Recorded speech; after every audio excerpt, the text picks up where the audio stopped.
Do not let them know you can see. Do not let them know you can see. In the haze between sleep and waking, Fang Xiu slowly opened his bleary eyes. On the pristine white ceiling above, countless blood-red words were densely scrawled, stabbing into his vision. His eyes were vacant pupils, slightly unfocused, his expression that of someone sluggishly roused from sleep. Yet in the next instant his pupils constricted sharply, and his entire body jolted like a startled bird springing upright from the bed with a start. He shot straight up into a sitting position. This. Fang Xiu lifted his head, staring in horrified disbelief at the blood-red words that covered the ceiling. That crimson script crawled across the surface in a dense swarm, the crooked, twisted strokes, like writhing tadpoles alive with grotesque strangeness. His mind was a complete blank. He simply could not comprehend why, when he had been sleeping peacefully at home, he would wake to find the bedroom ceiling covered in writing, as though someone had bitten open their fingertip and inscribed each stroke in blood one by one. What is going on? Who wrote on my ceiling? Do not let them know you can see. Fang Xiu subconsciously read out the dense, blood-red words on the ceiling. Yet in the next second the script that covered the ceiling vanished into thin air. Its disappearance was abrupt and absolute, as if it had never existed at all. In disbelief, Fang Xiu rubbed his eyes hard, then raised his head to look again. No matter how many times he tried, he could no longer see a single stroke of blood-red script. Only an unblemished white ceiling. How is that possible? Did I wake up groggy? Get too many bonuses? Start hallucinating? Or am I dreaming? Fang Xiu began to doubt his own eyes. But those words just now were far too clear, far too real. The sheer strangeness of it left Fang Xiu with an inexplicable sense of dread. His heart was pounding rapidly. Whether it had been an illusion or reality, all Fang Xiu wanted at that moment was to leave the bedroom at once and get some air. Yet just as he was about to climb out of bed, his gaze instinctively swept around, and his entire body suddenly froze as if struck by lightning. This isn't my bedroom. What on earth is happening? Am I still dreaming? Fang Xiu stared in disbelief at the unfamiliar room before him. The desk, the computer, the wardrobe, the bed. No matter what his eyes landed on, it all felt utterly foreign. He was certain this was definitely not his bedroom. Where on earth is this place? Fang Xiu had not drunk any alcohol yesterday, nor had he gone to the wrong home. After finishing overtime, he distinctly remembered returning to his own place, eating a cup of instant noodles, then lying in bed to watch a small movie before drifting into exhausted sleep. Yet now the instant noodle cup that had been on his bedside table was gone, and the 2 crumpled tissues he had tossed onto the floor last night had disappeared as well. Everything was immaculate to an excessive degree, and unfamiliar to an excessive degree. What on earth is going on? Fang Xiu muttered in disbelief. In the next moment, however, a surge of jumbled, unfamiliar memories flooded his mind, causing him to momentarily lose focus. After a short while, Fang Xiu came back to himself, staring blankly at his own palm. Did I transmigrate? Did I cross over into a parallel world similar to my previous one? For a moment, Fang Xiu's thoughts churned in all directions. The unfamiliar memories from just now were those of this body's original owner. There were too many of them, too chaotic for him to digest at once. After all, they encompassed 20 years of life.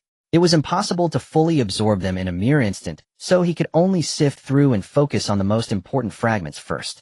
The original owner of this body was also named Fang Xiu. Like the transmigrated Fang Xiu, he was an orphan of similar age, and his appearance was almost identical. Ordinary to the point of forgettable, like a face that would never stand out in a crowd.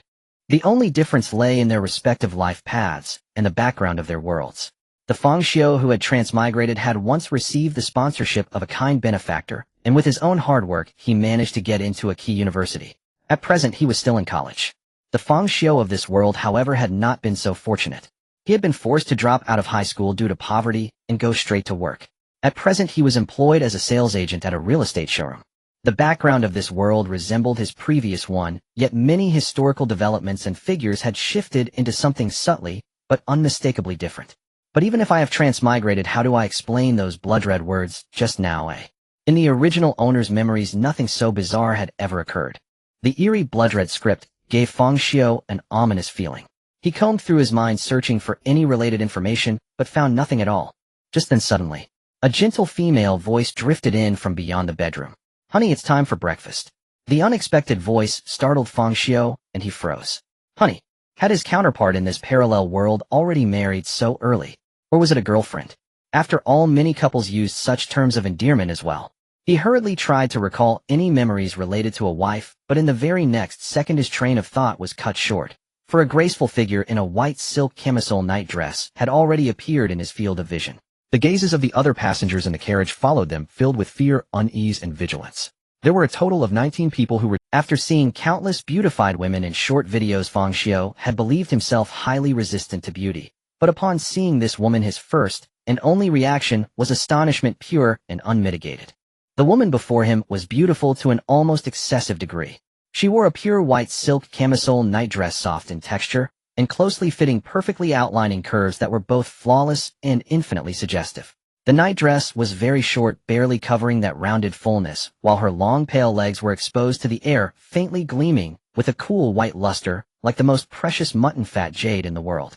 Her complexion was not merely fair, but cold white. A tone so pale it seemed tinged with a cool hue, with a hint of soft pink beneath that could be seen, even with the naked eye. On her cool white shoulders hung only two slender white straps. Her swan-like neck and exquisitely shaped collarbones were displayed, without reservation. With a figure so delicate and perfect, even if she had merely an average face, she would still be considered a beauty. Yet her face was far from average. If Fang Xiu were to score it, he would give 99 points, withholding just one for fear of making her arrogant. It was a face that seemed to fully embody the gentle, soft grace of womanhood. Her eyes, clear as autumn water, gazed at Fang Xiu with tender affection. A gentle smile rested upon her lips, a smile so soothing it felt capable of healing every wound in one's heart. At that moment, Fang Xiu suddenly felt that transmigration might not be so bad. At the very least, without it, he would never have found such a beautiful and gentle wife in his lifetime. "Honey, you're awake. It's time for breakfast," his wife said again, her voice soft and watery, her face still suffused with that gentle warmth. Fang Xiu hurried to respond, mindful that failing to react within 2 seconds in conversation would make him seem slow-witted. Yet he did not know how to address the woman before him. Should he use her name or call her wife? Darling, sweetheart, or even good girl? His mind spun as he frantically searched for memories related to his wife. The original owner's memories were too numerous for Fang Xiu to digest instantly. Those memories were stored in the database of his mind, and he needed to consciously input commands to retrieve specific recollections. At that moment, he was searching for anything concerning his wife, when suddenly something terrifying emerged. There was no record of her name, no history of their relationship, no hobbies or preferences, no favorite positions. There was nothing at all. In fact, within those memories, this person did not exist. How is that possible? The original owner of this body had been single since birth, so where had this wife come from? Fang Xiu suddenly felt his blood go cold, his heart skipping a beat. Looking at the gently smiling woman before him, his throat went dry as though something were lodged there, preventing him from speaking. 2 seconds had already passed. His wife was remarkably patient, her face still bore that gentle, watery smile. Yet strangely, her expression had not changed at all from beginning to end, precise as a machine, maintaining the exact same curve and angle of her lips, even the arc of her eyes never shifting. Combined with that cold white skin, she gave off the impression of something lifeless. It was as though a delicate porcelain figure had been carved with the face of a beautiful woman. It was unbelievable, because humans are living beings with heartbeats and breathing. Just as it is nearly impossible for someone to go long without blinking, it is equally difficult to maintain a completely unchanging smile. Yet even her eyelashes did not tremble in the slightest. For reasons he could not explain, being stared at by such a smile stripped away any sense of warmth he had felt before, replacing it with a creeping chill that crawled over his skin. The smile that had once seemed healing now became suffocatingly oppressive. "You? Who are you?" Fang Xiu forced the words out with difficulty. The moment he uttered that question, her smile changed.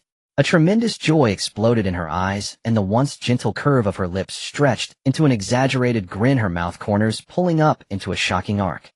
"You can see me." A voice brimming with suppressed, feverish delight spilled from her lips. In that instant, Fang Xiu felt as though he had plunged into an icy abyss. "She can see you? What happens if she does?" His mind was thrown into chaos. He tried to sort out his thoughts, yet his wife gave him no chance at all. A sharp crack resounded. The sound of shattering porcelain rang out again and again.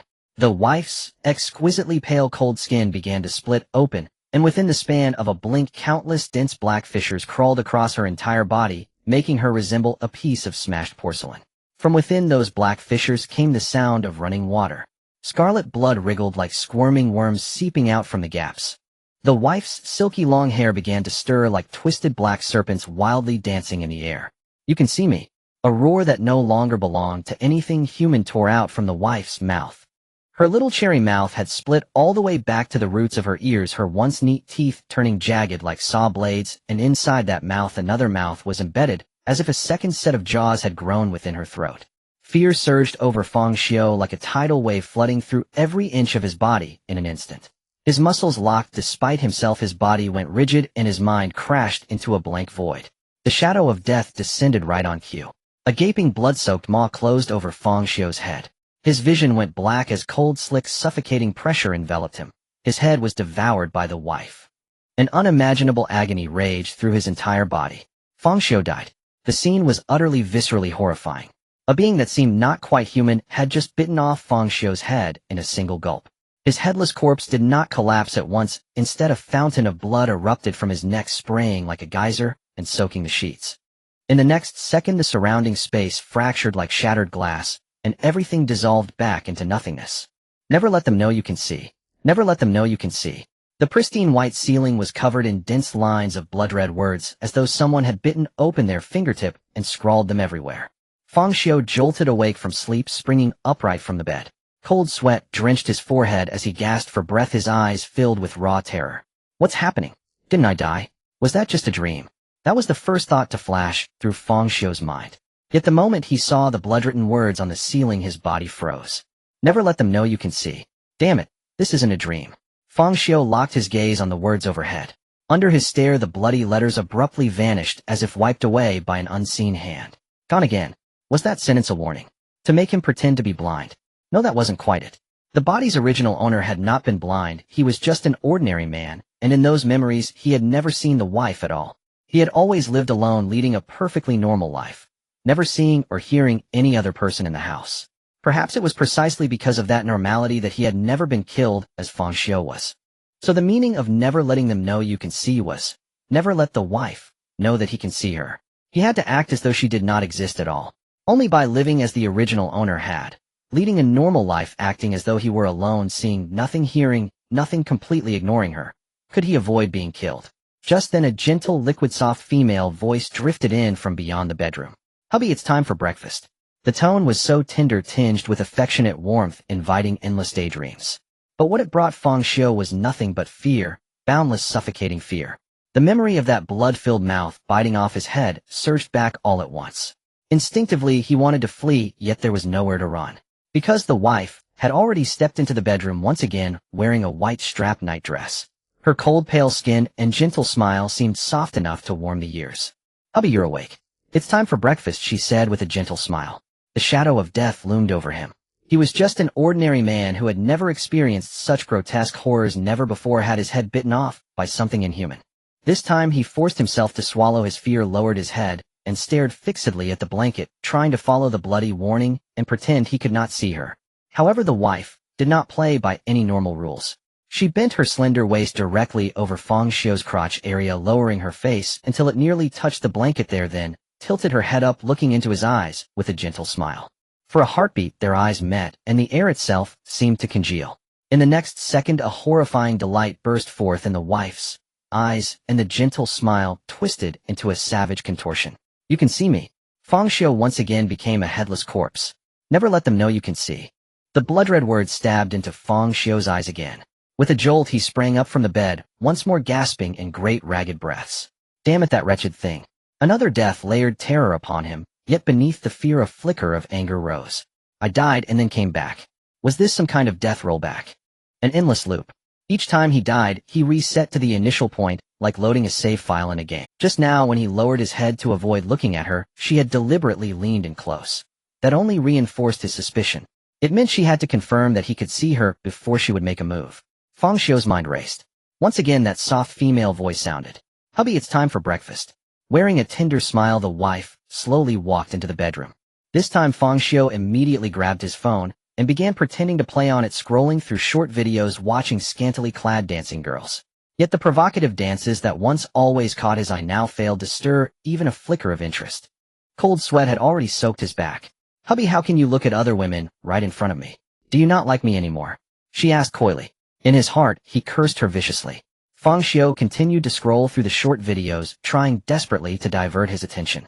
This time with experience, he deliberately held the phone extremely close to his face, almost pressed against it just to block his line of sight. "Hubby, I remember you're not nearsighted. Why are you holding the phone so close? Is it because you can see me?" At her words, Fang Xiu's heart lurched. Did even abnormal behavior give him away? However, after she said that the wife did not immediately bare her teeth, that allowed Fang Xiu to exhale just a little. Yet when he swiped to the next video, his gaze suddenly froze. Because the girl in that clip was the wife. On screen, she smiled like a blooming flower, gentle as flowing water. Hubby, do I look good? Fang Xiu's pupils tightened, his eyes uncontrollably snapping up to her face.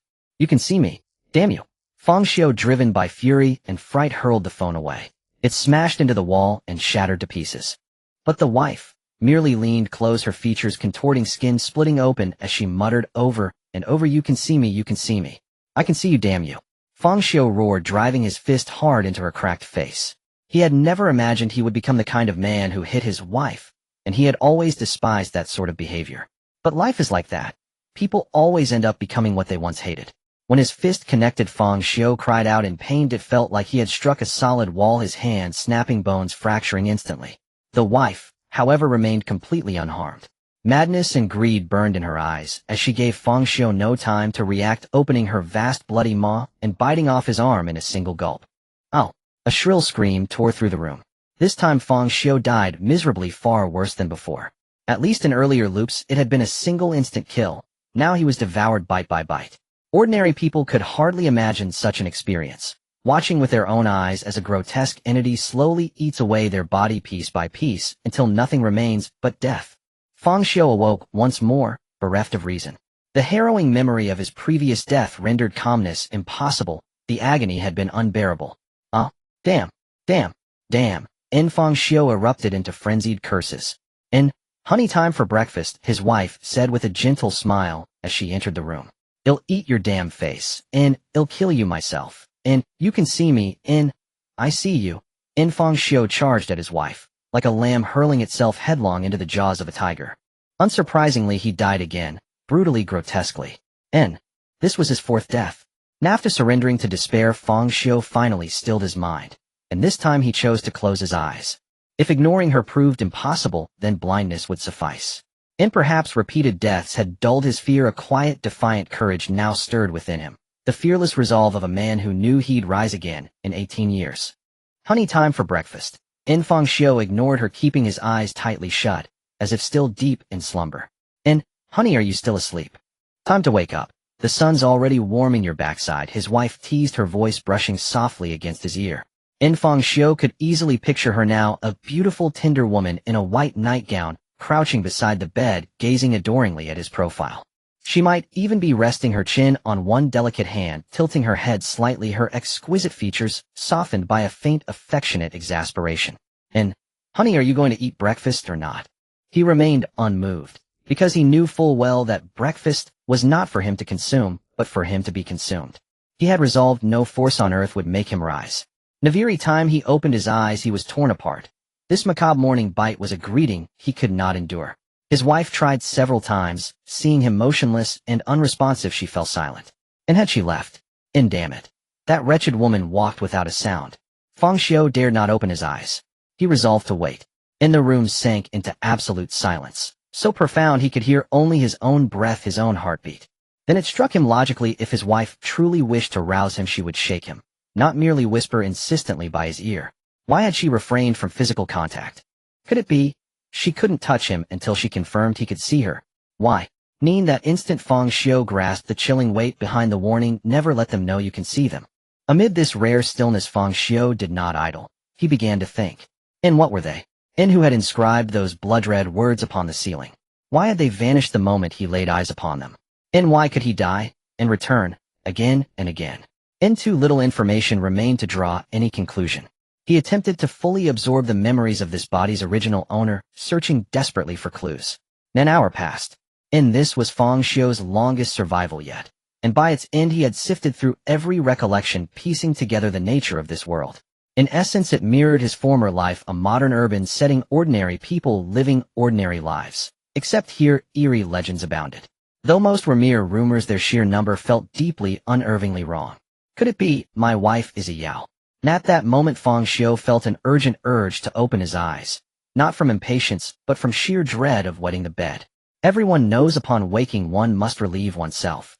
An adult bedwetting was a humiliation second only to defecating in public. and with no further sound perhaps she had truly departed. Yet caution held him back. He endured another full hour. And when his bladder reached its breaking point he decided it was time to rise. A living man cannot be killed by urine alone. Fang Xiu prepared to open his eyes, but hesitation lingered.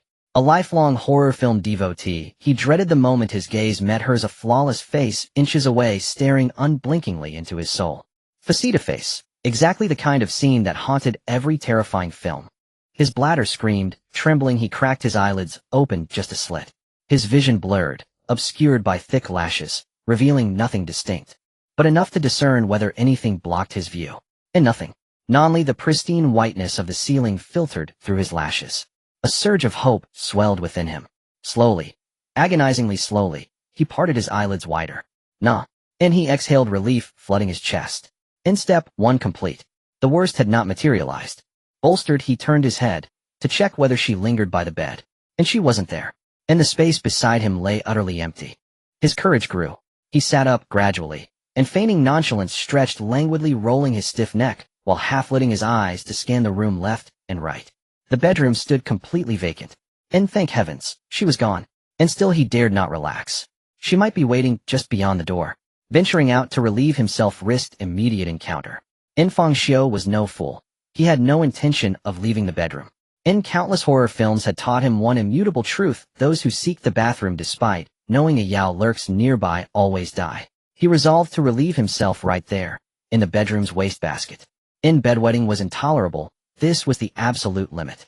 Just as he rose, and his bare feet touched the floor, that hauntingly tender feminine voice echoed from directly behind him. "Honey, you're awake." Fang Xiu's scalp prickled violently, icy dread flooded his veins. Instinctively he whirled around, and froze. His blood turned to ice, his breath seized entirely. There, embedded in the pillow he'd just vacated, floated a luminous, serene face. Pale, flawless, smiling with liquid tenderness, gazing lovingly upon his terror-stricken visage. It was his wife. She seemed bodiless. Her form submerged beneath the bed like water, her entire body swallowed by the mattress save for that single radiant face. What the hell? Shocked beyond thought, Fang Xiu nearly leapt into the air. He had braced himself against every conceivable fright, yet never imagined she'd defy all logic appearing beneath him. When? And had she lain beneath him, unseen, for 2 full hours? And I've been lying atop my wife for 2 hours. The thought ignited a wildfire of terror surging through Fang Xiu's limbs. And you can see me, the 5th time. Fang Xiu has completely understood that avoiding the issue is futile and fear is also useless. He cannot spend his life lying in bed with his eyes closed. If he wishes to survive, he must confront his wife and truly ignore her, or he will never be able to step out of the door. "Darling, it's time for breakfast." Fang Xiu feigned deafness, rising from bed with a vacant look in his eyes, then walked towards the bedroom door. His wife blocked the doorway.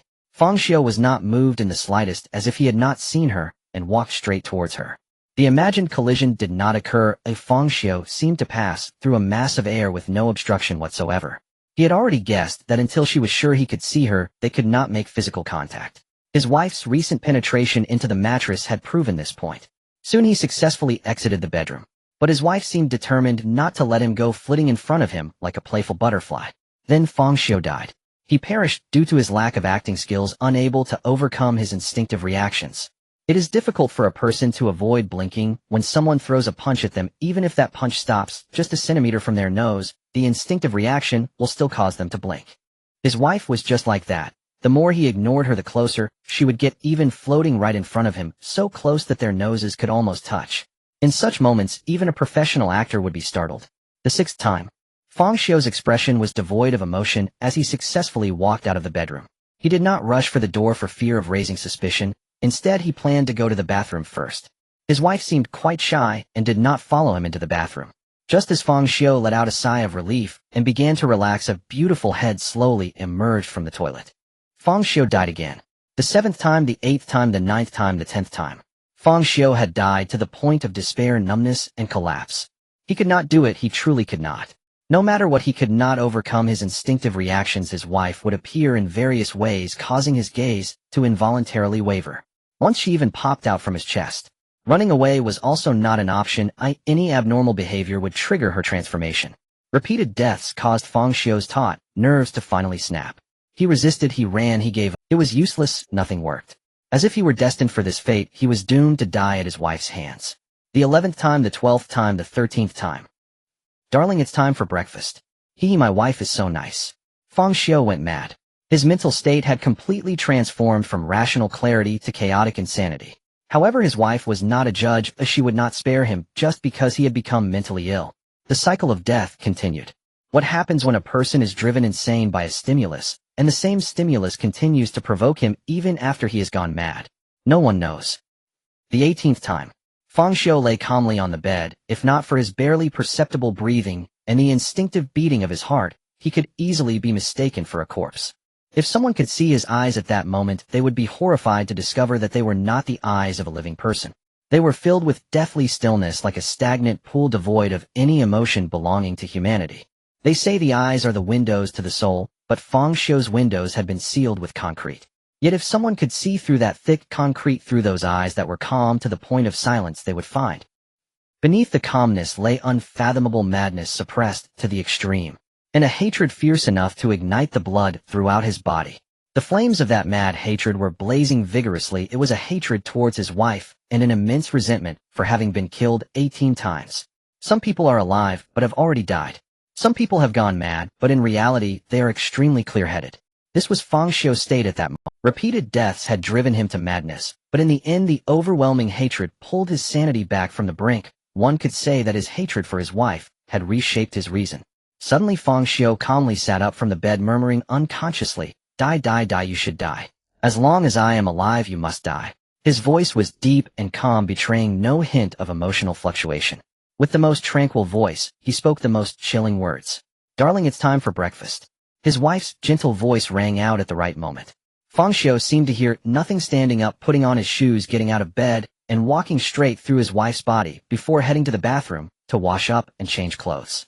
During this time his wife continued her usual disruptions, but throughout it all Fang Xiu's gaze never changed in the slightest, as if he truly could not see her.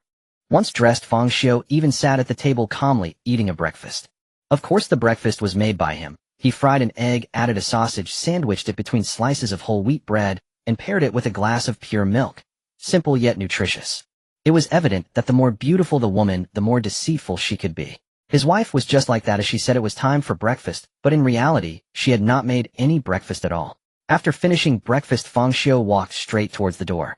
He needed to leave this place to explore clues about his wife outside, to seek the abnormalities in this world. Only then would he have the opportunity for revenge. Just as he placed his hand on the doorknob, his wife's beautiful face appeared embedded in the door, smiling gently. "Darling, please don't go out. Can you stay at home and keep me company?" Click. The doorknob was twisted off, and Fang Xiu calmly walked out the door. Bang! The front door slammed shut. His wife did not follow him out. After enduring 18 deaths, Fang Xiu finally succeeded in walking out the door, but he felt no joy of having survived.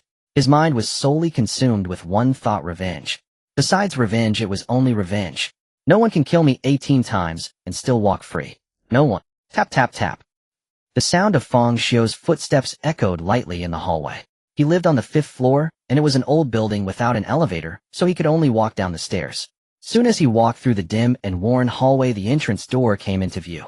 He slowly pushed it open, and bright warm sunlight streamed through the crack, gradually filling the dark corridor. It was as if the outside was a world bathed in warm sunshine, and the sunlight warmed Fang Xiu's body. After 18 deaths, he finally saw the sun outside alive. He took a step out, plunging into the sunlit world. Then Fang Xiu froze in place, his blood nearly congealed.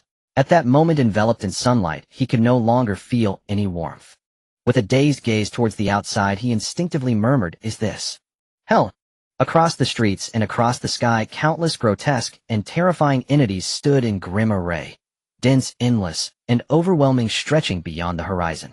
It was as if this were a world of aberration and humanity itself the anomaly. Faceless humanoid figures, shrouded entirely in shadow, drifted silently along the avenues. Headless giants towering as high as skyscrapers wove effortlessly between buildings. A flayed crimson figure hovered midair beneath a colossal eyeless skull. From its severed neck erupted countless scarlet tentacles.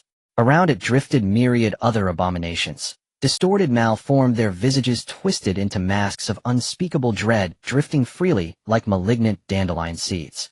Yet these horrors paled beside those suspended upon the celestial vault. Above all, a pair of immense, pristine white wings blotted out the heavens, so immaculate, so sacred they evoked the wings of an archangel. But those wings sprouted not from divinity, but from a single monstrous eye, a bulging orb veined with pulsing crimson tumors. Larger than the sun itself, it radiated an eerie, oppressive, forbidden, and deeply ominous red light. Far across the sky stood a bride clad in scarlet wedding robes, her chest embroidered with a bold double happiness character. Slender and graceful, her pale hands rested demurely folded before her. At first glance, she seemed perfectly ordinary, until one beheld her rabbit's head first snow white, and flawlessly pure eyes burning like twin rubies, and a chillingly human-like smile curving across her muzzle. Uncanny, profoundly uncanny. Though crowned with a hare's skull, she exuded the refined poise of an ancient noblewoman, as though she truly were a paragon of grace and dignity, a bride beyond reproach. Beyond these two loomed other entities even more profoundly malformed, beyond naming, beyond comprehension. A vast, glistening grayish mass, slick and undulating, studded with countless eyes, each bursting like bubbles only to be instantly replaced by fresh orbs blooming from raw flesh in ceaseless grotesque renewal. A pitch-black Buddha head, serene and august in bearing, yet festooned with grotesque pulsating tumors. And formless black mist swirling and sentient within which countless faces shrieked in perpetual torment. A colossal, sinister clay idol, ancient, weathered, and dripping with silent malevolence. Each entity radiated an aura of profound taboo, of terror that defied logic and reason. Together, these vault-dwelling aberrations formed a tableau of staggering cognitive violence, their very presence exuding torrents of indescribable, incomprehensible, profane, yet undeniable truths, each wave twisting and scouring Fang Xiu's soul. In that instant, he heard a cacophony of eldritch whispers, voices not of man, syllables saturated with maddening corruption, each word a shard of existential decay. The Fang Xiu of old would have shattered at a single glance. But this Fang Xiu had died 18 times, torn apart, devoured alive again and again. If a soul remained, it had long since been warped beyond recognition, twisted by death, madness, and hatred into something unrecognizable. These horrors, though harrowing, could no longer shatter his mind. Instead, they deepened his distortion, fueled his frenzy. Or perhaps his psyche had never ceased collapsing. To him, such psychic onslaught felt less like assault and more like baptism. Ha ha ha, ha ha. Fang Xiu suddenly burst into uncontrollable laughter. Hoarse guttural wrenched violently from his throat, sending chills down the spine of any who might hear. He could not fathom why, but gazing upon this world of monstrosity, laughter rose unbidden, unstoppable. Desperate not to draw attention, he clapped a hand over his mouth, yet the warped mirth seeped relentlessly through his fingers. So he bowed his head, letting shadows veil his pale face, though nothing could conceal the feverish, incandescent madness blazing in his eyes. Fascinating. This world is utterly fascinating. Ha ha. Cough, cough. The convulsive mirth triggered violent coughing, yet each cough only intensified his laughter, spiraling into retching dry heaves. Uncle, are you okay? Are you sick? A little girl entered Fang Xiu's field of vision, 4 or 5 years old, twin buns tied with ribbons, sucking a lollipop. Her appearance stirred no surprise. From his predecessor's memories, he knew this world wore a veneer of normalcy. People lived ordinary lives, attending school, working, marrying, raising children. No one seemed aware of the horrors lurking just beyond perception. So yes, a child playing in the neighborhood was perfectly mundane. He forced his laughter to subside, softening his expression into something gentle. I'm quite fine, little one, though you should call me brother, not uncle. He extended his hand, intending to ruffle the girl's soft hair. Once long ago, he dreamed of fathering a daughter just like her. Yet her next words froze his hand midair. You can see me. Her cherubic innocence vanished, replaced by a rapturous, suffocating madness identical to that of the elder woman.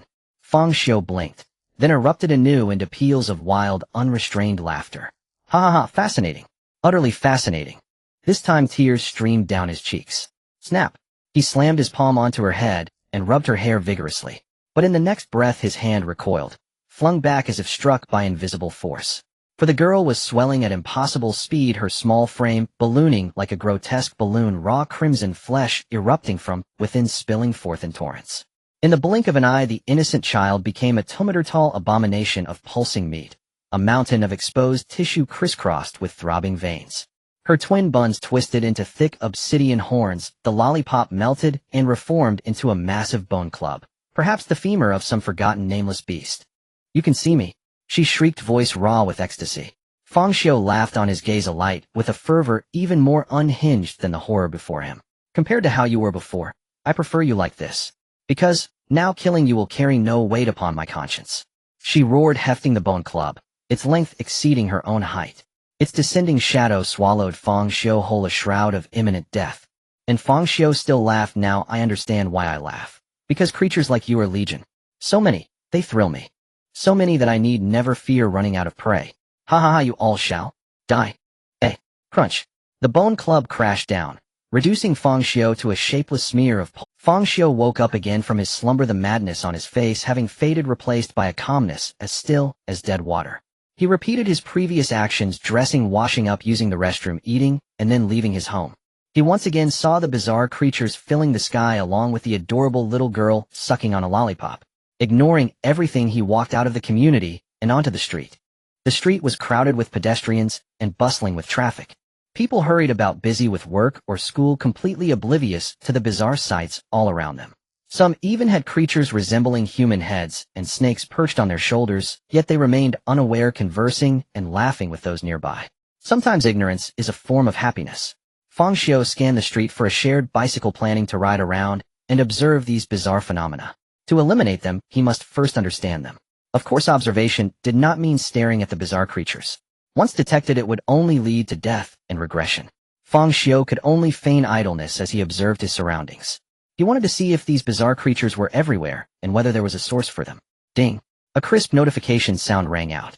Fang Xiu stopped his bike and took out his phone. It was a message from the work group.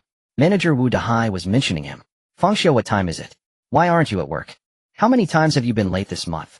Do you still want your bonus for this month?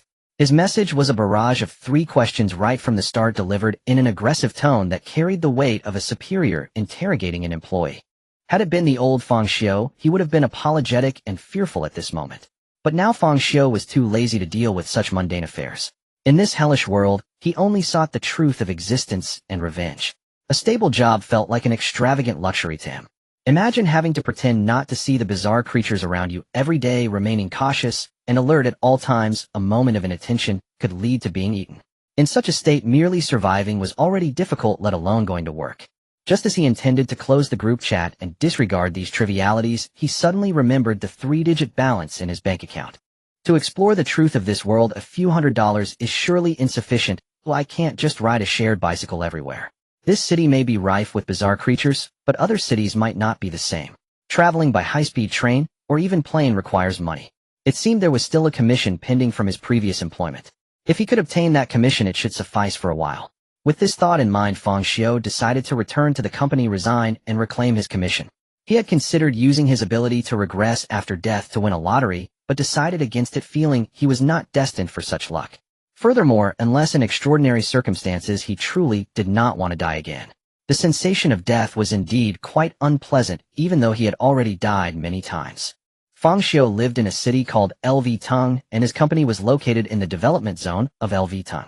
There was a villa district named Bailu Academy, where he worked as a salesperson at the sales office. Half a year ago, he had sold a villa, but the commission had never been paid.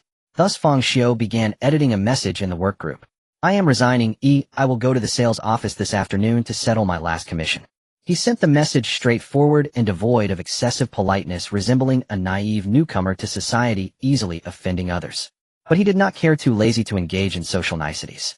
He pursued efficiency, unwilling to waste time on such matters. He merely wanted to resolve these trivialities quickly and attend to his own affairs. As soon as he sent his message, the group chat erupted.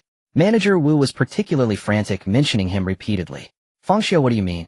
Didn't I say last time that the commission would be paid at the end of the year? If you resign now, you won't get a cent of your commission. Fang Xiu casually glanced at the message but did not reply. He simply closed the group chat. He then rode his shared bicycle directly to Bailu Academy. His home was quite far from Bailu Academy, taking 2 hours by bus, but he was in no rush, planning to observe the city thoroughly. Fang Xiu rode slowly, seemingly strolling, but his mind was entirely focused on the bizarre creatures around him. As he rode further, he encountered an increasing variety of bizarre beings, each more peculiar than the last. Gradually, he began to discern a pattern. These bizarre creatures could see humans, yet humans could not see them. The bizarre beings could generally be divided into 2 types. One type of bizarre creature lacked intellect, appearing grotesque and hideous. They only knew how to roar madly or attack surrounding humans, yet they were as insubstantial as air, having no effect on their surroundings. The other type consisted of humanoid bizarre creatures that pretended to be your colleagues, classmates, relatives, and so on, accompanying you and chatting. Of course, humans could not see them or hear them speak. Clearly the wife belonged to this second type of The second type of bizarre creatures had distinct characteristics. Most of them resembled humans, with some appearing indistinguishable from actual humans. They seemed to attempt to integrate into human life, even if humans could neither see nor hear them, much like an outsider, yet they still made efforts to stay by your side. This puzzled Fang Xiu. Why were these creatures so fixated on role-playing, when they could not influence reality, yet persisted in accompanying humans? Recalling the various actions of his wife, Fang Xiu formulated a hypothesis. These bizarre creatures were testing whether humans could see them. After all, as long as they could be seen, they could attack. No, that's not right. Fang Xiu quickly dismissed his hypothesis. Testing should only be one aspect. Normally, after bizarre creatures confirmed that humans truly could not see them, they should switch to another target to test others. After all, that would be the most efficient approach. However, after his wife failed, she did not leave. Not only her, but along the way Fang Xiu saw many humanoid bizarre creatures that clung to one person, desperately talking to them, even though the person could not hear them. What could this possibly mean? Suddenly a chilling thought struck Fang Xiu's mind. They were integrating into human lives. Exactly. It must be this way. Otherwise, why would his wife engage in role-playing? If bizarre creatures wanted to test whether humans could see them, they could easily do so through intimidation, such as suddenly appearing rather than role-playing. Thus, the only possibility is that they were attempting to integrate into human lives. But what was their purpose in doing so? Let's deduce from the outcome. The goal of these bizarre creatures was clearly to consume humans, so everything they did was to prepare. Could their integration into human life help them connect with humans better? The state of the bizarre creatures appeared to be illusory. When humans could not see them, they were indeed insubstantial. Only after both parties confirmed their visibility would the bizarre creatures become real. Why must they be seen? No, wait. Perhaps hearing would suffice. If one could see and hear the bizarre creatures, others could neither hear nor see them. Seeing and hearing both represent information. Once the bizarre creatures confirmed that humans could receive their information, they could then interact. Therefore, the integration of bizarre creatures into human life should be to ensure that humans receive information, which could also be described as perceiving their existence. Integrating into life must accelerate this process, otherwise the bizarre creatures would have no reason to do so. At that moment, Fang Xiu suddenly realized that perhaps some people's auditory hallucinations or visual disturbances were not mere illusions. Some individuals might inadvertently hear someone calling their name or speaking only to find no one around, which could very well mean the bizarre creatures were integrating into their lives. The more profound the integration and the longer the time, the more likely humans might occasionally receive signals unwittingly. And as the signals increased, the chances of the bizarre creatures appearing would also rise. Therefore, one must never respond. As Fang Xiu pondered, it was already noon. He casually found a noodle shop, had a bowl of noodles, and continued. He wanted to observe more anomalies and uncover more truths. Soon it was afternoon and dusk was approaching. The dim sunlight cast a shadow over Lufting's city, as if the entire city was shrouded in a layer of gloom, and the anomalies within the city became increasingly blurry and grotesque. Finally, Fang Xiu arrived near Bailu Academy. Bailu Academy was a luxurious villa area somewhat remote with empty streets and no pedestrians, yet its land was still priced like gold. The villas emphasized luxury and tranquility, ideal for hiding mistresses or operating underground. Those who could afford to buy houses here were mostly driven by luxury cars. The distance was nothing to them, and they valued the tranquility even more. Fang Xiu rode a shared bicycle along a quiet tree-lined road with well-maintained greenery on both sides, shaded by trees and blooming flowers trimmed into various exquisite shapes. This road was extensively refurbished at great cost by the developers of Bailu Academy, as it was the main road leading to the academy, with the academy at its end. Perhaps due to its remoteness and sparse population, even the nearby anomalies were few and far between. As Fang Xiu passed through this main road, he suddenly stopped and carefully scrutinized the building before him. Beneath his calm gaze, dark currents surged. Bailu Academy had disappeared. The once beautiful and orderly villa area was gone. In its place stood a mental hospital. The mental hospital covered a vast area with several buildings connected by sky bridges. The walls were dilapidated with peeling paint in many places, as if it had been abandoned for a long time, exuding a chilling and eerie aura. The sign at the entrance was tilted and covered in dust, but the name was still legible. Qingshan Mental Hospital. Fang Xiu stared expressionlessly at the mental hospital before him, fully aware that he had not taken a wrong turn. This was originally Bai Lu Academy, not some Qingshan mental hospital. Is this another anomaly? Unlike the previous living anomalies, this time, it's actually a mental hospital. Or is this mental hospital also a creation of the anomalies? Fang Xiu's curiosity was piqued. It was the first time he had encountered such a scene, and his intuition told him that it likely contained certain secrets about the anomalies. He then set down his bicycle and opened his phone. He had turned off his phone earlier because manager Wu Dahai had been persistently calling him, and he found it troublesome, so he powered it off. Upon unlocking the phone, he saw 13 missed calls from Wu Dahai and 3 missed calls from Zhao Hao. Zhao Hao was Fang Xiu's colleague and his closest friend. After some thought, Fang Xiu dialed Zhao Hao's number. Beep. After about 30 seconds, Zhao Hao's voice came through, panting and deliberately lowered. Shoga, why did you take so long to call back? What's going on over there? That bastard Wu Dahai has gone mad, saying he wants to fire you and that you won't get a single penny.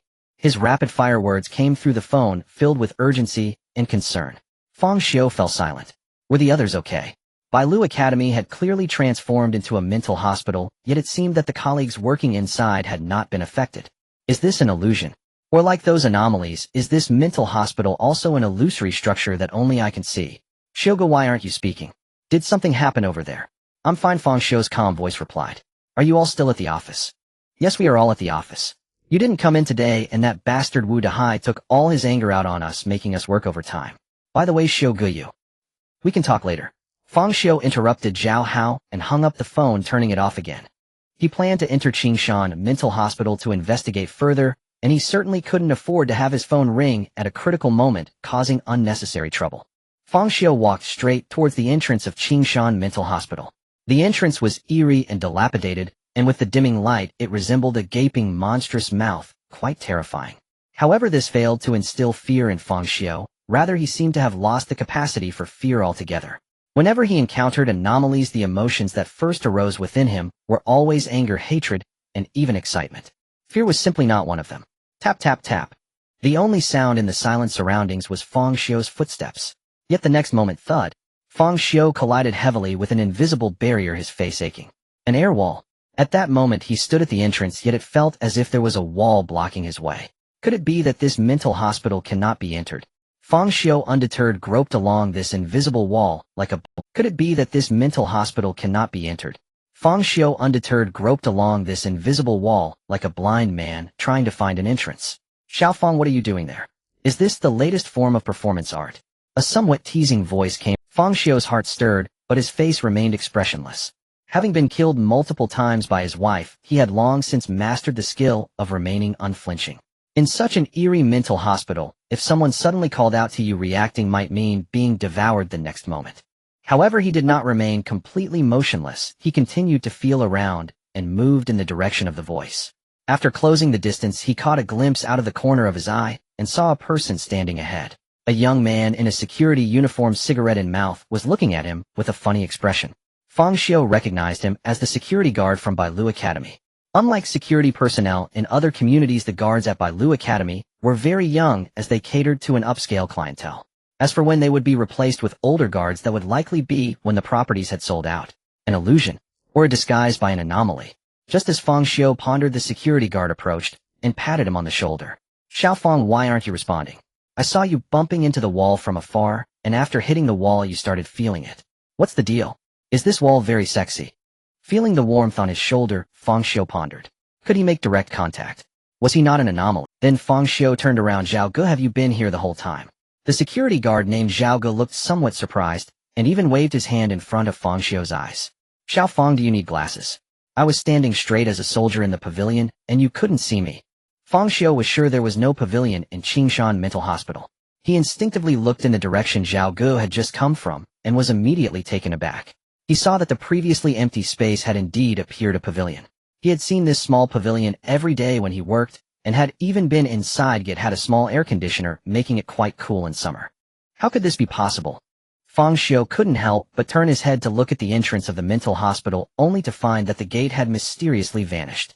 In its place stood a wall. He took 2 steps back and scanned the area, realizing there was no trace of the mental hospital. Instead, he was surrounded by the luxurious Bai Lu Academy. Fang Xiu instinctively blinked, and when he opened his eyes again, the mental hospital had reappeared. But the security guard Zhao Gu had vanished. What on earth was happening? He focused intently, staring fixedly at the Qingshan mental hospital. In the next moment, an uncanny scene unfolded by Lu Academy began to slowly materialize, akin to a cinematic fade-in, first as a phantom, and then solidifying its colors, becoming increasingly vivid. Strangely, the Qingshan mental hospital was also present. The two buildings seemed to overlap each other. A distortion of time and space. A collision of realms. At that moment, Fang Xiu felt as if he were seeing double, with overlapping images of the mental hospital and by Lu Academy everywhere. He changed his position and reached out to touch, only to find his hand passing through the wall of the mental hospital, stopping only when it met the wall of Bailu Academy. He concluded that this mental hospital was likely akin to those eerie entities. It was illusory, visible only under certain conditions for contact.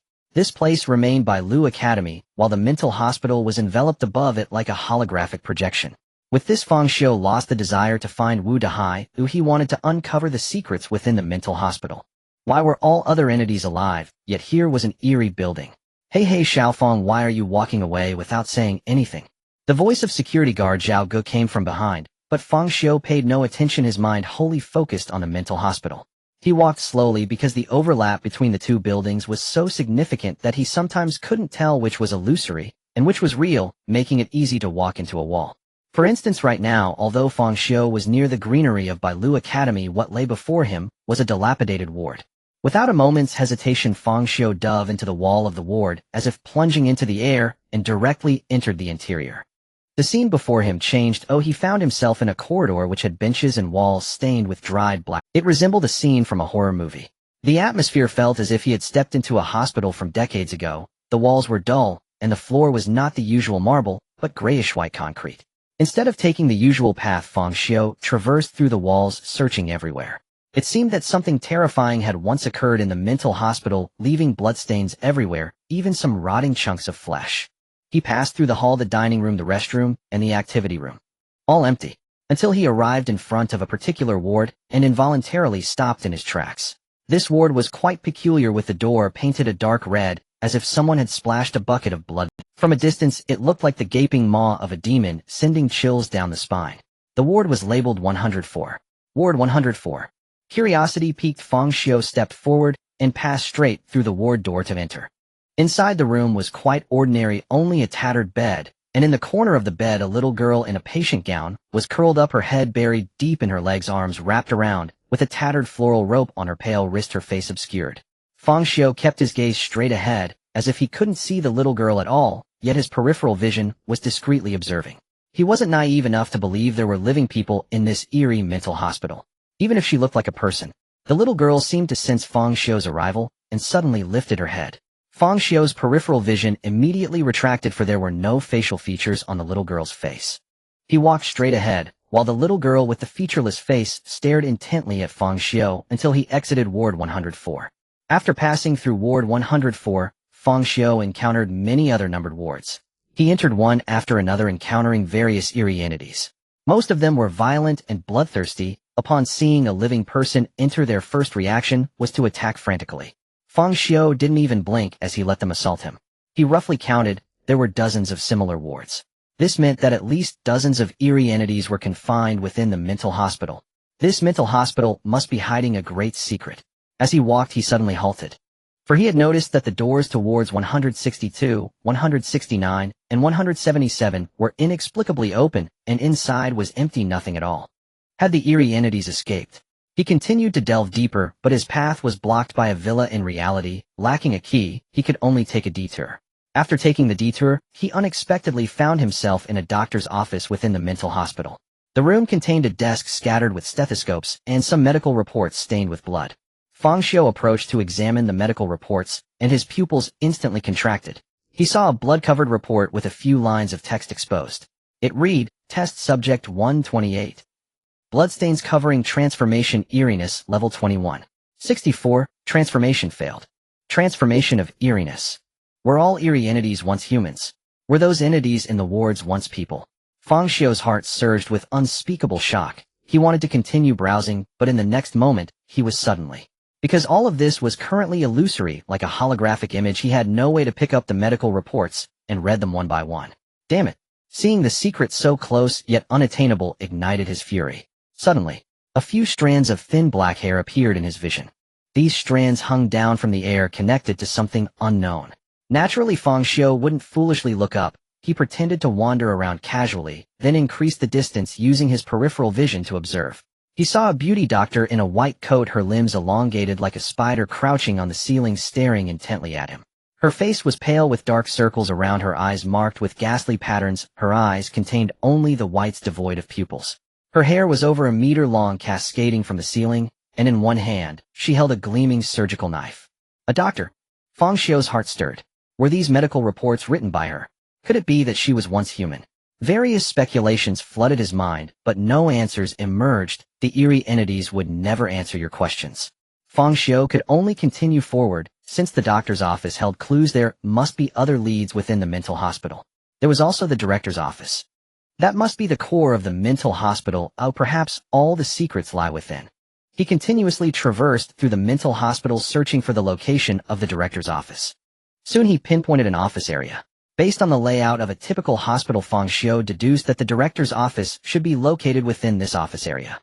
The interior of the sales office is lavishly decorated with bright marble floors covering the ground and a massive crystal chandelier hanging from the ceiling, while the surrounding walls feature numerous exquisite designs.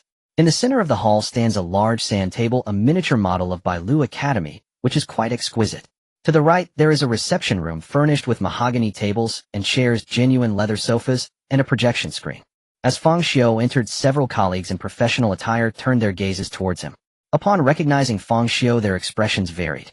After all, they had all seen Fang Xiu's message in their work group, stating his intention to resign. Fang Xiu completely ignored the gazes of those around him wandering through the sales hall. His attention was primarily focused on the office area of the mental hospital, for there was nothing more important to him than uncovering the bizarre secrets. At that moment, a young man in a business suit with an ordinary appearance, somewhat thin, and wearing heavy black-framed glasses hurriedly approached. It was Zhao Hao, the one who had called earlier. He lowered his voice anxious and said, "Xiuge, why are you only just arriving? Wu Dahai is about to go crazy or else." Zhao Hao's words were cut off by Fang Xiu, who interrupted, "Shut up, if there's something to say, do it later." "Xiuge, you." Zhao Hao's words were again interrupted as Fang Xiu quickly walked away, specifically heading toward the second floor of the sales office. There isn't a director's office on the first floor of the mental hospital. Zhao Hao glanced at Fang Xiu's retreating figure, sighed heavily, and hurriedly followed. He assumed Fang Xiu went to the second floor to ask Wu Dahai for money, worried that things might not end well, so he chose to follow and see. Entering the second floor of the sales office is equivalent to entering the second floor of the mental hospital's office area. Although the staircases of the two buildings are different, the floor heights are generally the same. Upon entering the second floor, before Fang Xiu could search, a voice filled with anger and urgency rang out. "Fang Xiu, how dare you come to work? I have already fired you, do you know that?" A middle-aged man in a black suit, white shirt, somewhat balding and pot-bellied, hurriedly approached, pointing a chubby finger at Fang Xiu and vehemently scolding him. Wu Dahai's furious reprimand immediately attracted the attention of many colleagues sitting in front of their computers on the second floor. Most of them wore expressions of schadenfreude, eager to see Fang Xiu and Wu Dahai argue, even to the point of fighting. Wu Dahai was known for being harsh with his subordinates and was not well liked. Although they dared not confront him, they would be delighted if someone did. However, the anticipated conflict did not occur. In the face of his superior's tirade, Fang Xiu showed no change in expression, even too lazy to waste words with Wu Dahai. Amidst Wu Dahai's scolding, Fang Xiu grabbed his shoulder, pushed him aside, and walked straight ahead. Although Wu Dahai was quite overweight, it was mostly due to lack of fitness. He also did not expect Fang Xiu, who had always been submissive, to dare to push him. He stumbled and nearly fell to the ground, thankfully catching himself on a nearby computer desk. "You! How dare you push me? You have gone too far." Wu Dahai regained his balance, his face turning red with anger and shock. Especially as he noticed the gazes of other colleagues, he felt even more embarrassed. This is outrageous. Absolutely outrageous. Security. Where are the security guards? Wu Dahai wisely chose not to directly confront Fang Xiu, knowing he couldn't win.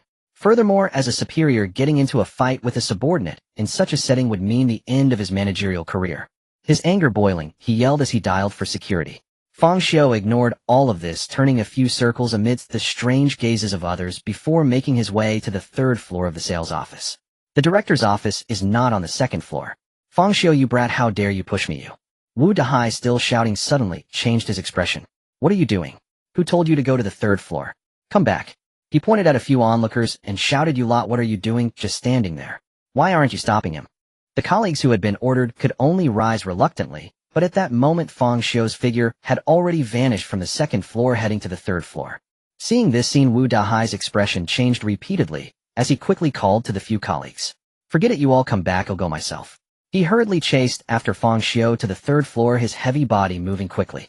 Wu Dahai seemed very anxious, as if there were some unspeakable secrets on the third floor. As Fang Xiu entered the third floor, his gaze immediately focused on a door not far away, clearly labeled as the director's office. He quickly walked toward it, while Wu Dahai was already panting as he chased after.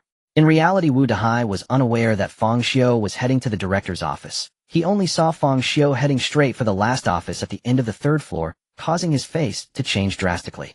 "Fang Xiu, come back." Click. The office door swung open. Inside came the sounds of a man's angry scolding and a woman's gasp, followed by the sounds of clothing rustling. Wu Dahai's face turned pale in an instant. "It's over. All over." He hurriedly tore at his white shirt, ripping off 2 buttons, and then ran frantically toward that office. Inside, Fang Xiu stood still, staring intently ahead. In front of him was a luxurious desk on which a notebook and documents had already been thrown to the ground, replaced by a pair of disheveled individuals. The man was thin with deep-set eyes and an unhealthy pale complexion, his pants already down to half. The woman was attractive, her face adorned with delicate makeup, wearing a professional skirt suit, and had a pair of long legs, albeit with several large tears, her high heels nowhere to be found. Fang Xiu's gaze was fixated on the woman's legs, or more accurately on the parchment placed on the desk of the mental hospital director's office. On that desk lay a piece of parchment coincidentally pressed underneath the woman. "Who the hell are you? Who let you in?" The man hastily dressed while angrily shouting. The woman, timid and shy, hid behind him hurriedly, using her clothes to cover herself. Fang Xiu recognized both the man and the woman. The man was Wang Ziting, the son of the developer of Bailu Academy, while the woman was Li Feifei, the top saleswoman at Bailu Academy, known for her outstanding looks among all the female sales representatives. The sales team of Bailu Academy was established by the developer themselves, so in a strict sense Wang Ziting was Fang Xiu's immediate superior's son. "Wu Dahai, didn't I say before that no one is allowed on the third floor?" Wang Ziting shouted angrily at Wu Dahai. "Young Master Wang, please calm down. Fang Xiu seems to have gone crazy today. After he arrived, he not only hit me, but also went straight up to the third floor without a word. I couldn't stop him. Just look, my new white shirt from yesterday is already torn by this kid. It's my fault, I'm getting older, and I really can't stop him."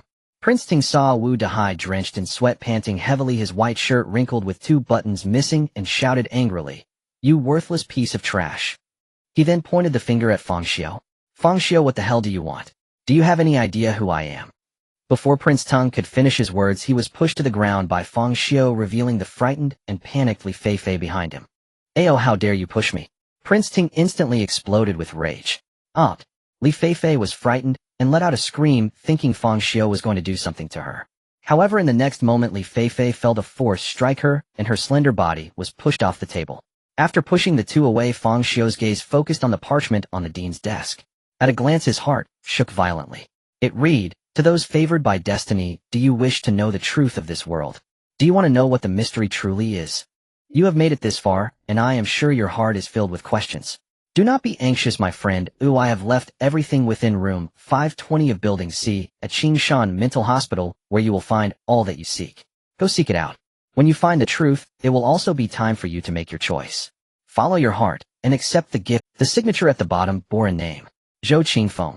Fang Xiu read it word for word, his heart heavy as water. Indeed, this mental hospital harbors a great secret. This Zhou Qingfeng must be the head of Qingshan Mental Hospital. But who was this letter written to? Was it addressed to himself or someone else? Could it be that he already knew I would come? The old doubts remained unresolved while new ones surged forth. Building C, room 520. Perhaps all the answers lie within. Fang Xiu turned to leave. However, at that moment, Prince Tung, who had already risen, stood menacingly in front of him. "You think you can just push me and run away? Today?" Before Prince Tung could finish his words, suddenly the light bulb above emitted a loud pop.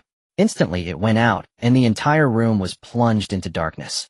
Prince Tung, who had originally planned to strike hard, suddenly lost his target. "Damn! A power outage! Wu Dahai, go turn on the backup power. I'm telling you, kid, if you have guts, don't run away."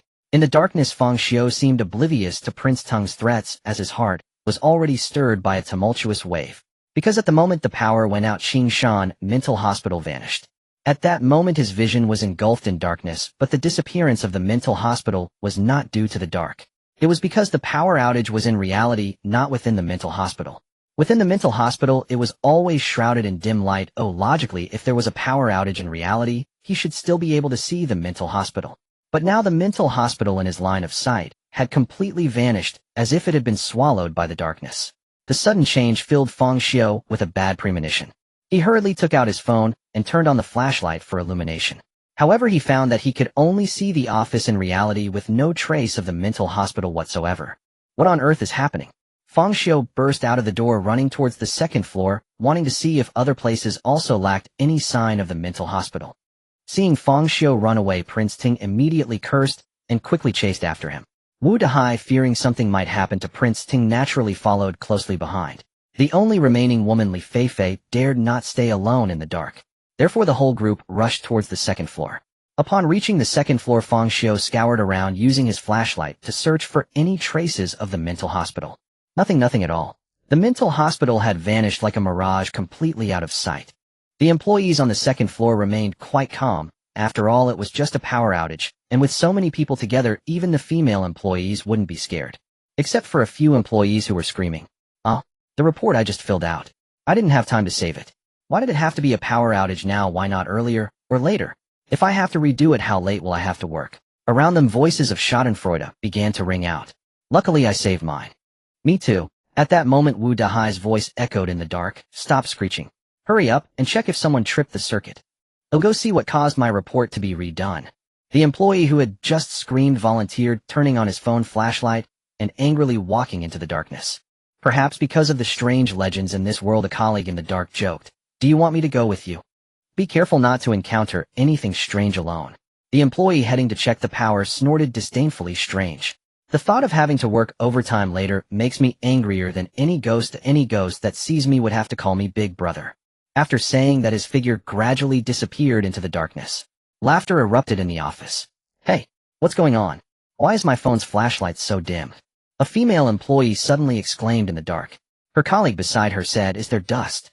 Wipe it off." I wiped it, but it didn't help. This crappy phone.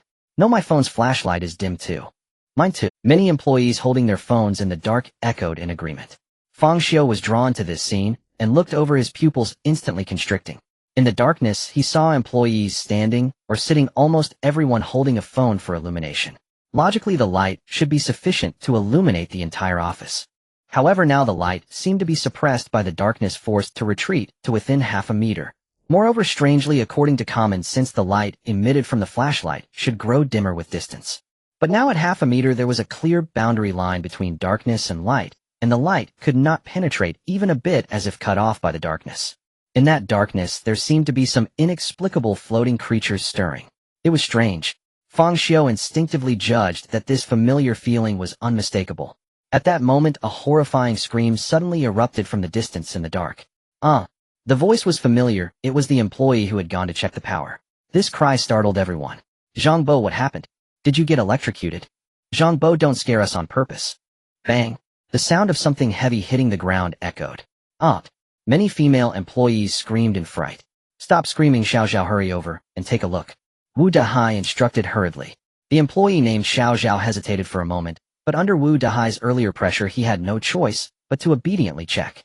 Xiao Xiao was the security guard Fang Xiu had encountered earlier, called up by Wu Dahai. Perhaps due to the nature of his work, Wu Dahai thought of him first in case of danger.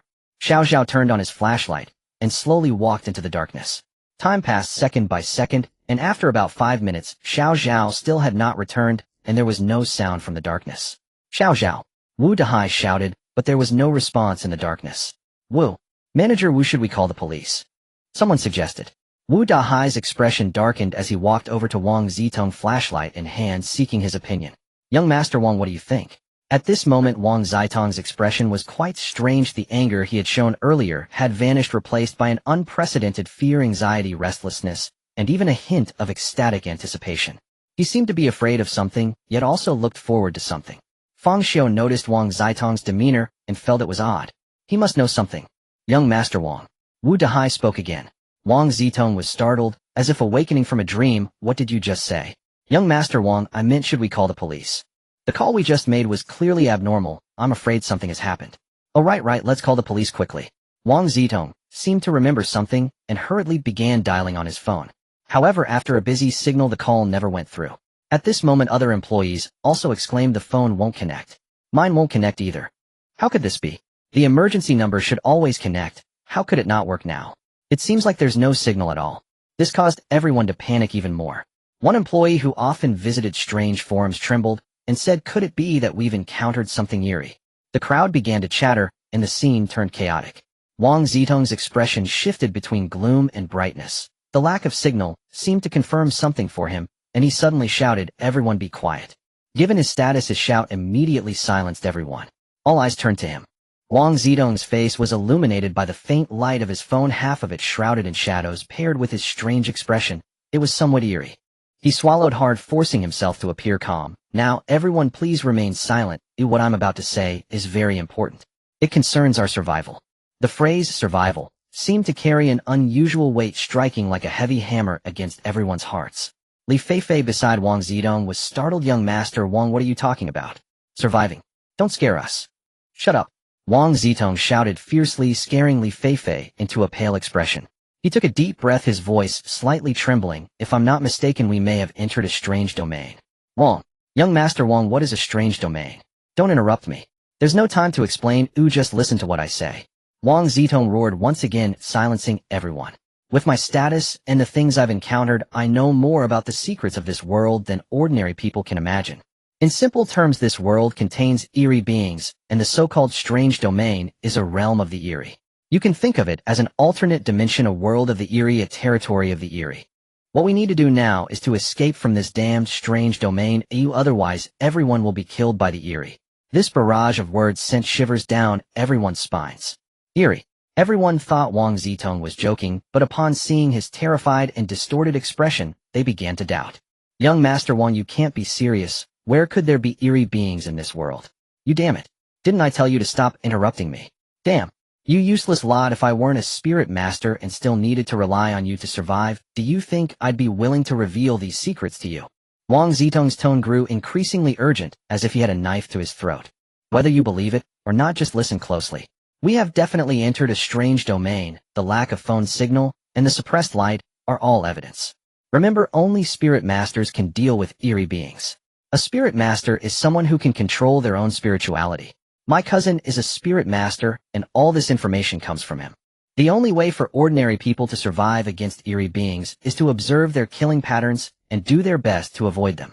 So from now on, everyone must follow my instructions. You absolutely do not act alone. Even if you need to go to the bathroom, just handle it right there.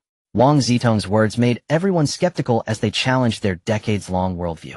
Until they truly encountered something eerie, normal people would always be hopeful. Perhaps the only one present who completely believed Wang Zitong's words was Fang Xiu, for his wife. However, Fang Xiu was puzzled. Although Wang Zitong knew of the eerie being's existence, his current demeanor clearly indicated that he couldn't see the eerie beings all around like Fang Xiu could. Though his performance as an ordinary person was relatively outstanding, it was still far from enough.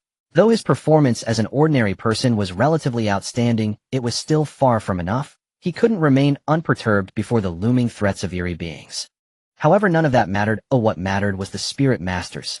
When Fang Xiu heard that only spirit masters could deal with eerie beings, the flames of hatred began to stir within him. Perhaps spirit masters could see all the eerie beings in the world and possess the power to combat them.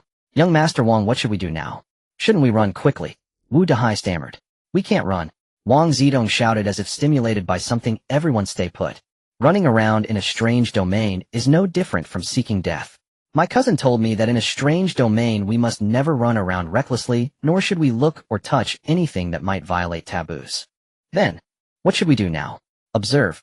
Everyone carefully observed their surroundings, trying to see if they could discover anything unusual. The eerie beings had yet to attack them, which indicated that they had not triggered the killing patterns. Under Wang Zitong's instruction, everyone began to scan their surroundings. Soon 3 minutes passed, and no one had made any discoveries. At the same time, no danger had occurred, which made everyone restless and increasingly doubtful of Wang Zitong. Some even began to whisper, suggesting it might be due to changes in the magnetic field or some unknown scientific phenomenon causing the dim light's lack of phone signal and the power outage.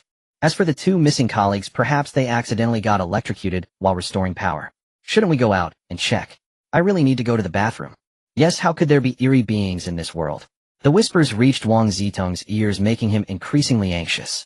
He cursed internally but had to keep everyone calm. Because he was also an ordinary person, his spirit master cousin had once said that to know the killing patterns of eerie beings, the best method was to fill them with human lives.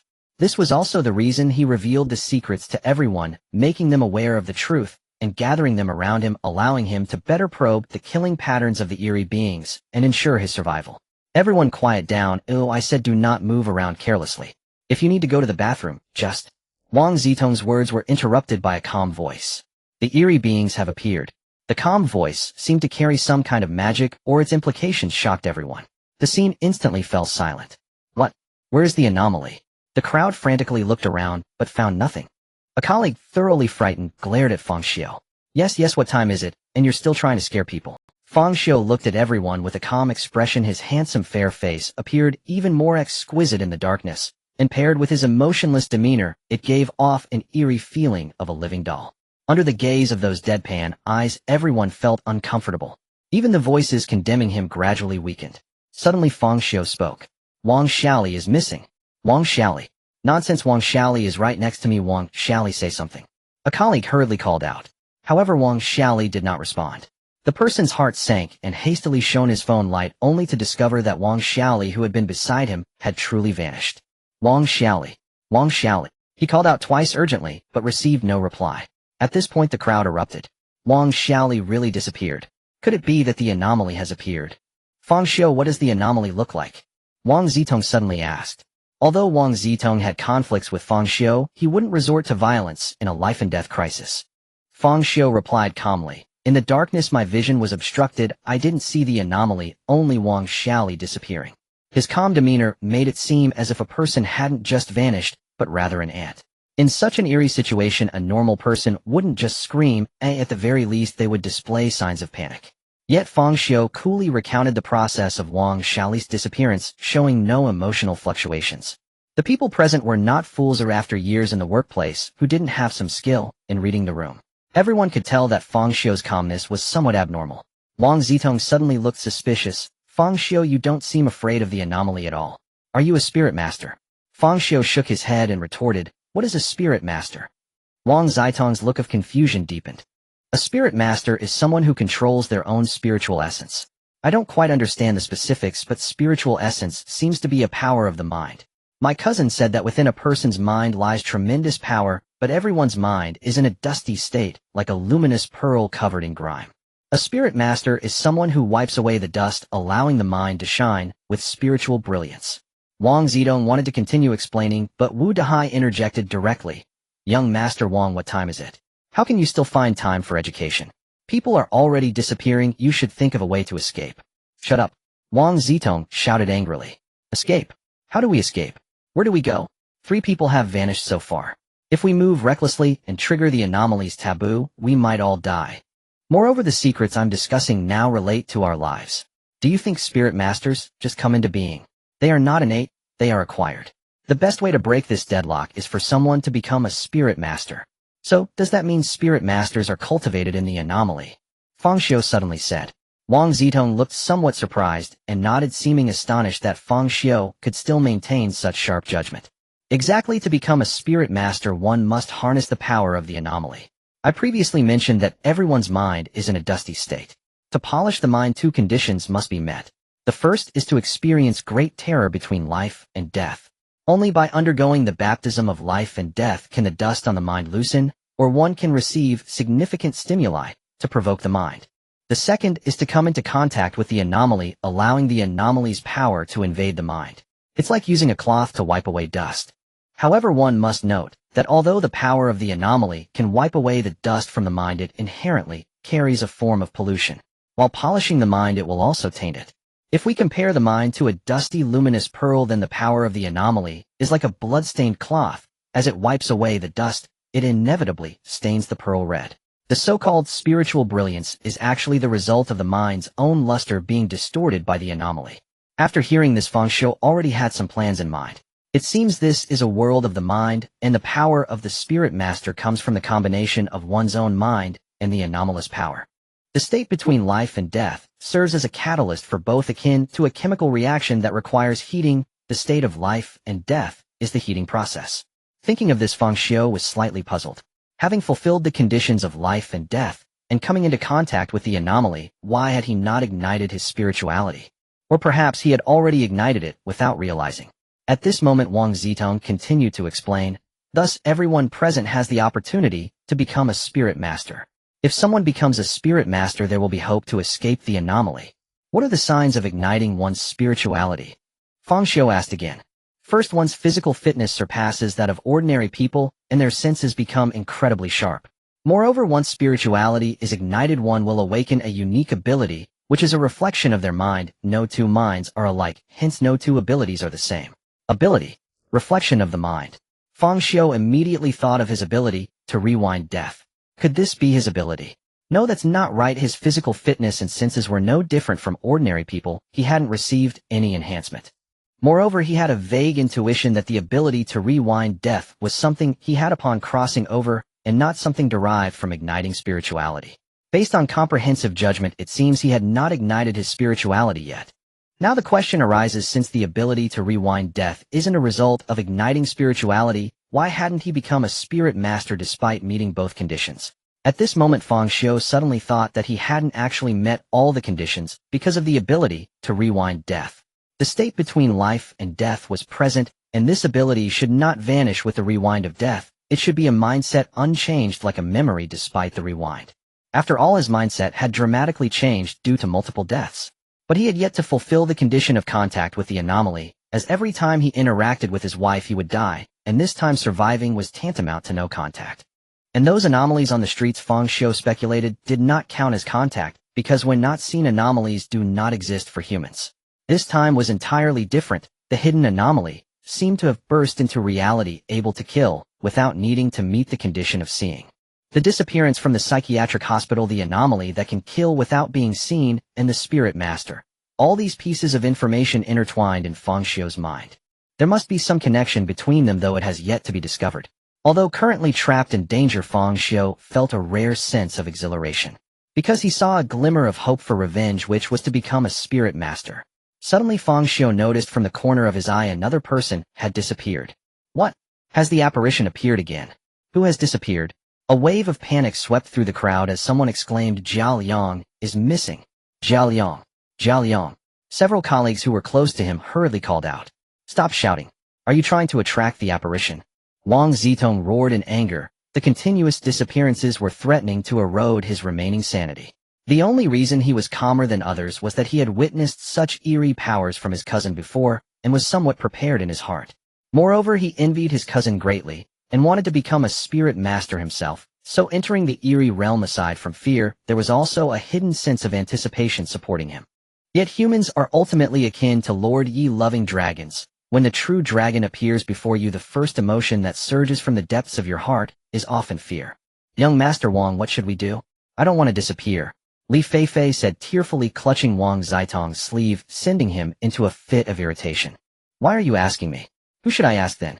At that moment, a calm voice overshadowed the entire scene. It was Fang Xiu. 2 to 3 minutes. What do you mean by 2 to 3 minutes? The interval between disappearances is 2 to 3 minutes. Fang Xiu calmly stated. To be precise, it should be 2 minutes for women and 3 minutes for men.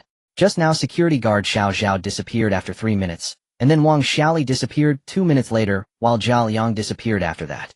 It seems the apparition's killing pattern is to take one person every 2 to 3 minutes. If my deduction is correct, someone will disappear 3 minutes after Zhao Yang.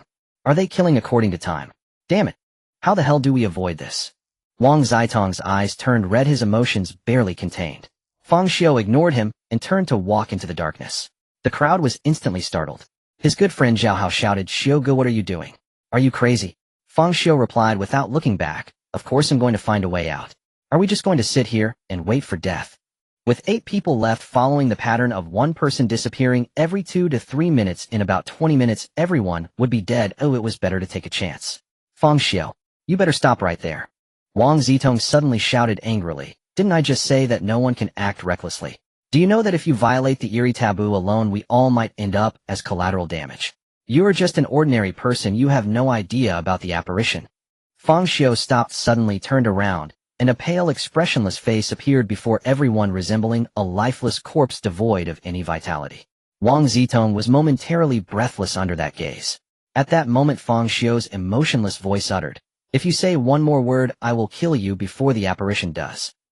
His words, devoid of any emotion, held an unspeakable chill, and at that moment Wang Zitong felt an intense aura of death enveloping him. Meeting Fang Xiu's calm eyes, Wang Zitong suddenly realized that he was serious, saying even a single word more might indeed lead to death.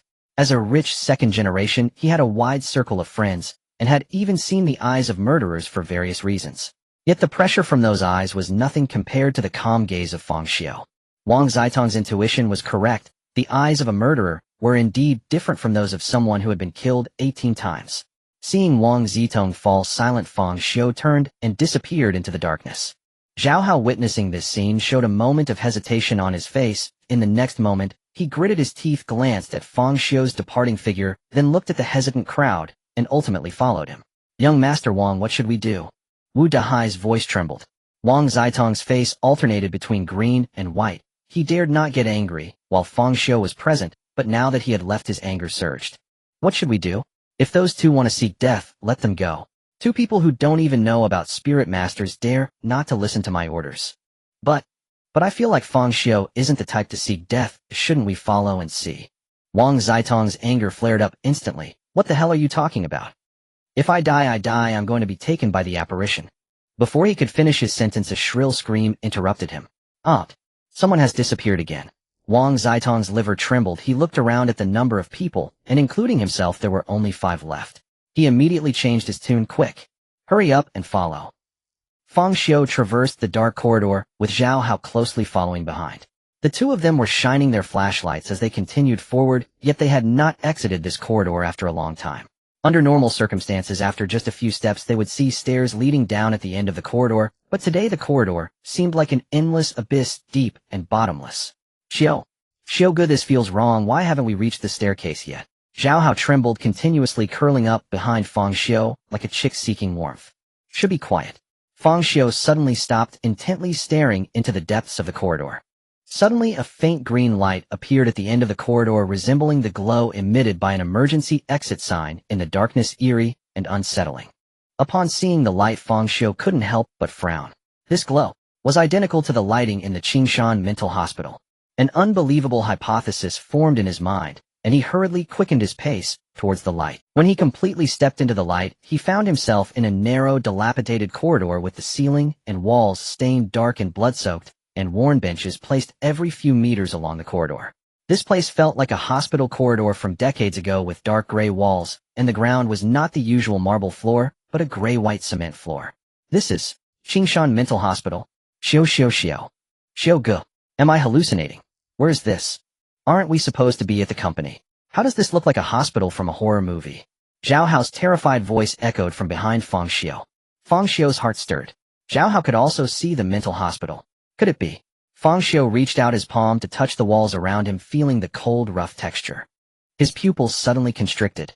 Indeed, he had entered the mental hospital. This time, the mental hospital was no longer an illusion, but a reality. Did the mental hospital meet certain conditions, just like those living apparitions, and thus stepped into reality? Is this what is referred to as the eerie realm? Fang Xiu speculated that the previously holographic projection-like mental hospital had spatially overlapped with reality, as if the sales office had been swallowed by it, embedded within. No wonder it was impossible to see the mental hospital, as before it turned out they were already inside. Fang Xiu murmured, "So be it, one step closer to the truth." He had never intended to leave. His purpose was to explore Qingshan Psychiatric Hospital. The two pressed on, and soon came upon 2 large pools of blood not far down the corridor.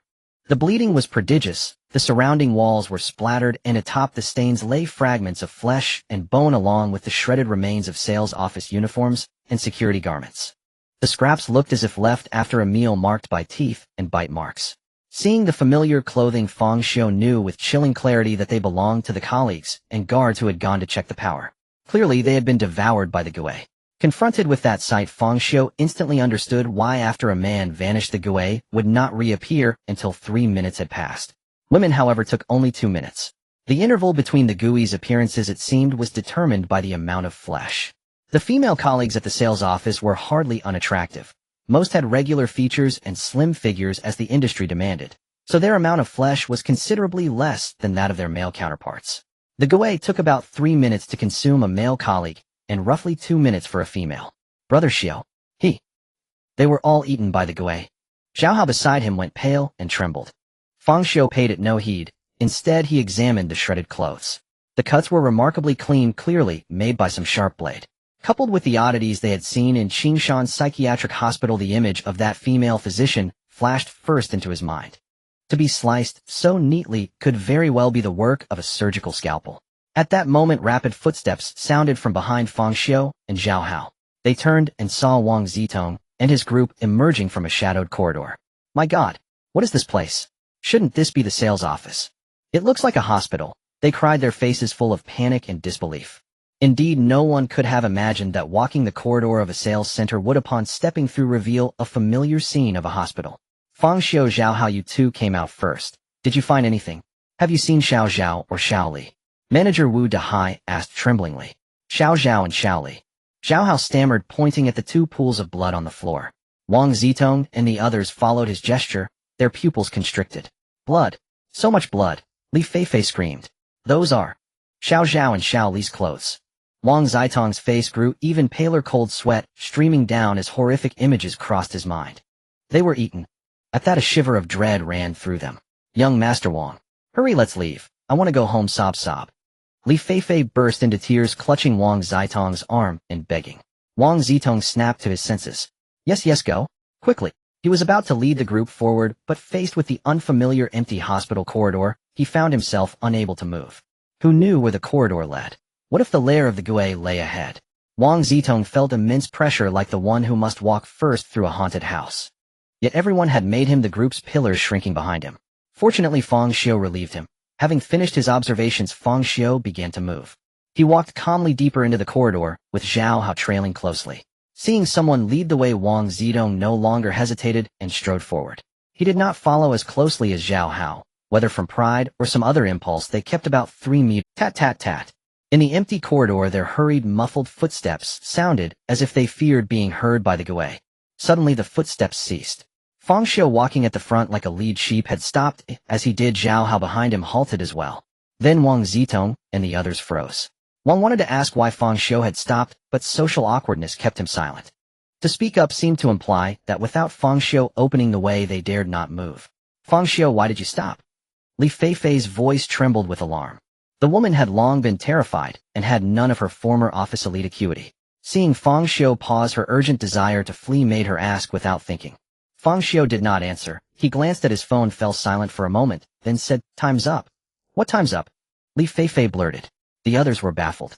Only Wang Zitong reacted. His face changed instantly as he hurriedly raised his left hand to look at the expensive watch on his wrist. 3 minutes. The group suddenly realized and turned pale. At that moment, a clicking, cracking sound came from behind them. The sound was crisp, like the grinding of joints. When they turned, their hearts sank. They saw a woman in a white coat, hair disheveled, limbs spidery, and elongated eyes reduced to bare whites, hanging upside down from the corridor ceiling. The clicking was the sound of her neck turning.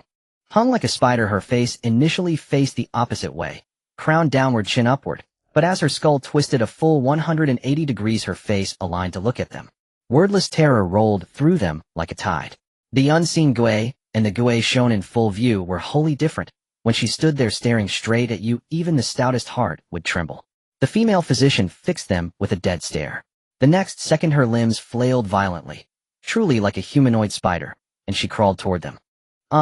Li Feifei's scream served as the cue. The crowd went mad, sprinting for their lives.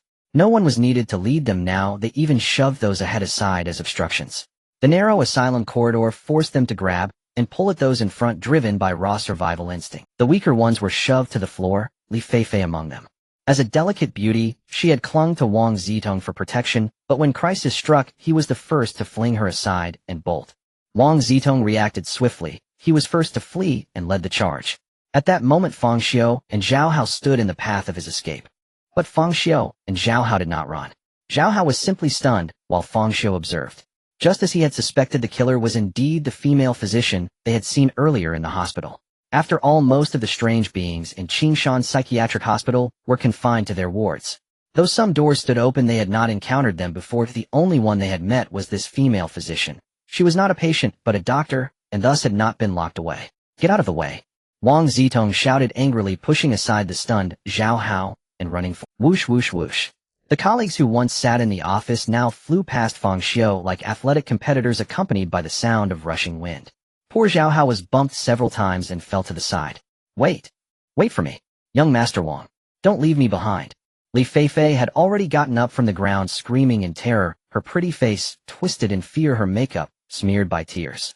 She was currently the last one, not only because she had been knocked down, but also because she was wearing high heels, which made it more difficult to run. Of course, it might also be related to the fact that she had done some physically exhausting things earlier. It's worth mentioning that she not only wore high heels, but also a tight-fitting skirt, which was form-fitting and sexy. However, the only drawback was that it hindered her ability to run. Experienced people would know that once she started running, the skirt would inevitably ride up. Li Feifei had barely run a few steps before she cried out in pain and fell to the ground. Her delicate fair ankle was swollen and red. It was proven that running in high heels was impossible, and it was very easy to twist an ankle. Li Feifei, who had fallen, couldn't care less about the fiery pain in her ankle, struggling to get up, but in the next second her vision darkened. Countless strands of thick black hair, resembling small snakes, blocked her view. It was the hair of the female doctor cascading down. Li Feifei's body trembled, her heart stopped at this moment. She instinctively looked up and met the gaze of a pale face with a pair of eyes that were nothing but white, staring directly at her. She froze completely, as if all her strength had been drained away, unable to move at all. It wasn't until the female doctor's hair fell and brushed against her face that the cold, slippery sensation jolted her awake. Li Feifei let out a shrill scream, crawling forward like a reptile. She felt no pain from her smooth, delicate knees scraping against the concrete, only focused on escaping. "Help! Help me!" she called out to Fang Xiu and Zhao Hao. They were the only two remaining in the corridor, while the others had long run to the end and turned the corner, disappearing from sight. "I don't want to." Before Li Feifei could finish her sentence, a flash of silver blade light swept by. Her gaze began to rise, spinning, then fell. Thud! A dull sound echoed. That was the sound of Li Feifei's head falling to the ground. The surgical knife in the female doctor's hand was extremely sharp, and with limbs exceeding 2 meters in length, her attack range was vast. With just a flick of her hand, the surgical knife accomplished its grim task. So swiftly that Li Feifei's body still remained in a crawling position. Her severed fair neck had a smooth and even cut, with bright red blood gushing out like a fountain. Some of the blood even splattered onto Zhao Hao, while Fang Xiu, standing behind him, avoided the spray. Zhao Hao, who had finally calmed down, was once again stunned. He was so terrified by the gruesome scene that he didn't wet himself, only because he had emptied his bladder earlier. The female doctor who killed Li Feifei did not stop, but continued to wield her surgical knife to dismember the body. She was dismembering with utmost seriousness, her movements precise and meticulous. Fang Xiu and Zhao Hao stood by, yet she didn't even glance at them. After dismembering, the female doctor pounced on the remains like a hungry tiger, beginning to consume her meal. Seeing this scene, Fang Xiu had already formed a guess in his mind. He roughly understood the female doctor's pattern of killing. She would kill nearby individuals, and only one at a time. Otherwise, there would be no reason for her to ignore him and Zhao Hao. Her method of killing was to dismember with a surgical knife and then consume. The reason for this pattern of killing likely related to her profession before death. As a surgeon wielding a surgical knife, her precise dismembering technique indicated that she must have performed numerous surgeries in a mental hospital. Surgeons typically operate on only one patient at a time. It is nearly impossible for a doctor to wield 2 surgical knives performing operations on 2 patients simultaneously. This should explain why the female doctor only kills 1 person each time and dismembers with a surgical knife, being conscientious and focused. As for eating humans, it might just be an instinct after becoming a monster. After understanding the killing pattern, Fang Xiu approached the female doctor and stood beside her. The scene was quite bloody, but Fang Xiu remained unmoved. He had to thank his wife for this. He had experienced such situations many times before, albeit as the one being eaten. Suddenly, Fang Xiu clenched his fist and struck the female doctor fiercely. Bang! A dull thud echoed. Fang Xiu retracted his fist, blood dripping down as it slid off his hand. He slightly frowned, looking at his injured fist, then at the female doctor's unscathed cheek. She continued to eat elegantly, seemingly undisturbed by Fang Xiu's rudeness. Fang Xiu felt as if his punch had struck steel, and it was this punch that made him realize the gap between him and the female doctor. It seemed that all the anomalies encountered so far possessed a lethality that humans could hardly resist. In the face of the bizarre, humanity felt as weak as ants. Perhaps only by becoming a spirit master could this situation be changed. At this moment, a trembling voice sounded behind Fang Xiu. Xiu. Xiu, let's run. It was Zhao Hao. Clearly Zhao Hao had recovered from his extreme fear. He did not flee like the others, but intended to call Fang Xiu. But Fang Xiu did not run, he calmly stood in place. This anomaly only eats one person at a time, which means that when she is eating it is the safest time. But I see she is almost done eating. Li Feifei had a great figure, as she was not the skinny type of beauty. Although her legs looked slim, she was proportionately ample, where it counted, so based on her body mass, it could last at least 3 minutes, possibly even 4. There's no need to rush. Fang Xiu spoke in a calm tone, uttering these chilling words. Zhao Hao, who had been on high alert, surprisingly retched at the mention of body mass. There were vegetable leaves, instant noodles, wide rice noodles, and enoki mushrooms. It was clear they had spicy hot pot for dinner. Previously, Wang Zidong mentioned that becoming a spirit master requires allowing the power of the anomalies to permeate one's soul. The area with the strongest power in the entire bizarre domain is naturally beside the anomaly, so I plan to stay a little longer. If you're scared, you can leave first. After saying this, Fang Xiu ignored Zhao Hao and reached out to touch the female doctor's long spider-like legs. He didn't know how to allow the power of the anomaly to permeate his soul, but it seemed that physical contact would expedite the process. The sensation was extremely cold, as if he were touching a corpse. After just vomiting, Zhao Hao felt as if his worldview had been shattered by the scene before him. He always thought he was quite lewd watching adult films every day and even indulging himself. But he never expected that Xiu Gu with his thick eyebrows and bright eyes would be even bolder than himself. How dare he take advantage of such a strange situation? However, combining what Fang Xiu had said earlier, Zhao Hao quickly understood the purpose behind this. Perhaps it was the overwhelming shock, or perhaps Fang Xiu's calm demeanor gave him some confidence, or maybe every ordinary person harbors an extraordinary heart. All these complex thoughts made Zhao Hao grit his teeth and walk towards the female doctor. Seeing him approach, Fang Xiu immediately gestured behind him, making space for Zhao Hao. Zhao Hao looked at the long, white, slender legs in front of him and trembled as he reached out his hand, as if he were about to grab a poisonous snake. Damn it! Let's do this. Hiss. So cold. Zhao Hao gasped as he felt the chill, yet he did not withdraw his hand. The two of them touched for a while, but did not feel any changes. At this moment, Zhao Hao suddenly spoke up. I never thought my first time touching a woman's thigh would be with a fake. But to be fair, those long legs are indeed long, almost longer than my life itself. Fang Xiu looked at Zhao Hao in surprise, not because of his dark humor, but because he sensed some potential in Zhao Hao. Though initially terrified, his strong adaptability was evident, as he was now daring to joke.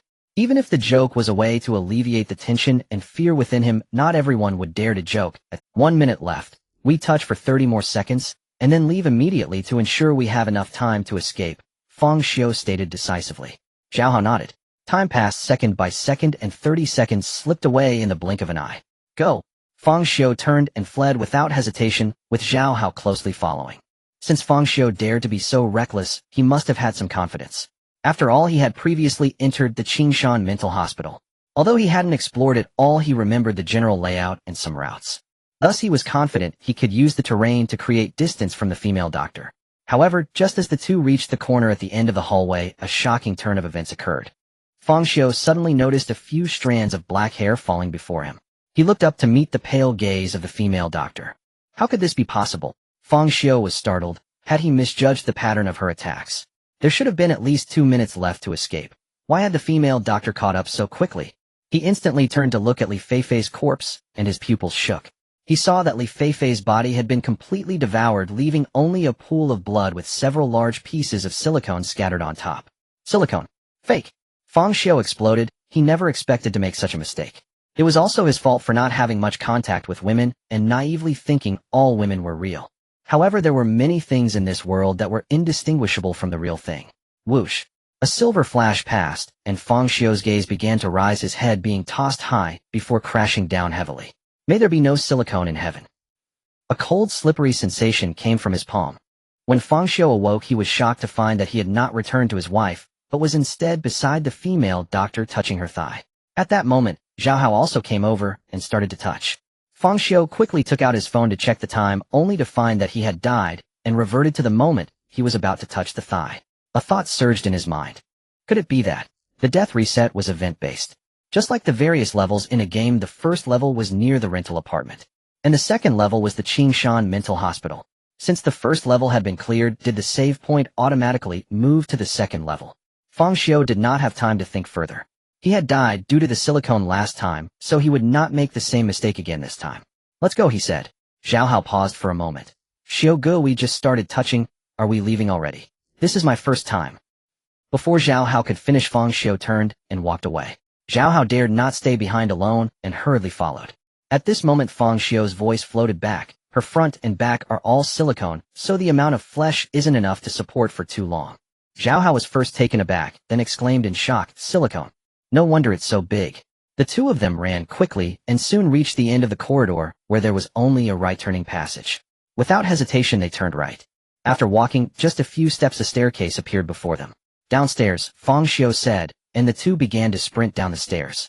The lights in the stairwell grew dimmer, and the darkness floated in the air like some kind of tangible particles. The two of them ran wildly, passing the first, second, and third floors. Not long after, they heard dense footsteps ahead.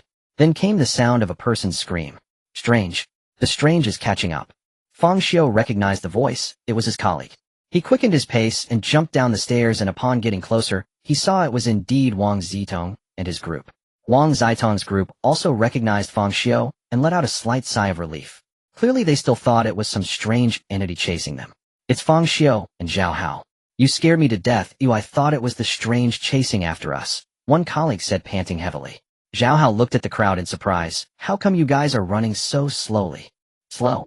We've at least gone down 20 floors. But you guys, how come you ran so fast? 20 floors. Zhao Hao was instantly alarmed. This is impossible. Xiu Gu and I have only gone down 3 floors before meeting you. What? Zhao Hao, don't talk nonsense right now. Fang Xiu looked at the panicked crowd deep in thought. At this moment, Wang Zitong reacted, looking alarmed. It must be the strange creating walls. It must be the strange creating walls. My cousin said that the power of the strange can cause illusions, possibly resulting in strange walls. Those who encounter strange walls will keep spinning in place, never able to escape. This is also why Fang Xiu and the others caught up with us so quickly, because we have been spinning in place the whole time. Wang Zitong's words added fuel to the fire, causing everyone to panic even more. Does anyone have any extra items? Throw them on the ground to mark the spot. Fang Xiu's calm voice cut through the chaos. Wang Zitong clearly realized what Fang Xiu was trying to do, and quickly took out a condom from his pocket and threw it on the ground. The others also reacted, and began tossing some cash and cigarettes onto the ground. After marking the spot, the group started to sprint down the stairs again. After descending half a floor and turning a corner, they discovered the items they had just thrown on the stairs. This is the lighter I just threw. And my money. We're done for. This is definitely strange walls. What should we do now? If the strange catches up to us, we are doomed. Prince Ting's face darkened as he picked up the heirloom he had just thrown away, realizing it was not an illusion, but the familiar Wolf Fang style he often used, making his expression even more grim. Enough with the noise, he shouted. My cousin once said that ordinary people can never escape the illusionary walls. To break the deadlock, one must rely on spiritual insight to see through. Hurry and check if anyone can awaken their spiritual insight. After speaking, he concentrated fiercely and prayed, hoping to awaken his own spiritual insight. He was unsure if his previous experience of being pursued by the uncanny counted as a brush with death, but at this moment, all he could do was pray. Fang Xiu paid no attention to the actions of the crowd and began to explore along the right wall. He never expected others to awaken their spiritual insight to become spirit masters. Among these people, the one most likely to become a spirit master was undoubtedly himself. After all, he had truly experienced life and death, and had close encounters with the uncanny. If he did not become a spirit master, then it was even less likely for anyone else. Therefore, rather than praying, it was better to search for clues. He began to recall the overall layout of the psychiatric hospital, feeling that the way out should be on the right side. Previously, he had passed through the stairwell, and at that time the exit was on the right side. Although he could not distinguish which building this psychiatric hospital belonged to, he assumed the layout must be similar. Since the uncanny walls were illusions, he decided to close his eyes and feel his way down the right side, hoping to touch a door. Fang Xiu closed his eyes, feeling the wall on his right as he began to descend the stairs, his unusual behavior immediately attracting the attention of the others. After all, everyone else stood still, and only Fang Xiu was acting independently, making it hard not to draw attention. Prince Teng observed Fang Xiu's actions thoughtfully. By now he realized that Fang Xiu was somewhat extraordinary. He remained too calm, displaying no signs of panic at any moment, even when encountering the uncanny. He couldn't help but recall the earlier scene when the female doctor appeared. His first instinct was to run, but what was Fang Xiu doing at that moment? Fang Xiu did not run. Instead, he stood against the wall to avoid being pushed. Despite being in the front position, he did not choose to escape immediately, and ultimately, only Fang Xiu, Zhao Hao, and Li Feifei remained. Now that Li Feifei was missing, she must have died. But what were Fang Xiu and Zhao Hao doing in that corridor for at least a minute? Why hadn't the uncanny killed them? Why did they not escape? The two men had stayed with the female uncanny for a full minute. Could it be that they were taking advantage of her? Prince Ting dismissed this absurd thought. Although he was unclear about what the two had done in that minute, one thing was, the uncanny only killed one person at a time. The man took 3 minutes, and the woman 2 minutes.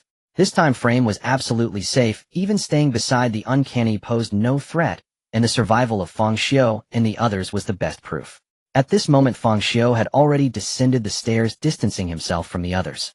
Seeing Fang Xiu go down, Prince Ting seemed to realize something, and mimicked Fang Xiu's actions, closing his eyes and feeling the wall as he descended, drawing the attention of the others. As Fang Xiu continued to feel his way, he had been touching the solid rough wall, but upon reaching the 15th step, the texture beneath his hand changed. It became smooth and increasingly cold, as if he were touching steel. Fang Xiu suddenly opened his eyes, and seeing the bare wall before him, without hesitation immediately pressed his hands against it, trying to find a doorknob. At this moment, Prince Teng, who had been following suit, quickly realized that the texture was different, and he couldn't help but feel overjoyed. It's a door. With a click, Fang Xiu turned the doorknob he had just found, and the door opened. An iron door had materialized from the wall at some point, and now it swung open, revealing a dimly lit corridor. Whoosh! Prince Teng dashed in first as if possessed. Fang Xiu said nothing, and entered the door on his own. The rest of the group, seeing the exit, also rushed in like madmen. As the group began to flee down the corridor, Fang Xiu, who had entered second, found himself in second to last place. It wasn't that he was slow, rather it was unnecessary. In the face of the female doctor, one did not need to run faster than her, only faster than the last person, and this way it was also convenient to touch her thigh a few more times while she was distracted, hoping to awaken his spiritual insight sooner. Moreover, sometimes being at the front was not necessarily a good thing. Fang Xiu clearly understood that there was more than just the female doctor lurking in this psychiatric hospital.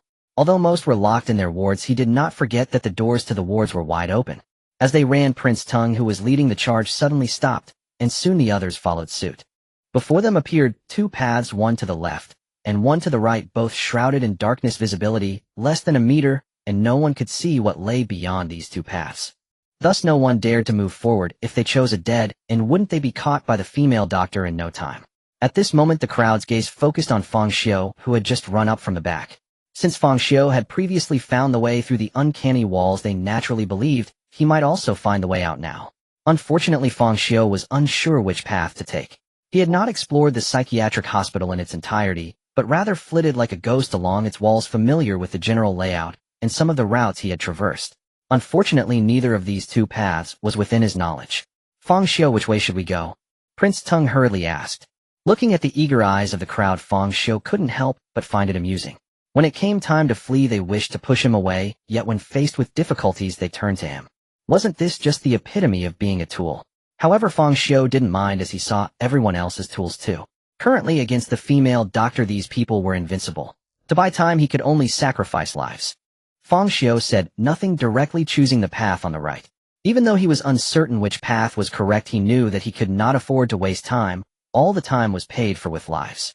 Seeing Fang Xiu head towards the right, without exception, everyone else also chose to run to the right. Just at that moment, the sound of cracking joints echoed. Everyone turned back to see the female doctor resembling a spider hanging upside down from the ceiling, her pale eyes fixed intently on the crowd, her white coat starkly visible in the dim corridor. Off. Run. Don't block the way. The crowd erupted in chaos, desperately rushing forward. However, human speed could hardly compare to that of the female doctor. 2 legs could not outrun 4. The ghostly figure of the female doctor suddenly appeared on the ceiling above the crowd, her long black hair cascading down, reaching for the last person in the line. The last person was the manager, Wu Dahai.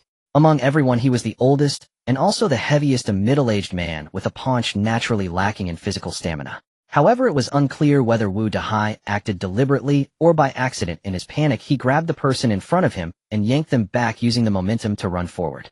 The person he pulled stumbled and nearly fell, naturally becoming the last one.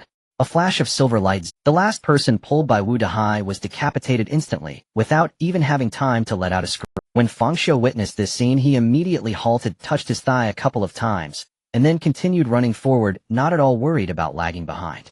In his youth and vigorous state, he was at the peak of his life, bolstered by regular exercise. He did not know how to quickly ignite his spiritual awareness, so he could only engage in these seemingly meaningless attempts. The corridor on the right was long. Everyone ran for a full minute before reaching the end, where it opened up into a spacious area. It was a dining hall.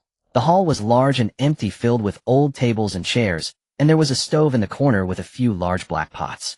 Wang Zitong was overjoyed at the sight. There should be an exit to the outside in the dining hall. Upon hearing this, everyone became excited, completely ignoring the dining hall's environment.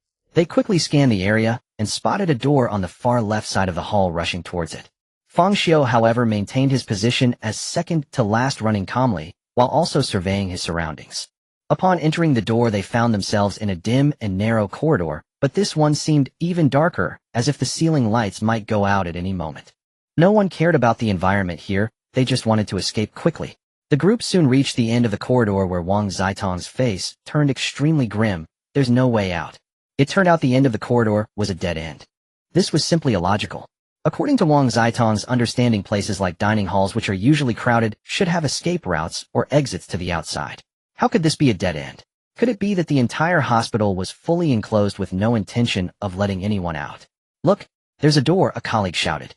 They saw a narrow door on the right side at the end of the corridor, so narrow that only one person could pass through.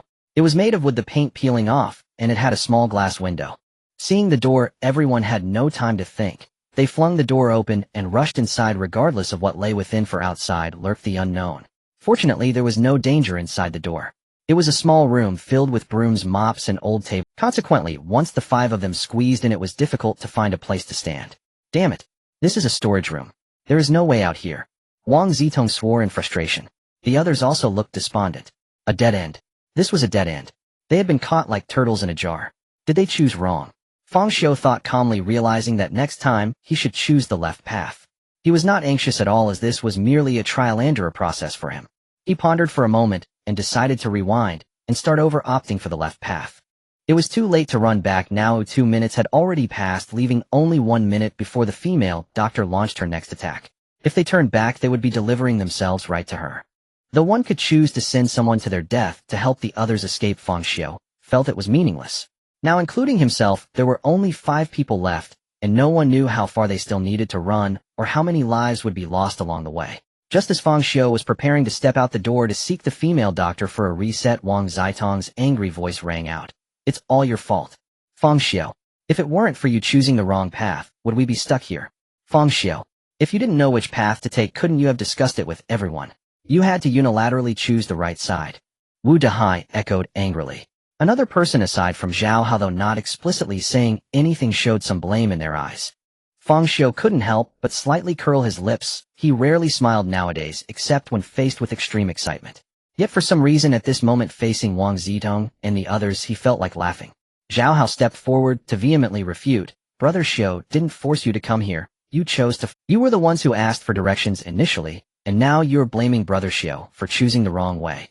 If you're so capable, why didn't you choose for yourselves? We may lack ability, but at least we won't blindly follow his lead. If we don't know the path, we can discuss it together, can't we? We trusted him to make the choice, who knew he would choose so poorly. He betrayed our trust and led us to a dead end. Wu Dahai, being the manager, spoke in a way that left the usually inarticulate Zhao Hao at a loss for words. All right, enough arguing. Wang Zitong shouted. The priority now is to think about how to survive. From my observations, this entity only attacks one person at a time, and after an attack there is a 2 to 3 minute safety period. So the only way now is to choose one person to lure it away while everyone else escapes. As soon as Wang Zitong said this, the atmosphere in the room turned eerie. It was clear to anyone that this was not a diversion but a death sentence, sacrificing one life for the sake of the others. Wang Zitong noted everyone's expressions, having already devised a plan in his mind. His earlier questioning of Fang Xiu was merely a setup, with everyone blaming Fang Xiu. Who else could be chosen to go to their death? Wang Zedong knew he had to do this. In times of panic, people are easily swayed by group mentality and do not think too deeply.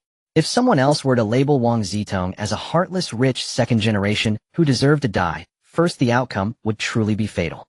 Amidst this eerie atmosphere, Wang Zedong made an unexpected move. He suddenly pushed Fang Xiu. He shouted loudly, "If it weren't for Fang Xiu, we wouldn't be in this predicament, so it must be Fang Xiu who atones. Come help." The others exchanged glances. While they did not wish to die themselves, the thought of relying on the death of another to survive made them feel morally conflicted and cowardly. "Let Brother Xiu go," Zhao Hao yelled angrily, rushing toward Wang Zedong. Wang Zedong was startled and quickly shouted, "Wu Dehai, why aren't you coming to help?" When seeking help from others, it was best to call out one person's name, assigning responsibility to someone, which would yield unexpectedly good results. Instead of asking who could help, it was essential to specify an individual by name. If unsure of a name, describe a feature and designate someone to assist. Wang Zedong was quite adept at this simple psychological trick. Though he indulged in hedonism, the elite education he received since childhood proved useful. Upon receiving the signal, Wu Duhai immediately responded, as he had always looked up to Wang Zedong. Bang! Wu Duhai charged towards Zhao Hao with his corpulent body, knocking him down to the ground.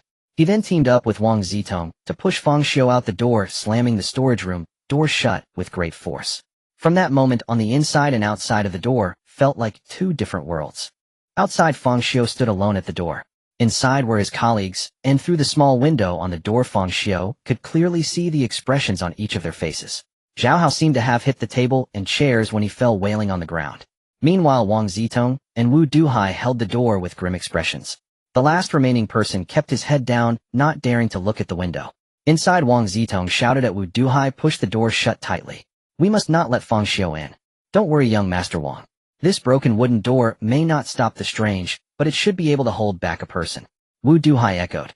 However, after blocking the door for a while, they realized that there was no force coming from outside and no sound of banging or kicking at the door. The two exchanged a glance and uneasily looked up towards the small window. At the window, a smiling pale face was pressed against it, calmly watching the two. A chill ran down their spines. "I always thought I would lose interest in people, but sometimes humans can be far more interesting than the strange. Ha! Thank you for rekindling my interest in this world. Next time I will repay you well." Fang Xiu's voice came through the dilapidated wooden door, the strange words leaving the two confused, yet the ominous undertone gave them a sense of foreboding. At that moment, the sound of crackling echoed. The female doctor had appeared. This familiar sound was like the Reaper's call, causing Wang Zedong and the others inside the storage room to hold their breath, fearing to attract the attention of the strange.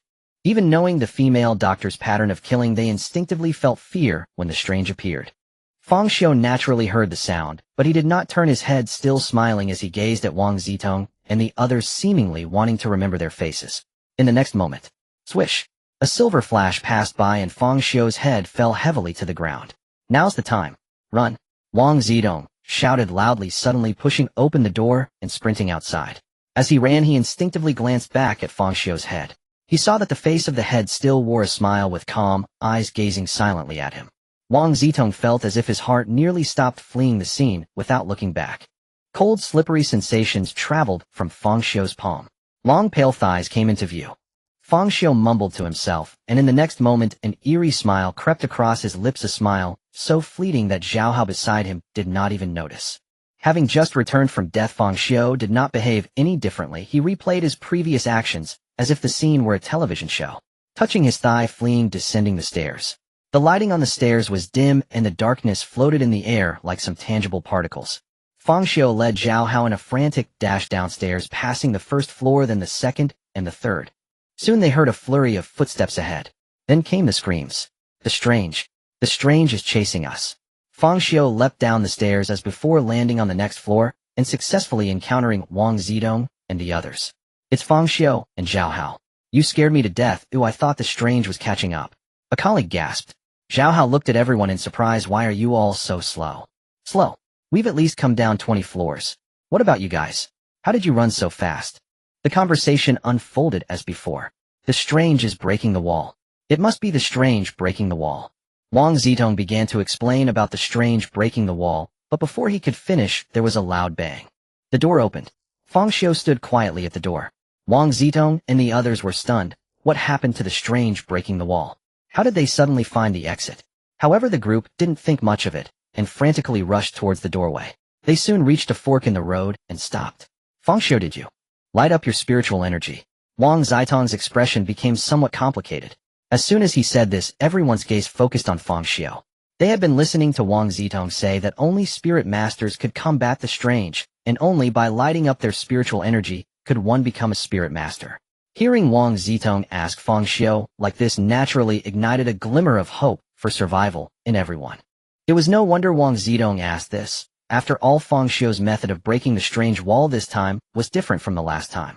Previously he had relied on groping, but this time he walked straight to the door and opened it. So Wang Zitong mistakenly thought that Fang Xiu had sensed the door's position through his spiritual energy. Faced with the expectant and complicated gazes of the crowd, Fang Xiu did not answer immediately, but instead took out his phone and glanced at the time. Then he looked up and said, 1 minute left. The strange will appear in 1 minute. Everyone instantly, you even know the exact time the strange will appear. It seems you've really become a spirit master. Fang Xiu, if you can take me out of the strange domain, it'll give you 5 million. They'll give you 5 million. Wang Zitong's tone was urgent. Fang Xiu, please help us escape. You must know which way to go, just lead us out, and we will surely repay you. However, Fang Xiu at this moment shook his head and calmly said no rush. His nonchalant response only added to everyone's anxiety. Before leaving, I have one more thing to do. Wu Duhai was so angry he nearly cursed what could be more important than escaping. A piercing scream echoed throughout the room, interrupting Wu Duhai. In an instant, everyone stared blankly at Fang Xiu, who was slowly retracting his foot, and Wang Zitong, who was still curled up on the ground. At this moment, Wang Zitong's face was twisted, his complexion flushed, veins bulging, and his whole body trembled uncontrollably, with screams escaping his lips. Everyone looked at him, and in a daze they seemed to hear the sound of an egg cracking. Oh. Wang Zitong was in so much pain, he could hardly form a complete sentence. Wu Duhai, as the sycophant, quickly reacted and angrily questioned Fang Xiu. Fang Xiu, what are you doing? Why did you suddenly kick him? The other colleagues echoed in agreement. Yeah, why did you hit someone for no reason? No one expected Fang Xiu to suddenly strike, and with such ferocity, even Wang Zitong himself could not comprehend. He might never understand why after he mentioned 5 million he received a kick. Did he think the money was too little? If he thought the amount was too low, why not just say it? At this moment, Fang Xiu provided an explanation. The speed of this strange far exceeds that of humans, so once the minute is up, someone will surely die. Now that Wang Zitong has lost the ability to act, he is the one who will die. Therefore I am saving you. Saving us. Everyone was stunned. They probably couldn't fathom that this was Fang Xiu's. After speaking, Fang Xiu did not give everyone time to react and kicked again. In the next second, another piercing scream echoed. This time it was Wu Duhai who fell to the ground. His posture mirrored Wang Zitong's, clutching his groin and howling, his cries ringing out. However, his tolerance was evidently not as strong as Wang Zitong's, and after just a couple of cries he fainted. It is well known that the groin is the most vulnerable area for men, and Fang Xiu did not hold back, delivering a solid kick that shattered it completely. Thus both Wang Zitong and Wu Duhai would surely be incapacitated for some time. The crowd erupted in chaos as Fang Xiu had inexplicably struck out twice, severely injuring both Wang Zitong and Wu Duhai. Xiu Guyu, what are you doing? Zhao Hao instinctively took a few steps back from Fang Xiu, unconsciously covering his groin. The others looked at Fang Xiu with eyes filled with wariness and suspicion. Fang Xiu, what exactly are you trying to do? Attacking Wang Zitong was to save us, but what about attacking Wu Duhai? A colleague angrily questioned. No one wanted to be with someone who could attack without warning, especially with such viciousness targeting their most vulnerable spots. Facing the crowd's inquiries, Fang Xiu remained unfazed, still calm, to leave one as a backup. The crowd looked at Fang Xiu's calm demeanor, and a storm surged in their hearts, for Fang Xiu's actions were too nakedly ruthless and utterly unexpected, leaving them shocked. Indeed, no one wishes for their own death, and when it comes to necessary choices, one must decide. However, Fang Xiu gave no room for discussion or choice, directly attacking others. As if injuring one person was not enough, he even wanted to keep a backup, a method of operation that completely overturned everyone's worldview. As a result, they were all on high alert around Fang Xiu, fearing he might keep another backup. Yet Fang Xiu did not strike again.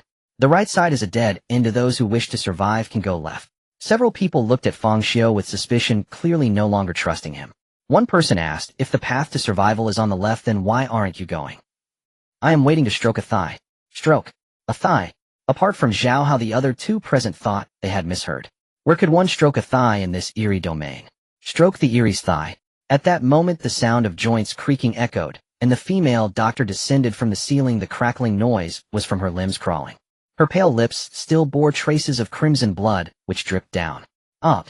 The two screamed in panic and turned to run, but fearing Fang Xiu might be deceiving them, they hesitated, only slightly advancing into the left corridor, but dared not go deeper. In contrast, Fang Xiu did not run. Instead, he walked towards the female doctor. Of course, he merely stopped not far from Wang Zitong. Seeing Fang Xiu approach, Wang Zitong's eyes were filled with hatred and anger. He reached out, seemingly desperate, to grab Fang Xiu's pant leg and drag him down with him. Bang! Fang Xiu stepped down, crushing Wang Zitong's hand underfoot. Ah! You! The intense pain drove Wang Zitong into madness, and in his rage he nearly lost all reason. At that moment Fang Xiu slowly leaned down, calmly asking, "Do you enjoy my gratitude?" Before Wang Zitong could respond, a flash of silver light passed, and everything fell into silence. Fang Xiu then slowly stood as if he had done something trivial. He then walked over to the female doctor and began to stroke her thigh. The few people not far away were utterly dumbfounded. Even witnessing it with their own eyes, they still couldn't believe that what Fang Xiu meant by stroking a thigh was indeed stroking the Yiri's thigh. At that moment Fang Xiu turned back and looked at Zhao Hao together.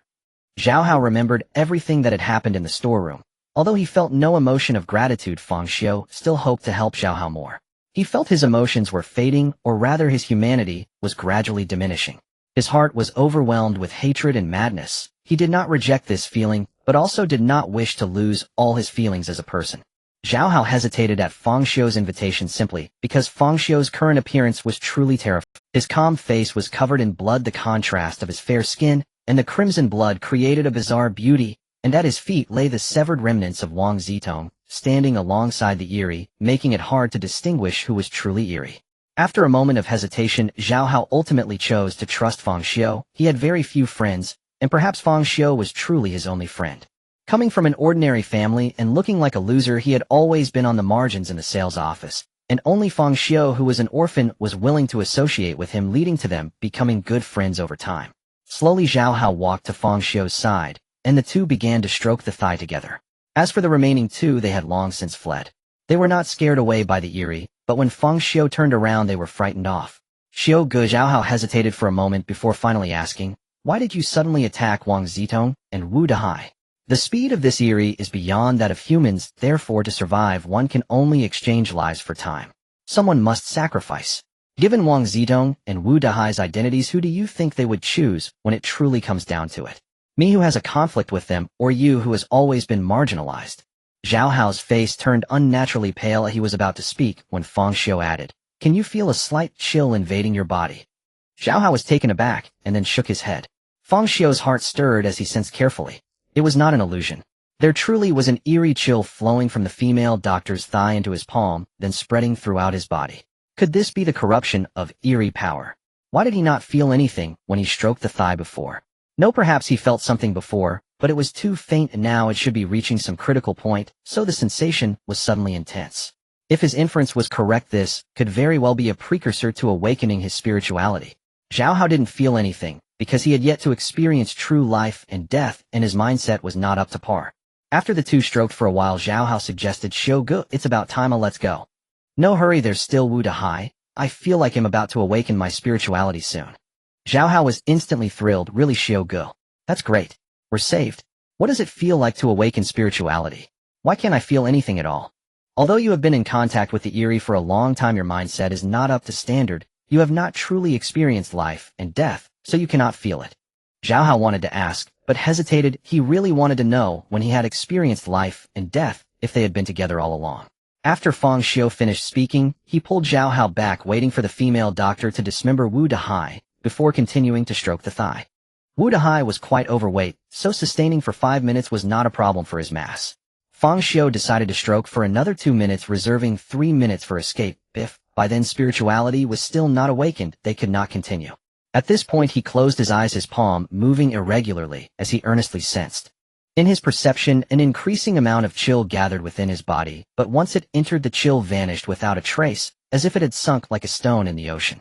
This left Fang Xiu somewhat curious. Where did the strange aura go after entering his body? Was it perhaps in the mind? He unconsciously immersed his consciousness, allowing it to flow with the chill, moving toward an unknown place like a leaf drifting on a river, eventually merging into the sea.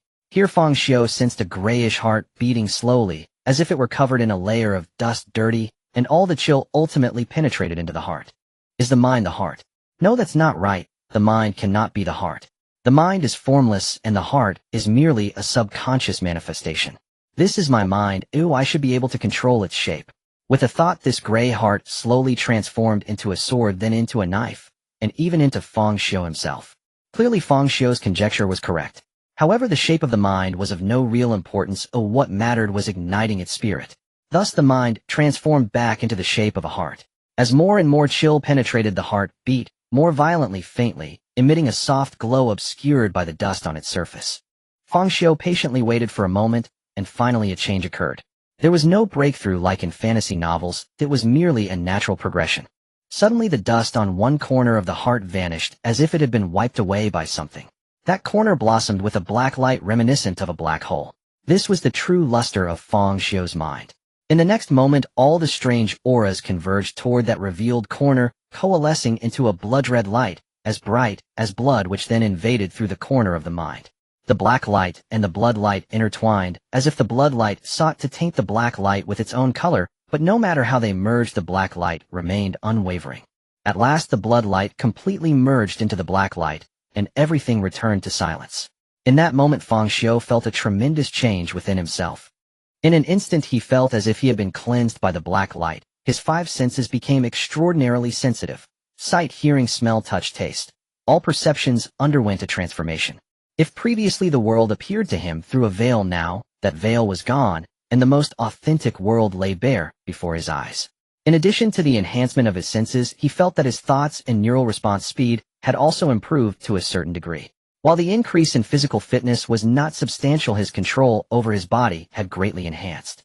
If an ordinary person could mobilize 40% of their muscles, Fang Xiu could now mobilize over 80%. Muscle movement is controlled by the brain, which is led by the mind. Typically, one can only maximize muscle mobilization during extreme mental tension or life-threatening situations. However, this varies by individual, as most cannot achieve this even in death. For example, the famed General Li Guang from the Han Dynasty during a patrol mistook a stone in the grass for a crouching tiger and drew his bow with all his might, managing to embed the arrow 3 inches into the stone. But from that moment on, no matter how he shot thereafter, he could never penetrate the stone again.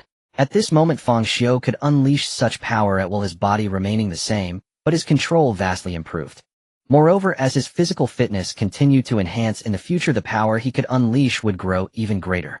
Gradually Fang Xiu opened his eyes, and a hint of black light flickered in his distinctly black and white pupils. Is this the spirit? At this moment he gained a deeper understanding of the spirit. The so-called spirit is the product of the mind's inherent power being twisted by strange forces. The mind possesses tremendous power, but this power cannot affect the real world. It only exists in the realm of illusion. It is as if everyone is a god in their own mental world. Within your heart you can imagine anything capable, yet it cannot impact reality. And the strange power is the tool that breaks the boundary between illusion and reality. A mind infused with strange power can influence the real world. Of course, this does not mean that once the spirit is ignited you can do anything in the mental world, and the same in reality. Firstly, the spirit is only partially ignited, not fully awakened. According to Fang Xiu's estimation, the ignited corner accounts for merely 1% of the entire area of the mind, which means only 1% of the spirit has been ignited. Secondly, even if the spirit were 100% ignited, it is unlikely to be as omnipotent as in one's fantasies, for the mind is not equivalent to imagination. It is a composite of imagination, emotions, memories, mental states, and more. The power of the mind is the power of the inner self. The stronger your inner self, the stronger the power of the spirit, provided that there is enough strange power fused, otherwise it cannot affect reality. All power has its own manifestation, and the power of the mind is no exception. Its manifestation relates to what matters most to each person's inner self. What they desire most, and what they need most will be reflected. It is also influenced by personality, imagination, environmental factors, and so on. This is why each spirit master possesses different abilities. The ability of a spirit master is the manifestation of the power of the mind. This is what is known as the reflection of the mind. So what is my ability? Fang Xiu couldn't help but wonder. Or rather, what is it that I desire most in my heart? With this question in mind, Fang Xiu began to mobilize his pitch-black spirit. In the next moment, he sensed a piece of information, and he froze in place. For his ability is, so my heart is filled with pain. Fang Xiu felt astonished. He continued to sense carefully, and immediately obtained a more detailed introduction to his ability. Attacking others can make the victim feel pain. Fang Xiu seemed to see a statement that was nonsensical. Is this even considered an ability? Without this ability, I could still make someone feel pain with a punch. When Fang Xiu began to utilize his ability, he was surprised to discover that he seemed to see his own death scene within the pitch-black spirit. Moreover, a familiar feeling of pain surged in his heart. It was the pain brought by each death, not just physical pain, but more so psychological anguish.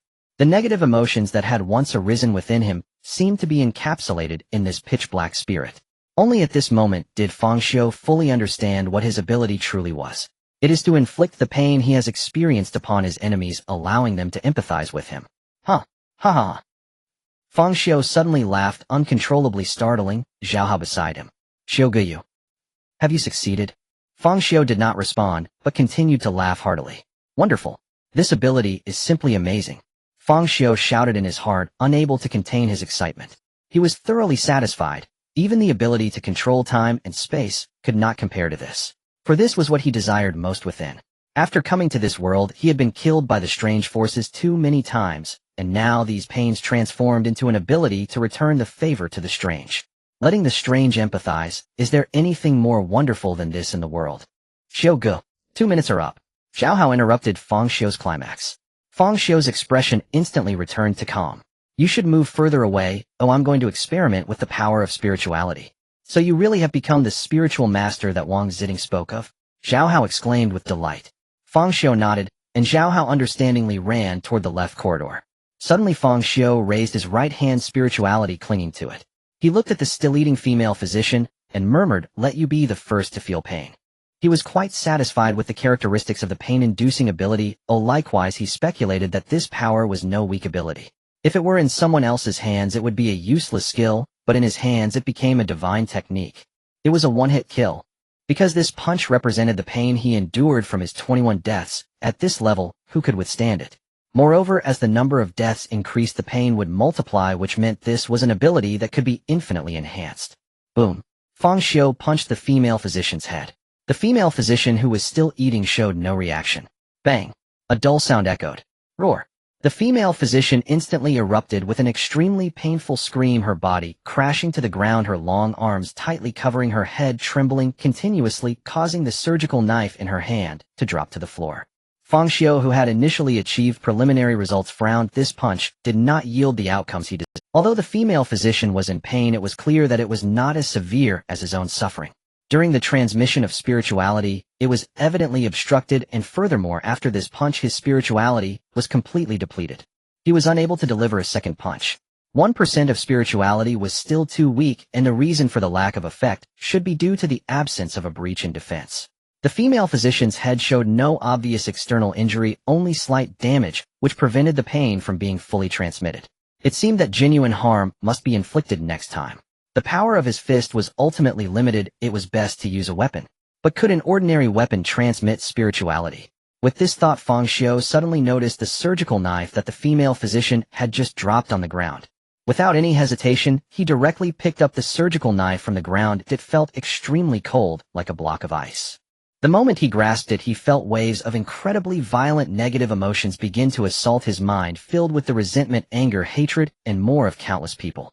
Such violent negative emotions could almost tear a person's mind apart. A common person would likely be transformed into a monster that only knew slaughter the moment they came into contact with these emotions. However, Fang Xiu was no ordinary person. If these negative emotions were likened to ink, they would stain every soul black. But what if the soul was already black?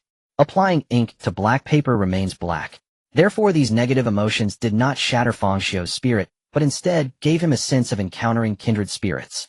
Gradually, countless shattered images appeared before Fang Xiu's eyes, one after another, of half-human, half-peculiar beings bound to an operating table, a sharp surgical knife cutting and dismembering them.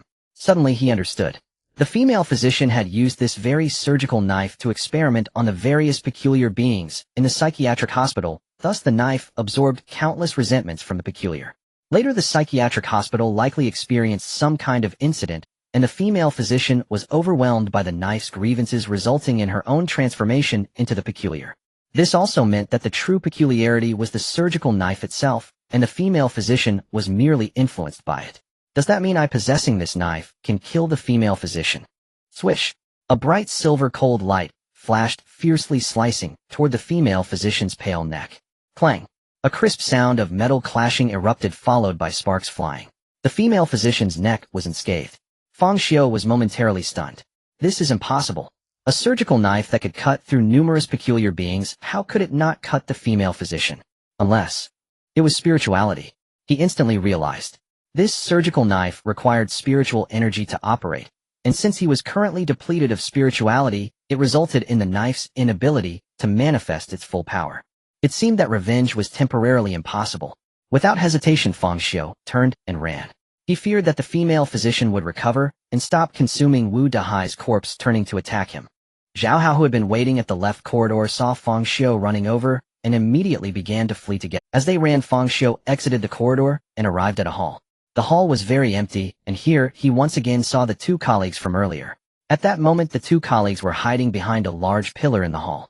Fang Xiu should not have been able to see them as the pillar blocked his line of sight, but since igniting spirituality, his senses had become sharper, and he easily heard their hurried breaths and anxious heartbeats. Surrounding the hall were 4 doors facing east, southwest, and north, and no one knew what lay beyond them. Xiuge, there are 4 doors here. Which way should we go? Zhao Hao asked. Upon hearing voices, the two colleagues hiding behind the pillar immediately stepped out. Great.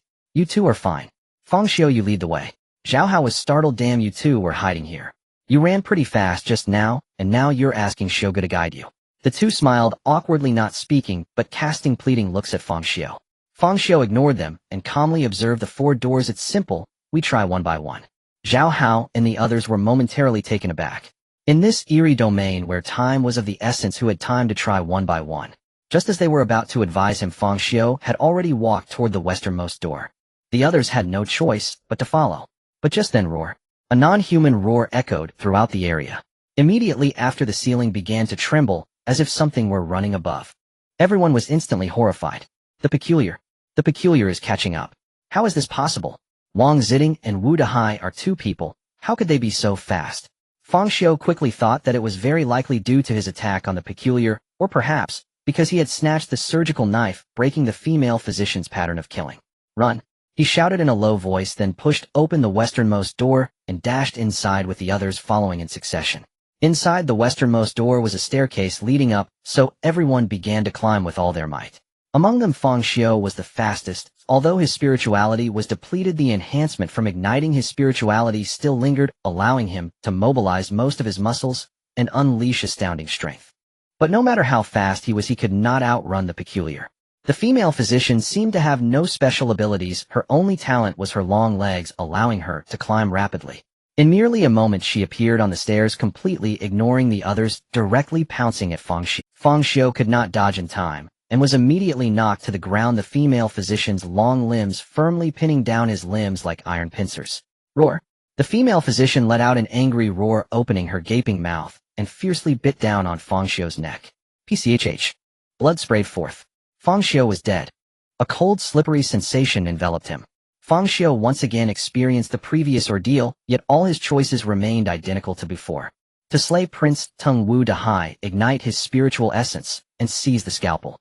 He could never relinquish the scalpel, a tool capable of cutting through countless bizarre challenges paired with the ability to inflict pain.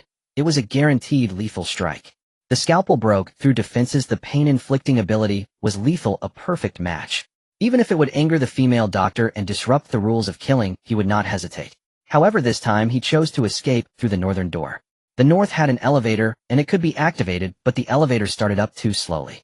Just as the doors were about to close, a pale hand reached out from within, and Fang Xiu met his end. The south. The south was the operating room, which was in utter chaos. Various medical instruments shattered into pieces, and dark, ominous bloodstains were everywhere. And it was a dead end. Fang Xiu met his demise. In the end, only the eastern door remained. If this door offered no escape, Fang Xiu would have to abandon the scalpel he had worked so hard to obtain. Fortunately, the east truly was a path to survival. It was a long corridor, one side of which had public restrooms and further ahead branched into 3 paths, left, right, and center. The moment he saw the restroom, memories of his previous walk through the psychiatric hospital flooded back to Fang Xiu's mind. The reason the memory was so vivid was that he had only seen this restroom in the psychiatric hospital, where he had passed through and turned left, encountering a sign. It read emergency exit. Just like those in shopping malls, schools, and hospitals, there was an emergency exit. Though he didn't know if the emergency exit in the psychiatric hospital was truly safe, he had no choice but to try. He ran with all his might toward the emergency exit, but barely reached the public restroom before being caught and killed by the female doctor. Did that mean he had to give up the scalpel? Fang Xiu quickly dismissed the thought. Although the female doctor was much faster, he could utilize his repeated deaths to predict her attack trajectory. If the death resets were used wisely, it was akin to foreseeing the future. The 9th death reset. Go east. In the hall, Fang Xiu did not hesitate at all, directly leading Zhao Hao through the eastern door. As for the 2 colleagues hiding behind the stone pillar, they were not foolish either, and hurriedly followed through the eastern door. Upon entering the eastern door, inhuman howls erupted, and the ceiling trembled violently. Oh, X3. Amidst the screams of Zhao Hao and the others, the female doctor appeared on the ceiling. The 3 of them were terrified, frantically pushing and running, fearful of being the last one left behind. However, the female doctor soared over their heads, directly lunging at Fang Xiu. At that moment, Fang Xiu ran without looking back. Zhao Hao exclaimed in shock, "Xiu, go quickly." His words were cut off as he froze. For the next moment, he witnessed an astonishing scene. It was as if Fang Xiu had eyes on his back. The female doctor reached out from the ceiling with a large hand, aiming for his head. Fang Xiu, as if foreseeing the attack, slightly tilted his head, narrowly evading the pale, eerie hand. With one strike failing, the female doctor immediately pulled back for another attack, accompanied by a howling wind. But Fang Xiu crouched low and dodged again. Then came the 3rd, 4th, and 5th strikes. The female doctor's hands became mere shadows as they continuously struck, but Fang Xiu always managed to evade with calmness and precision. Finally, the female doctor became enraged. Her entire body lunged down from the ceiling, resembling a massive humanoid spider. However, just before she lunged down, Fang Xiu stumbled, as if tripped by something, his body leaning forward suddenly. The momentum increased his speed slightly, but his form became unsteady, as if he would fall at any moment. And so he truly fell. Yet even while falling, he did not stop. He rolled towards the left corridor. Bang! A deep pit formed where he had just fallen, caused by the female doctor. She missed her target, and filled with rage, followed him into the left corridor. Zhao Hao and the others were left dumbfounded, feeling dizzy and unable to keep up with Fang Xiu as he effortlessly dodged several attacks. Is this what being a spirit master is? Zhao Hao felt a mix of admiration and longing. Who wouldn't dream of being extraordinary? Yet what Zhao Hao did not know was that this was not the ease of a spirit master. Of Fang Xiu was not as relaxed as imagined. This was a skill he had only achieved after dying 9 times. At the left corridor, Fang Xiu finally saw the glowing green sign of the emergency exit. This was the first time he had seen the sign since his 9 death resets. He did not know how to dodge next, and anticipated he would have to die a few more times. But just then a strange scene unfolded. Upon seeing the sign, the female doctor, who had just entered the left corridor, suddenly let out a terrifying shrill scream. Her voice was filled with fear, terror, and trembling. After the scream, the female doctor abruptly turned around and fled like a ghost. Fang Xiu immediately halted, his brow furrowing. The female doctor's retreat did not bring him any joy, rather it made him increasingly apprehensive. Why did she flee upon seeing the sign? This could only mean that something terrifying was hidden here, something that even the female doctor feared. Fang Xiu stared at the sign behind, which was a dimly lit passageway illuminated solely by the sign. But he could vaguely see an iron door at the end of the passage. Logically, that door would lead to safety. At that moment, Zhao Hao and the others rushed over. "Xiu, are you alright? Why did the eerie one run away?" Zhao Hao asked, concern etched on his face. Fang Xiu shook his head, signaling that he was fine. The other 2 looked on with delight. This is the emergency exit. The path to survival must be right here.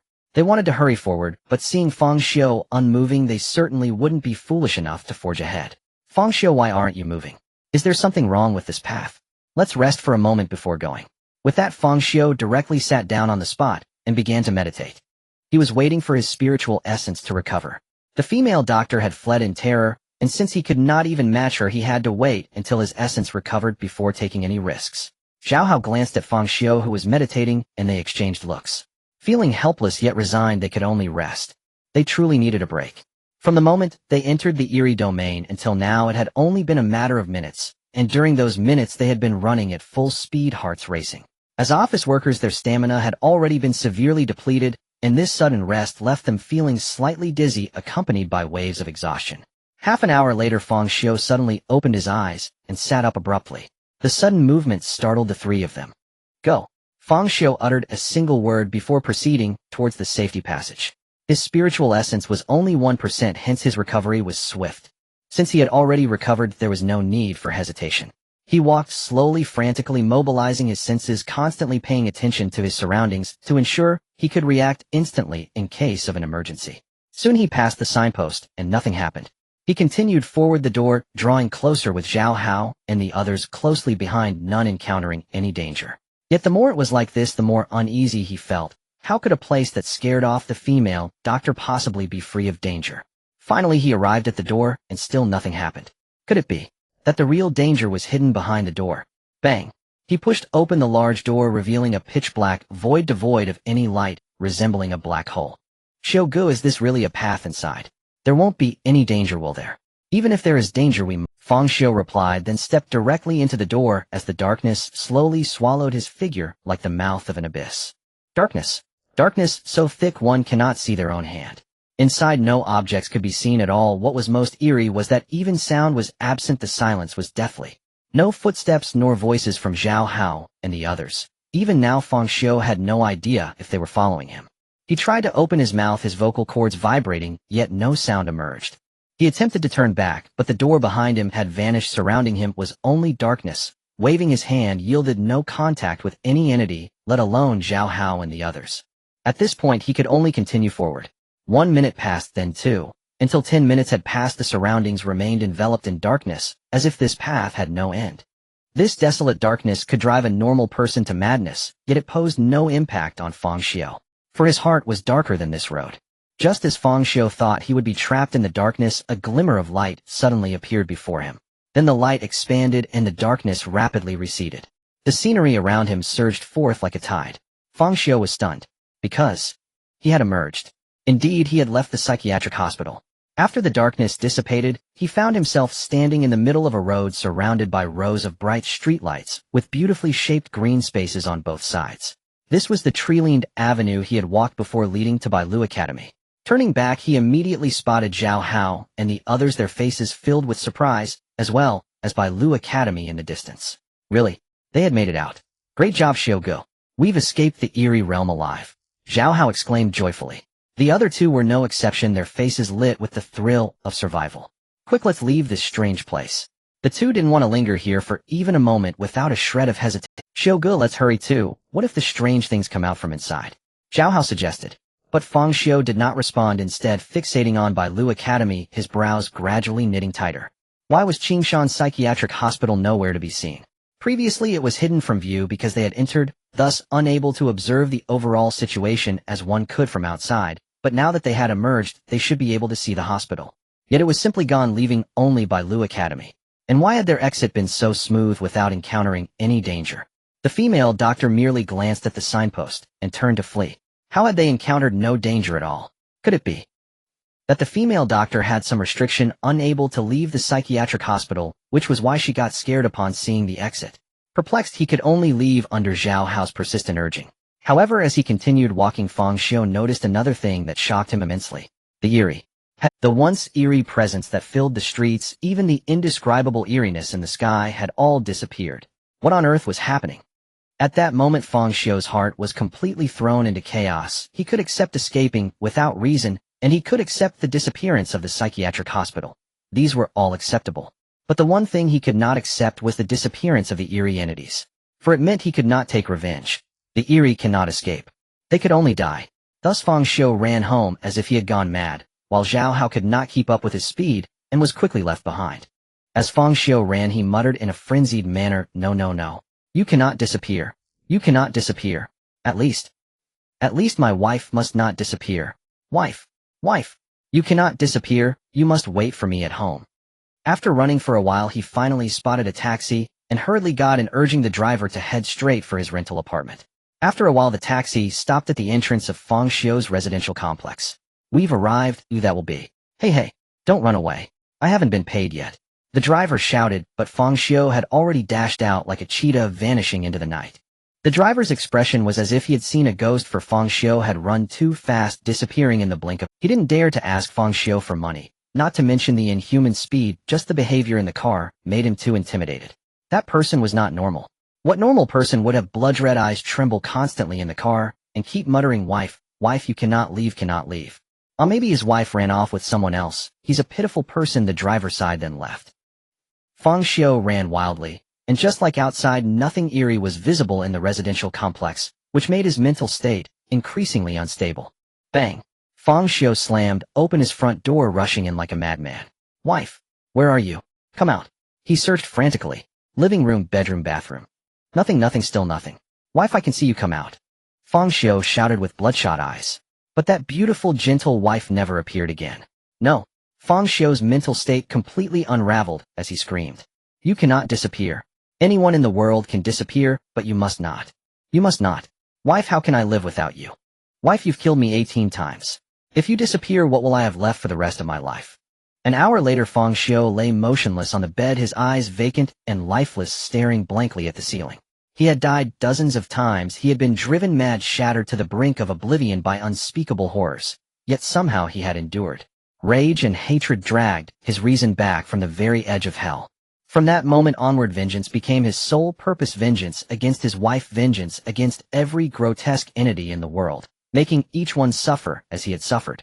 His very existence was defined by it, just as his name declared. Fang Xiu. Only at death does he rest. Now the grotesques were gone. Where then was his fury to be directed? What meaning remained in life? And so he stared at the ceiling all night long. Not until the next morning did Zhao Hao call. "Brother Xiu, turn on the news, quick." His voice trembled with urgency. Fang Xiu, however, gave no reply. "Brother Xiu, the Bailu Academy sales office caught fire." At the name Bailu Academy, a flicker of awareness returned to Fang Xiu's eyes, and he immediately pulled out his phone to check the reports. The first headline struck him like a physical blow. At 1949 yesterday, a catastrophic fire broke out at the Bailu Academy sales office in the Looting City Development Zone, consuming approximately 1,000 square meters. Firefighters responded instantly and extinguished the blaze by 2200. Official records confirmed 11 fatalities. The list of the deceased follows. A fire at Bailu Academy yesterday at 1949. Impossible. Fang Xiu remembered that hour with absolute clarity. Yesterday at that time, he and the others had been fleeing through a grotesque domain, glancing constantly at their phones to track the minutes. Moreover, when they'd left Bailu Academy the previous evening, around 9 o'clock, there had been no sign of fire whatsoever. Frantically, he scanned the death list, and there unmistakably stood his own name. And beneath it a cascade of names he knew intimately: Zhao Hao, Wang Ziting, Wu Dahai. Zhao Hao's voice crackled over the line, panic trembling. "Brother Xiu, did you see it? Our names are on that list. Does that mean we're already dead?" Fang Xiu remained silent, but the light in his eyes surged back, visible even to the naked eye. Brother Xiu, are you listening?" "Heh, ha ha ha." A sudden fevered laugh erupted from Fang Xiu, restrained yet vibrating with raw exhilaration. "Ha! Exquisite. Utterly exquisite. I knew they hadn't vanished. They've merely been playing hide-and-seek with me." "Brother Xiu, what on earth are you saying? Don't frighten me." Thud. Fang Xiu ended the call. Learning of his own death sent a jolt of pure elation through him. It meant the grotesque phenomena had not ceased, the grotesques themselves had not disappeared. What could possibly be more thrilling? Just then, a chime. A WeChat notification. The sales office work group. Manager Wu Dahai had tagged Fang Xiu. "Fang Xiu, why haven't you come to work yet? Why haven't you come to work yet? Why haven't you come to work yet?" A barrage of identical messages flooded the screen. Fang Xiu smiled, calm, unnerving, utterly unshaken. Wu Dahai, the man who was already dead, was summoning him to work. Fascinating. Truly fascinating. Even in death, he demanded labor. It seemed Wu Dahai, upon dying, had transmuted into a capital grotesque. For the first time in his life, Fang Xiu felt an irrepressible eagerness to go to work, yet he refrained from replying in the group chat. He wanted to see what marvels Wu Dahai would conjure next. As Fang Xiu remained silent, the chimes grew faster, sharper, until at last crimson characters bled across the screen. "Do you think silence hides you from my sight?" The blood-red script blazed across the display, sinister. Then the letters began to writhe, coalescing into a single pool, blood thick and vivid, materializing spontaneously upon the glass. Gurgle, gurgle. The blood bubbled violently, boiling as if scalded. Then slowly an eye emerged from its depths, tethered by glistening crimson filaments, pushing forth from the screen itself. That grotesque eye locked onto Fang Xiu, unblinking predatory. Fang Xiu, I see you. Wu Dahai's voice slithered forth, not from the phone, but from the eye itself, cold, hollow, dripping with malice. The scene was profoundly unnatural, enough to shatter any ordinary mind. Fang Xiu, however, was exceptional. After a brief pause, he asked calmly, "When is my commission paid?" The eye paused, stunned, evidently unprepared for such a response. "You'll receive it the moment you report." Agreed. With that, Fang Xiu lunged forward, seized the blood-licked eye, and yanked it free from the screen, like plucking stubborn weeds from soil. "Apologies, I only have this one phone. Kindly refrain from occupying it." The eye shrieked in agony, then dissolved into nothingness, vanishing like mist. Fang Xiu opened his palms, empty. No eye, no blood. An illusion. This grows ever more intriguing. Time to go to work. And so Fang Xiu set out once more, toward Bailu Academy. Upon arrival, he found the entire sales office reduced to charred blackness, scorched beyond recognition, encircled by police tape. He strode past the barrier and entered. The instant he crossed the threshold, reality shimmered, and in a daze he stood once more within the opulent sales office. Golden ceilings gleamed, marble floors reflected light, like mirrors, and a massive crystal chandelier hung, suspended above. Even Li Feifei, long since dead, stood nearby in her professional attire, chatting animatedly with colleagues. When she spotted Fang Xiu, she greeted him with cheerful familiarity. Well, little Fang's here early today." Fang Xiu stepped closer, pinched her cheek. Warm, supple, vibrantly alive. "Is it real, eh?" Li Feifei shrieked, slapping his hand away and erupting into furious scolding. Fang Xiu ignored her entirely and ascended the stairs. On the second floor, Zhao Hao rushed toward him. "Brother Xiu, you were dragged here too." "No, I chose to come." "Where's Wu Dahai?" Zhao Hao blinked, then comprehension dawned. "He's in his office." Fang Xiu nodded and proceeded onward. Along the corridor, former colleagues, each long deceased, sat at their desks, some diligently typing, others idling, just as they had before. Just as Fang Xiu reached Wu Dahai's office door, the manager himself burst forth. "Fang Xiu, why are you only now arriving? I tagged you in the group. Why didn't you respond? Do you realize? When is my commission paid?" Fang Xiu's quiet question cut off Wu Dahai's tirade mid-sentence. Wu Dahai sneered. "Commission? You dare ask me for commission? With that attitude? Even in death you remain insufferable. What did you say? Who's dead? Can you speak human? I'm perfectly alive. You're the one who..." Wu Dahai's fury boiled over. He jabbed a finger at Fang Xiu's nose, his voice a rapid-fire torrent, drawing every colleague's gaze toward the spectacle. A flash of silver, sharp, silent, lethal. Instantly the world fell mute. Before the stunned eyes of all present, a gleaming surgical scalpel stood embedded deep in Wu Dahai's thick, corded neck. Its hilt gripped tightly in a large, steady hand, Fang Xiu's. His calm, unwavering gaze met Wu Dahai's wide, furious stare, and he spoke, voice soft, precise, "Are you dead now?" Fang Xiu withdrew the scalpel. Bang! Wu Dahai's hefty body collapsed to the ground. At that moment the colleagues suddenly froze, each standing rigidly in place like zombies, their faces turning pale, as if they were corpses, including Zhao Hao. In the next second the colleagues moved, their bodies began to twist in a bizarre manner, their necks and spines bending into an exaggerated, inhuman arc. Their muscles writhed and swelled like boiling water. "Are they going to transform?" Fang Xiu murmured, then ill interrupt the spell. He wouldn't foolishly stand still like in a TV drama waiting for them to transform. Fang Xiu unleashed his full power, his figure agile, like a cheetah, suddenly darting toward the crowd. 1/2 slashes, 3 slashes. Silver light flashed across the scene. When Fang Xiu finally halted, he had already reached the other end of the office area. In that brief second, he traversed the entire office area, creating holes in the necks of each person. The sounds of bodies hitting the ground were incessant. At that moment a crackling sound came from behind Fang Xiu. A female doctor, waiting for a long time. He turned around to find the familiar female doctor suddenly appearing behind him, her elongated limbs hanging from the ceiling, her thick black hair cascading down, and saliva dripping from her gaping mouth, her eyes glaring at Fang Xiu, with only the whites visible. Suddenly the female doctor lunged at Fang Xiu like a specter. But this time Fang Xiu did not resist. Instead, he stood calmly in place, waiting for the female doctor to attack. Swish! The female doctor's pale, eerie hand struck fiercely at Fang Xiu's neck. However, in the next moment, a surprising thing occurred. Her hand passed right through Fang Xiu's neck, as if it were merely air. "Have you played enough? If you've had enough, come out." Fang Xiu calmly surveyed his surroundings. Instantly, the female doctor vanished, the corpses disappeared, and even the entire sales office shattered like a mirror. Behind the fragments was the escape route of the Qingshan Mental Hospital. A glaring safety exit sign hung on the wall. Beside Fang Xiu, Zhao Hao, and the other three lay sprawled on the ground, each face twisted in terror, with numerous chaotic wounds breathless.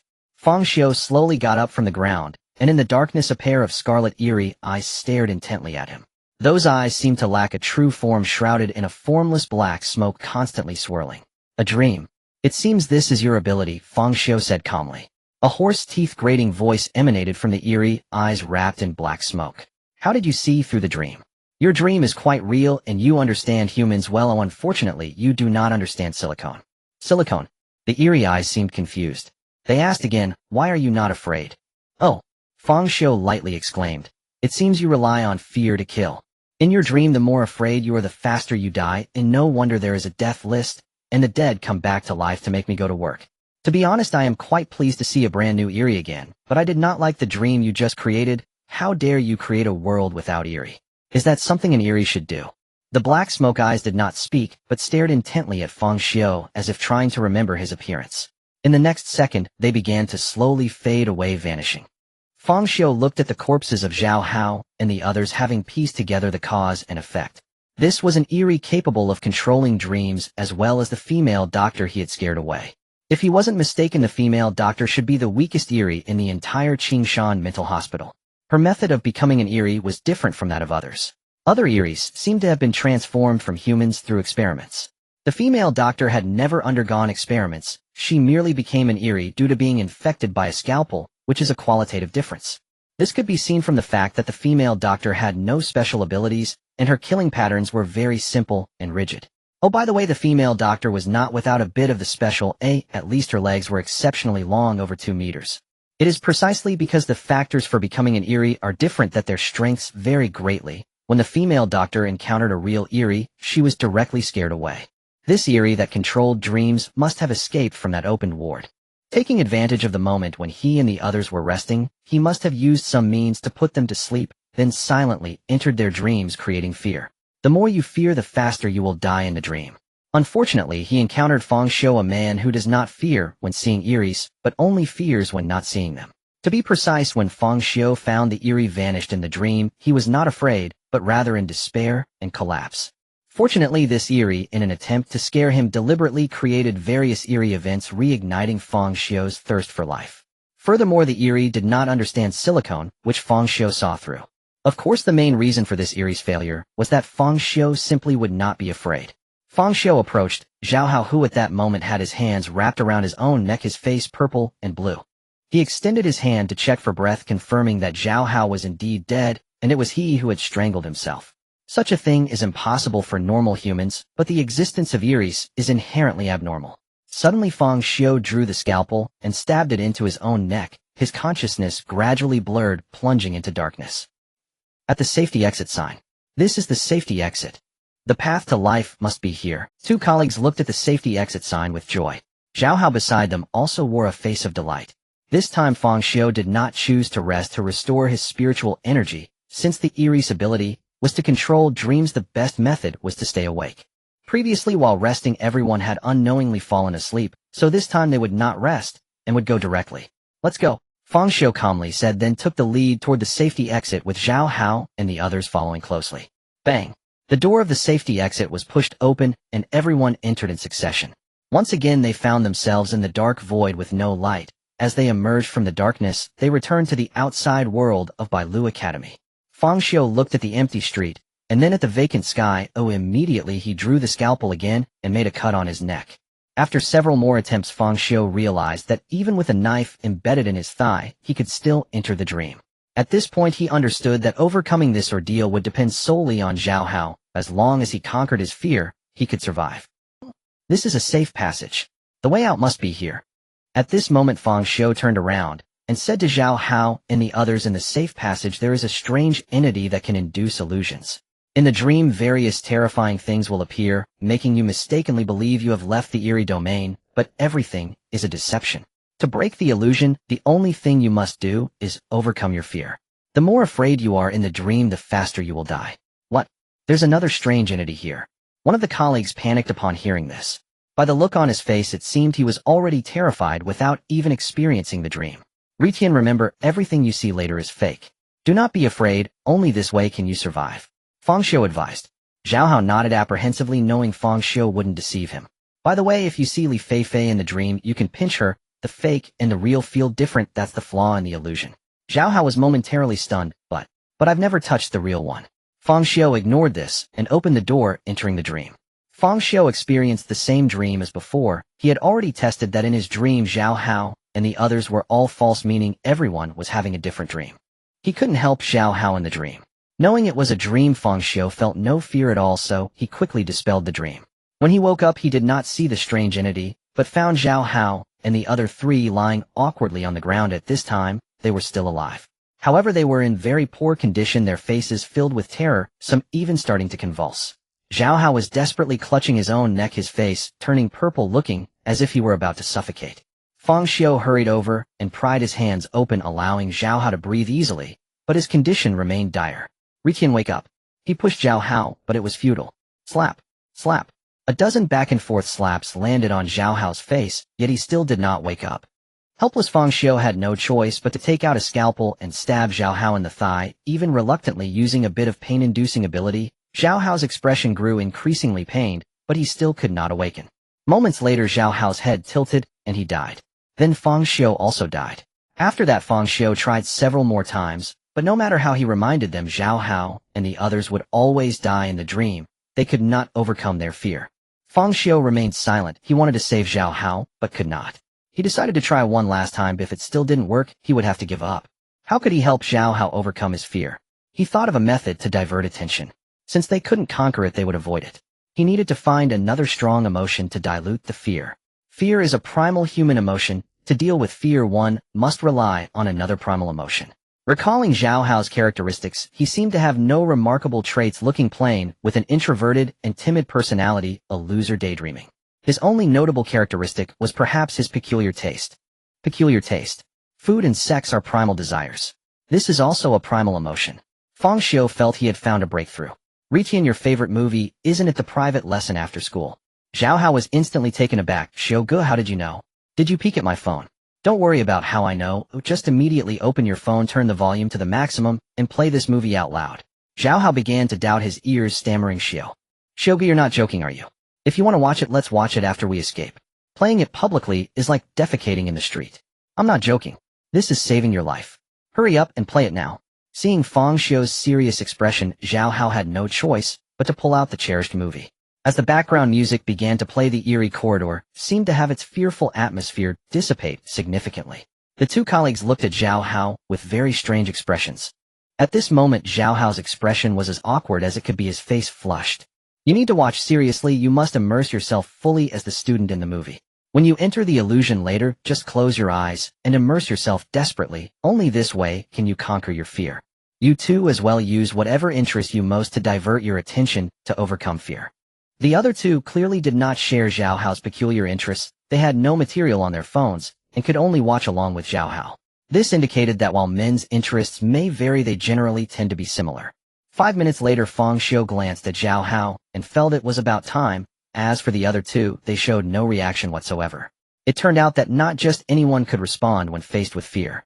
However, there was only so much Fang Xiu could do. He then instructed a few more precautionary measures before leading them through the door. The dream descended upon them. Fang Xiu quickly broke free from the dream and looked at the three Zhao Hao lying on the ground. The two colleagues, as before, wore expressions of horror, seemingly enduring something terrifying, with wounds starting to appear on their bodies out of thin air. In contrast, Zhao Hao this time still exhibited fear, but mixed within it was a hint of lewdness. This made Fang Xiu quite pleased. It seemed that sometimes peculiar traits were not necessarily a disadvantage.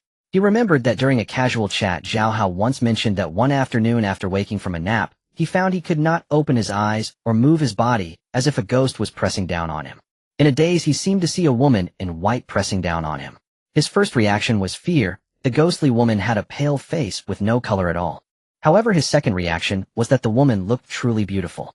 He didn't know what was going on, but he wanted to kiss the ghostly woman pressing down on him. So, he puckered his lips in effort, but just as he was about to kiss her, he woke up, and the ghostly oppression ended. Zhao Hao was greatly regretful about this. Fang Xiu had thought Zhao Hao was joking when he first heard this, but now it seemed highly likely that the kid was telling the truth. He had indeed seen a beautiful ghost, and was bold enough to go for it. A modern-day Ning Kaichin. At this moment it seemed they had reached a critical point in the dream. The two colleagues' heads tilted, and they directly bled from 7 orifices and died. In contrast, Zhao Hao's fear only deepened. Suddenly Zhao Hao, still in the dream, let out a low suppressed gasp, occasionally pouting. The scene was somewhat jarring to the eyes. Even though Fang Xiu had encountered many indescribable anomalies, he still found it hard to look directly at Zhao Hao at that moment. However, Fang Xiu quickly noticed something unusual. Through his spiritual sense, he discovered that Zhao Hao was emitting a wave of spiritual fluctuations. Is Zhao Hao about to awaken his spiritual essence? In the next second, Zhao Hao suddenly sat up from the ground, his face flushed and breathing heavily. Once he realized his surroundings, he was momentarily stunned, then his expression brightened with joy. Xiu Gu have I become? Before he could finish his sentence, it seemed he suddenly remembered something and looked at Fang Xiu with a guarded gaze. Are you Xiu Gu? Seeing Zhao Hao's reaction, Fang Xiu felt that the other had matured, at least showing some depth of thought, albeit not much. To prove this wasn't a dream, Fang Xiu mentioned some of Zhao Hao's favorite movies. Don't say anymore. You really did peek at my phone, Xiu Gu. Zhao Hao, looking quite embarrassed, quickly got up from the ground and interrupted Fang Xiu. Alright, let's get ready to leave. Zhao Hao nodded, but upon seeing the lifeless bodies of their two colleagues, his pupils constricted and he let out a sigh. This time the two stood before the actual big door. Previously, their so-called opening of the door had actually been in a dream. Every time they approached the door, they had already fallen into slumber. Fang Xiu placed his hand on the door and suddenly felt something strange. Why hadn't that anomaly shown itself this time? The first time they broke the dream, he was the only one left alive, and the anomaly had appeared, questioning why he felt no fear. In the subsequent attempts to break free from the dream, the anomaly had not appeared. Fang Xiu speculated that it was because Zhao Hao and the others hadn't died yet, so the anomaly continued to exist within the dream and hadn't emerged. But this last time, everyone's dreams had ended, yet the anomaly had behaved unusually and did not appear. Why was that? For some reason, Fang Xiu suddenly recalled Zhao Hao's actions just before awakening, where he was seemingly interacting with the air. Could it be? He already had a guess in his heart, but did not ask immediately. Instead, he pushed the door open.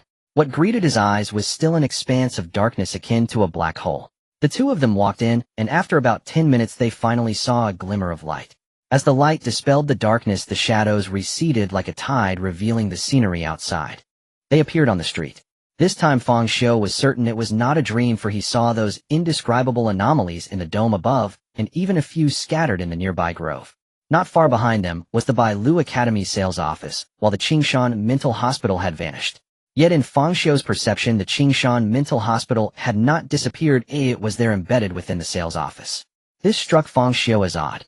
Why could he see the mental hospital before, but now it was hidden? Previously the sales office could not block the view of the hospital, yet now the hospital seemed to have merged with it.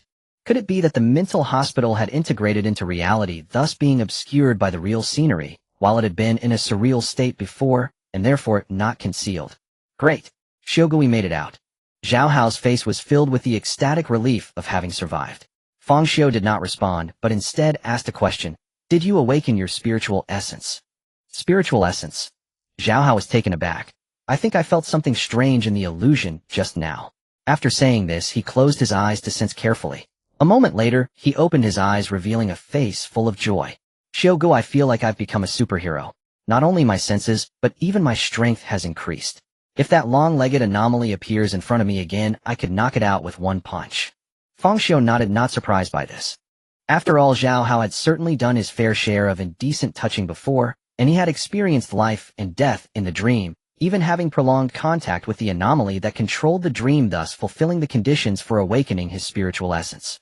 However, what kind of abilities would Zhao Hao awaken in that state? What ability have you awakened?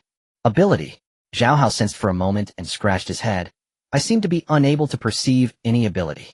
Unable to perceive. Fang Xiu was momentarily astonished, but since he wasn't very familiar with spiritual essence either, he did not press further. I can't be an incapable person, can I?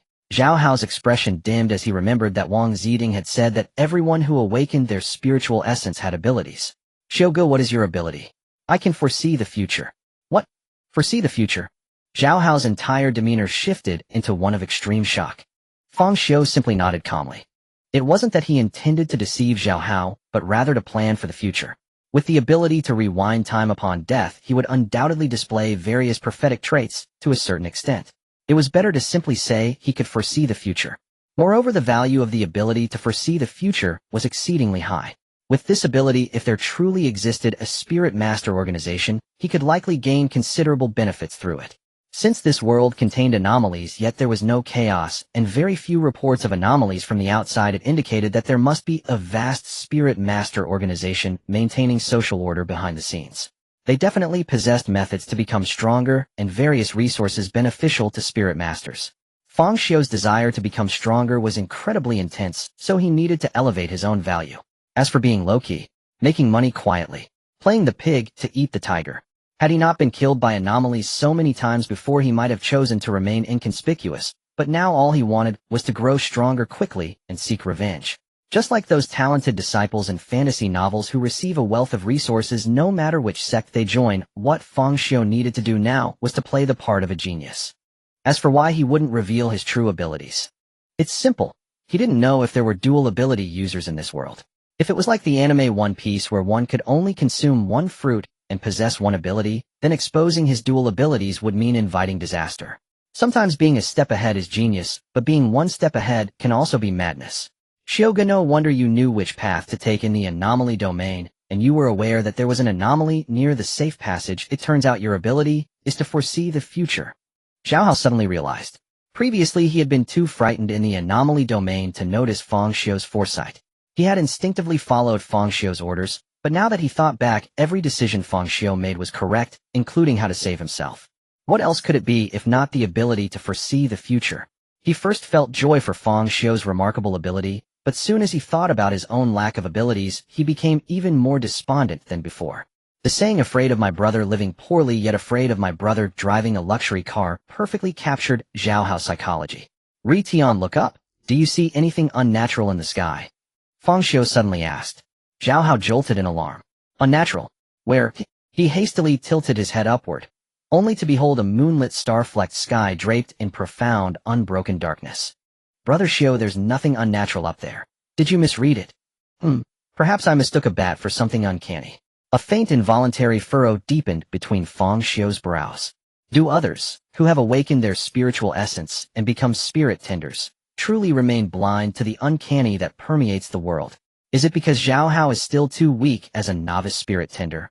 Or is it that even spirit tenders cannot perceive the uncanny at all? Fang Xiu fervently hoped it was the former, for that would mean he was not alone, that somewhere in this world existed others like him, peers who saw what he saw. Let's go home and sleep. Go home and sleep. Zhao Hao stared incredulous. Brother Xiu, our colleagues are dead, and we just encountered an uncanny. How can you still be thinking about sleep? What? Do you plan to call the peace officers? Well, yes. I suppose uncanny matters fall to Taoist exorcists instead. No need to summon anyone. They'll come to us. If uncanny entities and spirit tenders exist in this world, then so too must organizations dedicated to confronting them. Otherwise, chaos would long since have consumed everything. By the way, how did you break free from the dream? Zhao Hao's expression instantly crumpled into unmistakable embarrassment.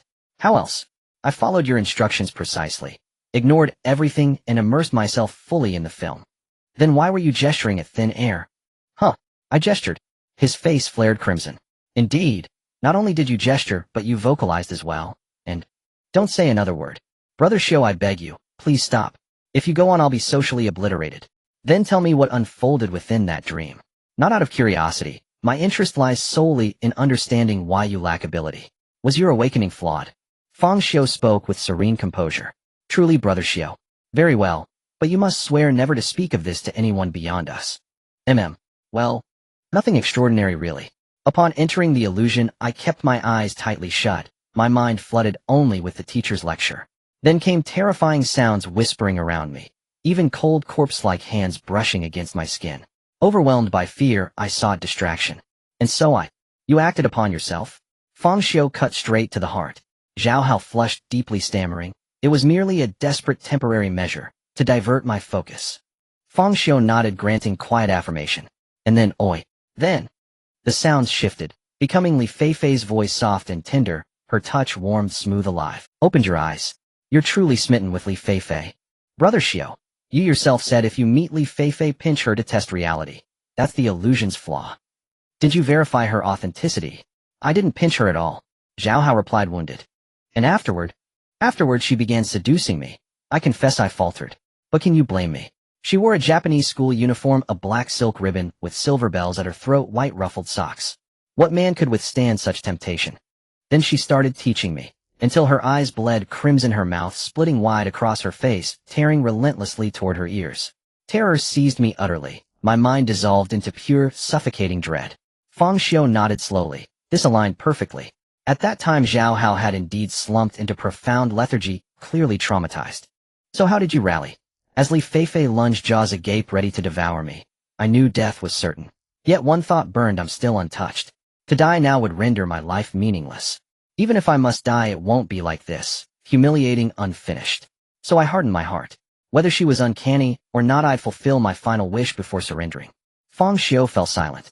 Now he understood why the uncanny never reappeared after the dream shattered. It likely fled in shame, terrified of Zhao Hao, the uncanny defier.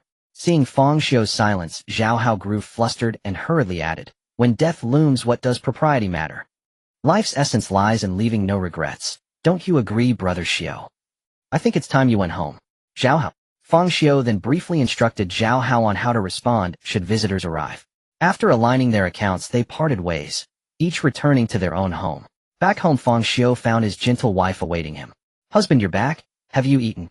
Shall I cook noodles for you? Her smile was tender, her attire unchanged. The same pale silk camisole, her slender fair legs bare beneath the lamplight. Seeing her warm and familiar as ever lifted the immense weight from Fang Xiu's heart. To behold her again was profoundly good. He gazed unblinking at her exquisite features, so breathtakingly beautiful, no digital retouching could rival it. Yes, I'm home, he answered with a quiet smile. Instantly her tender expression vanished, replaced by a grotesque mask of ravenous madness.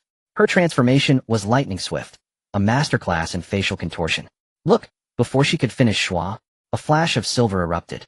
A scalpel blurred through air, driving toward her pale throat. Charged with Fang Xiu's obsidian spiritual essence, its agony-inflicting capacity unleashed to its utmost. During his walk home, his spiritual essence had fully restored, enabling him to wield the blade once more. Yet as the scalpel neared her throat, darkness swallowed his vision. His consciousness plunged into absolute void. When he awoke again, he stood once more before his own front door. Did I die? Even the death reversion anchor has shifted. Fang Xiu murmured softly, head bowed.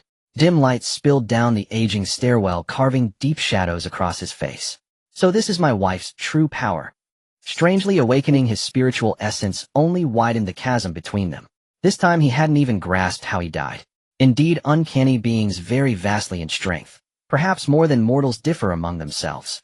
Clearly abandoning further exploration of Qingshan Psychiatric Hospital was the right choice. After the female physician fled, Fang Xiu had briefly considered returning, but soon dismissed it as futile. His strength remained insufficient, his mastery over spiritual essence, knowledge of spirit tenders, and operational awareness. All were dangerously incomplete. The margin for error was intolerably narrow. The female physician was merely the weakest uncanny confined within Qingshan Hospital, yet he couldn't overcome her. Confronting others locked behind doors was unthinkable. Recall several room doors stood ajar. One housed the dream-manipulating uncanny. Others remained hidden, their whereabouts unknown. This time fortune favored him. He encountered a non-lethal dream uncanny and escaped. Had another blocked the exit, even death reversion might have trapped him forever within Qingshan Hospital. Against absolute power, 100, 1,000, 10,000 repetitions changed nothing. Thus Fang Xiu resolved first to master his own spiritual essence, deepen his understanding of spirit tenders, seek contact with relevant organizations. And only then, armed with greater insight, would he reconsider his next move. Bang! He opened the door to his home. His wife stood at the door like a virtuous wife. Honey, you're back. Have you eaten yet? Do you want me to feed you? Fang Xiu ignored his charming wife like a weary office worker who had been working late, using fatigue as an excuse to evade responsibilities. He took a hot shower and simply lay down to sleep.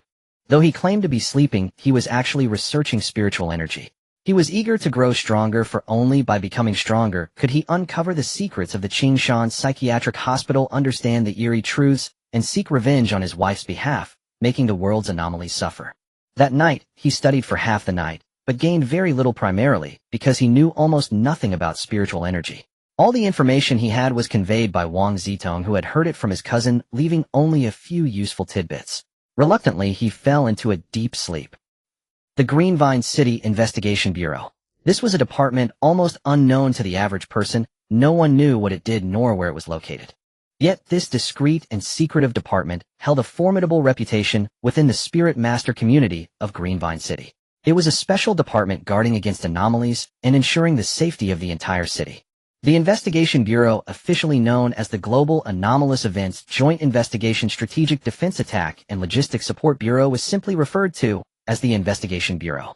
The headquarters of the Greenvine City Investigation Bureau, the conference center. A group of people was gathered around the conference table. These individuals, both male and female, were dressed in formal attire, casual clothes, and even eccentric outfits. They each had their own characteristics, but the one common trait was their youth, generally around their 20s or 30s.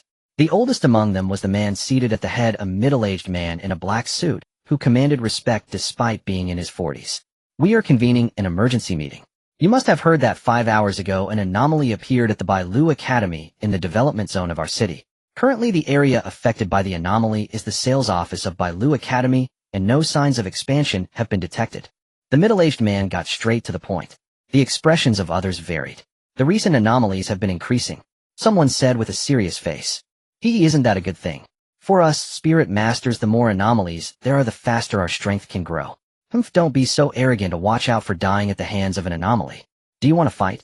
Am I afraid of you? The middle-aged man looked at the chaotic crowd with an expressionless face, clearly accustomed to their style of handling matters.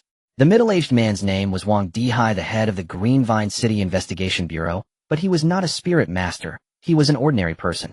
Yet this ordinary person had to manage a group of spirit masters. Almost all city investigation bureaus were structured this way because the mortality rate of spirit masters was too high. They were combat roles, not management ones, and no one wanted to burden spirit masters with trivial management tasks, wasting resources. Moreover, spirit masters were often mentally affected by anomalous forces, leading to peculiar personalities, some even being violent. For various reasons, spirit masters could not serve as bureau heads. However, there were captains among the spirit masters who assisted the bureau chief in management. "Enough." Wang Dihai slammed the table, angrily reprimanding anyone who ignores the meeting's discipline will have their spiritual materials have next month. With that one sentence, the entire conference room fell silent. Clearly, all the spirit masters were very concerned about the so-called spiritual materials.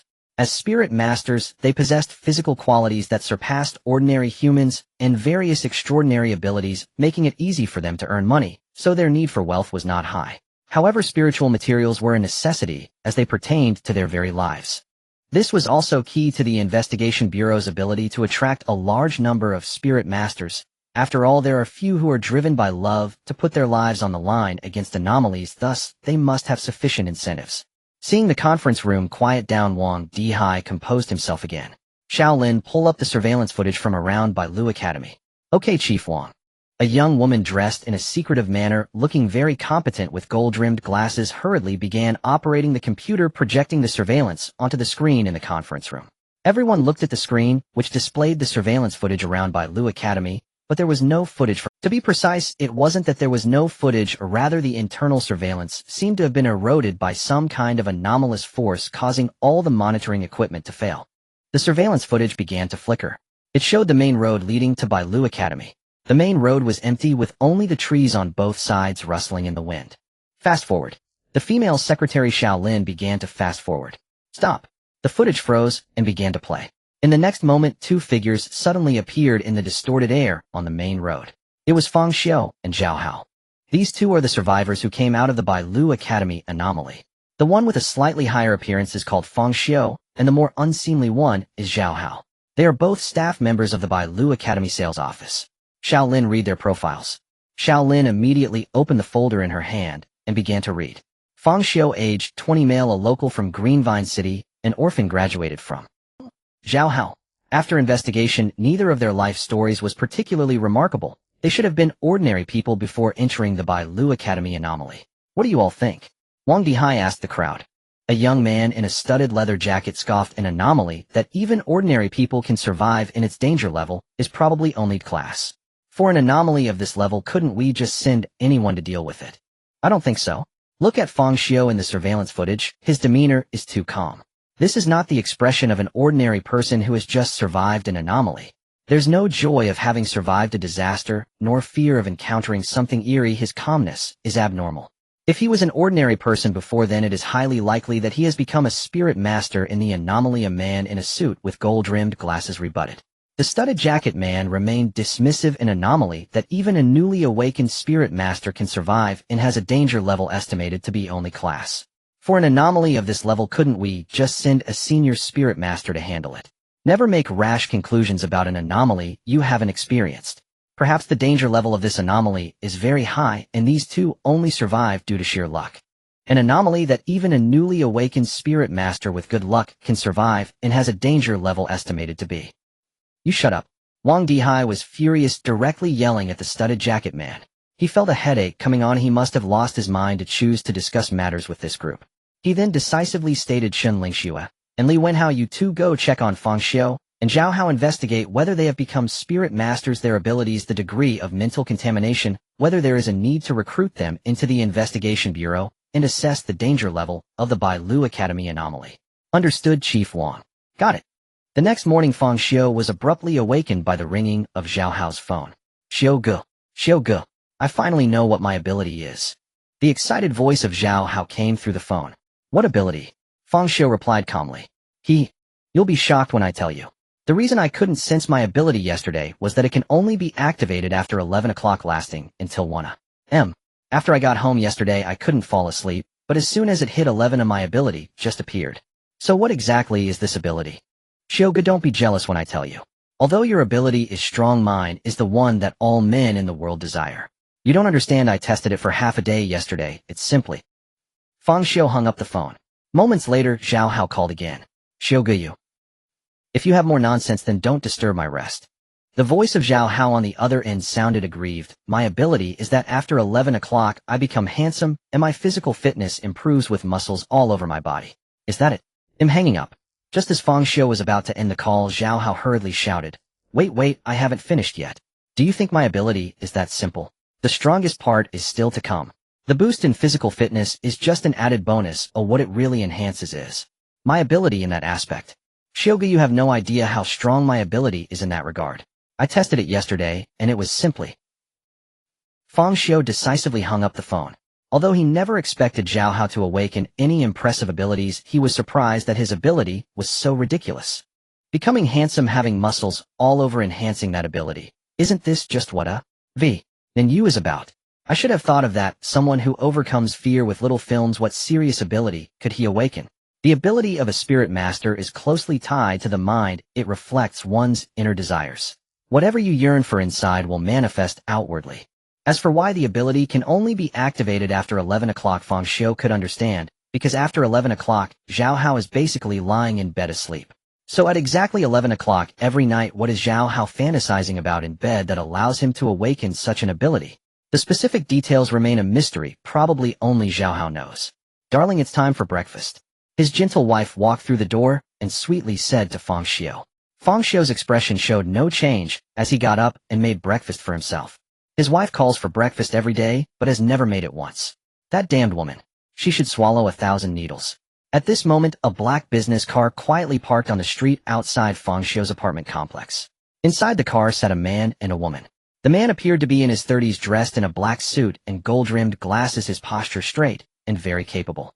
The woman was exquisite, with a small and beautiful face, dressed in a black uniform skirt with black stockings that were tightly woven and of deep hue, not the kind of cheap material that tears easily, and on her feet were delicately carved high heels. This outfit, combined with her tall stature and aloof demeanor, did not convey the usual vulgarity associated with black stockings, but instead added a touch of cold elegance.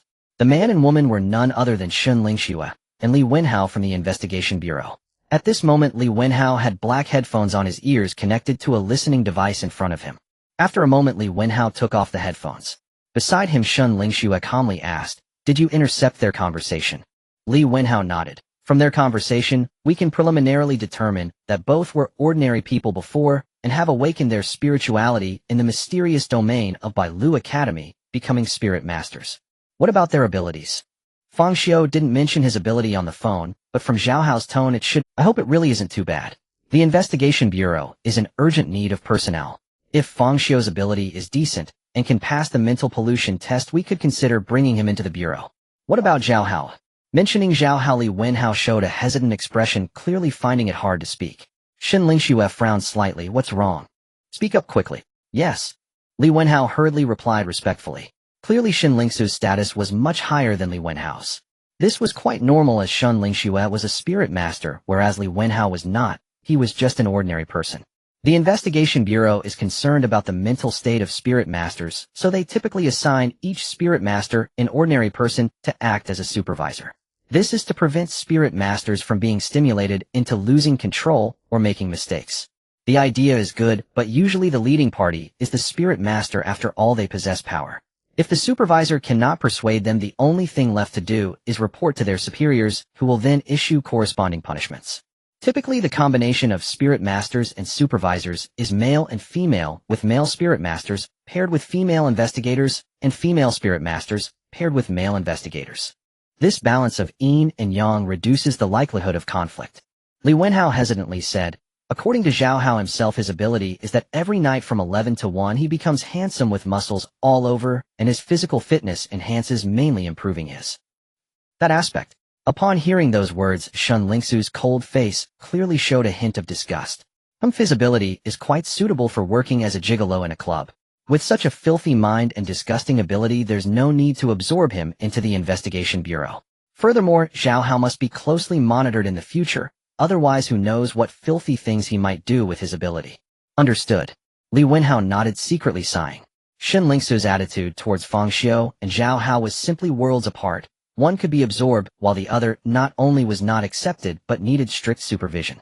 It's not that she valued Fang Xiu more, it was mainly that Zhao Hao's ability was simply too damaging to their image. Let's go first meet Fang Xiu. Knock knock knock. The door of Fang Xiu's home was being knocked on. In his perception, he clearly heard two people knocking, even hearing them coming upstairs. Fang Xiu looked through the peephole and saw a man and a woman dressed in work uniforms. Without any hesitation, he opened the door, not at all worried about them being suspicious. Because when the suspicious do not appear, they cannot affect reality, which also means they cannot knock on doors. Furthermore, at this point in time, being dressed in work uniforms and coming to him likely indicated they were from a special department. After the door opened, Li Wenhao took out the Investigation Bureau's identification and said, "You are Fang Xiu, right? We are staff from the Global Anomalous Events Joint Investigation Strategic Defense Attack and Logistics Support Bureau. Here are our credentials." Fang Xiu calmly examined the credentials of the two and learned their names. There was no surprise, now everywhere was under surveillance, and the special department's personnel could not possibly fail to find him. The only surprise was that the name of this special department was really long. Those with insufficient lung capacity would struggle to say it in one breath. "Please come in." Fang Xiu led the two inside, during which Shen Lingxue and the other were continuously observing him. Fang Xiu was also observing them, specifically trying to confirm whether they could see his wife. At this moment his wife appeared very happy, possibly due to the presence of more people. Standing gracefully to the side, she gently said, "Honey, we have guests at home." Shen Lingxue and Li Wenhao's gazes remained fixed on Fang Xiu, seemingly unable to see his wife. Could they not see her? Or had they already reached a level where they could ignore the suspicious? Fang Xiu speculated in his heart. As personnel from the special department, their strength was certainly greater than that of a novice spirit master like himself, and they would know much about the anomalies. If even they could not see his wife, it would prove that he was the only special one. The ability to see the anomalies might not be related to whether one is a spirit master. However, Fang Xiu had not yet drawn a conclusion and needed to probe further. While he speculated, Shen Lingxue and the other were also pondering about him. The two felt something peculiar about Fang Xiu. He was calm, too calm. This did not seem like the reaction of someone who had survived an anomalous event. They had seen many who survived anomalous events, and they generally reacted with significant trauma. Even those who became spirit masters exhibited unstable mental states. Typically, when faced with investigators from the Bureau, some would choose to escape, while others would desperately ask questions to uncover the truth about the anomalies. Yet none were as calm as Fang Xiu. After the three sat down in the living room, Shen Lingxue scrutinized him and said, "You seem completely unfazed by our arrival. Did you know about the Investigation Bureau beforehand?" Fang Xiu shook his head. "I didn't know. However, since there are anomalies in this world, but no chaos has ensued, it is certain that some force is maintaining social order, which is not hard to guess." It is indeed not hard to guess, but ordinary people who have experienced anomalous events do not remain as calm as you do, and can still think rationally, Fang Xiu remarked with slight admiration. You guessed correctly. Our investigation bureau is a special department specifically dealing with anomalies, the official organization for spirit masters. We are here today for two matters. First, to investigate the relevant information about the Bailu Academy's anomalous domain, and second, to determine whether you qualify to join the investigation bureau. Although there are many wandering spirit masters in the community, only the investigation bureau possesses absolute information dominance and a wealth of resources needed for spirit masters, so this is an opportunity for you. Now let's proceed with the first item. Please share what you know about the Bailu Academy's anomalous domain. Fang Xiu said calmly before answering your questions. I have a few questions that I need you to answer. Fang Xiu frowned slightly. Right now, I am the one asking you questions. At this moment, Li Wenhao quickly said, investigator Fang Xiu has just experienced an anomalous event and must have many questions in his heart. Let's first answer his questions to help him organize his thoughts, making it easier for him to answer ours later, don't you think? Fang Xiu slightly nodded as if agreeing. Li Wenhao smiled at Fang Xiu and said, Fang Xiu, feel free to ask any questions. After all, you are now a spirit master. Some common knowledge you will learn sooner or later. As long as it does not involve secrets, you can ask. Fang Xiu glanced at the two and had already formed a judgment in his heart. Fang Xiu should be a spirit master, while Li Wenhao was not. Those who survived anomalous events had different gazes, giving off different vibes. This was a perception brought about by one's own spirit. It seemed this was how the investigation bureau was configured: a spirit master paired with an ordinary person. The spirit of a spirit master is often tainted by anomalies, making their personalities eccentric and extreme. Pairing them with an ordinary person for oversight could serve as a form of supervision. It was unknown to what extent Fang Xiu's spirit was twisted, but the personality she currently exhibited was cold and domineering. Whether this was inherent or influenced by anomalies was unclear. However, Fang Xiu was not concerned about these matters. He only wanted to know the truth about the anomalies. First question: what are anomalies? Fang Xiu asked. Li Wenhao smiled slightly. The question you ask is one that most who have survived the anomalous domain would ask. But I regret to inform you that the Investigation Bureau currently does not have a clear definition for anomalies. Where do anomalies come from? What are they? What is their purpose? No one can provide a definitive answer at this time, at least not at my level. The only thing I can tell you is that the emergence of anomalies is irregular. They generally appear suddenly. Their current manifestation is to consume humans. More accurately, to consume human souls, which you can also understand as human spiritual energy. The preliminary definition of anomalies is that they are twisted entities with self-contaminating sources. Their forms vary. Some possess flesh, others resemble soul entities, and some are even conceptual entities. The only commonality is that all anomalies harbor great malice toward humanity. They seem to strengthen themselves by devouring human souls, and each anomaly is a source of pollution, continuously emitting toxic radiation around them, much like radioactive materials. This radiation can contaminate human minds, triggering negative emotions and distorting the spirit. You have become a spirit master, so you must know that the power of spirit masters is a product of being tainted by anomalies. Second question: how is the power level of spirit masters classified? Li Wenhao lifted his brow in mild surprise. It seems Mr. Fang, you know something about. He did not ask how Fang Xiu had come by that knowledge, but continued to explain, since you know of Yulingshi and Lingxing's spiritual aptitude, I will not belabor the basics. He went on, the tiers of a Yulingshi are determined by how much Lingxing one has awakened.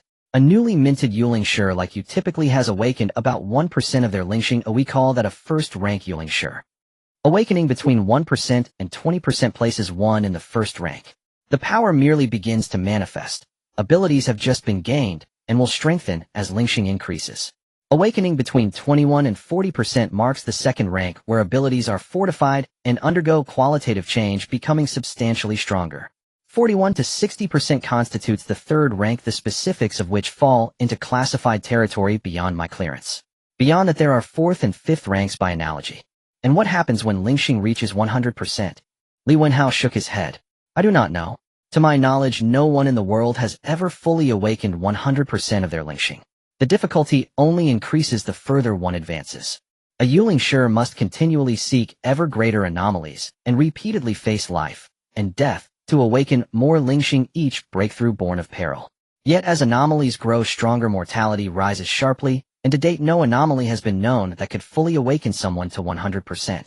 Yulingshi and anomalies are naturally opposed, yet mutually dependent. The stronger the anomaly, the stronger the Yulingshi it can spawn. But current anomalies are not yet intense enough to incubate truly formidable Yulingshi.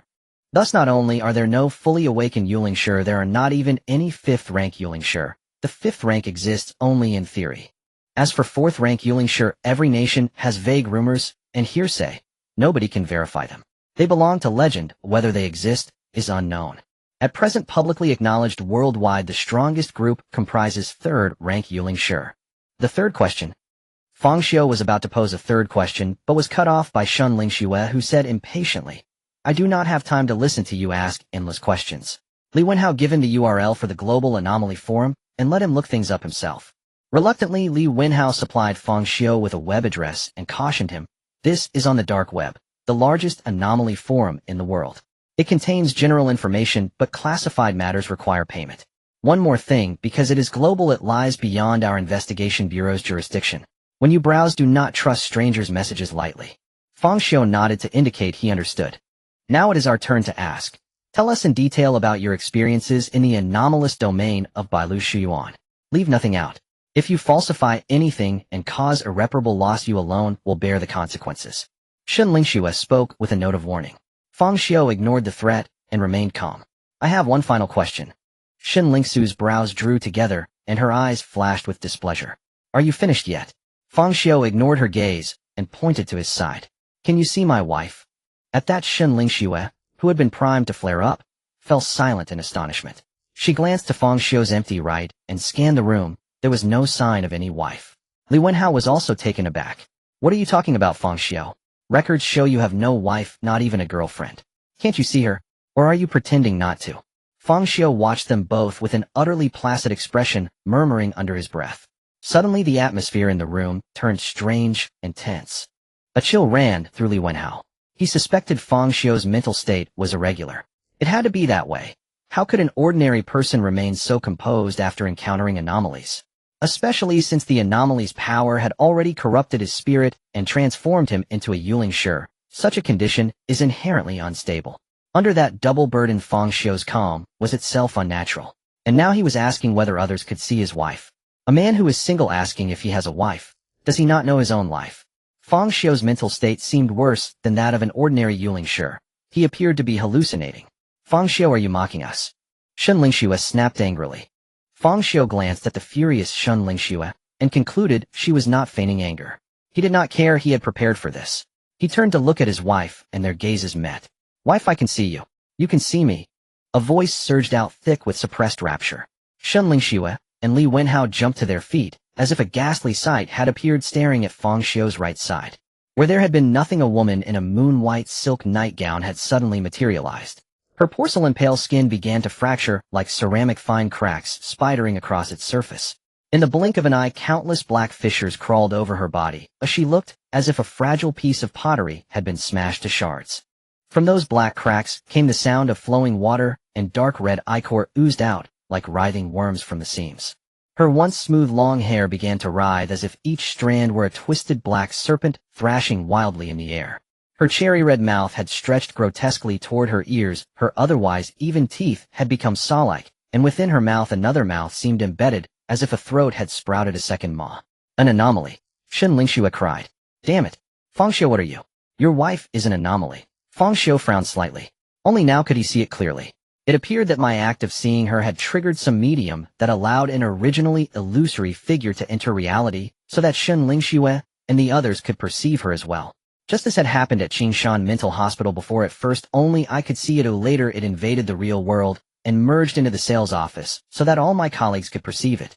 This implies that seeing an anomaly has nothing to do with whether one is a Yulingshi. Neither ordinary people nor Yulingshi see anomalies roaming the streets by default. If Xiao Hao could not see because he was too weak, then it makes no sense that Shun Lingxue, who comes from the investigation bureau, could not see either. Perhaps I alone in the world can see them. The thought weighed on Fang Xiu. This singularity was a curse he did not want. No one likes the sensation of being encircled by anomalies. Discovery means death. It was like forever walking through a forest of blades, nerves taut at all times. A single slip, and one would be torn apart by a frenzy of knives. A shrill, teeth-grinding laugh burst from his wife's lips. "Human beings?" Seizing the initiative, Shun Lingxue struck first. She spread her delicate pale hand, the air warped. Two explosive aberrant flames ignited in her palms, and the room's temperature leapt. Even curtains and a sofa nearby spontaneously caught fire. The intensity of the fire was evident. Fang Xiu hurled the twin bursting flames outward, sending them hurtling toward the woman. Boom. The explosive flames erupted on my wife, yet they seemed to meet cold water and extinguished instantly, leaving her unscathed. What? Fang Xiu's eyes widened in disbelief as she exclaimed, "She is completely unharmed. We must escape." She realized that the strange phenomenon before her was beyond her capability to handle. Turning to flee at that moment, my wife's delicate white hand gently waved through the air. The air seemed to be stirred by something, and as Fang Xiu and her companion were about to escape, their heads slipped directly off their necks, the severed edges smooth as a mirror. Whoosh! Fang Xiu wasted no time and dove towards the corpses of Fang Xiu and her companions, swiftly searching their bodies. "Honey, what are you looking for?" My wife's gentle voice rang in Fang Xiu's ears. He ignored her, continuing to search for any useful information. In the next moment, a sharp pain surged through him, his vision darkened, and his consciousness began to blur. Night fell with stars twinkling in the sky. Fang Xiu stood at his doorstep, having just escaped from the Qingshan mental hospital, returning home. Oh, the death rewind point hasn't changed. It seems that escaping from the Qingshan mental hospital marked an event point. When I return home and test my wife's murder with a scalpel, it would signify entering the next node. Before any new strange events occur, the node should remain unchanged. Thus tomorrow at 8:40 a.m. is when the investigation bureau will arrive. It's time to reveal my precognitive abilities to the world. Fang Xiu planned to initiate his scheme. Now that he was aware of the investigation bureau's existence, it made no sense not to take advantage of it. After all, relying solely on himself to inflict pain on the entire world filled with strange occurrences was nearly impossible. He needed external assistance. Bang! He opened the door and entered his home, ignoring his wife as he walked to the bedroom and turned on the computer to check the Global Strange Forum. This was provided to him by Fang Xiu and Li Wenhao last time. Although the two had not appeared yet, Fang Xiu had already memorized the URL. Upon opening the URL, an enormous skull nearly filled the entire screen. As the skull gradually faded, a dark red interface revealed itself. It was divided into many sections: Europe and America, Asia, Japan, and South Korea domestic. Each section had numerous categories: strange events, spirit masters, bizarre artifacts, bounties. Fang Xiu quickly browsed through various post titles, excitement building in his heart, as these posts likely contained the truths of this world, the truths of the bizarre. Though it might not be completely comprehensive, it was certainly faster than exploring on his own. However, when he randomly clicked on a post about the origins of the bizarre, a prompt popped up stating insufficient balance, please recharge. Fang Xiu's gaze shifted to the bottom of the post, where a series of zeros greeted him. After a rough calculation, he realized that accessing this post would require around 1 million. This left him with only a few hundred in his bank account, momentarily speechless. He then glanced at other posts, and without exception the cheaper ones were around 20,000, while those involving confidentiality soared into the hundreds of thousands, or even millions. Is this the world of spirit masters, the wealthy? Fang Xiu said in a low tone. Feeling the weight of his poverty, Fang Xiu became even more determined to feign his ability to foresee the future. He aimed to leverage this ability for maximum profit, otherwise he wouldn't even be able to afford browsing a forum. With no other choice, Fang Xiu had to open the basic section of the domestic area, filled mostly with worthless common knowledge, numerous dubious rumors, and even people posting to boast. He looked at the top-ranked hot post titled, "I awakened the ability to control time." Controlling time, huh? Seeing this post, Fang Xiu's heart sank slightly. If even time manipulators had appeared, the value of his precognitive ability would be significantly diminished. He clicked to read, finding the post stating it was a moonless night, with thunder crashing, wind howling, and a blood moon rising in the east. After reading 1,000 words of description, the post concluded thus: I awakened the ability to control time. Unlike the time pause or rewind scene in movies, I named my ability waste of time. For instance, after reading this post, you have successfully been wasted 5 minutes. Countless comments flooded the post. Damn, you. I can't be the only one fooled. This post must be upvoted. Slap. Fang Xiu silently closed the post. He glanced at the poster's name: Universe Invincible Beautiful Girl Warrior, whom he silently noted. After calming down, he continued browsing. After spending an hour, he finally found several posts published by the official organization of the Investigation Bureau. Being officially certified, the information on them was largely substantive. Some provided simple arguments regarding the origins of the bizarre, basic knowledge about spirit masters, and introductions to bizarre artifacts. Fang Xiu randomly clicked one and immersed himself in it. Thus he read throughout the night, gaining a preliminary understanding of the bazaar and some knowledge about spirit. It wasn't that there was so much knowledge, but rather that there were too many junk posts and some titles that were ambiguous, wasting Fang Xiu a significant amount of time. After a night passed, he shut down the computer, and a preliminary structure had formed in his mind. The levels of the bazaar were categorized by their degree of harm, ranging from S, A, B, C to D. Some bazaar entities may have low power, but pose significant threats, and their ratings would increase accordingly. For example, a bazaar entity codenamed Plague is weak in strength. As long as its main body is found and proper antiviral measures are taken, even a first-tier spirit master could kill it. Yet this entity can spread the plague on a large scale, causing the death of millions, hence rated as a grade. A grade bazaar, if left unchecked, has the capability to wipe out a large city's population in a short time. Scrape belongs to a national-level threat, possessing the power to annihilate a country in a brief period. Generally, the higher the degree of harm of the bazaar, the stronger its power, making entities like the plague. The origins of the bazaar are untraceable. It seems there have always been some legends that are hard to grasp. Some analysts believe that the extraordinary individuals of ancient times were likely spirit masters. Later, for reasons unknown, extraordinary individuals and legends of the bazaar disappeared for a while, until modern times, when the tales of the bazaar resurfaced. This period had nearly a century-long gap, and no one knows the reason. At least the free section has no answers. All bizarre phenomena seem to appear out of thin air, without any warning or pattern. Initially, the bizarre occurrences were few and far between on a global scale, but as time passed, the frequency of bizarre appearances increased. I've been reading forum posts all night, yet no one mentions seeing the grotesque entities swarming the streets. Apparently, I'm the only one in the world who can see them. Fang Xiu fell into deep contemplation. According to the forum, these grotesques appeared spontaneously, without rhyme or reason. Yet he knew better. They had always been there, lurking just beyond perception. Their so-called sudden appearance was merely the result of certain conditions being met, allowing them to bleed into reality. To outsiders, it was spontaneous emergence. These free posts offer almost no useful information. My next priorities are earning money and growing stronger. He began recalling the fundamental techniques for manipulating spiritual energy. He'd just read, rudimentary methods at best, how to swiftly channel spiritual energy and perform daily exercises. Somewhat helpful, but barely. Still, Fang Xiu's greatest insight came from learning about grotesque artifacts. Grotesque artifacts were tools imbued with grotesque power. Some weapons like swords or daggers, others mundane objects, mirrors, bracelets, and the like. Regardless of form, each bore the indelible imprint of grotesque force, granting extraordinary, near-miraculous functions. Each artifact commanded exorbitant value. Some potent ones fetched over 100 million. Yet wielding them carried grave cost. The stronger the artifact, the more corrosive its psychic contamination, like invisible radiation. Prolonged use inevitably warped the mind, culminating in irreversible physical and mental distortion, transforming the wielder into something monstrous akin to the grotesques themselves. Upon reading this, Fang Xiu immediately thought of his own scalpel. Undoubtedly, it was a grotesque artifact. Having sliced through countless grotesques, it had long since absorbed their essence and become irrevocably tainted. He felt no fear of psychic corruption. The state of his mind was already shattered beyond repair. This meant he could wield grotesque artifacts without restraint, unburdened by dread of distortion. Beyond description, the post briefly outlined methods of control. The most basic: infusing spiritual energy to awaken the artifact's power.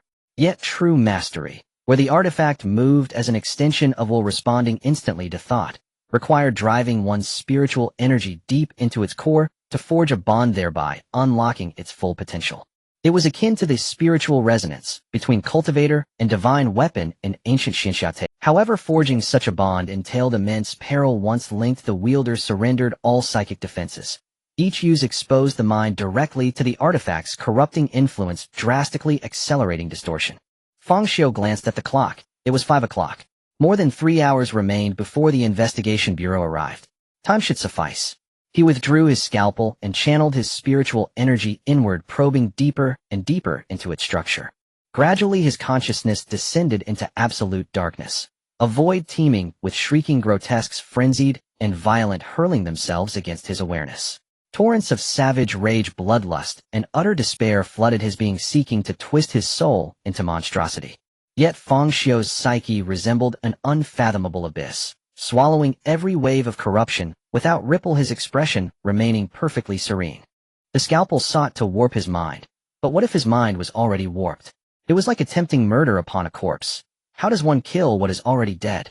Is this all the despair you can muster? Fang Xiu murmured calm as still water. In that instant he thrust his spiritual energy deep within the blade and imprinted his essence upon it, binding sealed connection forged. As he withdrew his spiritual energy, he discovered it had grown stronger, ignited anew by 1%. His total spiritual energy illumination now stood at 2%. So the scalpel's power helped ignite part of my spiritual energy. This deepened Fang Xiu's satisfaction with the artifact. Beyond enhanced spiritual energy, he uncovered its true abilities. It possessed two primary functions. The first, the foundational ability, was cutting. Its efficacy scaled directly with the amount of spiritual energy infused. The second allowed him to harness the grotesque energy embedded within the blade to augment his own body. Yet because the scalpel contained overwhelming chaotic grotesque energy, this augmentation induced severe mental instability, placed tremendous strain on his physiology, and, if sustained too long, risked immediate irreversible distortion. Fortunately, Fang Xiu feared neither loss of reason. He only worried whether his body could endure. He checked the time again, past 7. Breakfast time. He stepped out of the bedroom. His wife approached her, smile tender as flowing water. Honey, breakfast is ready. Fang Xiu walked straight through her translucent form and headed to the kitchen. A fried egg, 2 slices of toast, a glass of milk. Midway through his meal, Zhao Hao called. Bro Fang. I figured out my ability. Zhao Hao's voice crackled with excitement over the line. Name-based ability. Fang Xiu chewed calmly, bread in hand. Wait, what? How did you know? Zhao Hao froze in disbelief. Fang Xiu said nothing, just kept eating. He refused to answer such a trivial question. After a pause, Zhao Hao finally grasped it. Bro Fang, you foresaw it. Yes. Ugh, how utterly dull. So dreadfully dull. I'd hoped to impress you with a little show, but you'd already foreseen everything. Bro Fang, I've discovered the flaw in your future sight. From now on, life holds no surprises. Alright. If that's all, I'll hang up. I'm expecting 2 guests shortly. Hey, wait. Click. Fang Xiu ended the call and resumed his breakfast. Outside the residential complex, inside a black business sedan, Li Wenhao stared stunned, the surveillance device slipping from his grasp and clattering onto the floor. Beside him, Shun Lingxue frowned. What are you doing? Li Wenhao snapped back to awareness, ignoring the fallen equipment entirely. I just heard Fang Xiu and Zhao Hao's abilities. Oh. Shun Lingxue's interest stirred faintly. What ability could possibly unsettle you so? Start with Zhao Hao's. Zhao Hao's ability is name-based. Shun Lingxue. Her expression darkened visibly. Indeed, truly astonishing. No, not Zhao Hao. Fang Xiu is what matters. Li Wenhao pressed urgently. What's Fang Xiu? Shun Lingxue subtly straightened. She knew well that though Li Wenhao was an ordinary man, he'd undergone rigorous training and witnessed both spirit wielders and grotesques firsthand. Few things could shake his composure. Foresight, the ability to perceive the future, Li Wenhao declared, voice grave. What? Shun Lingxue was taken aback. Are you sure you're not mistaken? Fang Xiu's ability is to foresee the future. Li Wenhao nodded, saying our surveillance equipment is professional grade. Fang Xiu and Zhao Hao were ordinary people before. The likelihood of them discovering that they were being monitored is practically zero. Therefore, we can rule out the possibility that they were acting during the call. Moreover, Fang Xiu just said something. As he spoke, Li Wenhao couldn't help but take a deep breath. What did Shun Lingxue asked? He said that 2 guests would be coming soon. What? 2 guests? Could it be? The two exchanged glances, both seeing the shock in each other's eyes. Li Wenhao slowly said, Fang Xiu's social circle is quite small. Additionally, being an orphan, he has no relatives visiting him, so the guests he mentioned are very likely referring to you and me. Shun Lingxue fell silent. After a moment she muttered, is there really such a thing as the ability to foresee the future? Even if it exists, it shouldn't manifest in a first-level spirit master. Indeed. Li Wenhao nodded. The more powerful the ability, the more restrictions it has. It's like that spatial ability user we interviewed before. Although he could teleport as a first-level spirit master, he could only teleport 10 centimeters. After that, his spiritual energy would be depleted, requiring an hour to recharge before he could teleport again. 1 hour for 10 centimeters. This teleportation ability is slower than a turtle. For someone like him, with spatial abilities to apply teleportation in real combat, he would at least need to advance to 2nd level. If Fang Xiu possesses the ability to foresee the future as a first-level spirit master, he shouldn't be much stronger than that spatial user. He might only be able to foresee what happens in the next second. Yet he was able to predict that you and I would go to find him. How long has it been since then? Don't jump to conclusions. Shun Lingxue said seriously. It might be a coincidence, or perhaps someone in the investigation bureau leaked our whereabouts. Investigator Shin, tell me what would happen if we didn't go to find Fang Xiu today. Wouldn't that break his prophecy? Li Wenhao suddenly proposed. Shin Lingxue gave him a look as if he were an idiot. Our task is to investigate Fang Xiu and Zhao Hao. Now that he has made a phone call, you're not going to go. How will you explain this to Director Wang? What if this is all a trap set by Fang Xiu? Wouldn't that just make us the laughingstock? Besides, if Fang Xiu really can foresee the future, think of the impact he would have once he joins the investigation bureau. You must realize that, right? Li Wenhao chuckled awkwardly. I was just saying that off the cuff, wanting to see if his foresight is really that accurate. Of course we have to go. Let's go. Shin Lingxue opened the car door, and a gentle breeze blew, causing her hair to stick to her fair cheeks. I want to see if this ability to foresee the future is real or not. The two got out of the car and walked straight towards Fang Xiu's home. When they climbed to the 5th floor and were about to knock, they found that the door was slightly ajar and could be pushed open with ease. The two exchanged glances, unsure if Fang Xiu had foreseen this, or if the door had merely not been closed properly. Once inside, they saw a handsome man with a tall stature and a calm demeanor brewing tea. It was none other than Fang Xiu. On the tea table were 3 teacups, one in front of Fang Xiu and the other 2 beside it, with wisps of white steam rising from the cups, indicating that the water had just been boiled. Upon seeing the teacups, both Shin Lingxue and Li Wenhao were instantly shocked. Is it truly foresight? Or is there surveillance outside the community? Just then Fang Xiu spoke. Miss Shin, Mr. Li, please have a seat. Once this statement was made, the astonishment on both their faces deepened. They could affirm that this was their first meeting with Fang Xiu. Prior to this, they had never met. Furthermore, as investigators, their identity information was confidential and certainly not accessible to Fang Xiu. Shin Lingxue, being bold and confident, was the first to sit down on the sofa, examining Fang Xiu intently. How did you know our last names? And how did you know we were coming? Fang Xiu ignored Shin Lingxue's scrutiny and doubt, calmly replying, I can see the future with my eyes. Hearing Fang Xiu's admission, both were overwhelmed with shock. However, although Shin Lingxue was astonished, her doubts had not dissipated. You can see the future? How can you prove that? Both of you are from the Investigation Bureau, and you came here for 2 purposes. One is to investigate the strange domain of Bailu Academy, and the other is to assess my and Zhao Hao's abilities to see if we qualify to join the Investigation Bureau. Fang Xiu said calmly. Mr. Fang, this doesn't prove that you can foresee the future. Our purpose for coming here is easy to guess as long as you've done your homework on the Investigation Bureau. Li Wenhao shook his head and replied. Fang Xiu turned his gaze to Li Wenhao and continued calmly, you have harbored a crush on Shin Lingxue for a long time, and have written a love letter that you placed in the left pocket of your jacket. The contents say, Lingxue, by the time you see this letter, I might already be dead. There's something I've always wanted to tell you. Stop. Li Wenhao suddenly stood up, his face turning red as he interrupted Fang Xiu. Shin Lingxue looked at Li Wenhao in surprise. Li Wenhao hurriedly explained, Investigator Shin, you know me, Fang Xiu is definitely talking nonsense. I really didn't write a love letter, All right. Shin Lingxue gestured for Li Wenhao to calm down. I've received many love letters throughout my life, so it wouldn't surprise me if you did something like this. However, from what you said, it seems you intended to let me know only after you passed away, which is somewhat unexpected. But there's no possibility between us. Li Wenhao's face turned even redder. I know, I was just. So does that mean you really wrote a love letter? Take it out, I want to see. Shin Lingxue extended her hand. I want to see if it matches what Fang Xiu said. Li Wenhao, feeling helpless, had no choice but to take out an envelope from the left pocket of his jacket. Shin Lingxue took the envelope, opened it, and quickly scanned the first few lines, her shock deepening. Because the words on it matched exactly what Fang Xiu said. She threw the love letter back to Li Wenhao, staring intently at Fang Xiu. Given Li Wenhao's character, if he planned to let me know only after his death, he certainly wouldn't have shown this letter to anyone. However, knowing the contents of the love letter does not mean you can foresee the future, as the love letter was written in the past, not in the future.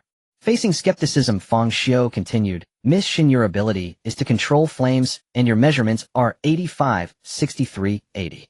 Shin Lingxue's expression immediately turned sour. My ability is no secret. Those who have been in touch with the Spirit Master Circle have heard something about it. As for the measurements, anyone can roughly guess them just by looking, though most people aren't as accurate as you. Miss Shin, you have another secret that is unknown to others. Do I need to reveal it? Fang Xiu inquired. Li Wenhao instantly became interested. Speak. I have no unspeakable secrets. Shin Lingxue replied somewhat defiantly. Miss Shin, you have an extreme fondness for pink. Your underwear and lingerie are all pink, and you even have a pink tattoo on your body. Boom. A strong flame erupted from Shun Lingsu's fair hand, and a wave of heat instantly swept across the venue. She glared at Fang Xiu in extreme embarrassment and anger. You are not predicting the future, you clearly have X-ray vision. You and Zhao Hao are cut from the same cloth, neither of you are good people. Facing the searing flames, Fang Xiu calmly replied.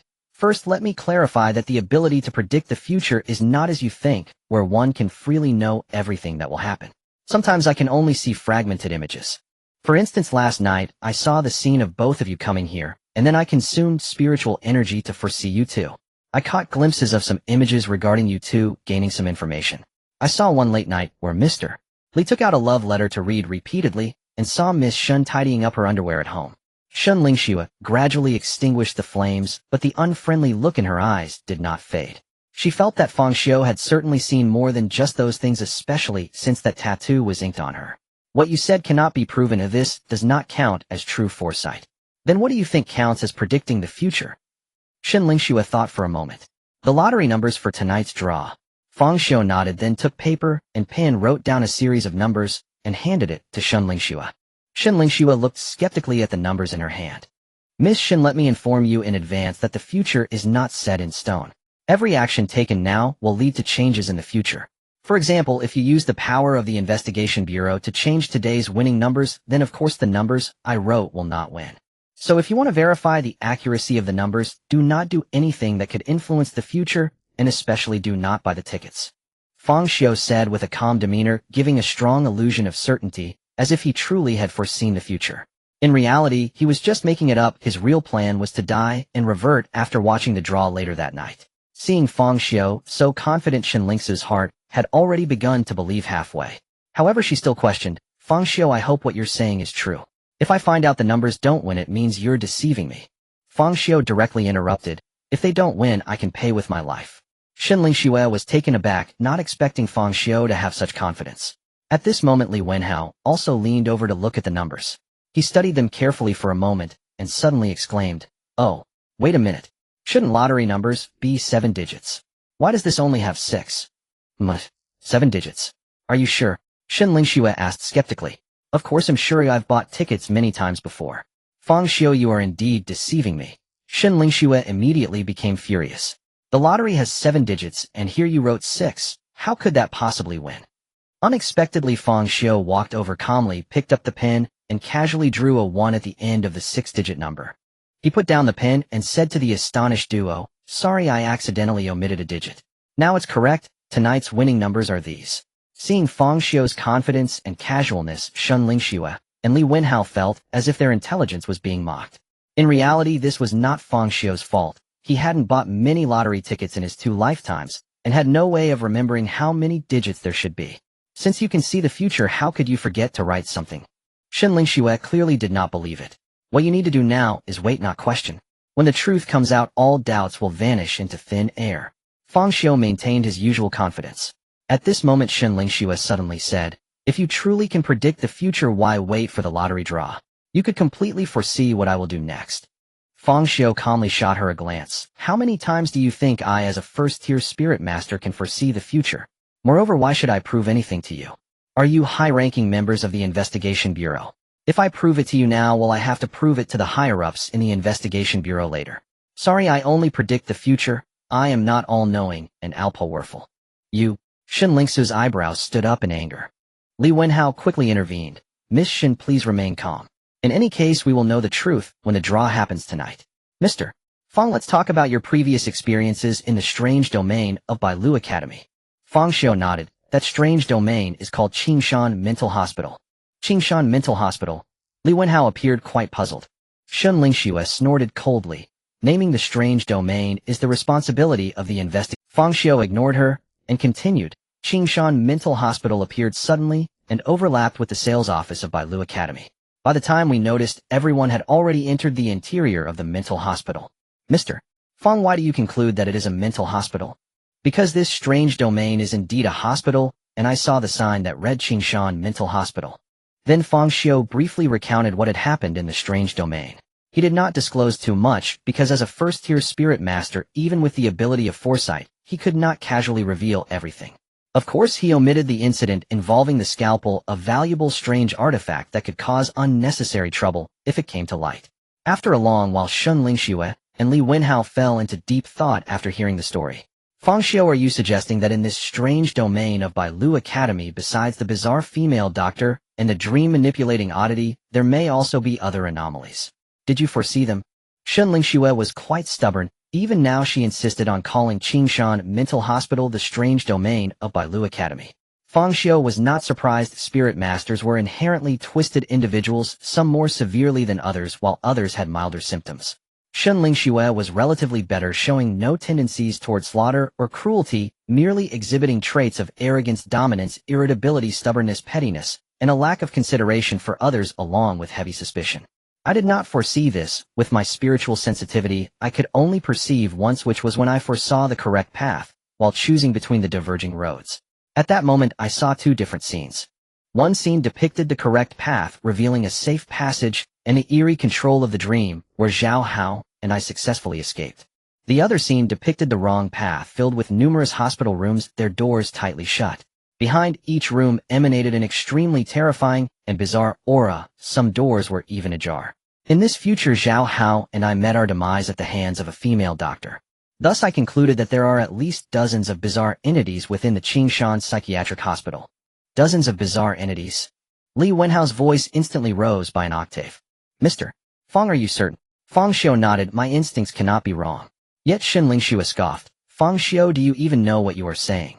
There are countless bizarre events occurring worldwide, but there has never been a precedent of dozens of bizarre entities existing within a single domain. Typically, a bizarre domain contains only one entity, as it is born from that entity. Other bizarre beings may accidentally enter, or there may be a phenomenon of domains merging. However, the idea of dozens of bizarre entities gathering together is utterly impossible. Bizarre entities do not cluster like humans if they struggle to coexist peacefully. Therefore, if you did not misinterpret, those beings are not bizarre entities, but rather bizarre slaves. Often powerful bizarre entities can control many bizarre slaves who are typically humans or animals forcibly controlled after death. Although numerous, they are usually not strong. You were likely frightened at that time, combined with your lack of understanding concerning bizarre entities, leading you to mistakenly identify bizarre slaves as bizarre entities. Fang Xiu said no more, simply stating calmly, at your level it is difficult to grasp what I am saying. You only need to report truthfully. He had browsed the global bizarre forum and naturally understood what bizarre slaves were, so he was certain that those locked in the hospital rooms were all bizarre entities. However, he did not intend to explain to Xiu, one, because too much explanation would expose his precognitive ability, and two, it was futile to explain to an arrogant woman. He believed that as long as he reported truthfully, those above would make the right judgment. At your level, Xiu coldly scoffed. You, a newly promoted spirit master, have experienced how many bizarre events? Just because you say it is bizarre makes it so? You probably haven't even seen a bizarre slave before, right? Fang Xiu took a sip of tea and slowly said, indeed, weakness and ignorance are not barriers to survival, arrogance is. Li Wenhao noticed the atmosphere becoming tense and hurriedly interjected, Mr.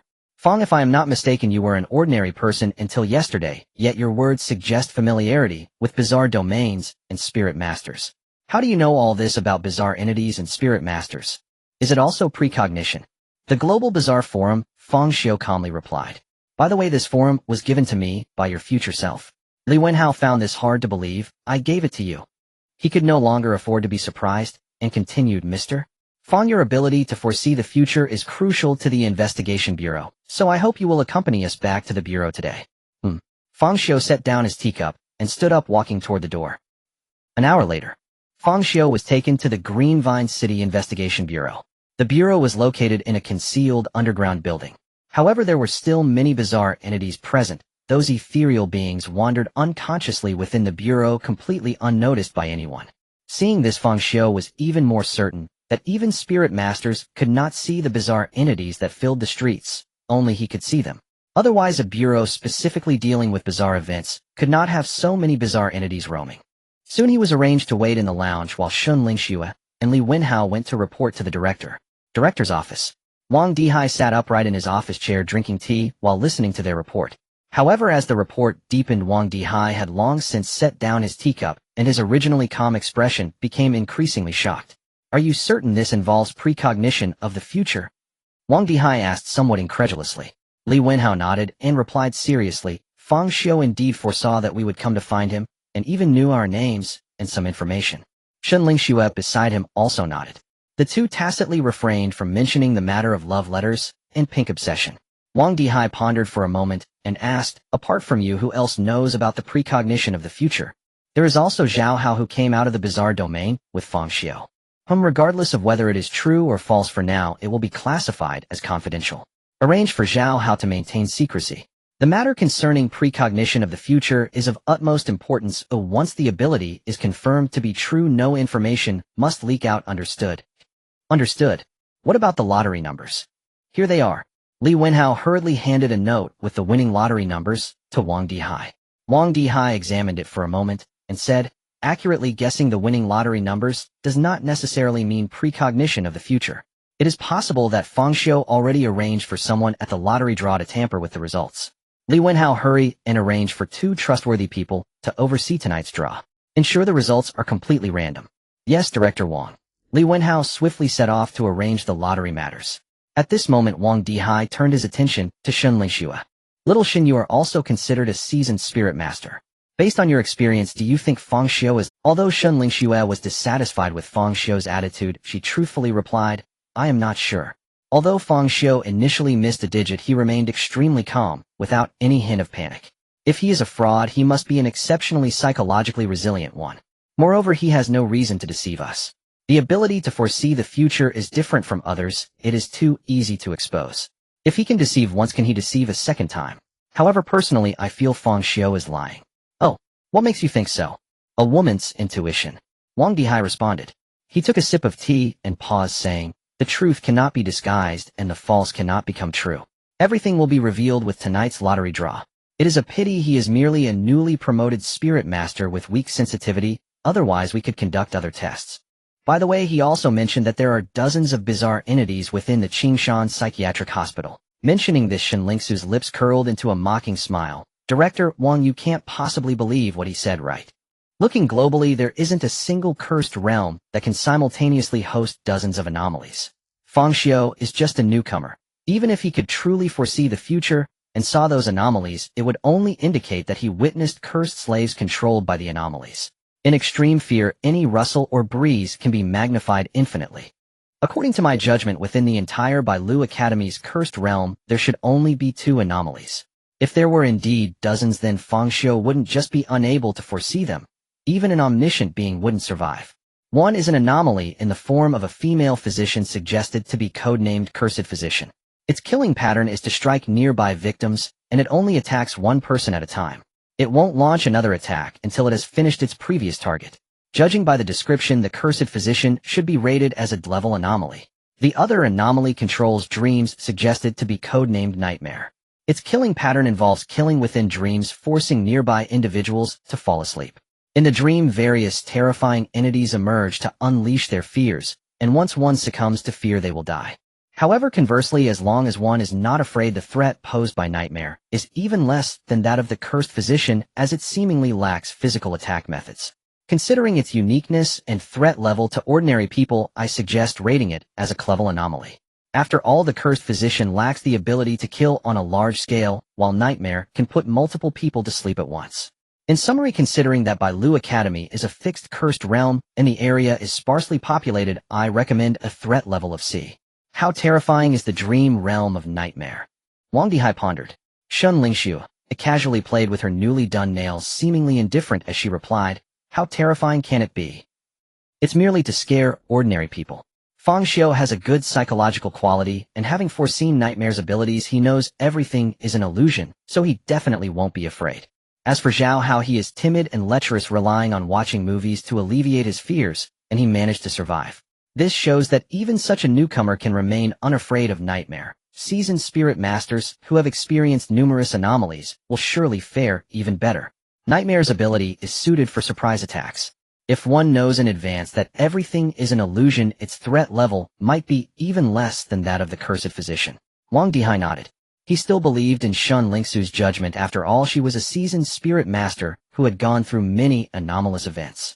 I agree with the codenames. Let's create profiles for the Cursed Physician and Nightmare.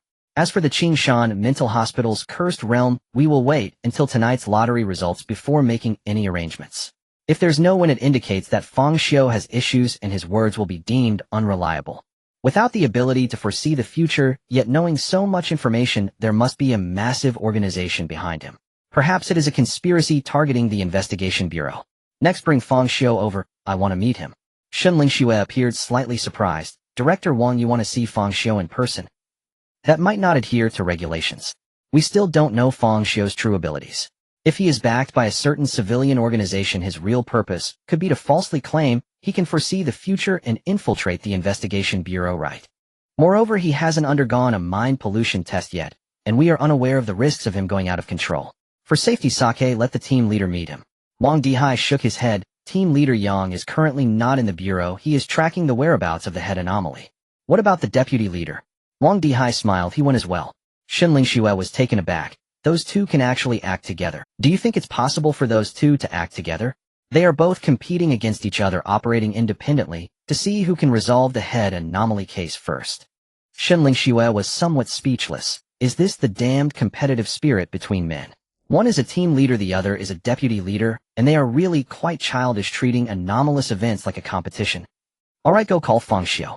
Even if he has ill intentions in the investigation bureau, he won't cause much of it. Seeing Wang Dihai's insistence, Shen Lingxue had no choice but to comply, but she added, "I'll first have him undergo the mind pollution test.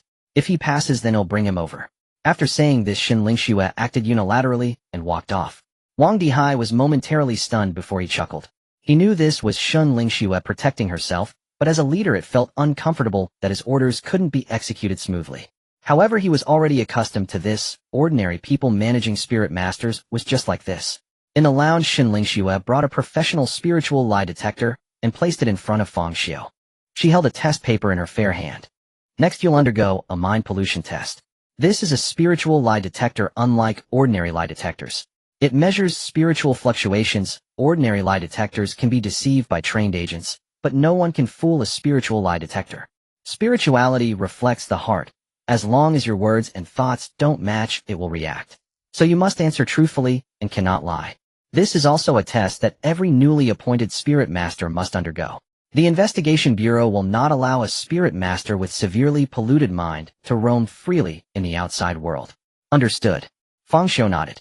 First question: if a powerful anomaly is rampaging through the city, your choices are 1. Fight the anomaly, 2. Run away alone, or 3. Save as many people as possible and take as many with you as you can. I choose 1 to fight the anomaly, Fang Xiu said calmly. Shen Lingxue glanced at Fang Xiu with some suspicion, then looked at the spiritual lie detector, which showed no signs of lying. She was momentarily surprised. She had never thought that Fang Xiu would be someone willing to sacrifice himself. For this question, Fang Xiu indeed did not lie. He harbors a hatred for all anomalies. Even if he cannot win, he would still try to gather more information, seeking the anomaly's weaknesses. If he can't kill it once, he will try twice, and if that fails, he will try 3 times. Second question: if the frequency of anomalous events increases in the future and humanity is clearly at a disadvantage, and an intelligent anomaly invites you to join its side, promising you immense power and unimaginable status, would you join? No, really not. If the anomaly offers you significant power and guarantees protection for your family, friends, and loved ones, would you join? No. Fang Xiu's answer remained concise. The lie detector showed no fluctuations. Shen Lingxue found it hard to believe. She always felt that Fang Xiu was not the type to be wholly devoted to humanity. What if your family supports the anomaly and invites you to join it? I have no family. What about friends? As far as I know, you have a good relationship with Zhao Hao, and he is your only friend. If he asks you to betray humanity and join the anomaly side, would you agree? Then I wouldn't mind having no friends. Shen Lingxue. Third question: what is your greatest desire since becoming a spirit master? Or rather, what is your ideal? To kill all the anomalies in the world. For a moment the room fell silent. Shen Lingxue stared at the unresponsive lie detector, finding it hard to believe. Is this real? When did such a righteous person appear among spirit masters? She had seen many spirit masters take the test, but none of them were like Fang Xiu. In fact, some spirit masters answered in a very selfish and twisted manner. After all, they were all individuals whose minds had been polluted, and their dark sides were magnified infinitely. For example, for the first question, when a powerful anomaly is rampaging in the city, some directly chose to escape alone, while those with a shred of conscience would opt to save as many as they could. Those with higher levels of mental pollution were even more exaggerated. What? An anomaly is rampaging. Then I'll help kill two. Let's see who can kill faster. For the second question about joining the anomaly, most spirit masters would respond that if they couldn't win, they would join whoever is strong, whoever treats them, well, they would join. Twisted spirit masters would say, I like anomalies the most. The third question goes without saying. What about surviving, achieving greatness, wealth, and honor, marrying 100 wives, etc.? Twisted spirit masters would declare, flesh is weak, anomalies ascend. My ideal is to become a qualified anomaly. In truth, there are those who answer like Fang Xiu, but after their responses the lie detector would buzz incessantly. However, Fang Xiu's answers did not elicit any reaction from the lie detector, which means that everything he said, Xiu could not help but reassess Fang Xiu. Could he truly be one of those legendary figures whose cold exterior concealed a warm, compassionate heart? Beneath that glacial countenance lay a soul burning with unwavering devotion to humanity. After a moment of silence, Xiu posed several more questions, each answered by Fang Xiu with unflinching honesty. Then, utterly stunned, she stood frozen. Was this some celestial being radiant with empathy for human suffering who had descended into the mortal realm? If the spiritual truth detector had functioned flawlessly, Fang Xiu was nothing short of a paragon among humankind, a figure of such incorruptible integrity and innate benevolence that no other spirit tamer within the entire Corps could rival him. One final question: can you truly foresee the future? Fang Xiu gazed calmly at Xiu and replied softly, I have traversed countless times between past and future, witnessed death and rebirth, and lived infinite possibilities. To me, the future is but a pliable puppet, observable, mutable, and ever within my grasp. Xiu glanced at the motionless spiritual truth detector, and though her inner conviction already leaned toward belief, she could not resist a wry internal remark. When asked whether you can foresee the future, why not simply say no? Must you perform such theatrics? Having vented her thoughts, Xiu stowed away the detector and rose. Her demeanor subtly transformed. Where before it had been aloof indifference, now it was deliberate distance. She seemed instinctively unwilling to stand beside Fang Xiu. Such is humanity when confronted with someone whose selflessness and virtue surpass your own. Your first impulse is suspicion that such purity must be feigned, artificial. Yet once you realize it is genuine, you instinctively withdraw, not out of disdain, but because such luminous integrity casts your own hidden shadows into stark relief. That was precisely Xiu's state, initially irritated by Fang Xiu's presumptuous aloofness, only to discover after testing a man of extraordinary rectitude and kindness. To find oneself resenting such a virtuous soul implied a profound moral deficiency in herself, and her pride forbade any shift from initial disdain to sudden deference, compelling her instead toward quiet, instinctive retreat. You've passed the test. Come with me to see Director Wang. With that, Xiu turned and strode away. Soon they arrived at Wang Dihai's office. Xiu placed the evaluation report before Wang Dihai. He passed the test. Wang Dihai accepted the report, appraising Fang Xiu with a measured glance before offering a warm smile. Fang Xiu, I presume. Allow me to introduce myself. I am Wang Dihai, director of the Looting City Investigation Bureau. Please take a seat. Having spoken, he picked up the report and began flipping through its pages while engaging in light, probing conversation.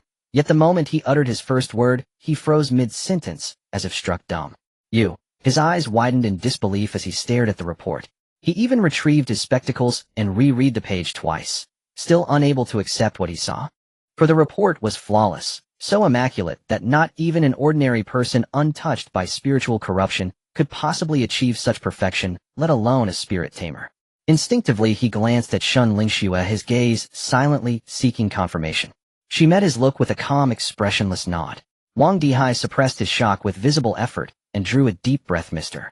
Fang, regardless of whether your ability is truly precognition, this report alone would compel me to extend an invitation to join our bureau. No rush. Let us wait until the results are officially confirmed, Fang Xiu replied serenely. He had no intention of joining immediately. It would serve no purpose. His aim was to enter not as an ordinary recruit, but as a verified precog, a status granting him leverage to negotiate terms commensurate with his rare power. At that moment, Xiu interjected, Director Wang, I just used the spiritual truth detector to verify whether Fang Xiu's ability is indeed precognition. Wang Dihai instantly sharpened his focus. And the result? He passed the test. Hearing this definitive answer, Wang Dihai's pupils contracted slightly, but he withheld full belief, well aware that the spiritual truth detector was not infallible. Though it reliably exposed lies, triggering alarms whenever thought diverged from speech, It could be deceived if a subject were hypnotically convinced of their own foresight the device would register their claim as truth. This ambiguity was precisely what troubled Wang Dihai. Thereafter the two engaged in casual conversation, not merely to fill time, but as part of his seasoned method of discerning character honed over years as bureau director. Fang Xiu found such exchanges tedious, mere time-wasting. His sole ambition was strength to grow powerful enough that every grotesque entity across the world would know agony. Fortunately, their idle talk was abruptly shattered when the office door burst open with a thunderous crash, and a young man in uniform rushed in breathless and frantic. Wang Dihai's brow furrowed sharply. How many times must I tell you not to act so recklessly? His reprimand was cut off mid-sentence as the youth blurted out, Director Wang, disaster. Deputy Captain Bai Qi is dead. What? Wang Dihai shot upright from his chair, face stricken with raw shock. Impossible. Bai Qi isn't merely our bureau's strongest operative. He's the top-ranked spirit tamer in all of Looting City. This cannot be true. Speak quickly, what happened? The news of Deputy Captain Bai Qi's death sent Wang Dihai spiraling into panic. Bai Qi was his ace, the linchpin holding order together. If he fell, chaos would engulf the city. Captain Yang and Deputy Captain Bai had been separately tracking the head phantom. Ultimately, Bai located it first, in an abandoned construction site on the outskirts of Qingbei town. Upon finding the head phantom, Bai did not inform Captain Yang, but chose to confront it alone. Given his formidable prowess, subduing the phantom should have been effortless. Yet no one anticipated that another unseen entity lurked within that derelict building, striking without warning, and thus Deputy Captain Bai. The young man's face paled as he faltered. What? Another phantom? Wang Dihai erupted in fury, snatching a file from his desk and hurling it across the room. What is your intelligence division doing? How could a phantom remain undetected in Qingbei town? The youth trembled on the verge of tears. Director Wang. Our department conducted a citywide sweep, including Qingbei town, and found nothing. That phantom appeared as if conjured from thin air. Where is Yang Ming? As bureau director, Wang Dihai knew he must master his rage. Clarity, not emotion, dictated survival. Though both phantoms had ambushed Bai Qi, their ability to kill him revealed terrifying power. Without immediate countermeasures, Qingbei town would be slaughtered, and Looting City itself imperiled. Prepare the vehicle, immediately. Summon every available investigator not on assignment to Qingbei town. And contact all major civilian spirit tamer organizations. Request urgent reinforcements. For resolving this crisis, the Bureau pledges 3,000 spirit coins and 10 spirit incense sticks as reward. Wang Dihai roared the command, voice raw with urgency and resolve. Upon hearing about the spirit coins and spirit incense, Fang Xiu felt a stir within. He had only seen images of these two items on a mysterious forum, never the actual objects. Spirit coins are the primary currency circulating among spirit masters, yet very few would consider them as mere money. More accurately, spirit coins are a type of spiritual material, a special kind of steel known as the steel of the mind. This is a type of steel developed by the headquarters of the Investigation Bureau capable of conducting spiritual energy. This steel is extremely precious, possessing the unique ability to conduct spirit energy, which means that spirit masters can use spirit coins to forge weapons, armor, and more. Ordinary weapons and armor are utterly ineffective against the bizarre, but equipment forged from the steel of the mind can counter these anomalies as long as spirit energy is infused. Never underestimate the importance of weapons and equipment. Humanity's ability to stand out among animals is inextricably linked to such tools. When ordinary weapons become useless against the bizarre, the equipment made from the steel of the mind becomes critically important. As for the spirit incense, it is also a highly precious resource developed by the headquarters of the Investigation Bureau. Spirit incense can alleviate the loss of control over one's mind by spirit masters. Loss of control is a dilemma every spirit master must confront. As their strength increases, the pollution of their minds becomes more severe, leading to loss of control. However, spirit incense can suppress mental pollution, making it a life-saving elixir for every spirit master. Wang Dihai continuously dialed numbers, mobilizing massive human and material resources, revealing the power contained within the Investigation Bureau at that moment. He casually summoned other functional departments. After finishing his calls, he noticed Fang Xiu nearby and said to the young man, Xiao Wang, take Mr. Fang to the lounge for a rest. Xiao Shun is convening an emergency meeting.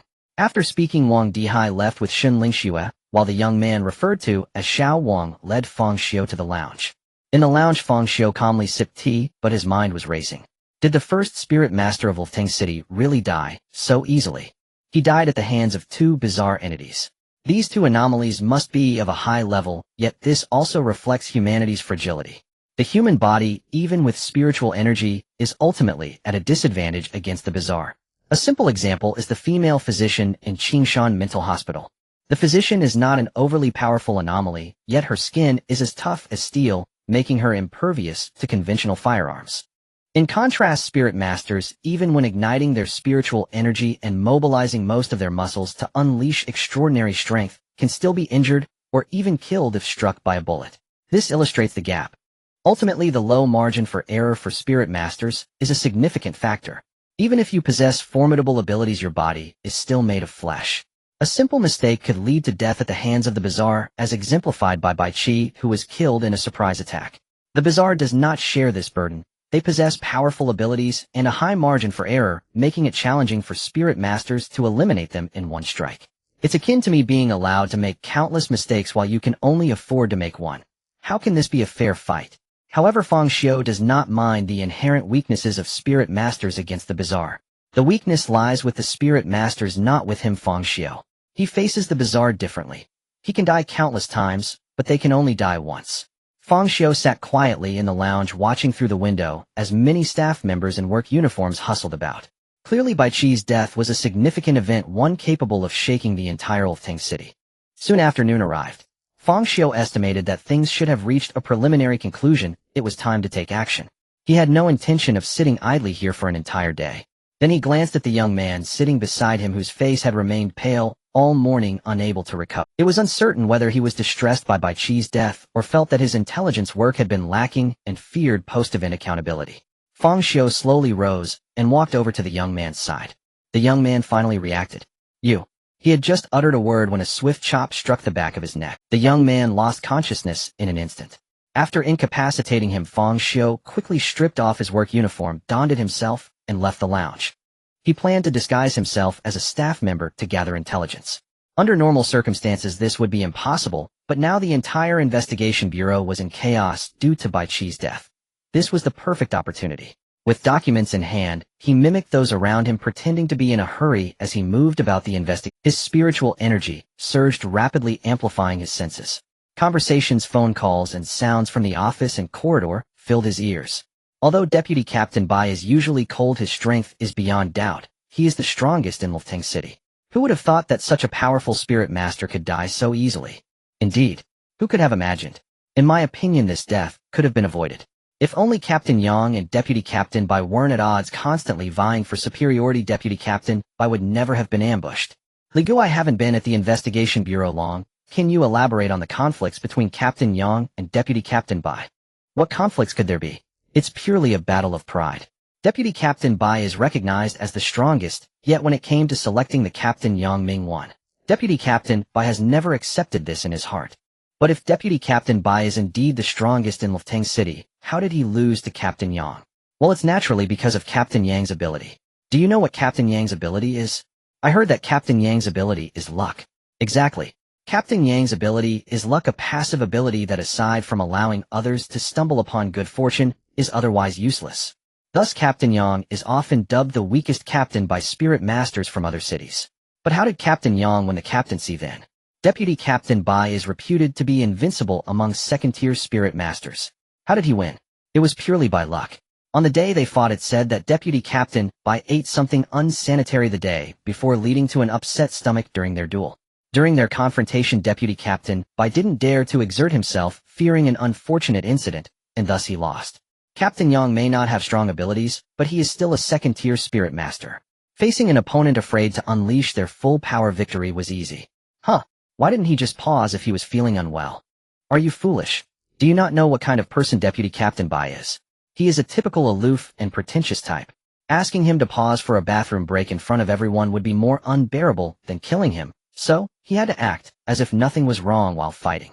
Poor Deputy Captain Bai thought no one noticed his predicament, but there were many spirit masters present, all keenly aware of the situation and already smelling something foul. Upon hearing this, Fang Xiu decided to stop listening, as the subsequent conversation between the two was entirely about gossip. Clearly these two individuals were clerks, and thus had some free time to indulge in idle chatter. He continued to walk around the investigation bureau, constantly gathering information. Hurry, go to the conference room. Director Wang is about to hold an urgent meeting. Upon hearing the news of the meeting, Fang Xiu immediately blended into the crowd and followed them to the conference. In the conference room, a long rectangular table was filled with people, both men and women, who were generally quite young. Notably, very few of them were wearing black uniforms. Most were dressed in eccentric outfits, showcasing their unique personalities. On both sides of the conference table stood over 10 staff members in uniforms.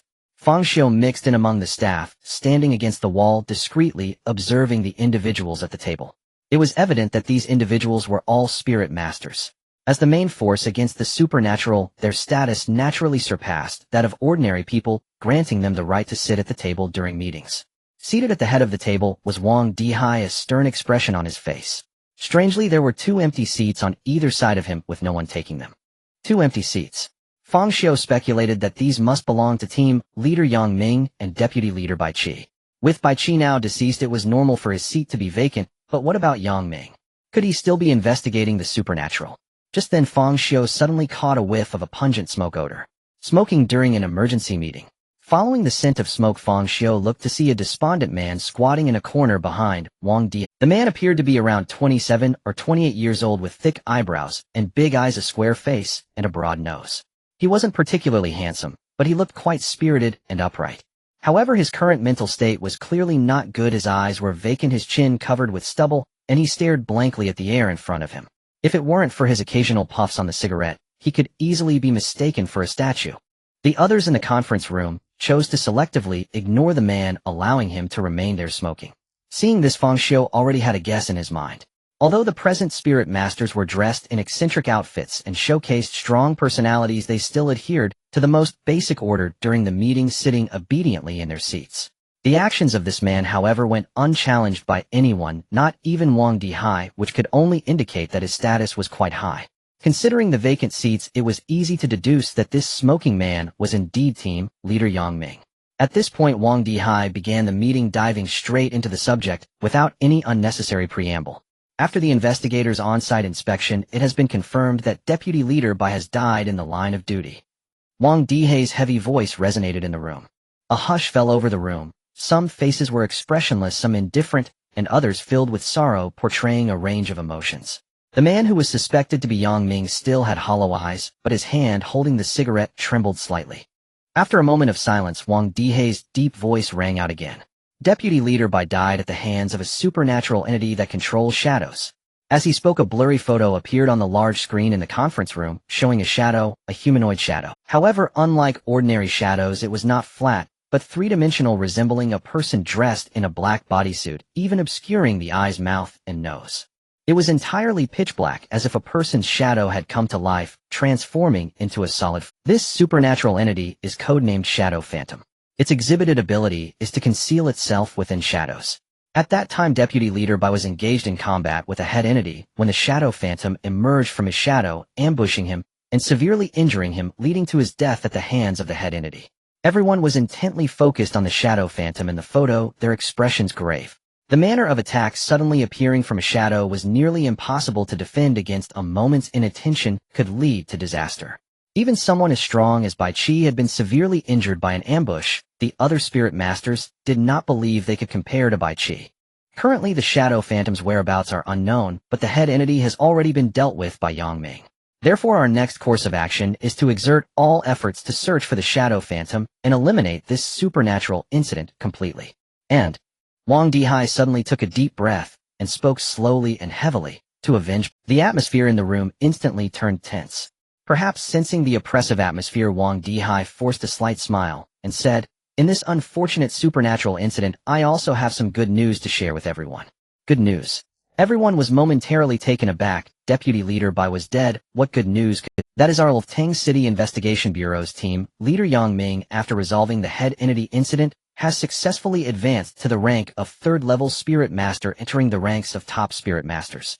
Upon hearing this, there was an uproar and everyone's gaze immediately fixed on the man in the corner who... The smoking man was indeed Yang Ming. He seemed not to have heard the announcement, his expression utterly unchanged, merely tossing away the cigarette, but from his hand, and pulling out a cigarette box, preparing to light another.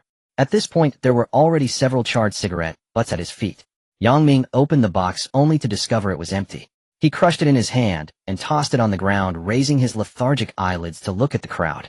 Hey, do you have any cigarettes? His voice was hoarse and tinged with fatigue. The crowd remained silent, no one responding. Seeing this, Wang Dihai's eyes flashed with a hint of pity, but he still scolded. Yang Ming, get yourself together. You are now a third-level spirit master. The safety of Lilting City will rely on you to protect it. And don't you want to avenge Bai Qi? In response to Wang Dihai's reprimand, Yang Ming's gaze showed no sign of change. He still looked half dead.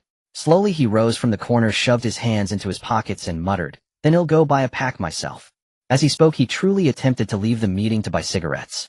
As he walked, he mumbled, avenge him. Will avenging Bai bring him back to life? Stop right there. Wang Dihai shouted angrily, but Yang Ming's footsteps did not halt in the slightest, as if he hadn't heard. Wang Dihai, infuriated, could only helplessly pull out a pack of cigarettes from his pocket and shout, I have cigarettes here. Yang Ming immediately stopped, looking dissatisfied. You should have said so earlier. Wang Dihai tossed the cigarettes to Yang Ming and turned back to continue the meeting, clearly not wanting to say another word. Yang Ming returned to the corner, lighting a cigarette while grumbling, wow, what kind of family does Director Wang have, always smoking fancy cigarettes? Wang Dihai's face darkened, and he forced himself to suppress his anger and continue the meeting. Just then the door to the conference room was slammed open. Wang Dihai's anger erupted. Mind the discipline. Discipline? How many times have I said it, you? The staff member who entered didn't give him a chance to finish speaking. In a panic, Director Wang, it's bad. The person you just asked me to take to the lounge is missing. He knocked me out and ran away. What? You mean Fang Xiu ran away? Wang Dihai was instantly filled with rage and disbelief. Meanwhile, Fang Xiu sighed, inwardly realizing his method was still not professional enough, as he hadn't expected to leave him unconscious for such a short time. Although Fang Xiu had become a spirit master capable of unleashing greater strength than an ordinary person, he had never attempted to knock someone out before and didn't know how much force to apply. Fang Xiu, you are actually here. A female voice rang out from the conference room. It was Shunli Xue. She suddenly stood up from her seat, shock evident on her face as she pointed at Fang Xiu and the crowd. In an instant, all gazes in the room were focused on Fang Xiu except for Yang Ming, who continued to smoke while staring blankly at the air. The staff next to Fang Xiu immediately reacted, drawing their guns and pointing them at him as if they would shoot at the slightest sign of movement. The spirit masters sitting at the conference table also watched him closely, their eyes reflecting curiosity or vigilance. A faint aura of spiritual pressure descended upon him. Fang Xiu, do you know what crime it is to attack the staff of the Investigation Bureau? What exactly do you want? Or rather, who exactly are you? Wang Dihai said with a dark expression. In the face of Wang Dihai's questioning and the pressure from the spirit masters, Fang Xiu remained unfazed, calmly directing his gaze towards Yang Ming, who was smoking in the corner. Suddenly he spoke calmly. Do you want to resurrect Bai Qi? As soon as the words left his mouth, Yang Ming's smoking actions abruptly halted. His previously vacant eyes transformed into something terrifying, like a tiger descending from the mountain, fixating on Fang Xiu. He slowly stood up, his expression dark, an invisible force brewing around him akin to the calm before a storm, heavy and oppressive. With a thud, he tossed his cigarette to the ground and stomped on it. After doing all this, he walked steadily towards Fang Xiu and stopped. Looking at the calm Fang Xiu before him, he articulated each word deliberately. No matter who you are or where you come from, do not joke about the dead, or else there will be fatalities. An immense pressure descended upon Fang Xiu like a tide. The pressure from Yang Ming alone far exceeded that of all the spirit masters present. The other spirit masters couldn't help but change their expressions slightly at this moment. Is this the power of a third-tier spirit master? Yet in the face of this overwhelming pressure, Fang Xiu's expression remained unchanged. Having undergone the bizarre baptism above the heavens, this level of pressure was nothing to him. He calmly met Yang Ming's gaze and said softly, "You only need to answer whether you want it or not." His calm words seemed to carry an undeniable force.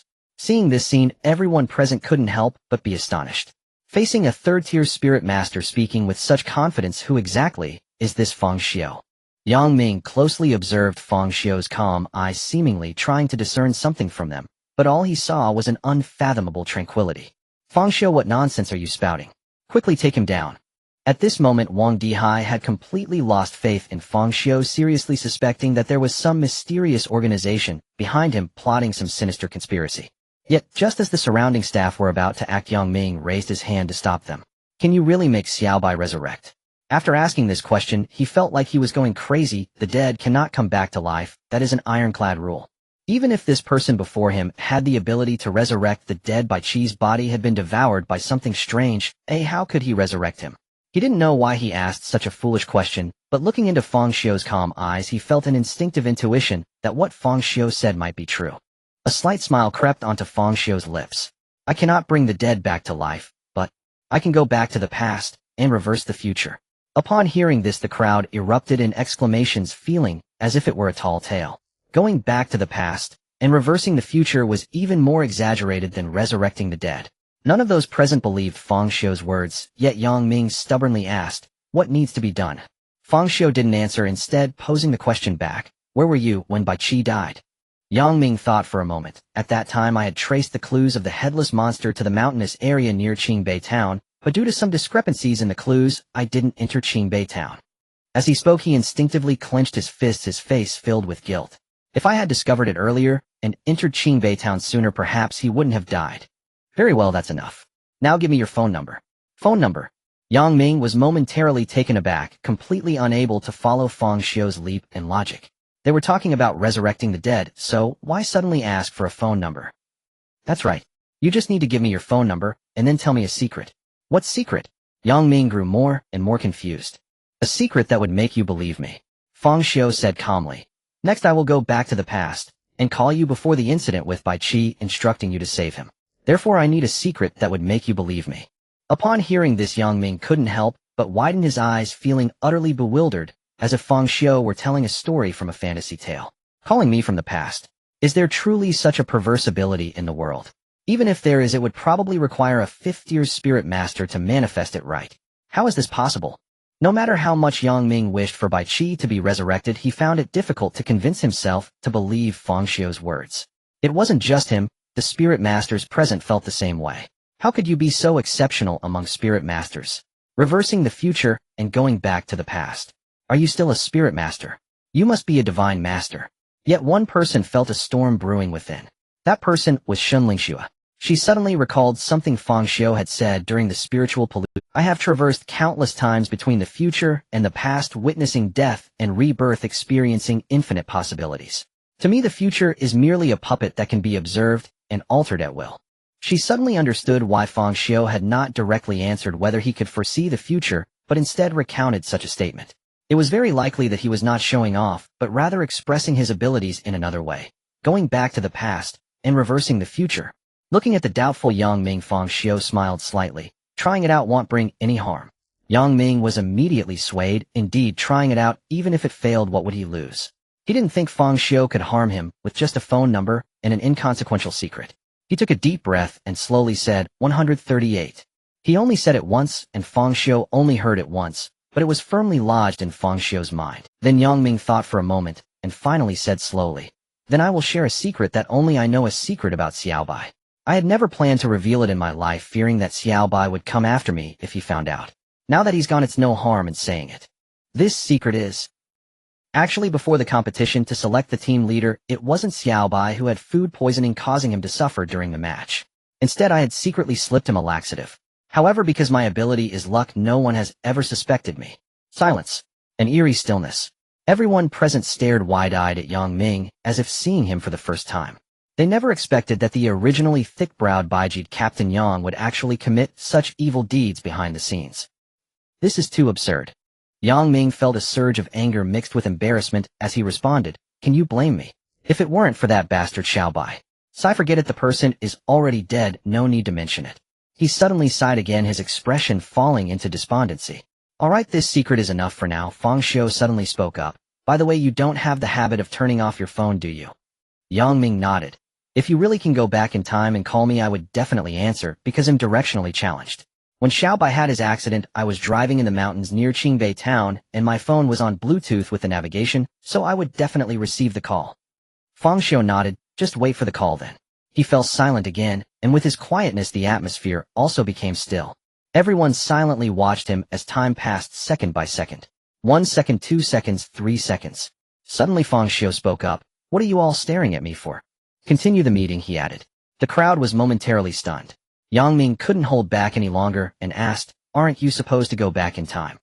We're all waiting for you to take action. Fang Xiu looked at him with a look of disbelief. When did I say I would go back in time right now? And you don't think I would suddenly disappear like in the movies, do you? The crowd fell silent. Honestly, they had thought so. Then when will you start? No rush after the lottery results are announced at 8 o'clock tonight. Yang Ming was taken aback. Lottery? What lottery? Alright, no more questions. Yang Ming, take this rambling lunatic to the confinement room immediately. He'll be there shortly. His mind is already unclear, likely on the brink of losing control of his senses. Wang Dihai suddenly interjected. Yang Ming didn't want to comply, but he caught a glance from Wang Dihai. Thus Yang Ming turned to Fang Xiu and said, "Come with me for a moment." Fang Xiu nodded and followed Yang Ming to the confinement room without any unnecessary actions. After all, with his current abilities, acting out in the investigation bureau would be akin to seeking death. Moreover, he was well aware of Wang Dihai's intentions, which were to ensure that whatever he said, true or false, would not be exposed to the public eye.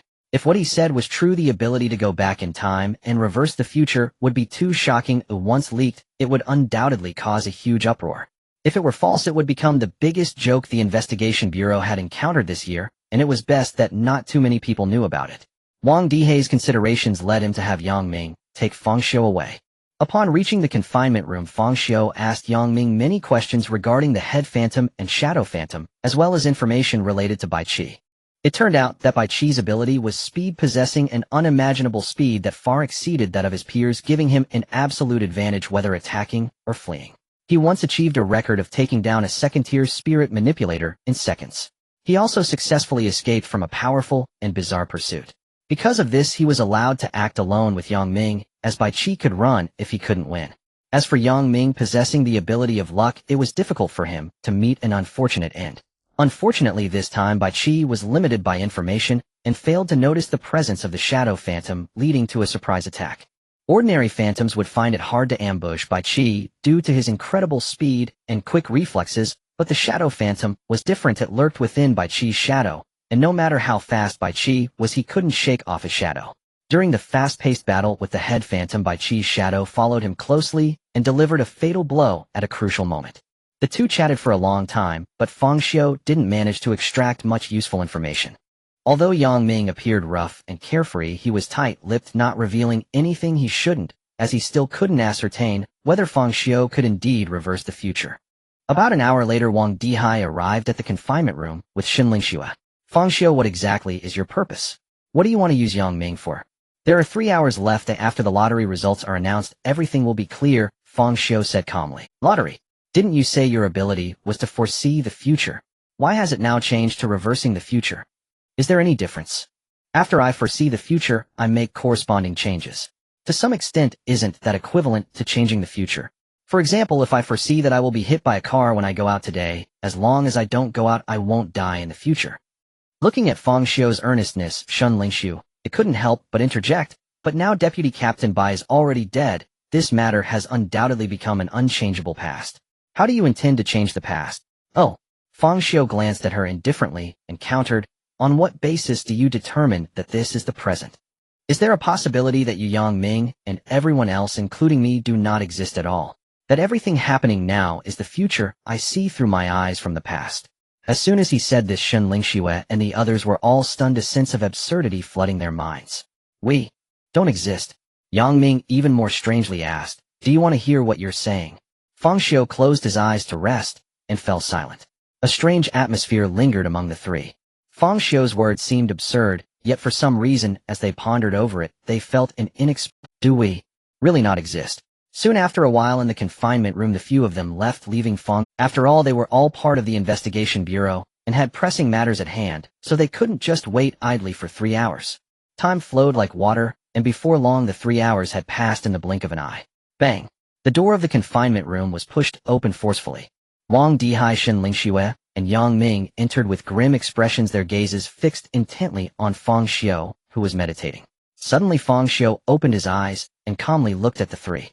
Xinling Xue slammed the slip of paper with the winning numbers written by Fang Xiu onto the table, her voice cold. Fang Xiu, the winning numbers you wrote didn't win at all. Not only did they not win, but not a single number matched.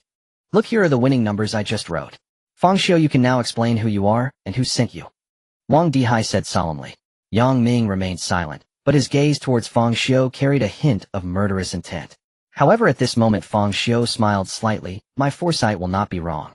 You can randomly bring me a string of incorrect numbers to try and deceive me. Fang Xiu was so angry that her breath caught in her throat, her chest heaving. She directly took out her phone, opened the lottery information, and placed it in front of Fang Xiu. Look for yourself. I'm curious how long you can keep this act up. Fang Xiu casually glanced at it, his smile growing more mocking. You all sent someone to manipulate the lottery results, and now you turn around to question me. As soon as he said this, the expressions of the three turned cold. Fang Xiu sneered. Fang Xiu, we indeed sent someone to the lottery center, but that was because we were afraid you had already prepared your people to tamper with the results. This lottery is completely random. What? Now that you see the lottery numbers are different, is it because your tampering failed? Fang Xiu observed the reactions of the three and had basically concluded that they likely hadn't tampered with anything, allowing him to confidently return to the point of death. At this moment, Fang Xiu coldly remarked, "Did you not say before that if you guessed wrong you would lose your life? Hee, you don't seem to be in a hurry to die. It looks more like you're trying to evade responsibility." "Don't worry, I keep my word," Fang Xiu replied with a slight smile, and the next moment a shiny silver scalpel appeared in his hand. Fang Xiu and Yang Ming immediately protected Wang Dihai behind them, thinking he was about to reveal his true intentions. However, to their shock, after taking out the scalpel, Fang Xiu did not attack, but instead plunged it into his own forehead. The three were stunned watching Fang Xiu with the scalpel embedded in his forehead, realizing how rare it was to find someone so true to their word. Indeed, he spoke and acted as he promised. At the Greenvine City Investigation Bureau, Fang Xiu, having returned from death, walked in under the guidance of Fang Xiu and Li Wenhao. This time he completely repeated what he had done the last time to avoid causing a butterfly effect. Looking at the Investigation Bureau, he was revisiting. Fang Xiu smiled slightly. It was time to showcase his true ability to foresee the future. As the three walked in, Fang Xiu suddenly Fang Xiu furrowed her brows slightly, asking, "What's wrong?" Two staff members will collide around the corner of the hallway. "What?" Li Wenhao instinctively asked, not reacting immediately. The next second, a woman in professional attire carrying a stack of documents rushed in. As she reached the corner, a male staff member happened to walk out from it. "Ouch!" With a startled cry, the two collided, scattering documents everywhere. Fang Xiu and Li Wenhao were instantly shocked, looking at Fang Xiu with disbelief. How is this possible?" Fang Xiu remained calm, walking forward and stepping over the scattered documents. Fang Xiu and the others followed closely behind, not even hearing the greeting from the downed staff member. Fang Xiu seemed as if he had been to the Investigation Bureau before, walking skillfully to an office area where several clerks were seated at their computers. At this moment, he said, "The woman in the third seat from the left will get up to grab coffee." As soon as he finished speaking, the woman seemed to have heard a command, picking up a cup from her desk and getting up to head to the coffee machine. Fang Xiu and Li Wenhao were even more astonished, feeling it was unbelievable. The man in the second to last row in the middle will knock a document off the table. The moment the words left his mouth, the man, appearing a bit tired, stretched his hand for a yawn, and with a loud thud accidentally knocked a document off the desk. The first man in the front row will receive a phone call lasting 3 seconds. Fang Xiu and Li Wenhao almost simultaneously looked at their watches. The next second, the phone rang. "Hello, who is this? I'm not buying a house, nor am I applying for a loan. Don't call me again, you agents." After the call ended, they looked up at each other, seeing the shock in each other's eyes. The timing was just right. Exactly 3 seconds. They looked at Fang Xiu, who was calm, feeling as if he were a deity who could manipulate the fate of mortals. Fang Xiu calmly glanced at the two, saying lightly, "Let's go, the break room is this way." He seemed to take charge, leading the extremely shocked Fang Xiu and Li Wenhao to the break room. Once in the break room, he expertly took out tea from the second drawer on the left side of the counter and coffee from the third drawer. He poured a cup of coffee for Fang Xiu and a cup of green tea for Li Wenhao, and thoughtfully added 5 sugar cubes to Fang Xiu's coffee. Fang Xiu, Li Wenhao. Fang Xiu poured himself a glass of water, took a small sip, and then said lightly, "There's no need to be so surprised. I told you my eyes can see the future." Fang Xiu, Li Wenhao. After a long silence, Fang Xiu finally asked, "Did you foresee everything that just happened, including the position of the break room, and even the fact that I wanted 5 sugar cubes in my coffee?" Fang Xiu picked up his cup, gently blew away the steam, took a sip, and said, "Otherwise." The two fell into a prolonged silence. If they had any doubts before now, most of their skepticism was knowing some information could be from prior investigation, but predicting the next actions of Investigation Bureau staff accurately was not something that could be found out through prior research. "You two should go find Wang Dihai to report. He is currently free." The two were feeling somewhat numb, unsure of what to say, which was a normal reaction when faced with something beyond their comprehension. They exchanged glances, then silently stood up to report to Wang Dihai. After they left, Fang Xiu took out his phone and dialed a number. Meanwhile, far away in the mountainous area near Qingbei town, Yang Ming was driving and humming a tune. Suddenly the song was interrupted by the ringing of his phone. Yang Ming picked up the phone, saw an unfamiliar number, and answered without hesitation. "Hello, who is?" Yang Ming's nonchalant voice came through, sounding somewhat flippant, a stark contrast to how he was after Bai Chi's death. A calm, deep male voice spoke from the other end. "In half an hour, Bai Chi will die." With a screech, Yang Ming slammed on the brakes, the tires skidding violently against the ground, and leaving his carefree demeanor vanished, replaced by a strange, somber tone. "Who are you?" "I am Fang Xiu, someone who can foresee the future. I am currently visiting the investigation bureau, and if all goes well we will become colleagues. I foresee that Bai Chi will be killed in a mysterious manner in half an hour. You still have time to save him." Yang Ming laughed in anger, saying, "I don't care who you are. Do you know that making jokes like this can get people killed?" Yang Ming sat in the car silent for a long time, his expression dark and fluctuating. After a moment, he suddenly turned the car around and slammed the gas pedal, racing toward Qingbei town. Although he didn't fully believe Fang Xiu's words, he thought it was better to be safe than sorry, especially since Fang had accurately revealed his secret of using laxatives. In the lounge, Fang Xiu finished the hot water in his cup and waited for a long time before finally seeing. This time their report took noticeably longer than the last, clearly due to the shock from Fang Xiu's earlier foresight, which led them to speak more this time. "Fang Xiu, I will conduct a psychological pollution test on you next," Shen Lingxue said with a complex. Fang Xiu nodded, then took the psychological lie detection device in a self-assured manner, skillfully putting it on amidst Shen Lingxue's astonished gaze. Shen Lingxue was stunned for 2 seconds before reacting. "If the first question is, I choose one to fight against the anomalies," Fang Xiu interrupted directly. Shen Lingxue.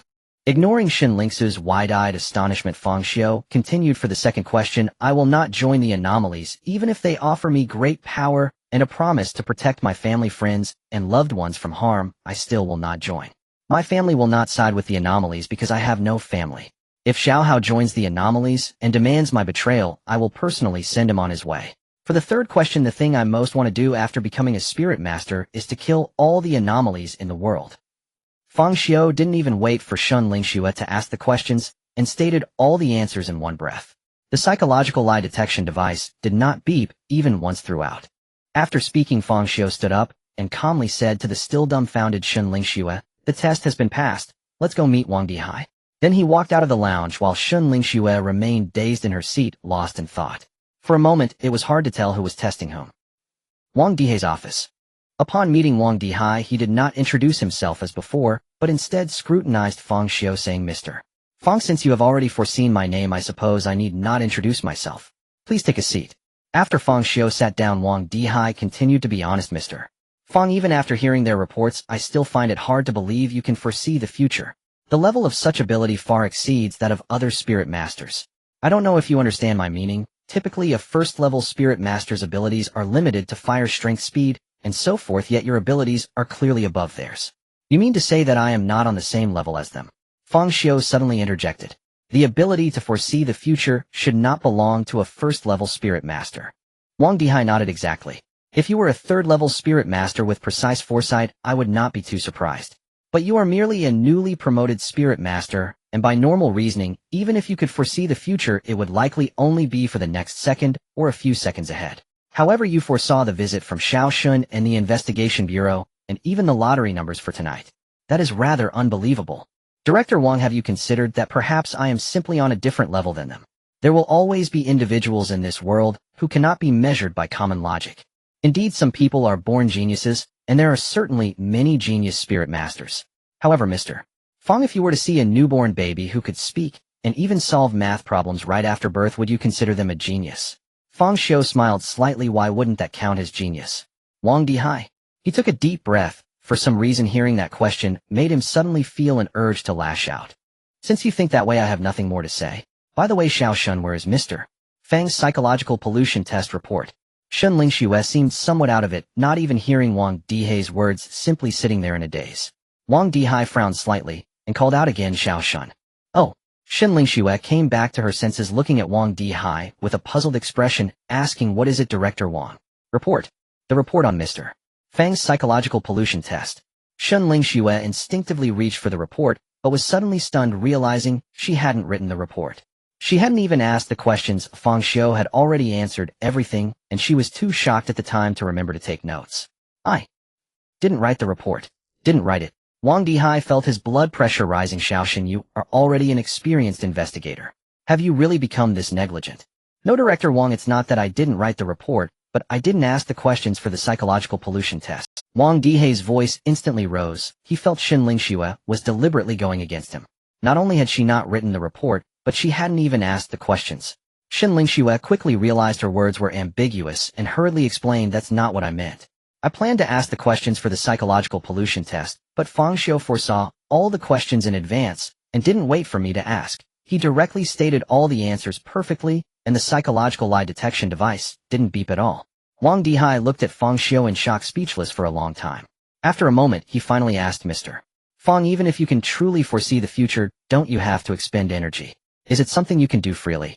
Fang Xiu shook his head. The energy cost of foreseeing the future is not high, but it comes with a significant price. Price?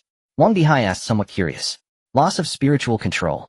As soon as those 4 words were uttered, both Wang Dihai and Ling Xiu changed their expressions slightly. This is because loss of spiritual control is something every spirit master must face, and the Investigation Bureau had even suffered significant losses in the past due to loss of spiritual control. Fang Xiu nodded slightly. Indeed, the greater the power, the heavier the price one must pay. Every foresight of the future inundates my mind with a plethora of chaotic information which significantly impacts my spirit. This deepens the risk of losing control of my spirituality. Moreover, the limitations of foreseeing the future are considerable. At present, I can only perceive the immediate future from mere seconds to a few days, but anything beyond that is impossible. Wang Dihai, seeing his seriousness, could not help but adopt a solemn expression. The duration of foresight should be related to your own spirituality. You are currently a newly minted spirit master. It is normal for your foresight to be brief. I estimate that once you reach the 2nd tier, your abilities will likely see a breakthrough. However, Mr. Fang, I don't quite understand. Since foreseeing the future increases the risk of losing control of your spirituality, why do you still choose to foresee frequently? Because of spiritual fragrance. You want to investigate the spiritual fragrance of the Bureau? Indeed.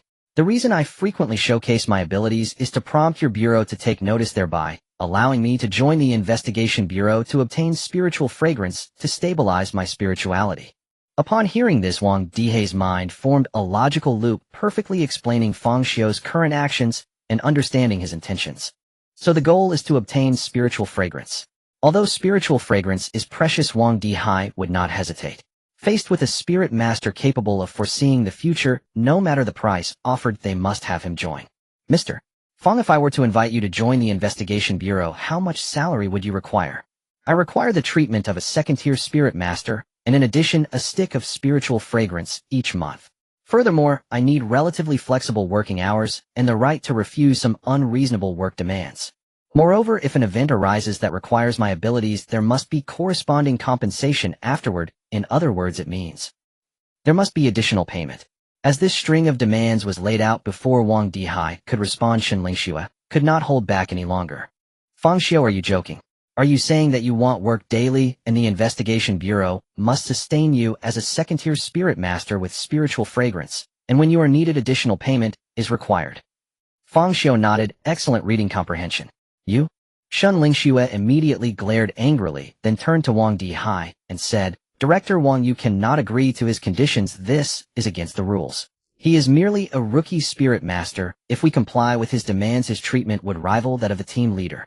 Furthermore, we cannot yet confirm if he can truly foresee the future. Wang Dihai did not heed Ling Xiu's words, but pondered for a moment before saying, Mr. Fang, if after the draw it is confirmed that you can foresee the future, then I can agree to your salary and the monthly stick of spiritual fragrance. However, each time your abilities are needed, there must be additional payment. I fear. Wang, it seems you have yet to realize the value of my abilities, but soon you will understand. Fang Xiu interjected directly. Mr. Fang, what do you mean by that? Wang Dihai frowned slightly. I specifically brought a grand gift for the Investigation Bureau. Once you see this gift, you will surely agree to my conditions. What grand gift? Perhaps having watched too many movies, Wang Dihai instinctively felt that a grand gift was not something good. Fang Xiu smiled faintly. A human life. Wang Dihai's expression slightly stiffened. Whose? Bai Qi's life. Fang Xiu, what exactly do you mean?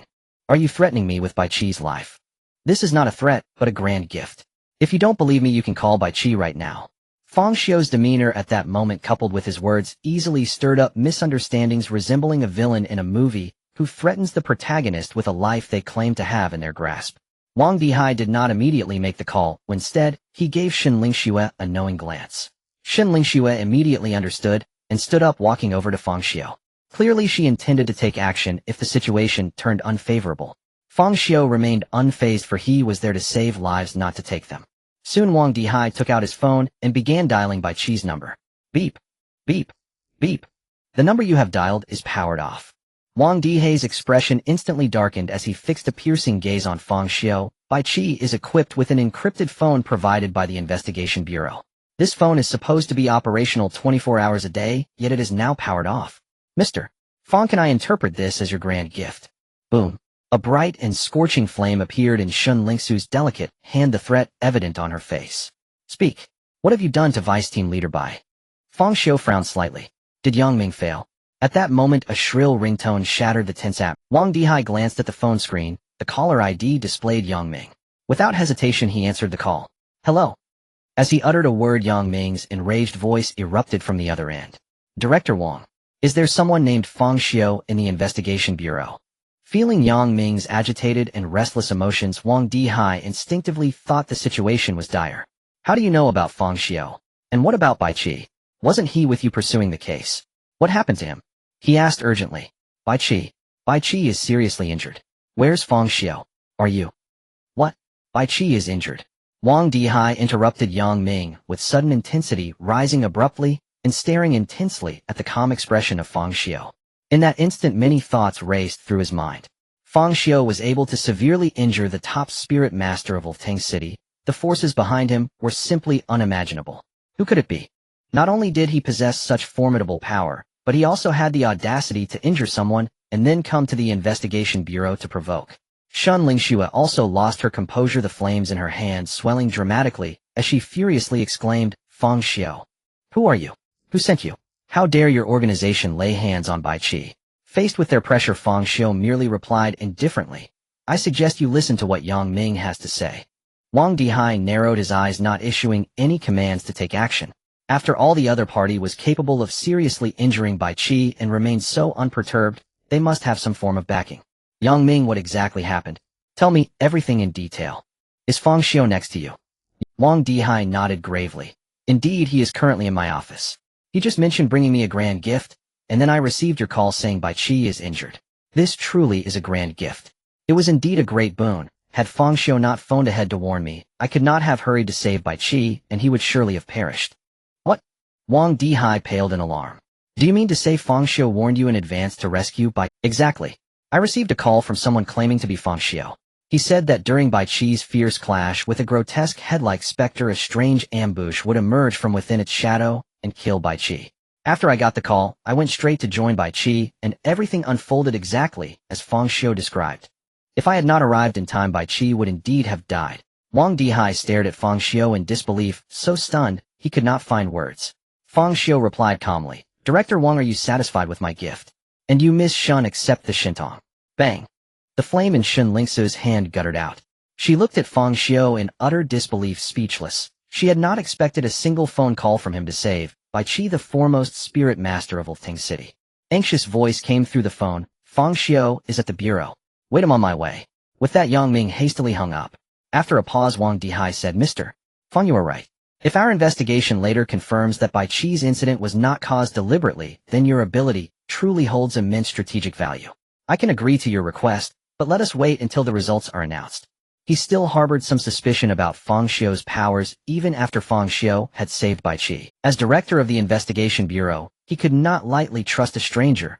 Even if that stranger appeared flawless, a 1 in 10,000 possibility always remained. What if Bai Qi's misfortune had been deliberately orchestrated? That Fang Xiu would then phone and notify Yang Ming. Such a scenario could not be dismissed. Everything must wait until the outcome is revealed before a final judgment can be made. Fang Xiu nodded. He understood Director Wang's prudence, yet he felt no worry, for he already knew tonight's winning numbers, and there would be no mistake. After a brief chat, Fang Xiu was led to the lounge to rest. As Director Wang Dihai was perpetually busy and could not spend the day idly conversing with him in the office. In the lounge, Fang Xiu and Lingxue sat facing one another and began to sip water. Because Fang Xiu's ability had to remain secret, the task of accompanying and watching over him fell to the one who knew, Lingxue.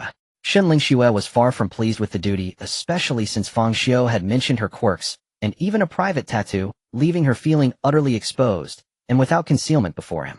In truth, Fang Xiu was uneasy as well, for beautiful women now reminded him of his wife, and he found himself involuntarily imagining drawing a scalpel and plunging it into a fair throat. As the two sat in awkward silence, with a sharp bang, the lounge door was flung open. A tall, square-faced, broad-nosed man with stubble strode in. It was Yang Ming. The moment he entered, his gaze zeroed in on Fang Xiu. "Are you Fang Xiu?" Fang Xiu nodded. Lingxue stepped outside for a moment. I need to speak with Fang Xiu alone." Though curious, Lingxue no longer wished to remain and promptly nodded before leaving. After Lingxue left, Yang Ming sat down in haste and asked Fang Xiu urgently, "Fang Xiu, you haven't told anyone about me dosing by qi, have you?" Fang Xiu fell silent. He found Captain Yang's focus peculiar.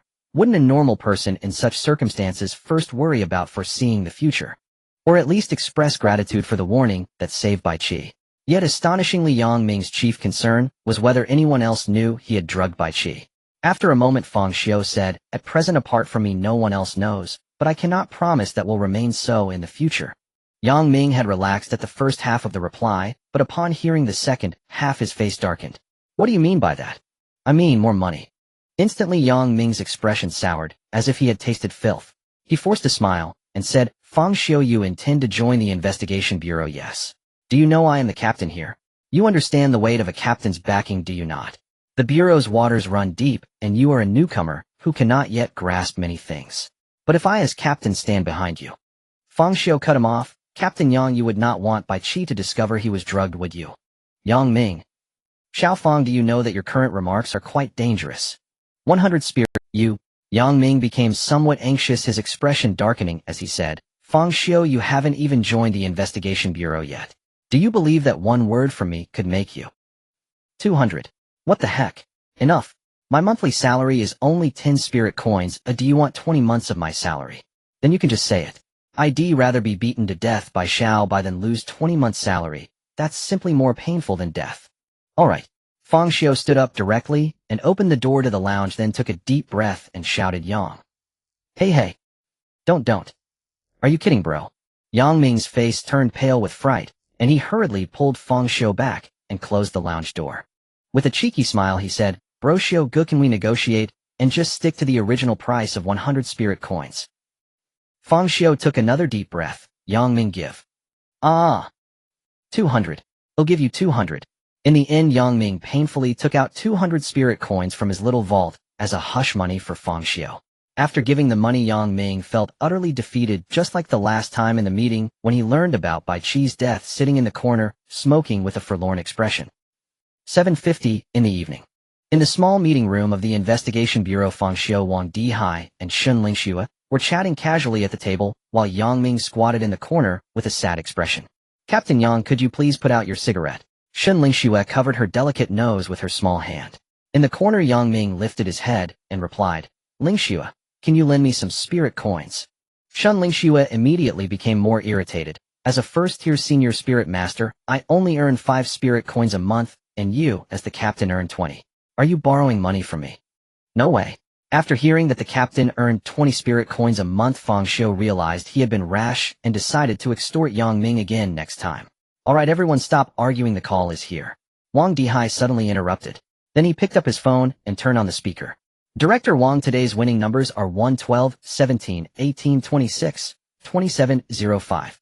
As one number after another was announced, everyone's gaze focused on the note on the table. The numbers written on it were exactly 1, 12, 17, 18, 26, 27, 05. Not a single digit off. We won. The atmosphere instantly became tense. Even Yang Ming, who had been smoking in the corner, had unknowingly come over. After a moment, Wang Dihai hung up the phone. Yang Ming immediately ran over excitedly and hugged Fang Xiu's shoulder. "Xiu, go from today on, you're my brother. Help me predict the next numbers, all right?" Lingxue took out her phone and started searching for the current numbers. Fang Xiu brushed Yang Ming's hand away, disliking people who lacked boundaries. "All right, Yang Ming, stop messing around." Fang Xiu's precognition ability will deepen spiritual instability. It must not be used for such trivial matters. Wang Dihai reprimanded. Yang Ming could only reluctantly release his hand, muttering, "How can this be called a trivial matter? I'd rather have spiritual instability than be poor." After reprimanding Yang Ming, Wang Dihai turned to Fang Xiu with a warm smile and said, "Fang Xiu, your ability to foresee the future has been basically confirmed. I formally invite you to join the Investigation Bureau, and the benefits you previously proposed will also be implemented." Fang Xiu nodded, feeling quite satisfied with this result, not regretting his suicide once. He believed that with the resources of the Investigation Bureau, he would be one step closer to revenge. Fang Xiu's abilities must be kept absolutely confidential. From now on, publicly declare that his ability is perception. Xiao Shun as one of the informed parties, and with Fang Xiu just joining the Investigation Bureau, you will be responsible for bringing him in.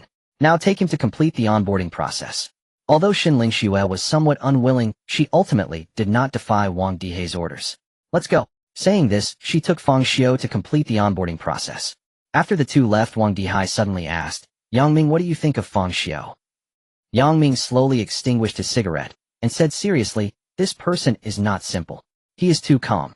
Clearly he is just a young man in his 20s who has only experienced one bizarre event, yet he gives the impression of being an unfathomable black hole, as if nothing in this world can provoke any emotional response from him. Moreover, I sense a special aura from him." "What special aura?" Wang Dihai frowned.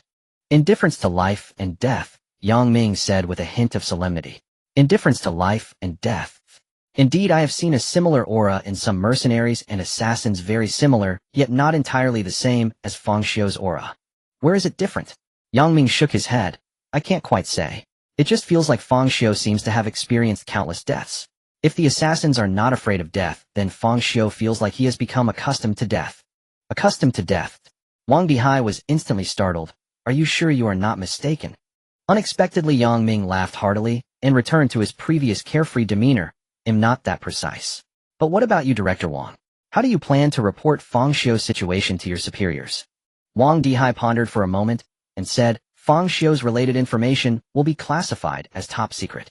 I will report it to the headquarters of the Investigation Bureau and suggest that he be included in the Global Spirit Master Talent Database rated S, codenamed Prophet." "Oh." Yang Ming seemed somewhat surprised. "You better think this through. Regardless of Fang Xiu as a person, his ability has extremely high value. If you report him, he might very well be taken away by the higher-ups. Also, why is it that I haven't been included in the Global Spirit Master Talent Database, yet he can be included and rated S? This reeks of corruption." Wang Dihai selectively ignored the latter part of Yang Ming's speech. Precisely because Fang Xiu's abilities possess extremely high strategic value, he should be developed at a higher platform. Now, with bizarre incidents occurring frequently worldwide, I have a feeling that a storm is coming. If Fang Xiu goes to the headquarters, he will definitely be able to exert greater value than staying in LV Tung City. "You are so noble and remarkable," Yang Ming retorted. However, he thought that if Fang Xiu were truly transferred to the headquarters, it would be a good thing. At least he wouldn't have to suffer from his threats anymore. There is one more thing. There is another person who survived alongside Fang Xiu named Zhao Hao. The data shows that these two are good friends, and now they have shared life and death. I think we can also bring Zhao Hao into the Investigation Bureau." Yang Ming's expression became somewhat strange. "I heard that Zhao Hao's abilities are somewhat lacking. Do we really want a candidate like that?" Wang Dihai smiled slightly. "You don't understand. This is called connection. Whether Fang Xiu stays in LV Ting City or goes to the headquarters, having someone like Zhao Hao in the Bureau can strengthen the relationship between the Investigation Bureau and Fang Xiu. You also see that Fang Xiu has a very cold personality. He joined the Investigation Bureau for spiritual fragrance. What if one day another organization offers him a better deal?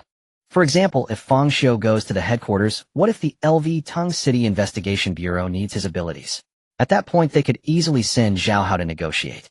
So bringing Zhao Hao in is all benefit and no harm. It just means paying one more salary. What do you think? Have you been watching The Bandit King recently?"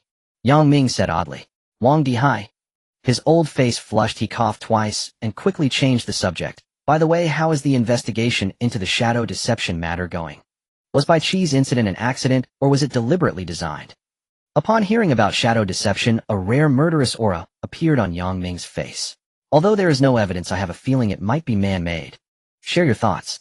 "I once battled that shadow anomaly. It felt very different.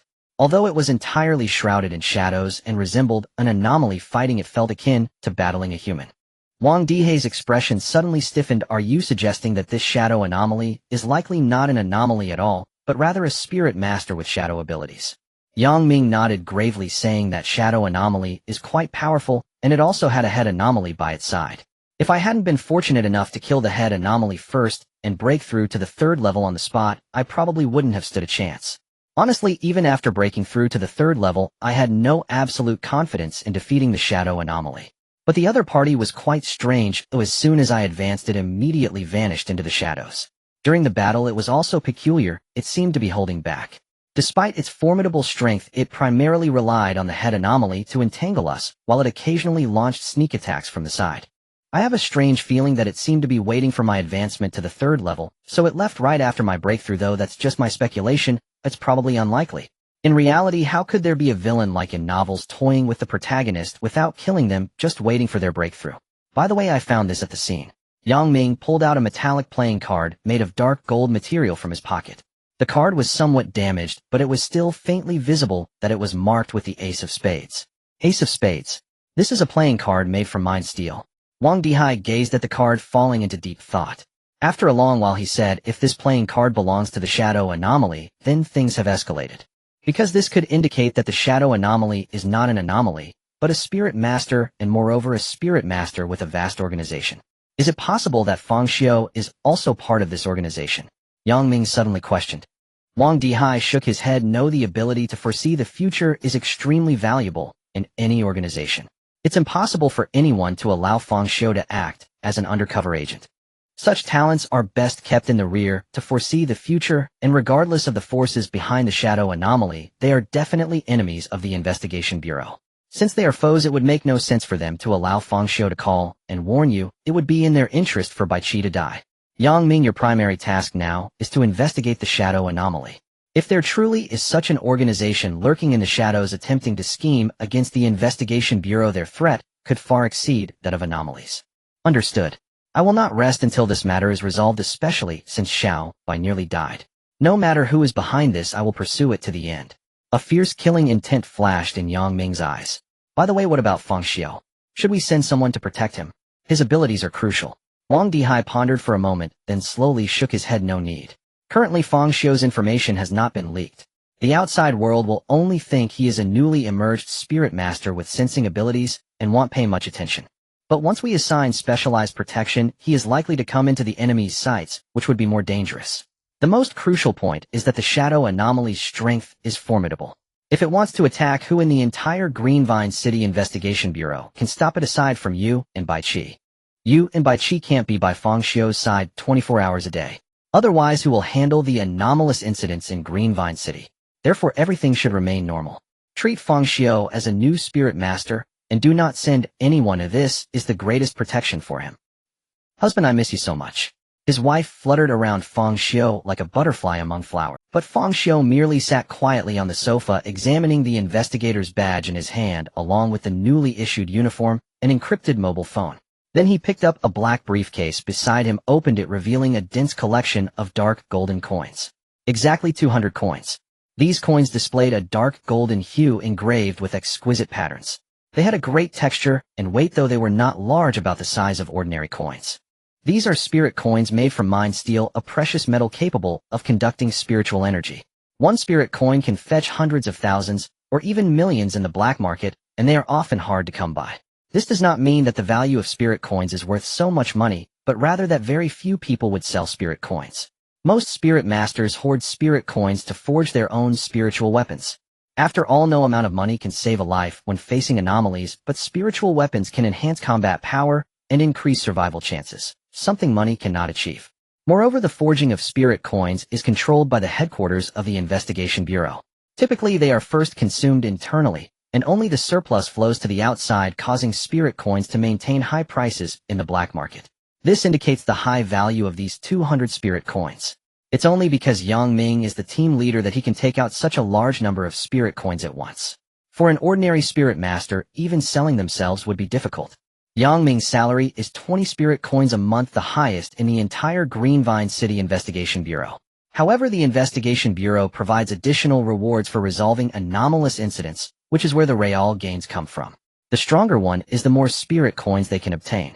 Even so, 200 spirit coins is still a significant amount for Yang Ming. In truth, Fang Xiu understood well that although Yang Ming seemed to have a love-hate relationship with Bai Qi, it was not hard to deduce that they had a good relationship.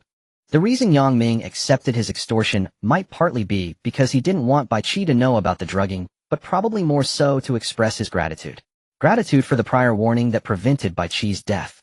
Looking at the spirit coins in front of him, Fang Xiu fell into deep thought, considering how to utilize the spirit coins he had.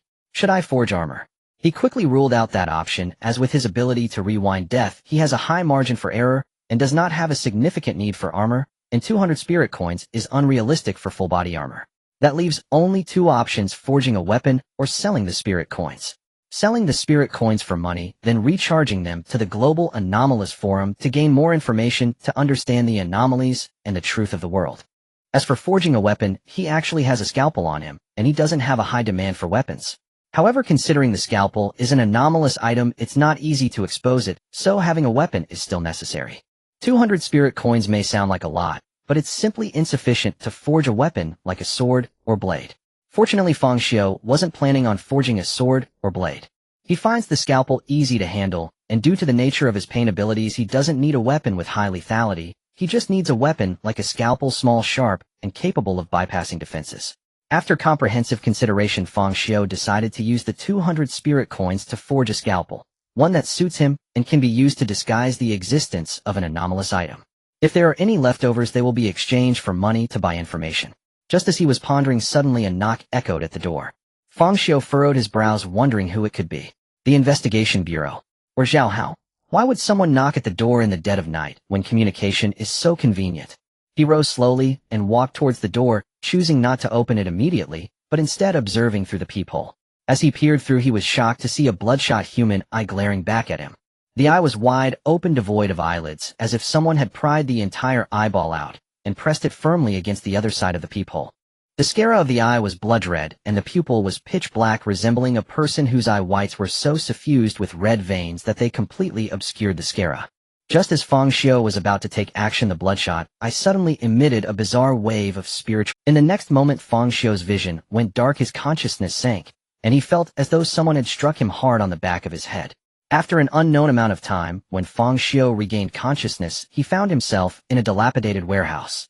He was bound to an iron chair, cold and unyielding chains tightly wrapped around him.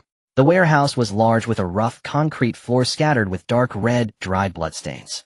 There were no windows in the room, and the only light source came from a few incandescent bulbs overhead, casting a dim and eerie glow over the warehouse. The air was thick with a foul stench reminiscent of decaying corpses. Not far from Fang Xiu, a row of torture devices lay displayed, each stained with dark red blood. It was evident that many people had been executed here. Perhaps due to the environmental factors, the warehouse was teeming with an unusual number of eerie presences. Numerous grotesque and terrifying apparitions drifted about, with several encircling Fang Xiu, drooling incessantly. However, they were unable to touch him until they saw him. At the very center of the warehouse stood a meat grinder, rusted and looking very old. Its unique design featured a funnel-shaped opening facing Fang Xiu, lined with sharp metal blades. Coincidentally, the meat grinder was also smeared with a significant amount of dark red, dried blood. At this moment, a man dressed in black with a black cap stood beside the meat grinder, seemingly engaged in repairs. Suddenly, the man seemed to sense something, his movements pausing abruptly before he turned sharply. A pair of bloodshot eyes, nearly devoid of sclera, met Fang Xiu's gaze. The owner of those eyes was a young man with an extremely pale complexion and a gaunt, emaciated frame, resembling a skeleton wrapped in skin. Fang Xiu calmly regarded the man, fully aware that this was the same individual who had attacked him at the peephole. The method of the attack must have been related to his eerie eyes. A spirit master. Did his abilities relate to his eyes? You are quite awake, not at all like a newly minted spirit master. The man spoke directly, his voice hoarse with a hint of sickly madness. It seems you, like me, belong to the ranks of geniuses. It's truly marvelous. My favorite pastime is slaughtering geniuses. As he rambled on, a cruel and deranged smile involuntarily spread across his face. In response to this scene, Fang Xiu displayed no signs of fear, instead calmly asking, "Is it fixed yet?" The man paused in surprise, a hint of awkwardness crossing his face. "I'm sorry, I haven't killed anyone in a while and my machine is a bit worn out. Please wait a moment, it will be ready soon. Hurry up and repair it. I don't like wasting time." The man looked at Fang Xiu, who wore a calm expression, momentarily frozen, but the next second he began to tremble uncontrollably with the muscles of his face twitching. Ha ha ha. He suddenly erupted into a fit of extreme maniacal laughter. Fang Xiu, right.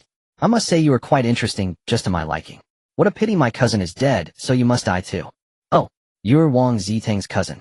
Fang Xiu responded calmly. The man nodded. Allow me to introduce myself. Oh, I am Lin Xiang, the genius cousin of that useless cousin of mine. You seem to have some serious issues. Lin Xing laughed maniacally. I have no illness, I am clearer than ever. At least I know that avenging my cousin is the right thing to do, right? Ha ha. Listening to Lin Xiang's deranged words, Fang Xiu immediately recalled the introduction on the Global Eerie Forum about spiritual instability. It was evident that Lin Xiang was approaching the brink of spiritual instability, his demeanor becoming increasingly insane. You must be curious as to why I am seeking revenge for my cousin by targeting you. After all, you merely shared an experience of survival in the eerie realm together, and it could be said that you survived through thick and thin. The entity killed him, so why am I after you? You have no relation to this at all. As he spoke, Lin Xiang's expression suddenly turned grotesquely fierce, his gaze fixed on Fang Xiu. Because you should die? Why was it not you but my cousin who died? Since my cousin is dead, why do you get to live? Isn't this a reflection of my cousin Lin Xiang being inferior to others? I, Lin Xiang, have never been weaker than anyone, and my cousin must not be weak either. Not just you, but there's also a kid named Zhao Hao, right? You can rest assured, you both. Your cousin was killed by me. Fang Xiu directly interrupted Lin Xiang's frenzied speech. Lin Xiang, who was in a state of madness, momentarily froze, seemingly at a loss for how to respond. What did you say? In fact, your cousin's death has everything to do with me. To be accurate, it was my actions that led to his demise. He could have survived, but I ambushed him, incapacitating him, leaving him helpless as the entity approached and devoured him. I silently watched as he was consumed, relishing the intoxicating despair emanating from him. Oh, and the most laughable part is that when your cousin was dying, he tried to drag me down with him, grasping at my pant leg with his bloodied hands. Do you know how I responded? I stomped down hard on his hand with my shoe, grinding it, until I heard the sound of bones breaking. The scream he let out at that moment was truly exquisite. Lin Xiang. He stared blankly at Fang Xiu, momentarily at a loss for words, becoming increasingly deranged and agitated. Damn. Damn. Damn. You should die. You fucking deserve to die. Do you know that this makes me look foolish? Oh. Fang Xiu continued to look at him with a calm expression, as if watching a clown. Do not look at me with those eyes. Lin Xiang roared madly. I will torment you to death, then throw you into the meat grinder to be minced, and finally feed you to stray cats and dogs. As he spoke, Lin Xiang surprisingly pulled out a crumpled certificate from his pocket, a bright red certificate that read "Compassionate Person" in bold characters. See, I've become a compassionate person even while killing and feeding dogs. Are you afraid? Just asking if you're afraid. Lin Xiang's eyes were increasingly bloodshot, as if they were about to burst. Fang Xiu replied calmly. You are merely a waste tainted by strange powers. I can hardly believe that such a trivial strength can turn you into a mad dog. What kind of waste must one be to achieve this? You bastard. Lin Xiang instantly became agitated. He had executed many people in this warehouse, but none were like Fang Xiu, who seemed to know nothing of fear. Not only that, Fang Xiu gave the impression that the one bound to the chair was him. Others generally trembled, drenched in cold sweat, and constantly begged for mercy. Please spare me. As long as you don't kill me, I can do anything. That beautiful voice, filled with fear and despair, intoxicated him. Lin Xiang was already on the verge of losing control of his sanity, making him exceedingly brutal and insane. Normally, he could only find pleasure in torturing others. The most delightful thing for him was to savor the fear of others. Now, not only was he unable to taste fear, but he was also being mocked, which was driving him to the brink of explosion. I will torment you to death. I want to see when you are battered and on the brink of death if you will still be as sharp-tongued as you are now. Lin Xiang frantically ran to the torture rack nearby, starting to select instruments of torture. He picked up a steel needle, thought it too small, then grabbed a branding iron, but it was still too small. He wanted to choose the most cruel instrument to teach Fang Xiu a lesson. Indeed, a waste is it taking you this long to choose a torture device.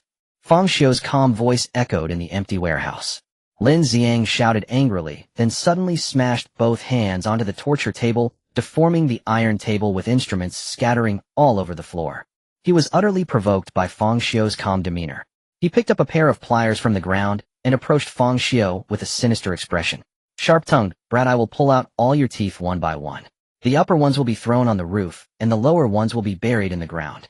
He grinned wickedly, constantly gesturing with the pliers in front of Fang Xiu seemingly wanting to see the fear on Fang Xiu's face to satisfy his twisted heart. However, he was destined to be disappointed. Fang Xiu's face bore only the tranquility of an ancient well. Just as Lin Xiang was about to lose his temper, Fang Xiu spoke. A calm and emotionless voice emerged. If it comes to death, what method would you like to choose, eh? What did you say? Lin Xiang was taken aback. Do you want to be smashed to pieces with a hammer, or do you prefer to be beaten into a pulp? Or perhaps dismembered? Speak, how do you wish to die? I will try to satisfy you. Fang Xiu appeared as calm as an old monk in meditation, yet his words sent chills down the spine. Fang Xiu's words gradually retracted the manic smile from Lin Xiang's face. He stared at Fang Xiu with bloodshot eyes, a silent fear pervading the air. Is it hard to choose? Fang Xiu's lips curled into a faint smile, his tone so calm, it was as if he were helping an old friend decide what to have for dinner. Very well, considering you are the cousin of Prince Tung, I have decided to grant you one last act of mercy. Let me choose for you. Let's go with dismemberment. Ooh, I happen to have a scalpel. I will slice off pieces of flesh from your body, but I am not a professional, so you might die after a few hundred, or even dozens of cuts. I hope you can forgive me. At this moment, Lin Xiang's gaze toward Fang Xiu changed, filled with suspicion. He simply could not understand why Fang Xiu, who was bound to the chair like meat on a cutting board, remained so calm, and even exuded a hint of confidence. It was as if he were the one who was bound. This left Lin Xiang extremely annoyed. Oh! Lin Xiang screamed in frustration, his hands constantly grasping his hair. The once neat hairstyle was ruined, even pulling out a few strands with blood from the scalp. Crazy. You are the crazy one. Who's the one losing control of their sanity? Have you even realized the situation? The one controlling life and death here is me. How dare you ask me how I want to die? If I want, you will immediately turn into dog food, and I will exchange you for another compassionate person certificate. Lin Xiang stared intently at Fang Xiu, trying to see even a hint of fear on his face. However, he was destined to be disappointed. Fang Xiu's face revealed no trace of that humble fear, only the calmness of someone who controlled everything. You are mistaken, your life has always been in my hands. What? Are you listening to what you are saying? You better see the situation clearly before you speak. Fang Xiu ignored the now frantic Lin Xiang, instead tilting his head slightly to focus on a peculiar entity nearby that had been drooling. It was a humanoid entity entirely green with a triangular head and black claws that had gestured countless times. When he turned his head, his gaze immediately met the entity. I've seen you gesturing over there for a long time. Do you really want to eat people? Lin Xiang was taken aback. Who are you talking to? To the entity, what? Can't you see it? It's right next to me, standing there all green and dripping with goo. Lin Xiang stared blankly at the empty space beside Fang Xiu, unable to distinguish whether he had gone mad or if it was Fang Xiu who had lost his mind. Mad? You are indeed a madman. However, he had not finished his sentence when a shocking scene unfolded. Suddenly the air next to Fang Xiu twisted violently, and a green-skinned entity with black claws and a triangular head abruptly appeared. What? Lin Xiang was instantly horrified, his face changing dramatically. Where did this entity come from? Fang Xiu smiled slightly, not just one. Then he looked at all the entities in the warehouse, locking eyes with each and every one of them. Come out now. As soon as he finished speaking, a scene that terrified Lin Xiang to the core unfolded. In the originally empty warehouse, 5 or 6 hideously twisted, terrifying entities suddenly appeared out of thin air. Their eyes sparkled with extreme excitement and bloodlust, emitting inhuman howls. No. What is going on, Fang Xiu? This can't be real, it must be an illusion. Hurry, make. Lin Xiang was in despair. Fang Xiu, however, smiled slightly and said, it's time to start. In the next moment, the strange beings slowly surrounded the two. Knock, knock, knock. The sound of knocking echoed. Fang Xiu calmly stared at the door that was being knocked upon, the scene of being dismembered by the strange beings still echoing in his mind. It wasn't bad pain one. It was time for Lin Xiang to experience suffering. He slowly got up. Tap, tap, tap. He walked step by step toward the door. Soon he stood at the entrance. At that moment, he was separated from Lin Xiang by a door. He was inside, while Lin Xiang pressed against the door outside. One bloodshot eye pressed against the peephole. Lin Xiang felt a surge of excitement. He heard Fang Xiu's footsteps, and just needed to wait for Fang Xiu to look through the peephole. Just one glance, that would be enough. Inside, Fang Xiu slightly tilted his head, seemingly wanting to look through the peephole. Just as he leaned forward, suddenly his sleeve flicked, and a silver light flashed. A scalpel suddenly appeared in Fang Xiu's hand. In a flash whoosh, the scalpel turned into a silver streak and violently stabbed into the peephole. A piercing scream erupted. The scalpel effortlessly penetrated the peephole and viciously stabbed into Lin Xiang's eyeball. Lin Xiang instantly lost vision in one eye, but with his strength one eye was not enough to completely lose combat capability. Do not forget Fang Xiu's abilities. The pain ability activated and dark spiritual energy flowed through the scalpel into Lin Xiang's body. In an instant, an indescribable wave of immense pain surged throughout. At this moment Lin Xiang felt as if he had been killed dozens of times, smashed into pulp, eaten raw, beheaded. The agony of dozens of deaths erupted at that instant. Lin Xiang couldn't even endure for a second. His vision went dark and he collapsed to the ground, falling into unconsciousness. Bang! Fang Xiu pulled out the scalpel and opened the door. Looking at Lin Xiang, who lay on the ground covered in blood, Fang Xiu calmly grabbed his ankle and dragged him into the room like a dead dog. Bang! The door was slammed shut, and the corridor fell into silence once more. A moment later the motion sensor light extinguished, shrouding the bloodstains in darkness. Inside the room Fang Xiu began to search Lin Xiang. He liked having hidden cards which could be used to turn the tide, but he did not like others having hidden cards. Currently he was just a newly promoted spirit master and he knew nothing of the many methods of spirit masters, thus to avoid being turned against during the torture of Lin Xiang, searching him was necessary. Fang Xiu did not kill Lin Xiang. In fact, with his pain ability, he could easily take Lin Xiang's life the moment the scalpel pierced. But he did not do so. After all, he had promised Lin Xiang to help him with a slow death. One must always keep. Soon Fang Xiu found 5 spirit coins, some change, a mobile phone, a car key, and a strangely shaped bronze candlestick along with a certificate of goodwill. He first picked up the bronze candlestick. As soon as he touched it, he could distinctly feel a chilling aura invading his body. A cursed object.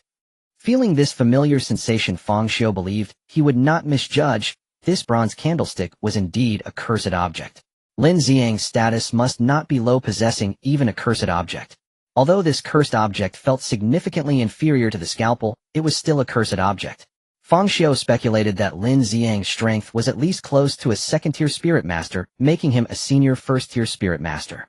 The latter possibility was higher. Although he was unclear about the strength of a second-tier spirit master, they likely would not be easily taken down in one blow. After assessing it for a moment, he put down the bronze candlestick and picked up Lin Xiang's phone. Surprisingly, the phone had no password.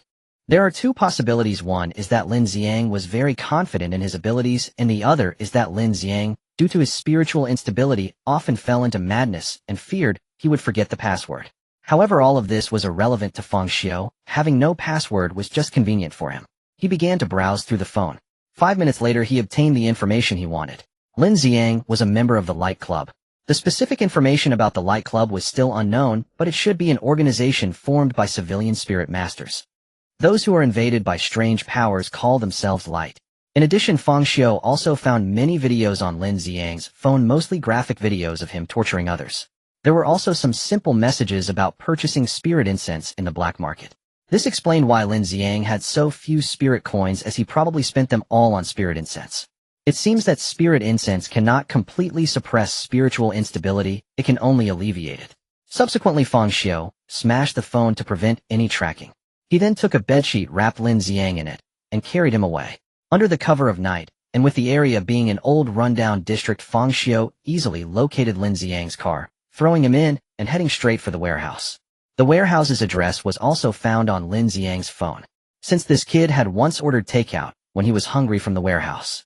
If you ask how Fang Xiu knew this, it was simple. Lin Xiang recorded a video of himself violently killing the delivery boy after receiving the takeout. Now Fang Xiu somewhat understood why it was said that spirit masters with unstable spirits could sometimes be more terrifying than strange beings.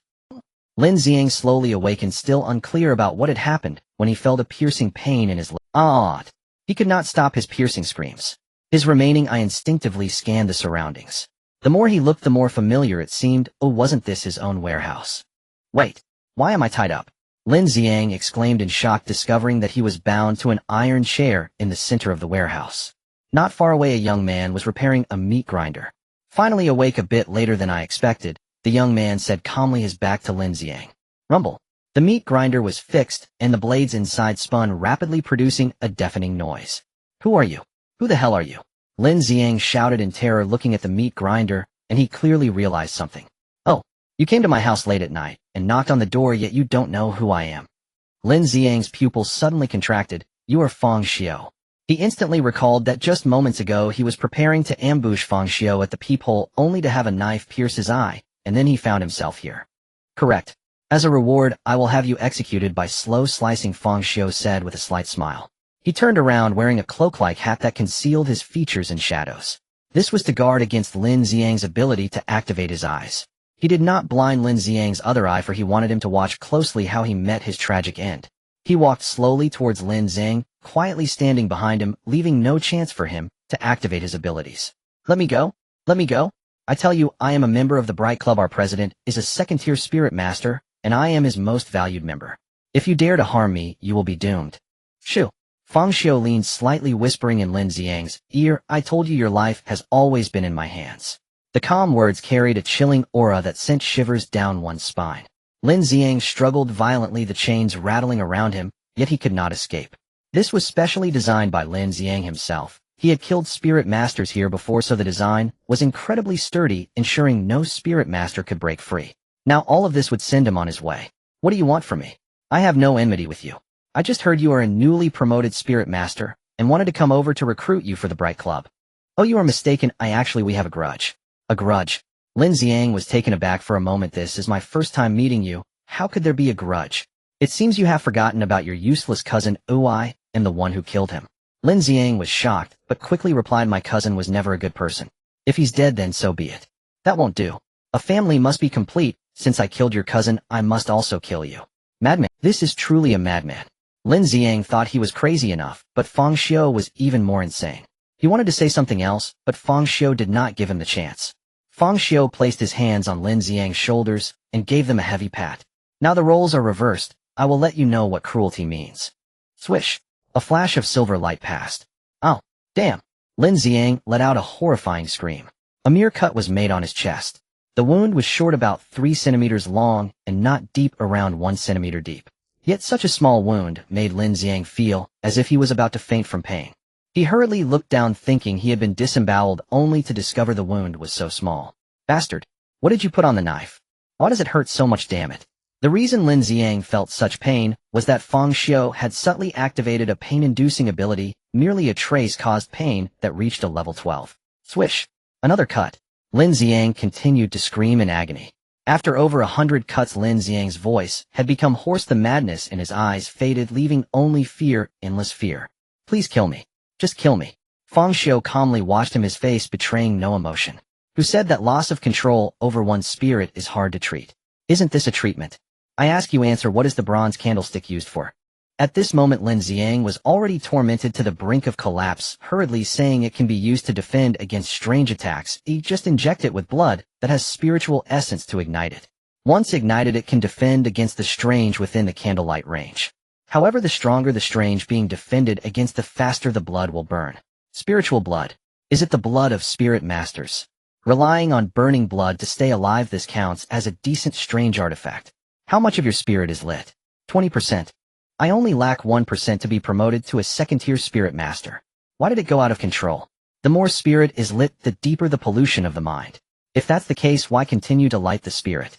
Because the pollution of the mind is uncontrollable. It's like a bowl of clear water with a drop of ink. The ink will gradually spread until the clear water turns completely black. To avoid complete pollution, one must constantly increase the amount of clear water, which means lighting the spirit and allowing more mental power to bloom. However, while lighting the spirit, it is equivalent to injecting more ink, so the process of lighting the spirit is like drinking poison to quench thirst. As long as you light the spirit, if you stop moving forward, one day the ink will catch up with the clear water and pollute everything. Only by breaking through and continuously advancing can one survive. I have been unable to break through to the second tier, so my spirit has gone out of control. This bronze candlestick was lent to me by our president, intending to give me enough assurance to break through the second tier during the strange events. Lin Xiang endured the pain, speaking rapidly. He truly did not want to feel pain anymore, only wishing for a quick death. Tell me all the member information of the Bright Club, including abilities and the level of spirit lit. Okay, I will say it now, but our club is relatively free. Many people intentionally hide their abilities, so I am not clear. Half an hour later, Fang Xiu had exhausted all the information Lin Xiang knew. I've said all I needed to say. Kill me already, Lin Xiang said weakly. No hurry, we've only just made a few hundred cuts. It should be over 1,000, right? Swish. You are not trustworthy. You shameless scoundrel. Don't get me wrong, I never said that. As long as you answered honestly, I would send you on your way. Swish. I will kill you. Kill you. After several dozen more cuts, Lin Xiang's condition was clearly abnormal. He let out a beast-like roar as if he had lost consciousness, and the blood light in his right eye flickered incessantly. However, Fang Xiu did not see any of this as he kept his back to Lin Xiang to prevent being ambushed. Swish, swish, swish. After a few more cuts, Fang Xiu clearly felt something was off. Lin Xiang's screams had disappeared, his body trembled violently, before collapsing on the stool like a deflated ball, while the blood light in his right eye reached its peak. A violent and bizarre wave of spiritual energy spread from Lin Xiang. This is the spirit completely out of control. Is he about to mutate? A glint of excitement flashed in Fang Xiu's eyes. This was the first time he witnessed the process of a spirit master mutating, which he believed would help him better understand this world. However, just to be safe, swish, swish, swish, Fang Xiu directly severed Lin Xiang's hands and feet. As a result, after severing his limbs, Lin Xiang's formerly upright head drooped down motionless, completely silent. Dead. Fang Xiu frowned slightly. Couldn't the distortion be interrupted? Or had he been too heavy-handed? Just as he was feeling a bit displeased, he suddenly seemed to hear a faint sound like something rolling. Before his unseen face, Lin Xiang's only remaining eye actually rolled out of its socket. With a thud, it fell to the ground. Fang Xiu turned his gaze towards the sound, immediately furrowing his brows, and quickly retreating 10 meters behind Lin Xiang. His speed was fast, but still couldn't match the rolling speed of that blood-red eyeball. He saw that the eyeball, completely covered in blood with only a black pupil, was actually floating up under some invisible force. The black pupil fixed its gaze on Fang Xiu, and in a fraction of a second it locked onto its target. It leaped forcefully, hurtling towards Fang Xiu like a cannonball. Swish! Almost simultaneously, Fang Xiu swung the scalpel in his hand, attempting to slice the distorted eyeball in half. Yet the eyeball changed direction in midair, narrowly brushing against the scalpel before landing on him. Fang Xiu's expression remained unchanged as he swiftly switched hands and reached for the eyeball. But the eyeball seemed alive, constantly moving around Fang Xiu, making it impossible to catch. It climbed higher and had already reached Fang Xiu's neck.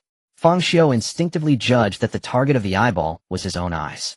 Thus, in the next second, he directly abandoned the attempt to catch it from his neck, and instead preemptively reached for his own eyes. Got it. A cold, slippery sensation filled his hand. His focus sharpened, and his gaze landed on the eerie eyeball, which was now firmly grasped by Fang Xiu's hand. But in the next moment, the eyeball emitted a strange wave. Fang Xiu's vision instantly darkened, his consciousness blurred, and his palm involuntarily released. The eyeball took the opportunity to crash into his right eye. A sharp pain surged through him, immediately waking Fang Xiu. He could distinctly feel his right eye merging with that eerie eyeball. Fang Xiu's expression remained calm. Such a bizarre little scene was nothing to him. In the next moment, he extended 2 fingers and thrust them fiercely towards his right eye. But just as he was about to touch the eyeball, his fingers abruptly halted. He discovered that his right eye could actually see. Previously, his right eye had been devoured, resulting in total blindness. But now, with the eerie eyeball's entry, he could see again. He decided to wait a little longer. Soon a bizarre scene unfolded. His right eye began to rotate uncontrollably. It's hard for a normal person to imagine a person whose left eye remained still, while the right eye spun rapidly, scanning the surroundings, even rolling upwards with the black pupil completely moving to the upper eyelid. Then it actually rolled right in. 2 images immediately appeared in Fang Xiu's mind. One was the dim warehouse seen by his left eye. The other was a scene of blood red and a mass of blood vessels, even revealing the interior of the skull. At the same time, Lin Xiang's voice echoed in his mind. Ha ha ha. It turns out the Black Spade King didn't deceive me. Flesh is weak and bizarre ascension. I've made it. Fang Xiu, your body is now mine. Don't worry, I won't extinguish your consciousness. I will imprison you in this body forever, making you feel pain for all eternity. Ha! Fang Xiu's face showed no signs of fluctuation at such a bizarre scene. He only smiled upon hearing the word pain. Let me feel pain. His lips involuntarily curled up, revealing his white teeth, which seemed strangely eerie under the dim light. My pain far exceeds yours. Humph. We'll see how stubborn you are later. Once I control your body, I will use it to devour all your dearest loved ones, leaving you in unbearable agony. In the next moment, a bizarre wave of spiritual energy emanated from the eyeball, reaching the brain and striking at the soul. It was like a source of pollution, continuously releasing contamination into Fang Xiu's spirit. Meanwhile, Lin Xiang's consciousness controlled this source of pollution, deeply embedding itself into Fang Xiu's soul. He aimed to distort Fang Xiu's spirit, infecting and assimilating it with his eerie power, completely seizing this body. However, when he fully invaded Fang Xiu's spirit, he was taken aback. Where Is this? Lin Xiang felt as if he had fallen into an endless darkness, a darkness so twisted that it resembled a black hole that consumed everything. Here he was bombarded by an endless wave of negative emotions. Kill, kill, kill. Revenge. I want revenge. This grudge will last until death. Wife, as long as I live you must die. No one can survive after being killed by me 18 times, no one. All the bizarre must die. I want the world to feel pain. A fierce hatred and fury surged like raging waves crashing against Lin Xiang. Countless terrifying images of death surged like an avalanche. Even though Lin Xiang had lost control of his spirit and had completely become bizarre, the distortion within Fang Xiu's spirit still sent chills down his spine. Is this truly a human spirit? At this moment, incomprehensible eerie whispers began to ring around Lin Xiang, impossible to understand, impossible to ignore, like mesmerizing demonic sounds, each note causing him a splitting headache. This was the baptism from the eerie beings above the dome. Lin Xiang felt as if he were trapped in hell. He could no longer endure it. He was terrified, afraid, wanting to leave this place, for it was not a human spirit at all. Fang Xiu was definitely not human. He was more bizarre than the bizarre. No wonder Lin Xiang thought this way. Although he had only one eye left, it had transformed into a peculiar entity, becoming a flawed version of the bizarre. He originally intended to use his strange power to contaminate Fang Xiu's mind, thus controlling Fang Xiu's body. But who would have thought that it would be the other way around? Bizarrely contaminating the human mind, and yet being contaminated in return. Lin Xiang suddenly felt that compared to Fang Xiu, he was the true human. Just as he wanted to retreat, he was horrified to find that he could not escape. He was like a small boat in a vast ocean, countless negative emotions converging into a terrifying wave constantly crashing against him, overturning him. At that moment, Fang Xiu's voice echoed. Within his mind, Fang Xiu's voice changed, no longer calm like water, but instead incredibly savage and terrifying, as sinister as a hellish demonic sound. It was as if everything in the outside world was his disguise while the truth lay within his mind. Is this the extent of your pain? Too weak. I will let you truly experience what real pain is. Hee hee. Accompanied by a terrifying, malicious laugh, in the next moment, an endless darkness surged towards Lin Xiang. That was Fang Xiu's pitch-black spiritual essence containing all the pain he had suffered. No. Lin Xiang let out his last scream in life, and then was engulfed by endless suffering. In the outside world, Fang Xiu, who had previously been in a state of closed eyes, suddenly opened them wide. At this moment, both of his eyes had returned to normal. However, his right eye was blood red with a pitch-black pupil embedded in the center, resembling an unfathomable black hole. The next second, with a mere thought, the blood-red hue of his right eye slowly faded, replaced by a starkly blackened white eye. Blood eye. Is this Lin Xiang's power? Fang Xiu murmured. After Lin Xiang succumbed to endless pain, he naturally became the master of the blood eye and intuitively understood its abilities. The ability of the blood eye is quite simple. It delivers a spiritual shock akin to a form of mental attack. It can be simply understood as whoever is stared at will die. To look into the blood eye will result in a spiritual impact striking directly at the mind. An ordinary person will collapse and die with just one glance, while an average spirit master, when unprepared, could experience temporary dizziness or even fainting from a single gaze, making it a perfect ambush weapon. This is the innate ability of the blood eye, but after experiencing a chaotic distortion of spiritual essence, its powers underwent a mutation. It gained an additional ability to create illusions, inducing hallucinations through eye contact. Fang Xiu speculated that during the distortion, Lin Xiang's spiritual essence might have exceeded its limits, causing this eye to advance into the realm of a second-tier spirit master. The manifestation of a first-tier spirit master is the initial display of abilities. A second-tier spirit master, on the other hand, represents the strengthening of those abilities. Clearly, the blood eye's powers have been enhanced, adding the ability to create illusions. This brought a long-lost joy to Fang Xiu. Currently, only two things could stir his emotions. One was torturing the bizarre, and the other was increasing his power. Of course, enhancing his power was to better torture the bizarre. In addition to obtaining the blood eye and the bronze candlestick, his own spiritual essence had already grown to 5%. Fang Xiu speculated that this was likely related to the absorption of Lin Xiang's spiritual essence. Although Lin Xiang had died, all of his spiritual essence had completely gone out of control and surged into the distorted blood eye, which led to Lin Xiang's essence being entirely absorbed as he died within his own mind. Lin Xiang's death subtly provided Fang Xiu with an idea, a method to grow stronger through absorption. Other spirit masters would not dare to absorb another's spiritual essence, as it would deepen the contamination of their minds, causing spiritual instability, but Fang Xiu was unafraid. He could completely embark on a path of absorption. But now there was one problem: Fang Xiu did not know how to absorb spiritual essence. Lin Xiang had this opportunity because he actively abandoned his physical body and entered the mind, as such an opportunity might not arise again. Perhaps Spade K knows. Fang Xiu had always remembered Lin Xiang's words. According to him, the reason he could undergo distortion was largely due to Spade K's influence. Otherwise, even a spirit master whose essence was out of control would not necessarily be able to concentrate all their spiritual essence into the blood, causing it to undergo complete distortion. Fang Xiu could not know who Spade K truly was, but everything Spade K had done made Fang Xiu quite satisfied. Fang Xiu began to clean up the aftermath, throwing Lin Xiang's corpse into a meat grinder to turn it into dog food. With the dog food in hand, he got into his car and left. After feeding the stray dogs, Fang Xiu casually discarded the car in a random spot and departed. Lin Xiang's car was quite nice, a luxury vehicle worth millions, but Fang Xiu would not keep it as it might attract the attention of the Bright Club. Let us not forget the bronze candlestick, a bizarre artifact belonging to the president of the Bright Club, which he had lent to Lin Xiang. Fang Xiu could easily imagine that once the Bright Club learned of the news, they would undoubtedly send someone to seek vengeance and reclaim the bronze candlestick. To eliminate future troubles, it would be best to find an opportunity to destroy the Bright Club. This is the troublesome aspect of human relationships. To kill one person, one must eliminate the entire family. There is a saying that Fang Xiu strongly agrees with: the martial world is not just about fighting and killing, but also about human relationships. Therefore, it is necessary to kill them all, cutting off the ties of human relationships. However, now is not the time. The president of the Bright Club is a second-tier spirit master, and he has a considerable number of subordinates. Among the underground organizations in Lutang City, they are one of the top entities, and such power is not something Fang Xiu can contend with at the moment. Black Rose Bar. On the surface, it appears to be an ordinary bar with average business and not many, but only those within the spirit master circle know how renowned this bar truly is.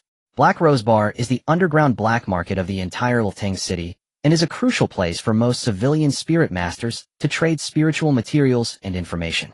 Here, as long as you have money, you can buy many rare materials such as spirit coins, spiritual incense, and even bizarre artifacts. In addition to buying and selling, this place also handles various information transactions such as bizarre-related information, personal information about spirit masters, and assassination services. Fang Xiu opened the door to Black Rose Bar and walked in slowly. He had learned about this black market from Lin. His arrival did not attract the attention of the patrons inside, but he could feel a subtle sense of being watched. At this moment, Fang Xiu was completely hidden beneath a large black hood, his head lowered and his face obscured by shadows, making it impossible to see his features. He approached the counter where a young man dressed as a waiter was focused on polishing a wine glass. "Welcome to Black Rose Bar. What would you like to order?" the waiter asked with a smile. The calm voice of Fang Xiu emerged from beneath the black hood: "A black rose with 24 petals." The attendant immediately straightened up slightly and pondered. "I'm sorry, but we don't have such a wine here." Fang Xiu shook his head. "What I want is not wine but flowers." The attendant's demeanor instantly turned respectful. "Please follow me, esteemed guest."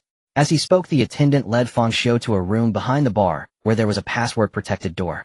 After pressing a fingerprint scanner, the door opened with a loud rumble, revealing a long corridor.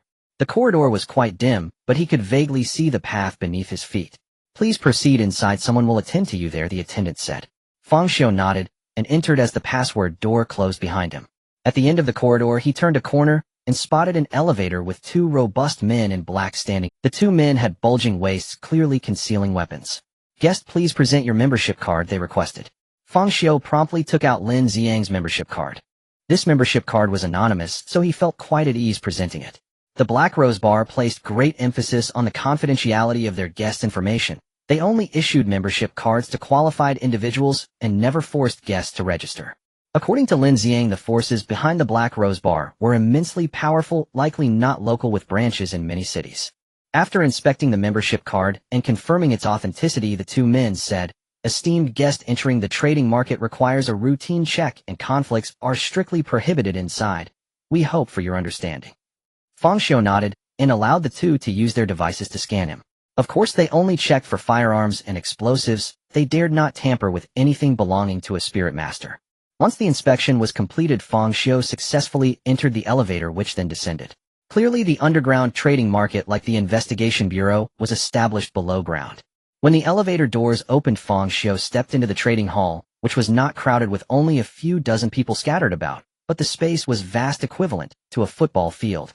This was merely the hall, not counting other separate rooms. Among those scattered few, except for a very small number who had not disguised themselves, the others had various levels of disguise, with some even wearing masks of the great sage. Fang Xiu was not surprised by this. The number of spirit masters was already scarce, and there were likely fewer than 100 in the entire Greenvine city. The presence of a dozen people in the trading market was enough to demonstrate its strength. After taking just 2 steps, a young woman with an attractive face and a graceful figure dressed in a black silk professional outfit approached him. With a respectful yet beautiful smile on her face, she said, "Hello, esteemed guest, how may I assist you?" "I want to kill someone," Fang Xiu replied calmly. The woman's expression remained unchanged, seemingly unfazed by Fang Xiu's words. Instead, she continued to smile. "Very well, please follow me this way." Then Fang Xiu was led to a discreet meeting room. After the woman poured some tea, she left. Soon a man in a well-tailored suit and an intricately designed silver hollow mask appeared. "Hello, esteemed guest, I am the manager of the business department. My surname is Chung, you can call me Xiao Chung. By the way, may I ask whom you wish to kill? How much is the president of the Guangming Club worth?" Upon hearing this, Manager Cheng's eyes visibly shifted, but his professional composure kept him from revealing any emotions. The president of the Guangming Club is a second-level spirit master and one of the best among them. Therefore, if you wish to take action against him, you will need to engage at least one second-level spirit master. However, assassinating the president of the Guangming Club means making an enemy of the entire club, requiring additional personnel to deal with his subordinates.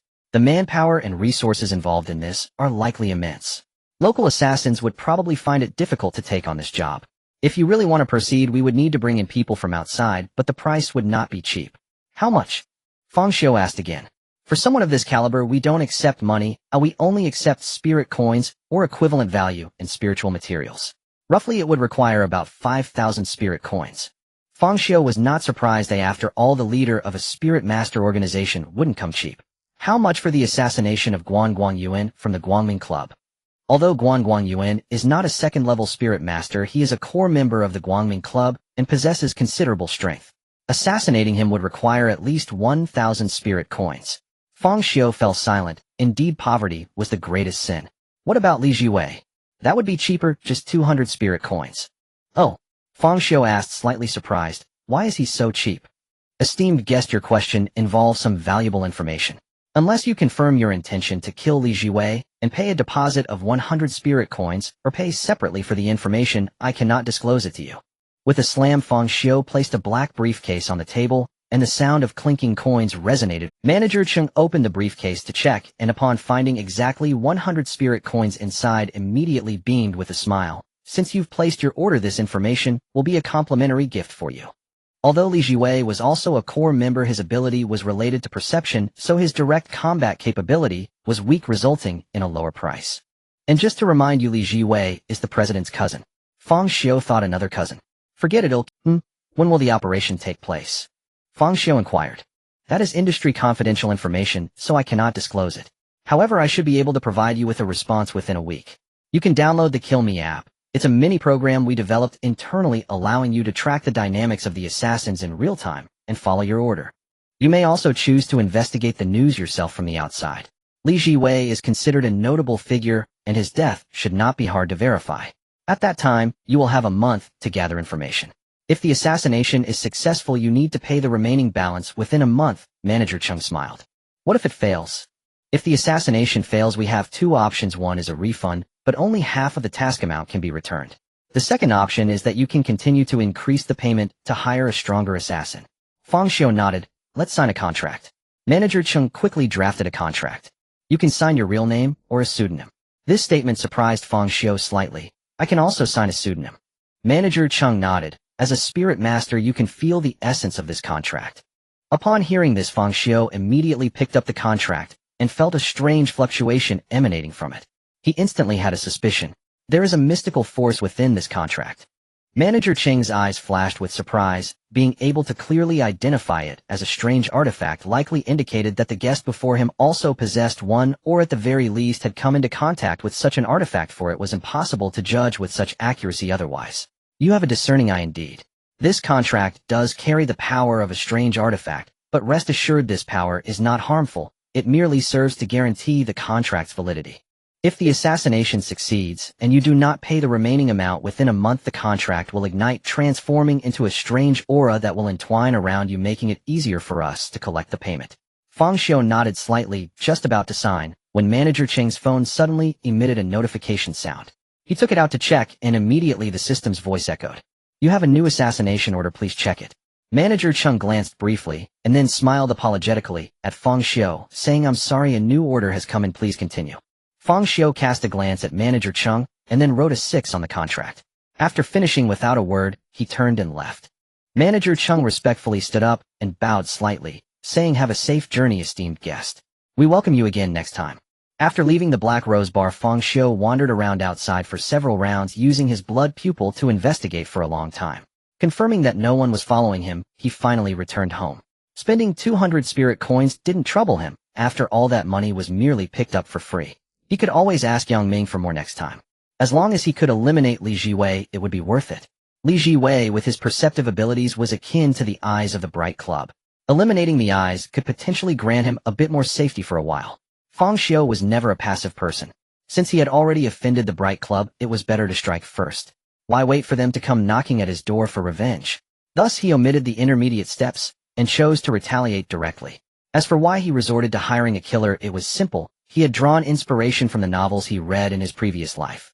He had seen numerous plots where villains hired assassins to eliminate good people, and often wondered why only villains could hire killers. Why couldn't a good person operate in such a manner? It was precisely with this mindset that upon learning of the black market's information, Fang Xiu immediately went to hire a killer, deciding to eliminate the people of the Bright Club first. If it weren't for his lack of funds, he would have definitely attempted to buy the life of the president of the Bright Club today. Only in this way could he permanently seize the bronze candelabra. As for whether the assassination would succeed, it didn't matter. Even if it failed, it could still create trouble for the Bright Club and buy him some time. The next day, Fang Xiu reported to the investigation bureau. As a newcomer spirit master like him, he typically needed to undergo a series of training before being allowed to undertake tasks. Notably, Zhao Hao also arrived, successfully joining the investigation bureau under Wang Dihai's arrangement. The two began training together. In the morning theory class, there were specialized instructors explaining various characteristics of the strange phenomena, the 108 methods to cope with them, and how to better control one's spiritual essence. In the afternoon practical class, they needed to learn about firearms, cold weapons, and close combat. Though firearms were not particularly effective against strange phenomena, it was still necessary to learn, since sometimes the enemies of the investigation bureau could be human rather than strange. Thus Fang Xiu and Zhao Hao trained diligently for an entire week. During this time, he also learned of Li Jiwei's death through the bureau's channels and subsequently paid the remaining amount. On this day, in the office of the bureau chief, Wang Dihai and Yang Ming were conversing. This time the headquarters surprisingly chose not to send Fang Xiu away, but to have him developed in Lufeng City. Yang Ming expressed his astonishment. Indeed, the headquarters believes that Fang Xiu is currently only at the first tier, and his ability to foresee the future cannot exert much influence. They'll wait until he reaches the second tier. Wang Dihai replied solemnly. This made Yang Ming slightly perplexed. Isn't that a good thing? Keeping Fang Xiu here can yield considerable benefits. Why do you look so worried? Sigh. Wang Dihai sighed. Do you really think the headquarters doesn't want to send Fang Xiu away simply because he cannot exert much influence right now? The example of Bai Qi is right before us. If it weren't for Fang Xiu, the Lufeng City Investigation Bureau would have lost a top-tier combatant. Is that not being able to exert much influence? Yang Ming seemed to realize something, and his expression grew serious. Director Wang, are you suggesting that the headquarters is reluctant to send Fang Xiu away because it's safer for him here in Lufeng City than in the headquarters? Wang Dihai nodded. Exactly. It must be that the national situation is increasingly deteriorating. The headquarters is dealing with both internal and external pressures, and the situation is unstable. Even within it is not safe, which is why they chose not to transfer Fang Xiu for the time being. Yang Ming's face suddenly flashed with anger. Currently, strange incidents are indeed on the rise. The headquarters is under immense pressure, but at the same time it is also the strongest place, gathering the most elite spirit masters from across the nation. It should be the safest. How can it be dangerous? Wang Dihai gazed deeply at Yang Ming. Sometimes enemies do not only come from external sources. With the current turmoil, some individuals have developed different intentions. Some companies and even families have secretly cultivated their own group of spirit masters, and some have even colluded with foreign spirit master forces. Yang Ming suddenly slammed the table, unable to contain his fury. Strange invasions are a global disaster, Yet in the face of such a catastrophe, there are still people daring to engage in such despicable acts. Striving for power and profit, this has been unchanged since ancient times. Wang Dihai sighed. Alright, don't be so angry. The urgent matter now is to strengthen ourselves and nurture Fang Xiu. How is the investigation into Spade A going? Yang Ming calmed his emotions and replied, we have already made some initial progress. There is indeed a vast organization hidden behind Spade A, known as the poker card. The poker card is well concealed and is likely not a power within Lftang City. Its roots are probably a... Wang Dihai pondered for a moment, continue to follow up on the poker card organization. By the way, how is Bai Qi's injury?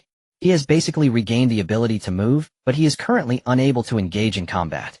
Wang Dihai added, it seems his injury is indeed quite serious. I had planned to wait until he recovered to send him to resolve the strange domain of Qingshan Mental Hospital. Now it seems I must send someone else. Yang Ming looked slightly surprised. Qingshan Mental Hospital is merely a clever strange domain and poses no risk of spreading. Why the urgency? Wang Dihai snorted. Bailu Academy is the affluent area in our Lftang City where the wealthy and powerful reside. The developers behind it are also some well-known executives. Naturally, these people do not wish for their interests to be harmed, so they have united to pressure the Investigation Bureau to resolve it as quickly as possible. These bastards. Ignoring the more dangerous strange incidents, they fixate on the relatively minor issues at Qingshan Mental Hospital. Sooner or later I'll deal with them. Enough, no more complaints. These wealthy merchants have put pressure on me through their connections, and besides, the Qingshan Psychiatric Hospital has indeed been a site of strange occurrences that must be dealt with sooner or later. I plan to send Yang Kunpeng's team there. Yang Kunpeng is already an experienced spirit master. It shouldn't be a problem for him to lead a team to tackle a clever anomaly. What about Fang Xiu?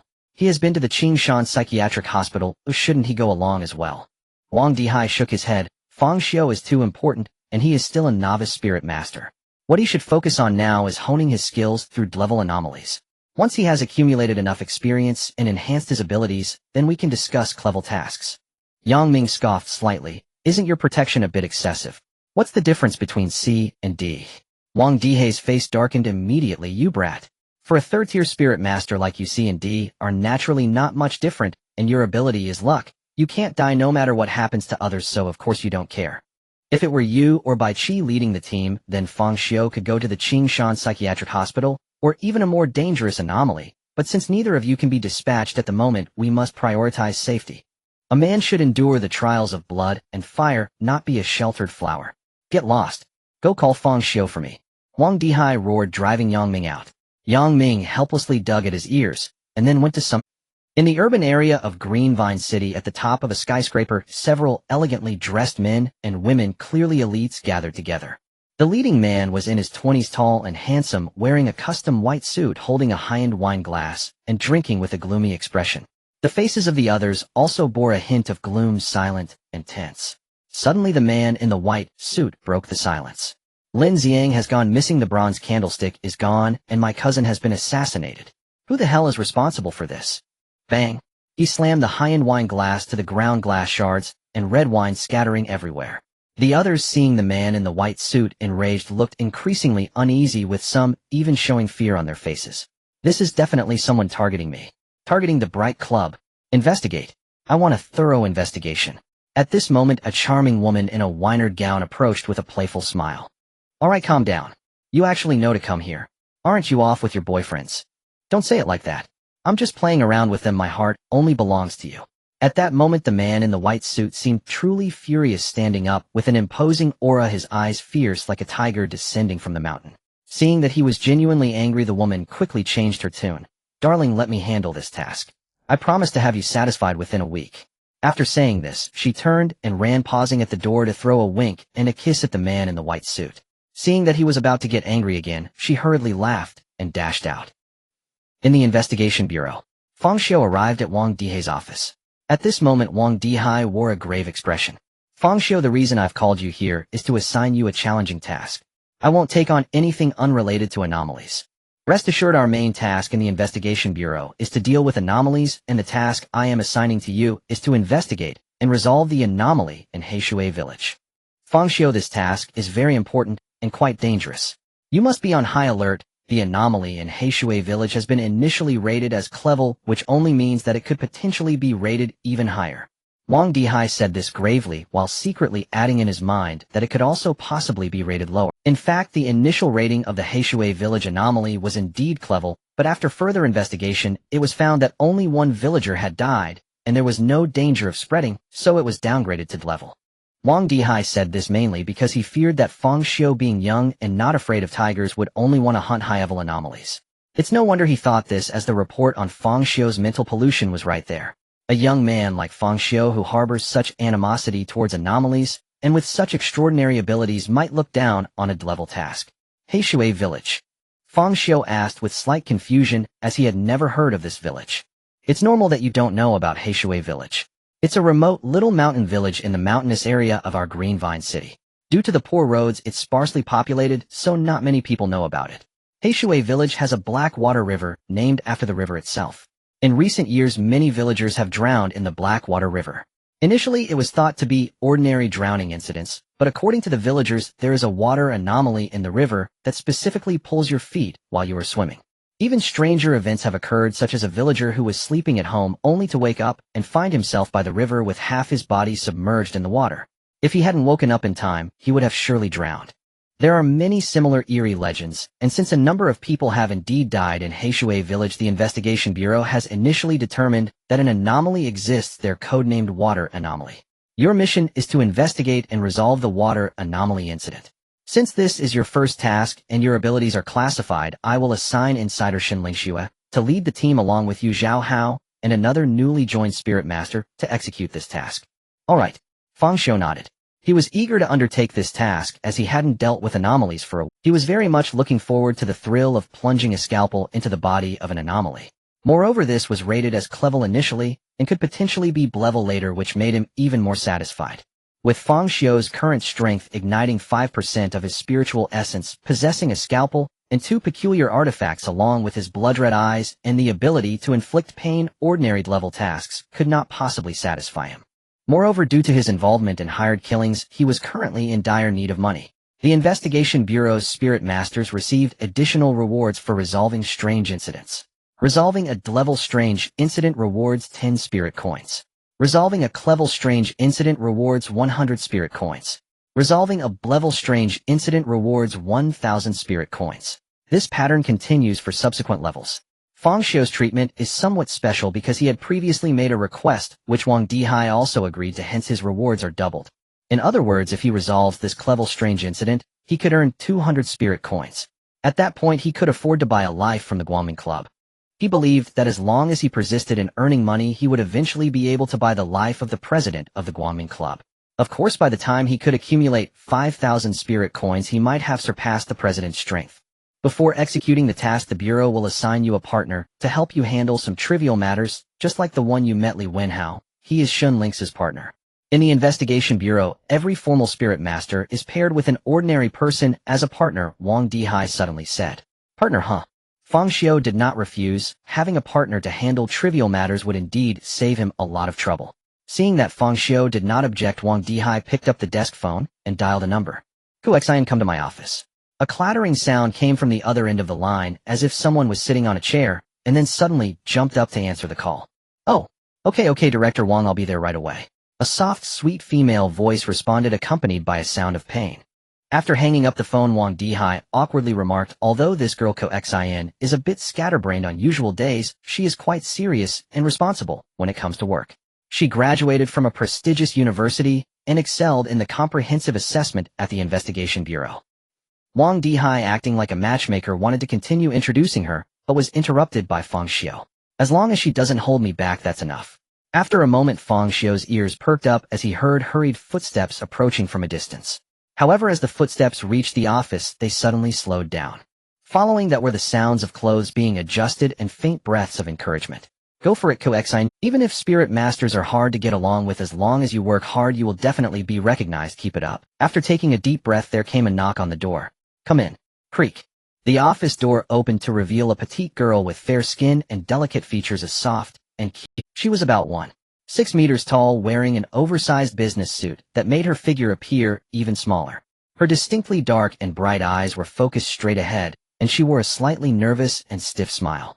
She forced herself to appear very professional. However, the clear foolishness reflected in her eyes was quite striking. In short, she was a girl with large eyes, but a small frame. A small face, a small mouth, a small bear. Hello, Director Wang.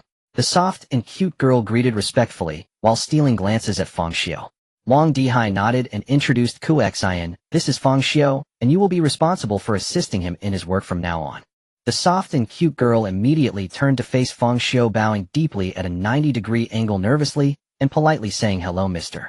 Fang, my name is Su Ku Xian, my ID number is 1327. Before she could finish, Fang Xiu stood up and calmly looked at her, saying, "No need to say unnecessary things. Just send me your phone number later. Unless I contact you actively, do not call me unless it's important." Huh. Su Ku Xian raised her head, her distinctly bright eyes showing a hint of confusion and grievance. Fang Xiu ignored her and walked out the door. As he passed by Su Ku Xian, he quietly said, "Not bad acting, but don't do it next time." After saying that, he disregarded the astonishment on Su Ku Xian's face and left. After Fang Xiu left, Su Ku Xian suppressed her grievance and quietly asked Director Wang, "Do you think I'm disliked?"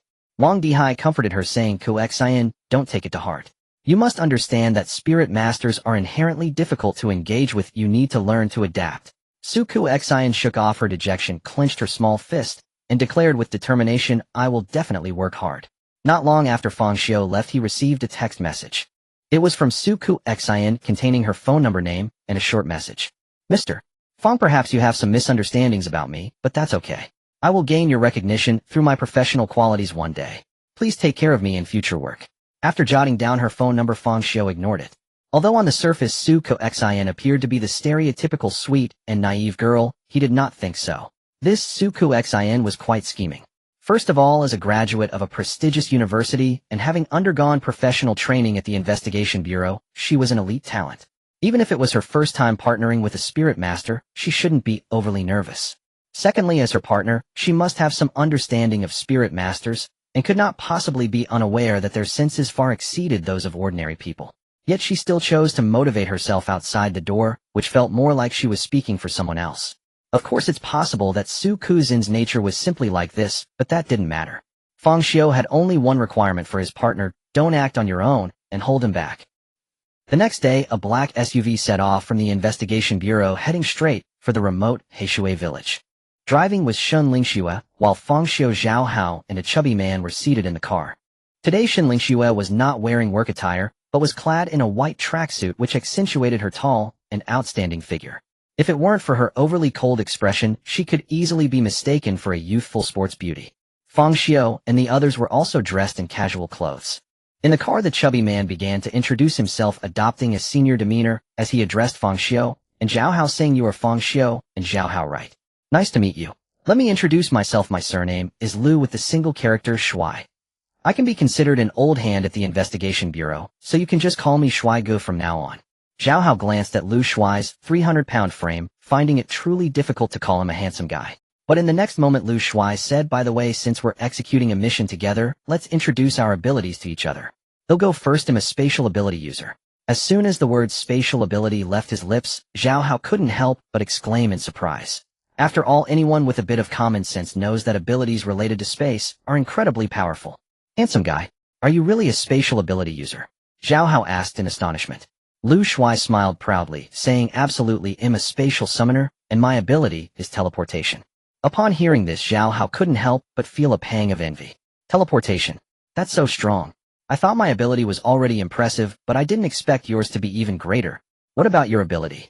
Liu Shui asked curiously. To his surprise, Zhao Hao hesitated, glancing at Shen Lingxue, who was driving, and felt somewhat embarrassed to reveal it. Shen Lingxue caught sight of this through the rearview mirror and coldly huffed, "Since you've awakened such an ability, there's no need to be shy about it. Since I am the captain this time, let me give you a brief introduction to help you get familiar with each other. Fang Xiu's ability is perception. Zhao Hao has a surname-based ability, and the fat guy has already mentioned his. As for me, my ability is fire." As soon as surname-based ability slipped from Shen Lingxue's lips, Zhao Hao's face turned crimson. Liu Shui looked at Zhao Hao as if he had seen a ghost, utterly astonished. "Brother, you're impressive," Liu Shui exclaimed, bursting into laughter. "You're really something else, a surname-based ability. How do you plan to deal with abnormalities with that?" Mentioning surname-based ability made Zhao Hao's face flush even more. At that moment, a splash of cold water came from Shen Lingxue. "Fatty, stop laughing, it's affecting my music." Also, how dare you mock someone else's ability? Your teleportation ability can only teleport 10 centimeters in an hour. Is there anything to boast about? Lu Shuai's laughter came to an abrupt halt, his face filled with frustration, yet he dared not voice his anger. To his surprise, another laugh rang out. Ha ha, 10 centimeters of teleportation. That's barely more than a step for me. It was Zhao Hao who spoke. Lu Shuai grew increasingly frantic. Could he not handle Fang Xiu? And now he was being outdone by a newbie. 10 centimeters was in the past. I've improved since then. Now I can teleport 20 centimeters in half an hour. Ha ha, 20 centimeters in half an hour. I can't help but ask why you don't just walk. You don't know anything. Enough. Fang Xiu shouted angrily, silencing both of them. From now on, if either of you dares to say another word, I'll throw you out of the vehicle and make you walk to Heishu. Instantly both of them fell silent, not daring to laugh anymore. During their time at the investigation bureau, they had already learned about Fang Xiu's strength and temperament. Not to mention her temperament, just her strength alone made her a first-tier senior summoner with her spiritual energy already lit up by more than 10%. With such power, she could easily crush rookie summoners. Moreover, her ability was an offensive fire-based one, making her quite formidable among first-tier summoners. As Fang Xiu's temper flared, the car fell silent with only the music flowing softly. Fang Xiu throughout the journey kept his eyes closed and remained silent. However, he felt a slight doubt in his heart. For a Clevel abnormal event, they only dispatched one first-tier senior summoner and 3 newcomers. Zhao Hao and Lu Shuai had nearly no combat power, and in the investigation bureau's assessment, he too was categorized as lacking in combat strength. So wasn't this equivalent to a senior summoner leading 3 deadweights? Was this really the configuration for executing a Clevel mission? Why did it feel like having a high-level player leading a team through a dungeon? Or were the investigation bureau's resources stretched to such an extent? All of this was beyond Fang Xiu's knowledge, but perhaps everything would become clear upon arriving at Heishui village. Hours later, the off-road vehicle traversed the mountains and finally reached Heishui village. The village was surrounded by mountains with steep terrain all around. A long river flowed past the village known as the Heishui River. Due to geological reasons, the river water was deep and lacked light, making it appear black from a distance. At this time, the sky was dim, and the murky sunlight cast a shadow over Heishui village, making the Heishui River seem even darker, resembling a giant black python coiling around the mountains from afar. As they approached Heishui village, Fang Xiu chose not to continue driving, but to proceed on foot, as the mountain path became increasingly steep, making the vehicle unable to pass. Carrying their luggage and a camera, the group set off. The reason for bringing a camera was that Fang Xiu had devised a disguise. Before coming, she had contacted the investigation bureau to package her group as reporters from a television station and had made arrangements with the village head of Heishui village to conduct a news report. After walking for about an hour, they finally entered the area of Heishui village, at which point it was complete. Fang Xiu called the village head of Heishui village. Soon a young man helped an elderly man walk over, both holding lanterns that emitted a dim glow. The light from the lanterns swayed with their steps, illuminating their faces in the darkness of the mountain village, adding an eerie feeling to the atmosphere. "Are you Miss Shun from the television station?" the elderly man asked, his voice trembling. Fang Xiu seemed unafraid of the dark and stepped forward, saying, "Yes, you must be village head Wang." At this point, the elderly man had approached, and the light from the lanterns enveloped them, allowing everyone to finally see their faces. The old village head had dark skin and a hunched back, his face lined with the creases of time, and his eyes were somewhat cloudy, indicating his age, yet remarkably, he had no gray hair. Instead, his hair was dark and glossy as if oiled. The young man assisting him bore a resemblance to the old village head, with similar dark skin and shiny hair, but his face bore no wrinkles, only slightly rough skin. He wore a simple, awkward smile, especially when he saw Fang Xiu's beauty. He appeared even more flustered. If it weren't for the darkness and his dark skin, he might have blushed.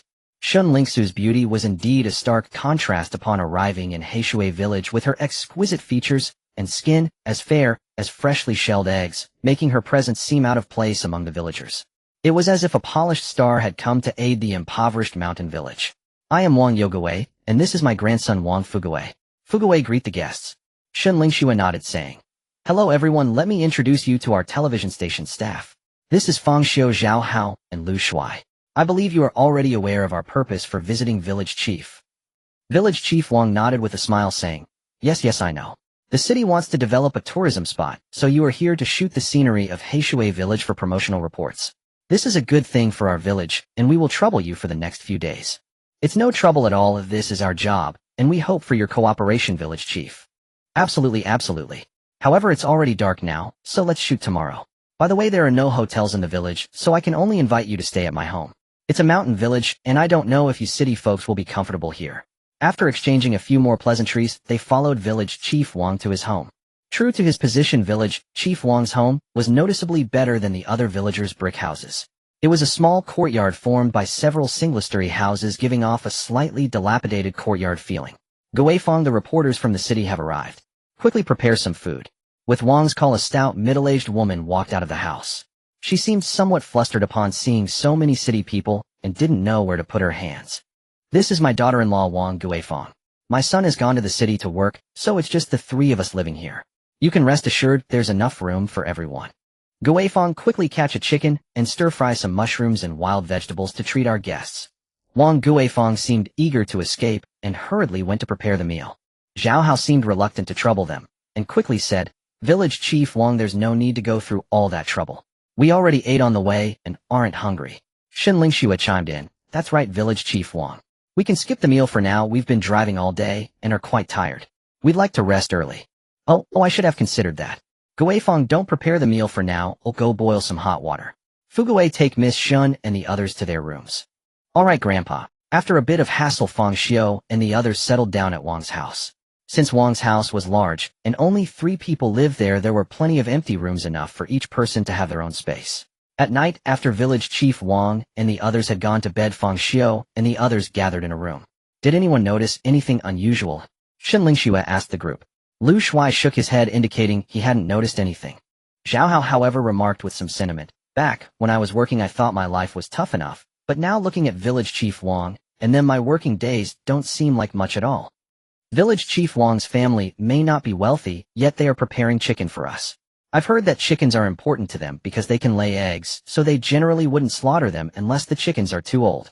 Lu Shuai then suddenly realized, so that's why you lied about eating on the way, or it turns out you didn't want them to spend too much. Zhao Hao nodded. If possible, after the task is completed, I want to donate some money to Heishui village. At that moment, Ling Xiu crossed her arms and said calmly, even though your own life is not great, you can't bear to see others suffer. Zhao Hao, feeling slightly embarrassed, retorted defiantly, aren't you the same? You also opposed the chicken being cooked just now. I opposed it because we're out on a task, and we don't know where the anomalies might be. For caution sake, we can't eat food from outsiders. Moreover, while the chicken is precious to them, it's not like a whole family is relying on just one chicken for eggs. Although Heishui village is a remote mountain village, it has abundant resources. The villagers rely on the mountains and rivers for their livelihood. Speaking of chickens, who knows how many wild mountain chickens are raised in the mountains? Almost every household raises them, and they even sell them in the city, establishing a brand that specializes in wild mountain chickens. A wild mountain chicken sells for several times the price of ordinary chickens. Zhao Hao said. He suddenly felt a bit awkward, like a poor guy trying to donate money to a millionaire. Lu Shuai exclaimed in surprise, the Heishui wild mountain chicken sold at the supermarket for a high price is from this village. Ling Xiu nodded.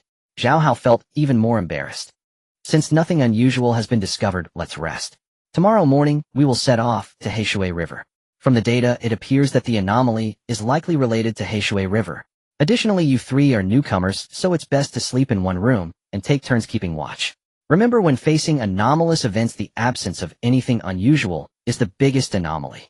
What about you? Aren't you coming with us? Zhao Hao asked Ling Xiu. Ling Xiu let out a cold laugh and glanced at Zhao Hao, saying, after becoming a spirit master, everyone's personality is more or less influenced by anomalous forces, leading to some negative emotions. It's evident that you have been affected.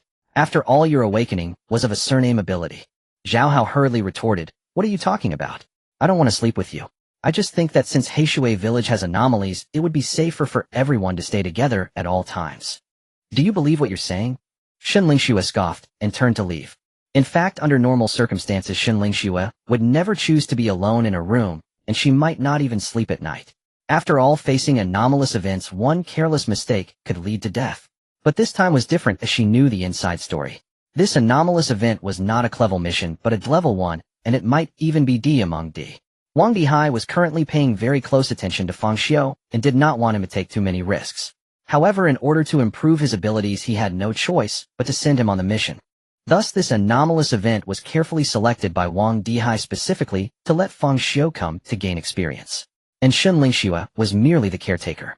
With her current strength, executing a level task would not contribute to her own power at all, so this time, she was wholly acting as a caretaker. It was purely Wang Dihai sending her to protect Fang Xiu and the others. Fang Xiu had great potential and could not afford to lose. Although Lu Shuai the chubby one could only teleport 20 centimeters, the Bureau assessed that once he advanced to the second tier, his combat power would be formidable. As for Zhao Hao, he was merely there to make up the numbers due to Fang Xiu's influence. This also led to Shun Lingxue feeling quite displeased. After Shun Lingxue left, Zhao Hao immediately looked dejected, a look of regret on his face. Fatty, I was just trying to be kind, why doesn't she believe me? Since Zhao Hao found out how incompetent Lu Shuai was, he stopped calling him handsome and started calling him fatty. Next time wipe your drool before you speak. And don't call me fatty. Oh, I joined the investigation bureau first, so please call me handsome or senior. You clarify that, you dead fatty. Who's drooling? Zhao Hao immediately got furious. Do you think everyone is as disgusting as you are? When you were talking just now, you kept staring at her collarbone. Do you think everyone is blind? You really are something. She was wrapped up so tightly with only a slight opening at the collar, barely revealing a hint of her collarbone, yet you wanted your eyes to turn around and poke in to take a look. If we were to sleep together at night, wouldn't you take the chance to nibble on her collarbone? Shut up. How would you know what I was looking at if you weren't watching? Fang Xiu looked expressionlessly at the two quarreling, and at that moment he fully understood the meaning of the term pig teammate. He ignored them and turned to leave, heading back to his room to sleep. Hey Xiu, where are you going? Aren't you going to sleep with us? Don't you have to keep watch? Fang Xiu paid no attention and walked away on his own. Compared to keeping watch, he was more worried about the strange occurrences not happening because people were gathered together. Furthermore, today, he noticed something unusual, which was the hair. The hair of village chief Wang and the others was extraordinarily good. Wang Guifang and Wang Fugue were young, so that was understandable, but village chief Wang was nearly 80 and he didn't have a single white hair. Fang Xiu had considered the possibility that they were secretly using hair oil, but the likelihood was low. In this relatively backward mountain village, there was no need for hair oil. Everyone knew each other, and it was especially true for village chief Wang, who was an elderly man in his 70s. Moreover, hair dye was hard to buy here. One would have to walk several hours on mountain roads to get to the town. The most critical point that made Fang Xiu suspicious was that since he arrived at Heishui village, he hadn't seen a single strange occurrence. He couldn't be sure that there were no strange occurrences in Heishui village. After all, he hadn't walked through the entire village yet, and the darkness now affected visibility. But this was enough to make him feel strange. In the city, strange occurrences were everywhere. Even on the way to Heishui village, although strange occurrences were rare, they were not non-existent. But since arriving at Heishui village until now, he hadn't seen a single strange occurrence. He had only experienced such a situation once before. That was in the strange domain of Qingshan Mental Hospital. Because entering the strange domain meant detaching from reality, his vision could no longer see the illusory strange occurrences as before, only the real strange occurrences. But now in Heishui village, he couldn't see any strange occurrences either. Could it be that Heishui village was also a strange domain? But why was there a signal on his phone? Previously, there was no signal at Qingshan Mental Hospital.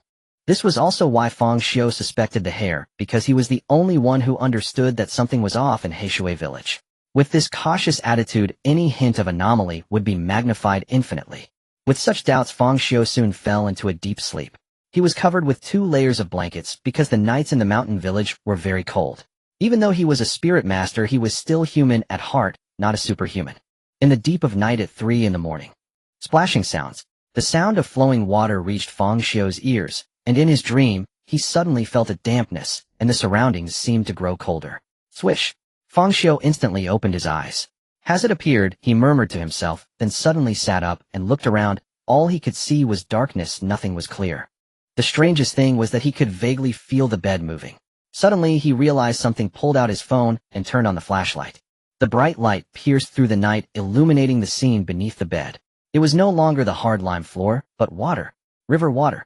The bed was actually floating on the Heishui River. The sound of flowing water he had heard earlier was indeed the sound of the Heishui River flowing. Around Fang Xiu there were several dark shadows. He raised the flashlight to shine on them, and was shocked to find it was Shun Lingxue, Zhao Hao, and the others who were sound asleep. Their beds were also floating on the surface of the river. As the light flooded in, the most perceptive Shun Lingxue was instantly awakened, sitting up abruptly from her bed, the quilt sliding off her. However, she had fallen asleep fully clothed, so there was no chance of any embarrassing exposure.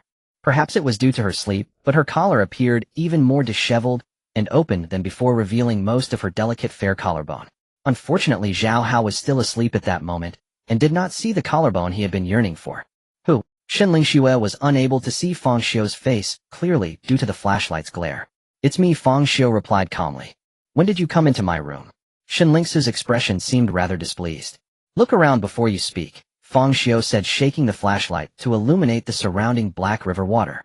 Once Shenling Xue saw everything clearly, her expression changed dramatically. This is the Blackwater River. What on earth happened? Has something eerie occurred? Her urgent voice woke Zhao Hao and the fatty. At that moment the two were sleeping on the same bed, and they instantly awoke, nearly falling into the water upon realizing their surroundings. Where's this?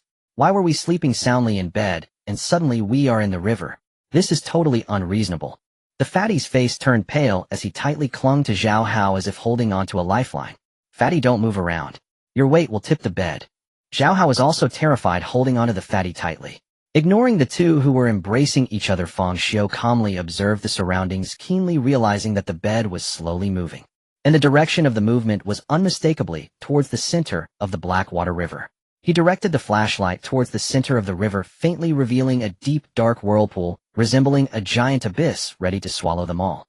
Upon seeing the whirlpool, the others naturally also noticed that their expressions changing dramatically as they recalled many unpleasant scenarios. That whirlpool wants to devour us. Run. Run? Where to? I can't swim. No worries, I can. What good will that do? The eerie thing might be under the water. You'll definitely drown if you go in now. Watching Zhao Hao and the fatty bicker, Shenling Xue felt her head buzzing.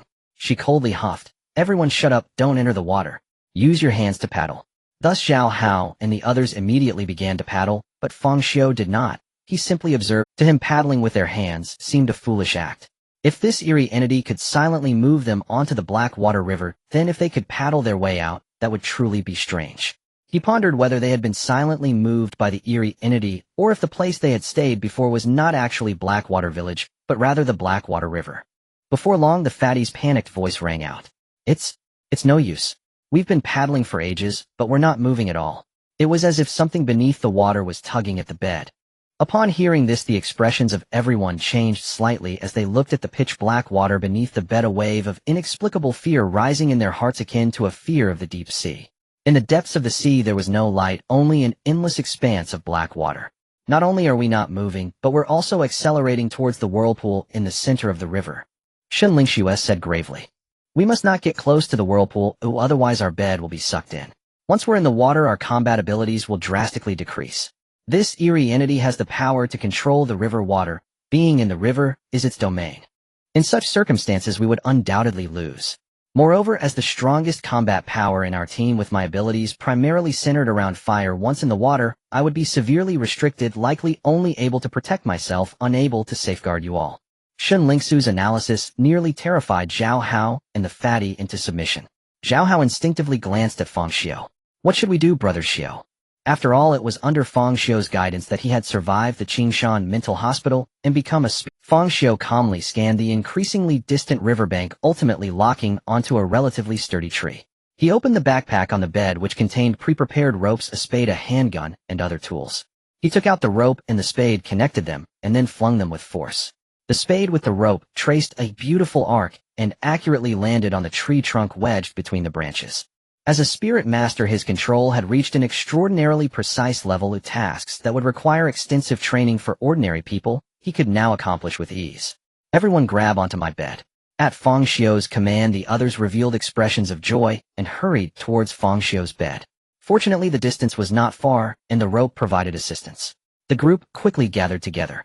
Then Fang Xiu began to exert force, pulling on the rope, and due to the reaction force, they finally started to move towards the riverbank. Shenling Xue looked at Fang Xiu's back as he pulled the rope, a glimmer of surprise flashing in her eyes. She realized that not all in her team were like Zhao Hao and the fatty, who could do nothing but shout. Fang Xiu's calmness surprised her. Not everyone could make accurate judgments in a dangerous situation. Most people would panic. 1 meter, 2 meters, 3 meters. The group was getting further from the whirlpool in the center of the river. Just then something strange occurred. The whirlpool began to slowly disappear. Shenling Xue, who had been observing closely to prevent any unexpected occurrences, immediately noticed this. The whirlpool is gone. Gone. Fang Xiu's heart stirred. If the whirlpool was created by the eerie entity, then it likely represented the entity's location. But now that the whirlpool had vanished, what did it signify? It indicated that the eerie entity was not at the whirlpool, but had come for them. Just as he thought this, they suddenly felt their bodies sinking. To be precise, the bed was sinking. Shin Lingsu's expression changed dramatically. This eerie thing is pulling the bed. She quickly shone the flashlight into the water. The black river seemed to swallow the light, making it impossible to see clearly. She could only vaguely see what seemed to be hair darker than the river water moving beneath the surface. Shin Lingsu's fair hand suddenly flipped, and a bright, blazing flame appeared in her palm. Boom! She hurled the flame fiercely into the river. Sizzle! The river instantly boiled, countless scalding water vapors rising. However, the bed continued to sink, having already submerged more than halfway, about to be completely submerged. Shin Lingsu's expression turned grave. She could not inflict harm on this eerie entity, while still on the surface, and once submerged, would she still survive? Was she really going to die here today? She refused to accept fate, and continued to gather flame after flame, relentlessly bombarding the water. Yet the eerie figure seemed incredibly agile, and with the cover of night, it showed no fear of her attacks. Aside from wasting a significant amount of spiritual energy, it was of no use. Ultimately, the bed of the group completely sank. They all fell into the water. At the moment they hit the water, a bone-chilling cold enveloped them. Fortunately, they were all spirit masters. If they were ordinary people, they would likely have frozen instantly and been unable to move. Help! Glub glub. I can't. Glub glub. Swim. The fatty thrashed wildly in the water, swallowing several mouthfuls of the icy river water, feeling as if his insides were about to freeze. Zhao Hao reacted quickly, rushing to save him. However, it was very dangerous for a non-professional to attempt to rescue someone who had fallen into water, especially when saving the fatty. In the chaos, the fatty clung tightly to Zhao Hao's immense strength, preventing Zhao Hao from maintaining his position on the surface. Both of them sank into the water, choking on it. At that moment, bang! Fang Xiu struck the fatty's neck with a knife hand strike, knocking him unconscious, and Zhao Hao was finally able to raise his head above the water. Damn, this fatso nearly got me killed. Zhao Hao gasped heavily for air while his other hand supported the fatty. Managing the unconscious fatty was relatively easy despite his weight of 300 pounds. His large volume provided considerable buoyancy. Something's not right. Why isn't this eerie entity making a move? Shin Lingxiu noticed something strange. They were clearly in the water, yet the eerie entity did not attack immediately. Fang Xiu answered her doubts. It's waiting. Waiting. When you grow weak, your rash attacks, just now, were not entirely in vain. They bought you a measure of deterrence. Water opposes fire. The anomaly clearly does not wish to brawl with you, Heaton, so it is merely buying time. This black river is bone-numbing. Even a spirit tamer could not remain long submerged. The cold leeches away, heat ravaging one's stamina. Once you are utterly drained and unable to fight, that will be the anomaly's moment to strike. Damn it!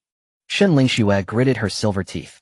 As a woman already ill-suited to the cold, now soaked through by the river, and having expended spiritual energy to assault the water, she felt chilled to the marrow. Her once fair face had gone deathly pale. Even her lips had lost their color. She had never imagined that a seasoned spirit tamer like herself could be overturned in a class anomalous incident. A wrongness crept over her. Could an anomaly capable of shifting a lake truly be only class? Is its ability unusual, or is it simply powerful? Shin Lingxiu kindle a flame, Fang Xiu said abruptly. Shin Lingxiu paused. My fire burns far hotter than ordinary flame, but if you think I can scorch a river dry, that is unrealistic. I did not ask you to boil the river. Lift your hand and cradle the fire, it will give off some warmth. The icy water is draining us. We must conserve what strength remains. She hesitated as if she were a human torch or a living heater. Still she obeyed. She raised a hand, pale and wrinkled from the soak.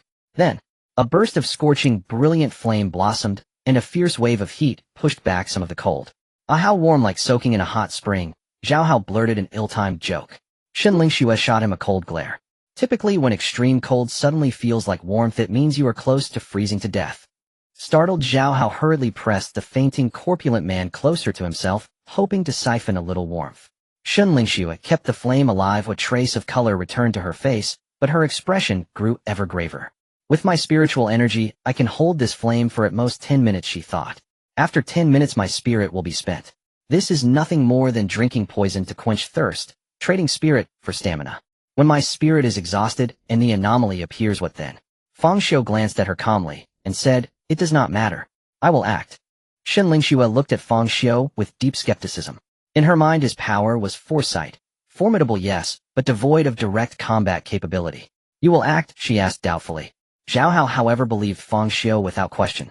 He remembered how Fang Xiu had comported himself at the asylum, serenely unshaken before any menace, as if victory had already been assured. Brother Xiu, did you see a way out? Zhao Hao meant to ask whether Fang had glimpsed the future, but bound by secrecy, he phrased it cautiously. Fang Xiu offered no explanation, he only nodded faintly. Wonderful, Brother Xiu, we're counting on you. Zhao Hao breathed, as if salvation had arrived. In truth, Fang Xiu had not seen the future, he had not even glimpsed the anomaly yet. But that fact mattered little. The ostensible reason he had Shun Lingxue raise the flame was warmth. The true intent was to bleed her spiritual energy. He guessed the water anomaly had delayed revealing itself because it feared their strength, hence this stalling task. Fearful of whom? Only Shun Lingxue, a veteran spirit tamer of the fire element. As time wore on, the flame in Shun Lingxue's palm dwindled on the verge of extinguishing. She intended to snuff it to save a sliver of fighting power, but Fang Xiu stopped her. Keep it burning. Shun Lingxue studied Fang Xiu's placid face, and in the end chose to trust him. Such was the strange gravity a seer held at the bureau. People confronted by one who could foresee the future instinctively placed their faith in him. At last Shun Lingxue could not hold on. I can't, my spirit is spent.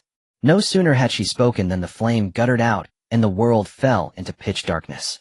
Only the sound of the river flowed around them. Nothing else disturbed the silence. The scene was eerie and oppressive. There's something in the water. Zhao Hao cried in horror. Everyone followed his gaze and saw within the black river several, even darker shapes spreading like coiling water serpents. What do we do now? Shun Lingxue asked, panic edging her voice. Without spiritual energy, she was a lamb led to slaughter. All hope rested on Fang Xiu. Whether by illusion or not, Shun Lingxue had the impression of a barely contained ecstatic hunger in Fang Xiu's eyes. It was no illusion, he was excited. He had gone more than a week without encountering an anomaly. Now he felt like someone long suppressed finally beholding a tantalizing prize. Without hesitation, he plunged headlong into the water. Shun Lingxue and the others were stunned. Fang Xiu's boldness exceeded their expectations. Underwater, everything was ink black. Only the vague silhouettes of those serpent-like things could be seen propelling themselves toward him with terrible speed. He unleashed his blood eye. His right eye flooded with crimson, the blood color spreading until the whites vanished, leaving only a jet-black pupil. Through the blood eye's vision, Fang Xiu at last discerned what the black serpents were. They were glossy, inky strands of hair, one tendril after another. Eerily similar to the hair he had seen earlier on the village chief, and the others equally thick and lustrous. The hair sought to coil around them and drag them down. Fang Xiu would not give them the chance. A flash of silver appeared in his hand, a scalpel-like blade that exuded a chilling, uncanny aura. With swift slashes the strands were cut through and fell away. The resilience of hair is unknown, but no matter how resilient, it cannot withstand the surgical knife that is a cunning weapon. Once these few strands of hair were severed, they darted back to the riverbed, as if they were cut tentacles, disappearing without a trace. Fang Xiu felt a flicker of anger within. He detested such strange phenomena. Not only did they play tricks, but when met with a setback, they fled immediately, depriving him of the thrill of torturing the uncanny. Without the slightest hesitation, Fang Xiu plunged directly to the riverbed, his activated spiritual essence making his movements as agile as a swimming fish. With the vision granted by his blood-red eye, he followed the direction in which the hair retreated. Finally, upon reaching the lake's bottom, he beheld the true form of the uncanny. It was a female corpse. A corpse dressed in white with skin that had turned pale, obscuring her features, for her face had long since swollen and rotted. Even her eyeballs had decayed, leaving behind two pitch-black hollow sockets. The female corpse had a thick, glossy mane of black hair that was long and floated at the bottom of the water, spreading out and twisting in such a way that it resembled a dense nest of snakes from a distance. Fang Xiu's excitement grew. That eerie blood eye of his shimmered with a faint red light. He lunged straight toward the corpse. Perhaps his actions enraged the female corpse as she suddenly opened her lipless mouth wide and let out a low, muffled roar. Her hair surged at Fang Xiu like 1,000 water snakes winding towards him. Faced with this overwhelming attack, Fang Xiu found his movements restricted in the water and knew he could not sever all the hair with just a surgical knife. However, he remained unfazed, and a strange blood-colored glow emanated from his right eye. Under the illumination of his blood-red gaze, the female corpse seemed struck by a heavy blow, emitting a piercing scream. The hair that had surged toward him suddenly recoiled, as if frightened, retracting like tentacles of an octopus. Taking advantage of the female corpse's moment of pain, Fang Xiu grew increasingly excited. and swam forward with all his might, directly reaching the front of the corpse. At this moment he was beginning to suffer from oxygen deprivation, a slight dizziness clouding his mind, but he did not relent. The uncanny was right before him, and he had to make the other feel pain. The female corpse seemed to sense the approaching danger, extending her swollen, pale, ghastly hand, her expression twisted as she reached for Fang Xiu.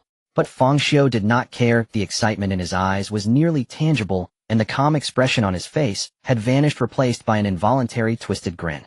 In the next moment, the female corpse clutched Fang Xiu's neck tightly, like an iron clamp, cold and hard. A sharp pain combined with the sensation of suffocation washed over him. Yet instead of halting Fang Xiu's movements, it only spurred his expression to become even more sinister and terrifying. Whoosh! Fang Xiu swung the surgical knife fiercely. The sharp blade sliced down from the corpse's forehead, as if cutting through tofu, smoothly sliding downward. Forehead, brow, nasal bone, mouth. These areas split open on the spot, forming wounds several centimeters deep. Fang Xiu even glimpsed the decayed brain and white bones within the wound. With just this one strike amplified by the power of pain, the female corpse could not even emit a scream. Her entire body twitched violently, as if electrocuted. The hands that had been gripping his neck instinctively released their hold. Witnessing the female corpse's agony, Fang Xiu grew even more exhilarated. He did not give her a moment of respite and struck again. This strike was horizontal. It carved a cross into the female corpse's face. Anyone who has sliced a watermelon knows that after making a horizontal cut and then a vertical cut, the watermelon will split apart like a flower. This strike was horizontal. It carved a cross into the female corpse's face. Anyone who has sliced a watermelon knows that after making a horizontal cut and then a vertical. Unfortunately, with the second strike, the previously twitching body of the female corpse suddenly went still, as if it had truly become a corpse. Dead. Could something capable of moving the river water be so fragile? Before Fang Xiu could react, the corpse's hair seemed to come alive, instantly detaching from her head, forming a floating black ball that darted away with a whoosh, disappearing in an instant. Seeing this, Fang Xiu's eyes flashed with coldness. He understood that the female corpse was not the true form of the uncanny. The hair was. He wanted to chase after it, but at this moment he had reached his limit. The sensation of suffocation grew increasingly unbearable, and the dizziness in his brain intensified. Helplessly, he had to return to the surface. Splash! Fang Xiu broke through the water's surface.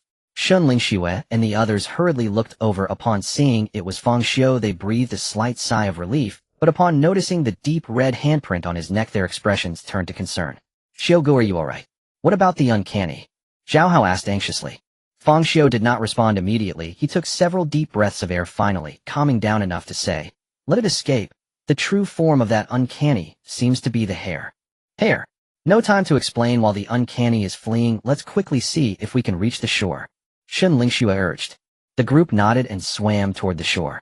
This time the shore did not retreat like before, but remained. Soon Fang Xiu and the others dragged Lu Shuai, who was as limp as a dead dog, onto the shore. After reaching the land, they did not stop, but ran far away, only pausing to catch their breath after distancing themselves from the water. "First save him," Xiu commanded, then began to press Lu Shuai's chest repeatedly until he coughed up several mouthfuls of cold river water before stopping. However, Lu Shuai still had not awakened, his face pale. Lu Shuai needs artificial respiration now. Who will do it? Shenlingsu's gaze shifted between Fang Xiu and Zhao Hao. Fang Xiu remained expressionless, while Zhao Hao was taken aback. He glanced at the fat man's chubby lips, feeling it would be better to eat shit directly. "Why don't you do it?" Zhao Hao retorted directly. Shenlingsu scoffed. "Don't you know that men and women shouldn't engage in such things? You two big men are here, why should I do it? So Manto Man is acceptable." Zhao Hao shook his head vigorously, every hair on his body screaming in rejection. Meanwhile, Fang Xiu walked toward Lu Shuai. Shenlingsu's eyes flashed with a hint of surprise, while Zhao Hao was alarmed, wanting to say something, but fearing Fang Xiu would make him do it, ultimately holding his tongue. Just as everyone thought Fang Xiu was about to perform artificial respiration, unexpectedly, smack! Fang Xiu delivered a hard slap to the fat man's face. The fat man let out a cry of pain, suddenly sitting up from the ground. "Ouch, you hit me." He woke up just like that. Zhao Hao stared dumbfounded. Shenlingsu's expression grew grim as she fixed a dangerously piercing gaze on the fat man, saying, "Were you pretending to be faint just now?" The fat man immediately shouted in protest. "What do you mean pretending? What are you talking about? I really passed out. Really unconscious." Shenlingsu scoffed, disbelief sharp in her voice. "You were deprived of oxygen and collapsed. No one gave you CPR, and yet a single slap can wake you." Zhao Hao, enjoying the spectacle, jeered. Fine, then Pengzi, were you trying to steal my first kiss? The fat man felt only injustice. No one believed his protests. Only Fang Xiu knew the truth. Pengzi had not been feigning. He had genuinely fainted. The reason a single slap revived him was that Fang Xiu had applied a sliver of agonizing force, the intense pain rousing him back to consciousness. It was akin to using an electric shock to restart a heart, an improvised resuscitation. After a few more bickering words, the group fell silent. A Shun Lingxue could not stand it any longer and cut them off. Enough, Pengzi. We can settle what happened earlier later. The urgent matter now is how to deal with the water wraith in the Heishui River. Fang Xiu, what happened when you went under? Why do you insist the true form is hair? I saw a female corpse beneath the water. The thing that tried to attack us was that corpse's hair. After I put the corpse down, its hair detached and fled as if it were alive. So I suspect the hair is the entity's true form and the corpse only a puppet it controlled. Shun Lingxue frowned and pondered. You say you dealt with the corpse. Even if the corpse was not the core, it was controlled by the entity. This water wraith can command the Heishui River to shift. Such terrifying power. How exactly did you deal with the corpse? I have my methods, Fang Xiu answered coolly and offered no further explanation. Shun Lingxue looked at him with suspicion. She guessed perhaps the water wraith's abilities were peculiar, but its direct combat prowess weak. Still, something about it felt off. Seeing Fang Xiu unwilling to elaborate, she did not press. Let's return for now. When my spiritual energy recovers and daylight comes, we'll go to the Heishui River and deal with the wraith. Fang Xiu did not move. Instead, he asked, how do you intend to handle the entity tomorrow? Shun Lingxue frowned in thought. If a newcomer spirit master like you could fend it off, its heat and strength must be limited. But it lurks in the Heishui River, and the terrain favors it, and my flame techniques are hard to use there. The best option is to lure it ashore. If someone can draw it out, I can finish it with fire. When she finished speaking, she found Fang Xiu staring at her, as if she were foolish. Angered, she snapped, what do you mean by staring at me like that? Do you have a better idea? Your words make it difficult for me to believe you are an experienced spirit master, Fang Xiu replied, calm and cutting. Each sentence a quiet rebuke. He then produced the encrypted phone issued by the Investigation Bureau and began to dial. Who are you calling? Is your plan to ask the Bureau for help? Bring other spirit masters. Shun Lingxue mocked. Put that phone down. The Bureau is always short-staffed. This water wraith hasn't shown overwhelming danger. They won't send reinforcements. Fang Xiu paid her no heed. The call connected. From the other end came Su Kerson's drowsy, soft voice. Mr. Fang, you're calling so late. Fang Xiu cut her off without waiting for her to finish. Notify headquarters immediately. Send me a special operations team equipped with the highest capacity water pumps you can muster. Bring as many as possible to Heishui Village. A special operations team was composed of professionally trained soldiers. Though ordinary in spirit, each was a capable fighter, used to assist spirit masters maintain order, scout, or rescue rather than directly confronting entities without spiritual talent. Su Kerson, still half asleep, stammered, Mr. Fang, what did you say? Water pumps. Weren't you on a mission? Why do you need pumps? You don't need to know the reason. Do as I say now. If there are questions, ask Wang Dihai and tell him it was my order. With that, Fang Xiu hung up. He looked back at the others to find them staring at him, mouths agape with disbelief. Xiu, Shoga, you don't mean to drain the Heishui River? Zhao Hao exclaimed in astonishment. Fang Xiu nodded. From its behavior, it's clear this entity is clever. It uses stratagems and avoids direct confrontation. To lure it out, you'd need someone willing to act as bait, which is asking for a life. So the best course is to drain the river, leaving it nowhere to hide. Since we can call on the Bureau's resources, why not use them? Why choose the most dangerous approach of diving in? He continued. Although the Heishui River runs long, only its central channel is truly deep. The banks seldom conceal anything. If we block the upstream and downstream and pump out the central water, that should suffice. Shun Lingxue felt a faint embarrassment and could not meet his calm gaze, diverting her eyes instead. She had assumed Fang Xiu would summon other spirit masters, never considering he would favor a technological solution. The thought had not occurred to her, yet she could not deny the logic. Mobilizing a special operations team and several pumps would cost manpower and resources, but it was far preferable to asking spirit masters to risk their lives, and would be far more effective. A spirit master's life was worth more than any machine. Shun Lingxue realized she had been trapped by habitual thinking. Though spirit masters rarely admitted it, they often considered themselves superior to ordinary folk. By the same token, they firmly believed only spirit masters could handle anomalies, so their reflex was always to apply spirit master methods rather than enlist ordinary people's utility. Fang Xiu was different. He possessed none of that spirit master sanctimony, or rather he cared nothing for such pride. All that mattered to him was the entity. If causing the creature pain would make it vulnerable, he would spare no means to do so. Also, we cannot go to the village chief's house tonight. Fang Xiu shivered as he asked why. Everyone was soaked through and the mountain nights were cold. Fang Xiu explained, did you not notice the village chief and his family's hair? The chief looks 70 or 80, yet his hair is glossier than that of young people, his grandson and daughter-in-law the same. Unnaturally dark and shining. Brother Xiu, maybe the chief dyes his hair. Fang Xiu, newly devoted to Fang Xiu after learning he had single-handedly driven off the wraith beneath the river, pleaded timidly. Fang Xiu cast him a cold glance. Their hair is identical to the hair on the corpse I saw in the river. If you'd like to die, you can go back. Fang Xiu, unsure whether from fear or cold, involuntarily shivered and forced a sheepish laugh. Then, perhaps camping will do. It's fine.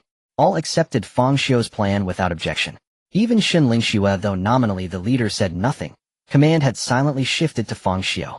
Thus they picked a spot well away from the Heishui River, made a fire, and spent the night gathered around its wall. The next morning Fang Xiu received a call informing him that the action team had arrived at the mountainous area near Heishui village. However, due to the difficult terrain, they could not drive and were walking towards the village, expected to arrive in about an hour.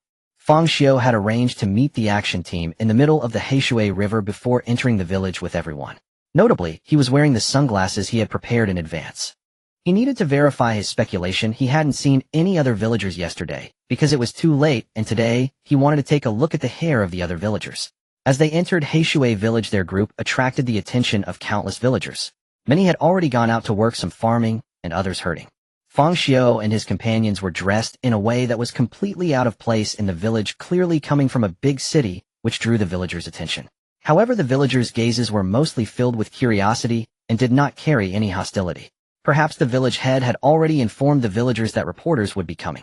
While the villagers were sizing up Fang Xiu and the others, they were also observing the villagers. The more they looked, the more alarmed they became, as every single villager had glossy black hair without exception. Xiuge, what on earth is going on?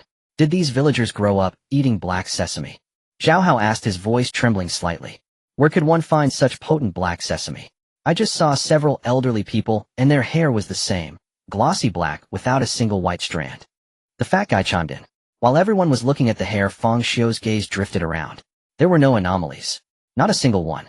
This time Fang Xiu was truly convinced that there was not a single anomaly in the entire Heishui village. What could be the reason for this? If it were because they had entered a bizarre realm that made it impossible to see the illusions roaming the streets, then why was there a signal in this bizarre realm? Was it because of the encrypted phone issued by the Investigation Bureau? However, when Fang Xiu took out his ordinary phone, he found that there was also a signal, albeit weaker, in the... Fang Xiu did not understand. There were too many secrets surrounding the anomalies. He was likely only aware of the tip of the iceberg, and many strange occurrences could not be explained. At this moment he approached an elderly man basking in the sun. This old man appeared even older than the village head, with deep wrinkles etched into his face, holding an old pipe as he enjoyed the sun and smoked. Elder, may I ask how you take care of your hair? At your age, how is it still shinier than that of young people? The old man looked at Fang Xiu in surprise. Why are you, a young fellow from the city, making fun of an old man like me? My hair has been white for 10 years. How could it be shiny? Hearing the old man's words, Shen Lingxue and the others were instantly startled, staring intently at the old man's glossy, thick hair, feeling a chill run down their spines. Fang Xiu's expression remained unchanged as he calmly replied, I apologize, I must have been mistaken. After saying this, he turned and walked away with Shen Lingxue and the others. Once they had walked far enough, Zhao Hao could not help but ask, was that old man's hair black or white? Am I colorblind? Why does it look black to me? I saw it as black too, the fat guy echoed.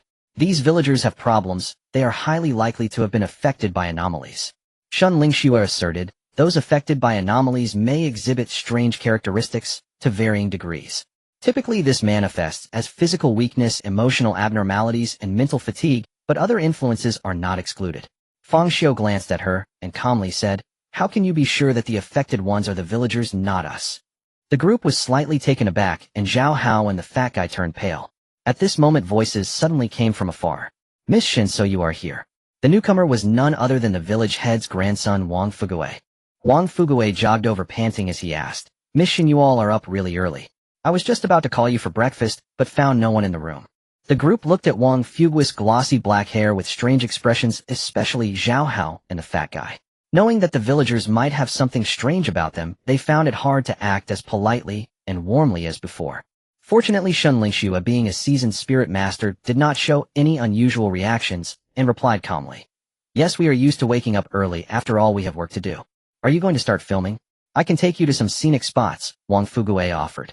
Not today, we plan to explore on our own first. If we need anything later, we'll call you. Wang Fugue seemed a bit disappointed, but the mountains can be dangerous. There might be wild boars. It would be very inconvenient for you to go without a guide. It's fine, we often work outdoors and have some survival experience in the wild. We have been to even more remote places. You don't need to worry. We will explore ourselves first, and in the afternoon, we will let you guide us. Wang Fugue, clearly not good with words and not understanding rejection, could only nod in agreement at Fang Xiu's words. All right then, but if you explore on your own, please don't go to the center of Heishui River. Fang Xiu's heart stirred, and she asked nonchalantly, oh, why can't we go to the center of Heishui River? Wang Fugue's expression turned fearful, as if he recalled something terrifying. Just don't ask.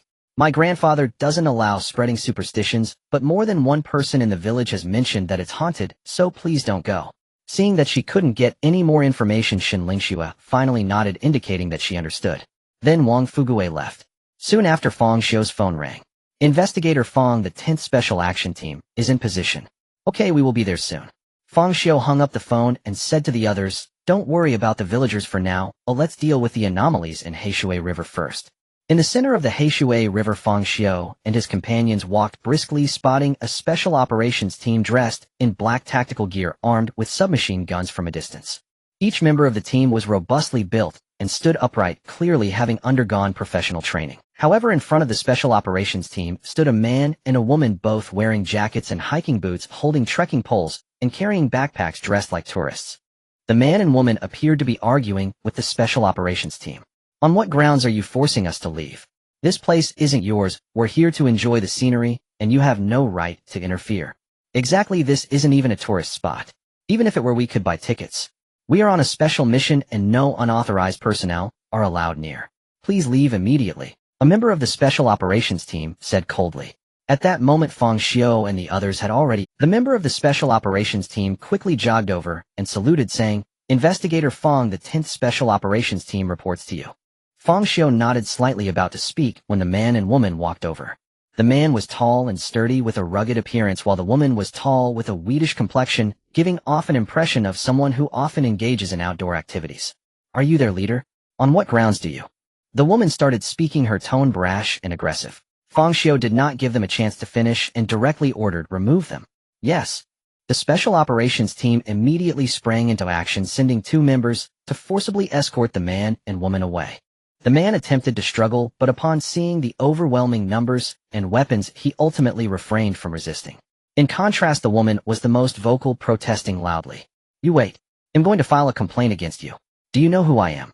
My father is friends with the leaders of the security bureau. The man and woman were gradually taken out of sight. Zhao Hao sighed slightly, saying, Indeed, there are all kinds of people. I always thought such things were staged online. I've seen videos where people dare to confront security guards, but I didn't expect to encounter such individuals in real life. Those 2 were indeed bold. Despite so many armed personnel executing a mission, they dared to clash. Investigator Fang, these 2 claim to be tourists who prefer remote places instead of tourist attractions. We had just arrived when they showed up. Did Wang Dihai send you? Fang Xiu nodded. The person affirmed and presented their investigation bureau credentials, stating, Director Wang sent us to assist you. Fang Xiu was not surprised. This was the advantage of having the ability to foresee the future. Other new spirit masters would not enjoy such treatment, and even if they could, they would have to submit reports in advance. He only needed to make a phone call. Is everything ready? Yes, all set. All right, let's begin. With Fang Xiu's command, the special operations team immediately commenced their actions. Their speed was remarkable and highly professional. Some were wielding shovels to dig trenches and channel water, while others were hauling bundles of plastic pipes, setting up water pumps and generators, and assigning personnel to secure the perimeter against potential interference. They had clearly conducted professional calculations to redirect the river's water to nearby low-lying areas. Soon the rumbling of machinery echoed. With the operation of dozens of pumps, the river water was rapidly receding. Zhao Hao and Lu Shuai stared in astonishment. Is this what professionals do? It seems impressive. Indeed, if firearms weren't largely ineffective against the supernatural spirit masters, would have been rendered obsolete long ago. Hours later, the riverbed was successfully exposed. The muddy riverbed was now visible, scattered with small puddles, and several fish were seen flopping in the muck along with some turtles. Throughout the process, Fang Xiu and his companions kept vigilant to prevent any sudden supernatural occurrences due to the low water level, but no such events took place. A female corpse. There's a female corpse. Zhao Hao exclaimed, pointing at a patch of mud in the riverbed. There lay a headless female corpse half buried in the mud. Damn, who is so ruthless to slice off her face into 4 pieces? Fang Xiu did not respond and directly activated his blood eye. As everyone's attention was drawn to the corpse, he discreetly used his blood eye to search the mud beneath the cover of his sunglasses.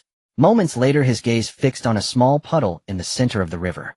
He immediately closed his blood eye and pointed at the puddle, saying, "Shun Lingxiu, strike this puddle with flames." Shun Lingxiu did not hesitate at all and chose to follow Fang Xiu's instructions, knowing that he had the ability to foresee the future. In her mind, Fang Xiu had likely foreseen the location of the supernatural entity. She opened her palm, and a bright blazing flame appeared, instantly raising the surrounding temperature.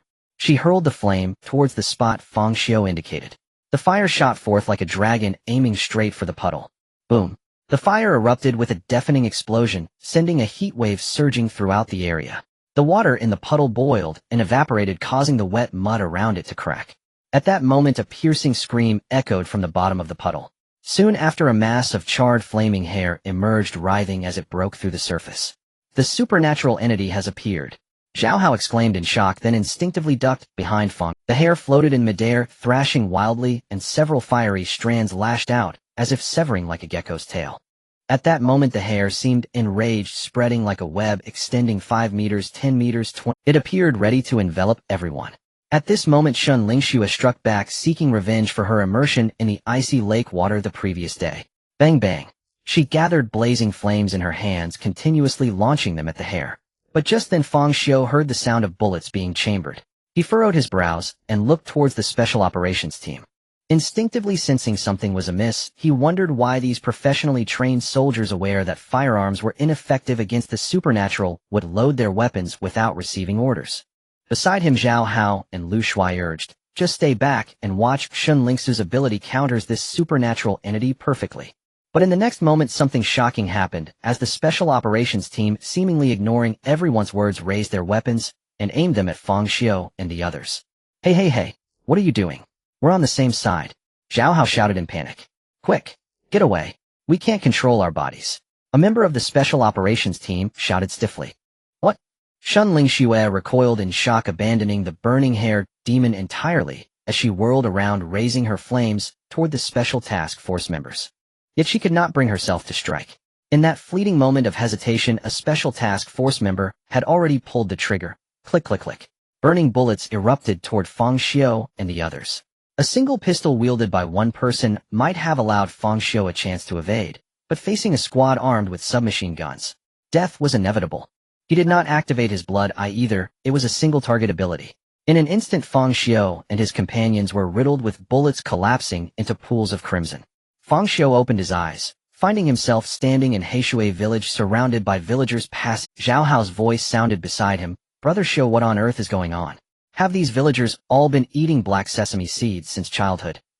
His voice trembled slightly. Where could such potent black sesame possibly come from? Just now I saw several elders. Hair jet black, glossy, not a single strand of gray. The portly man nodded in agreement. Fang Xiu confirmed the temporal anchor. He was once again idling through Heishui village and began to reflect deeply. In moments, the special task force would arrive. With their aid, the river would be drained, revealing the hair demon. Shun Lingxiu would engage it in fierce combat, only to be gunned down by the task force. Could the hair demon manipulate others? Fang Xiu recalled the female corpse, previously possessed by the hair demon. Yet he never imagined it could control so many simultaneously. The entire special task force had fallen under its sway. If the hair demon possessed such power, why hadn't it simply seized control of us? Was it because our spiritual essence formed an impenetrable barrier? A subtle dissonance prickled Fang Xiu's intuition. Had that man and woman arrived too conveniently? Who in their right mind would travel to such a remote, desolate hamlet for leisure? After careful deliberation, he resolved to act decisively. Time flowed onward, and the scene inevitably returned to the center of Heishui River. At the river's heart, the special task force stood assembled, alongside the man and woman clad in tactical jackets. "Why should we leave? This land isn't yours. We're merely sightseeing," Why must you interfere? Exactly. It's no scenic reserve. Even if it were, we'd gladly pay admission. We are conducting a classified operation.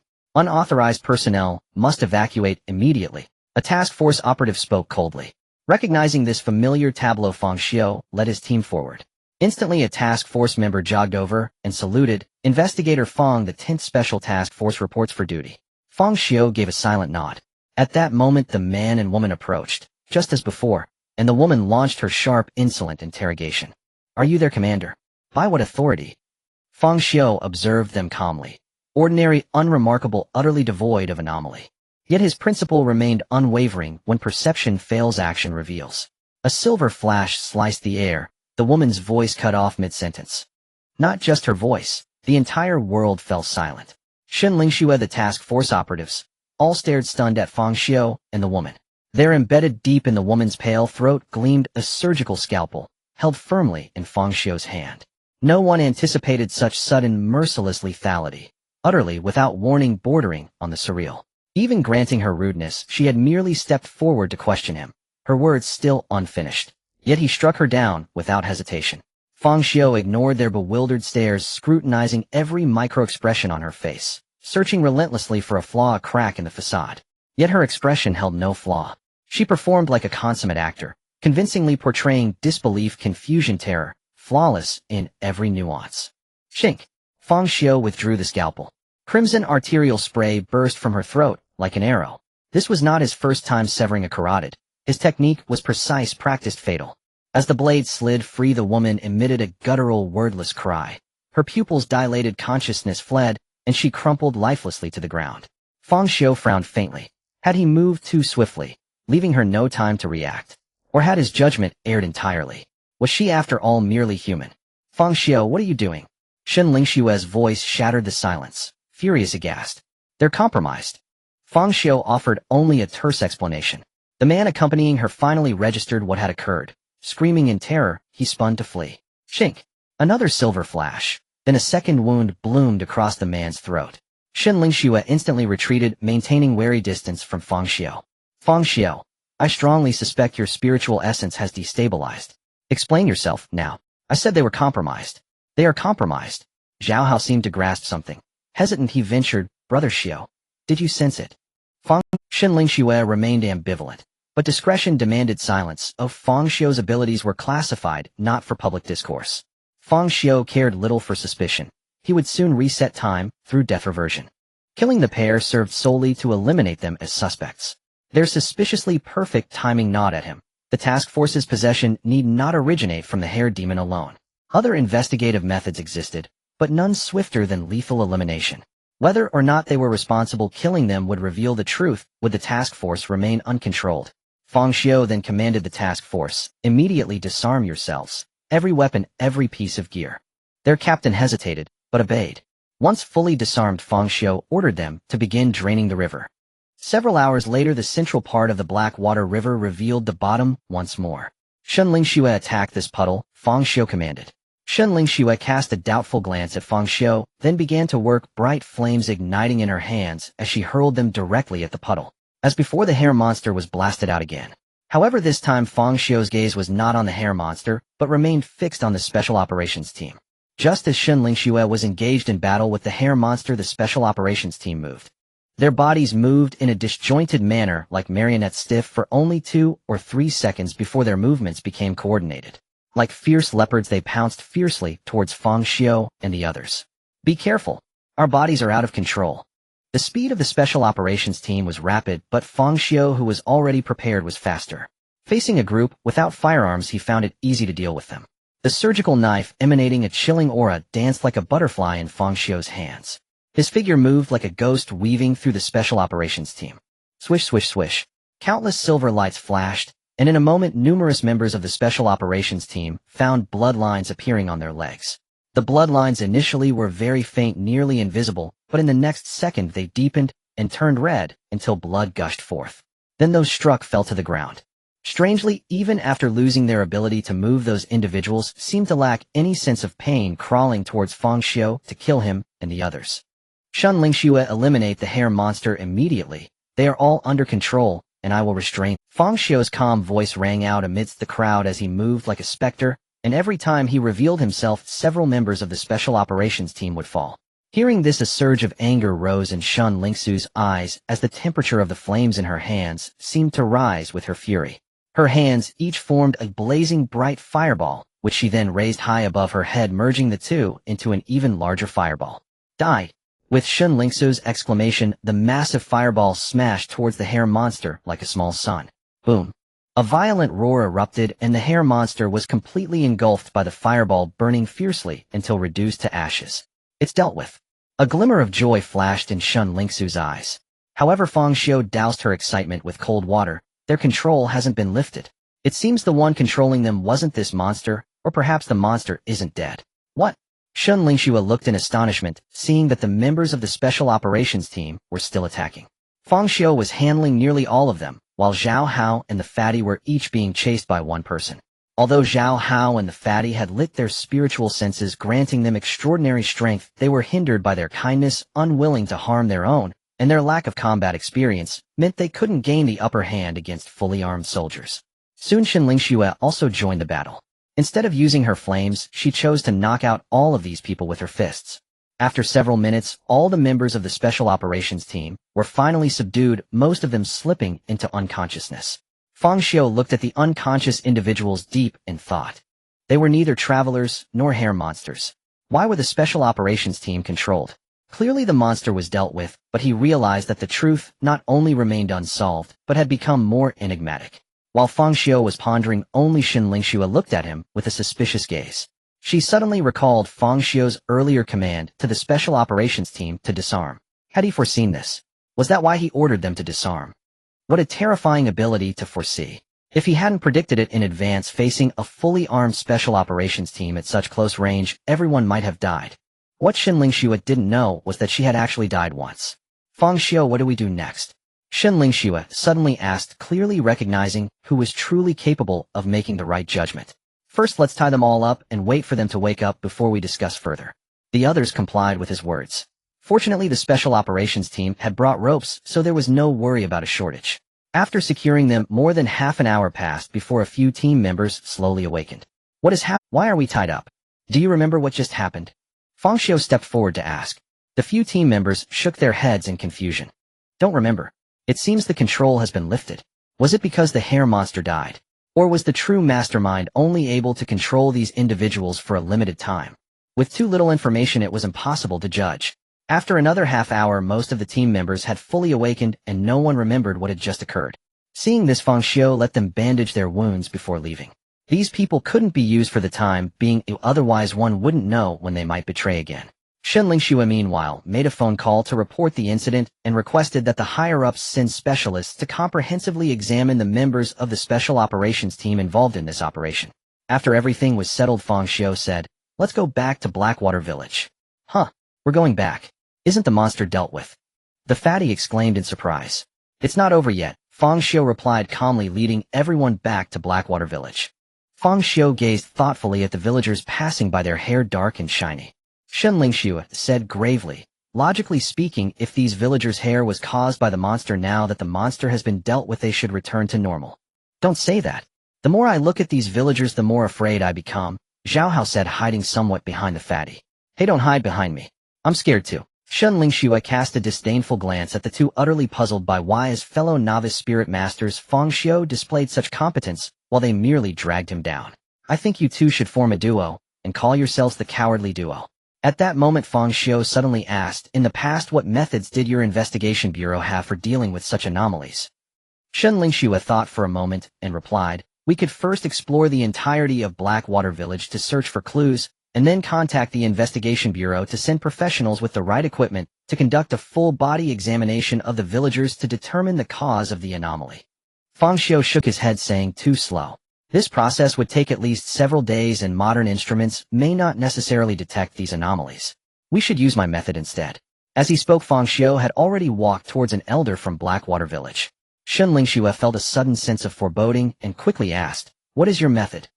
Without turning back, Fang Xiu replied, the best way to deal with anomalies is to eliminate all of them until you believe everything is normal. At that moment Fang Xiu had approached an elder who was lying on a makeshift rocking chair basking in the sun, casually smoking an old pipe. Indeed, this was the elder Fang Xiu had inquired about earlier. Fang Xiu stood before him blocking the sunlight, casting a shadow over the elder. The elder, who had been resting with his eyes closed, opened his murky eyes, looking somewhat confused at the young man before him. "What do you want, young fellow?" "Elder, I would like to ask you a question, and I implore you not to deceive me." "What question?" "I never lie," Fang Xiu asked calmly. "Excuse me, is your hair black or white?" He fixed his gaze on the old man's head, which was full of black hair. The elder looked astonished and replied, "My hair has been white for 10 years. Suddenly Fang Xiu smiled. A faint curve appeared on his pale, impassive face, revealing stark white teeth, and he spoke deliberately, "Haven't you died?" The elder froze, then snapped angrily, "What are you saying?" "You." "No," came Lingsu's cry from a short distance away.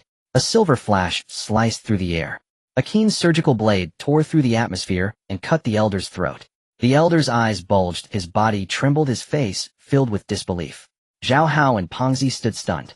After killing that couple, and now the elder Fang Xiu seemed like a bloodthirsty tyrant slaying without provocation.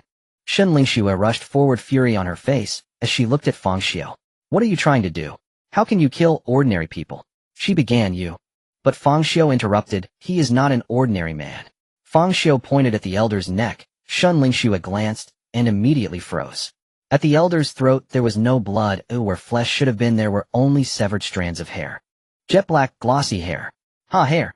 At that moment the air stiffened, the whole village was enveloped by a wordless terror and fell utterly silent. It felt as if the world had been paused, complete stillness. The villagers who had been walking in the road stood rigid, motionless like puppets. "Everyone be careful." Lingsu realized something in an instant and urgently warned the others. At that moment, the elder whose throat Fang Xiu had cut lifted his head, his eyes were vacant, and he emitted an inhuman hiss as the severed hair at his neck began to regrow and the wound knit itself. Swish! Fang Xiu struck the neck again, giving no chance for healing or transformation and interrupting whatever right. This time he severed the head, the stump bristled with dense black stubble. But this time the hair did not regrow. He had invoked the power of pain, and under that force the hair withered and shriveled instead of renewing itself. Still Fang Xiu felt no relief. There were simply too many villagers. Heishui village numbered at least 100 souls, and those nearby had already closed in. And more villagers kept pouring in from all directions. The villagers' faces showed no trace of simple goodness now, only a sullen menace, and the glossy black hair on their heads began to grow wildly, writhing like countless thin black serpents. Facing such numbers, even the seasoned spirit wielder Lingsu could not hide the despair on her face. Damn it! These villagers are all eerie thralls. The intelligence was wrong. An anomaly capable of controlling so many thralls is not Drank, it is at least C, perhaps B. In her panic, Lingsu blurted out the truth. Fang Xiu paid it no heed, for he had just understood one crucial thing: why there was not a single illusionary anomaly within the whole of Heishui village. Because there was not a single living person in the village. Illusionary anomalies of any form have one purpose: to feed on the living. So they only exist where there are living people.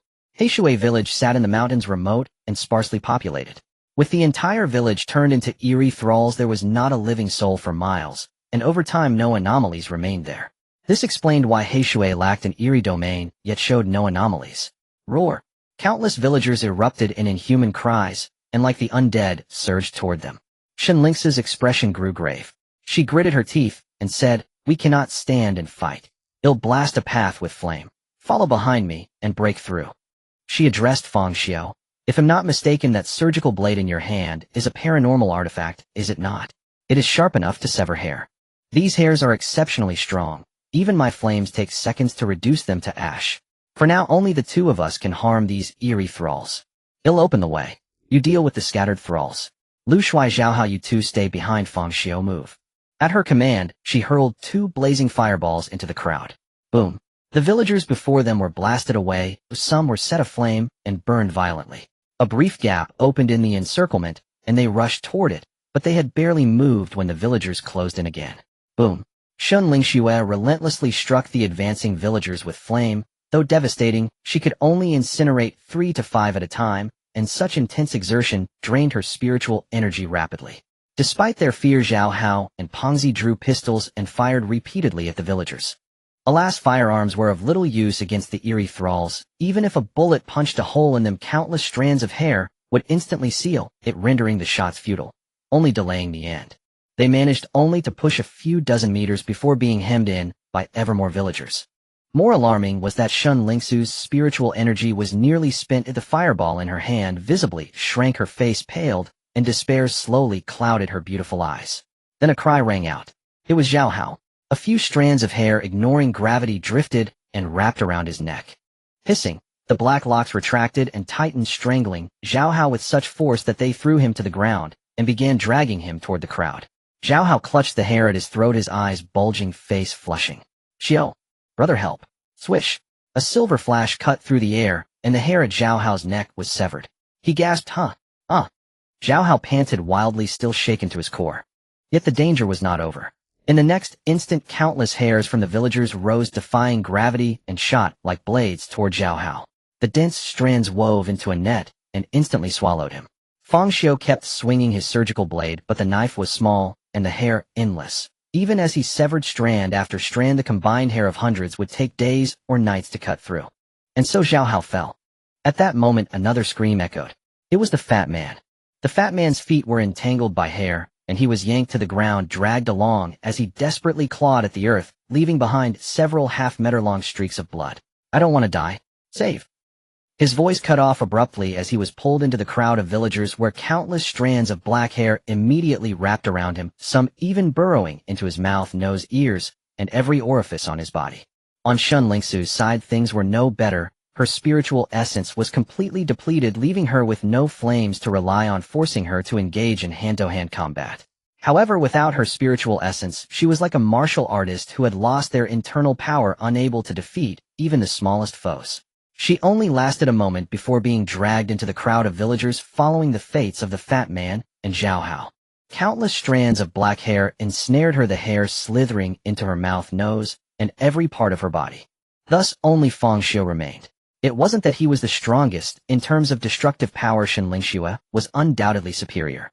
Yet although her flame abilities were potent, they consumed too much energy and lacked durability. After slaying multiple villagers, her spiritual essence ran dry. In contrast, Fang Xiu, while relying on single-target attacks, appeared to manage more easily due to the sharpness of his scalpel and the abnormality of his pain-inflicting power. To deal with these strange slaves, he only needed to expend a fraction of his pain power. To slay one for his pain was simply too intense. However, Fang Xiu's defeat was merely a matter of time. Without support from teammates, even he could not simultaneously handle attacks from all directions. Although the consumption of his pain power was minimal, he had only ignited 5% of his spiritual essence, making him less enduring than Shun Lingxiu. Of course he had trump cards, but it wasn't the right time to use them, especially since the main entity hadn't appeared yet. Using them now would not resolve this bizarre situation. In the face of such desperation, Fang Xiu remained calm. He felt his dwindling spiritual essence and immediately raised the scalpel in his hand, poised to stab his own forehead. As long as I kill myself quickly enough, nothing strange can kill me. This was Fang Xiu's principle. The deaths of Shun Lingxiu and the others had been particularly hard to accept, as there were other orifices in the human body besides the eyes, ears, mouth, and nose. As the scalpel pierced his forehead, a surge of excruciating pain struck him, and in the next moment Fang Xiu lost consciousness. Xiu, what on earth is happening? Were these villagers raised on black sesame since childhood? Where can one find black sesame with such potent effects?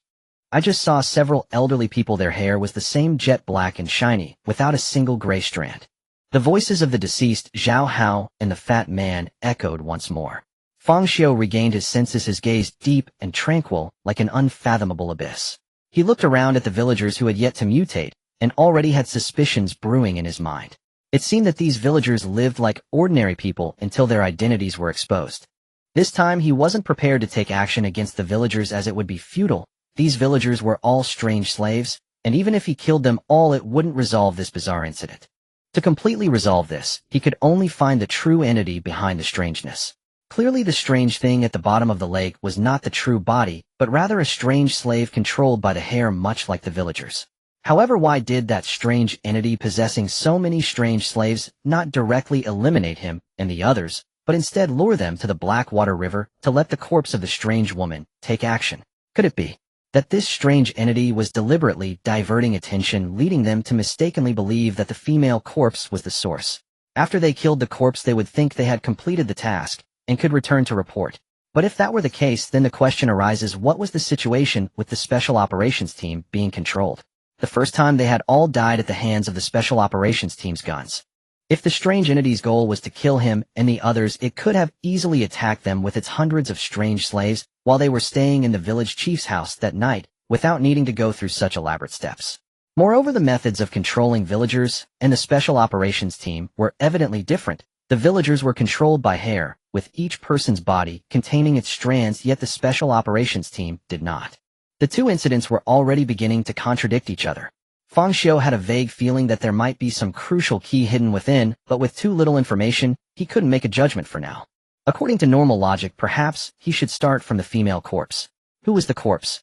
How did she die? Why was she still being controlled by the strange entity, even after being submerged in water?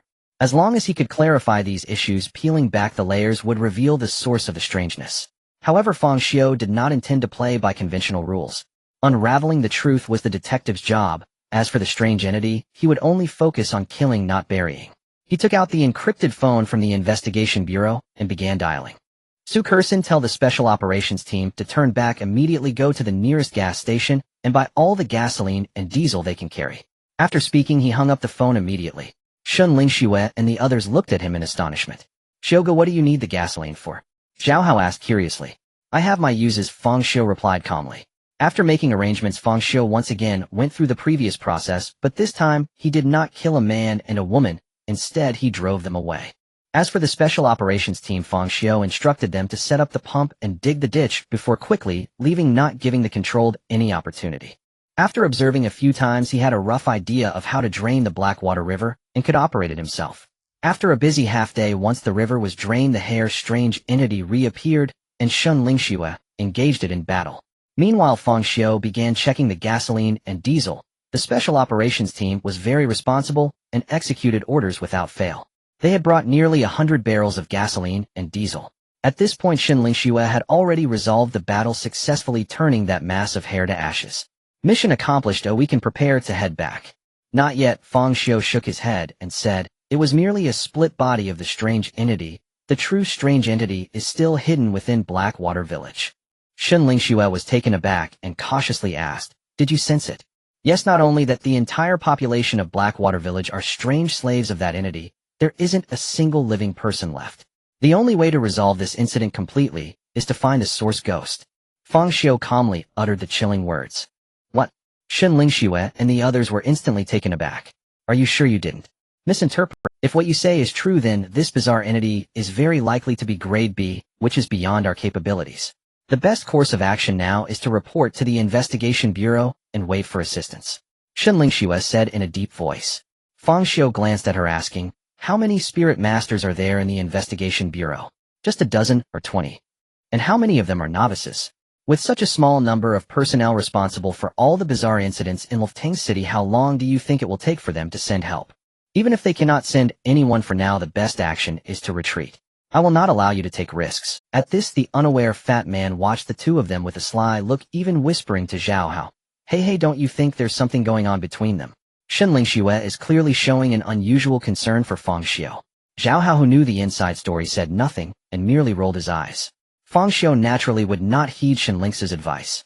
Though the bizarre entity in Heishui village was strong, he felt he could handle it. In the face of the bizarre, unless one encounters an opponent with an overwhelming power disparity, one that could not be overcome regardless of deaths and resets, like a wife, only then would he choose to temporarily retreat. Otherwise, he would fight to the bitter end. Having already perished in Heishui village twice, he must avenge this grudge.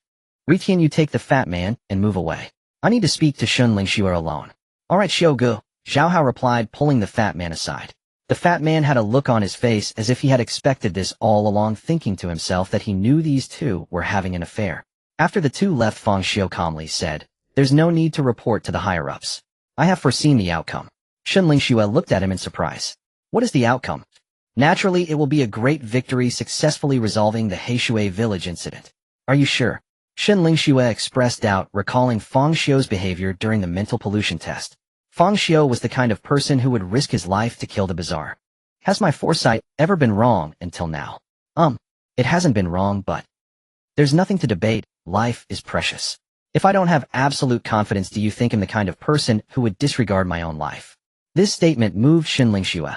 Indeed, in her eyes, Fang Xiu was that type of person who remained calm in the face of adversity, never acting impulsively, and always planning ahead.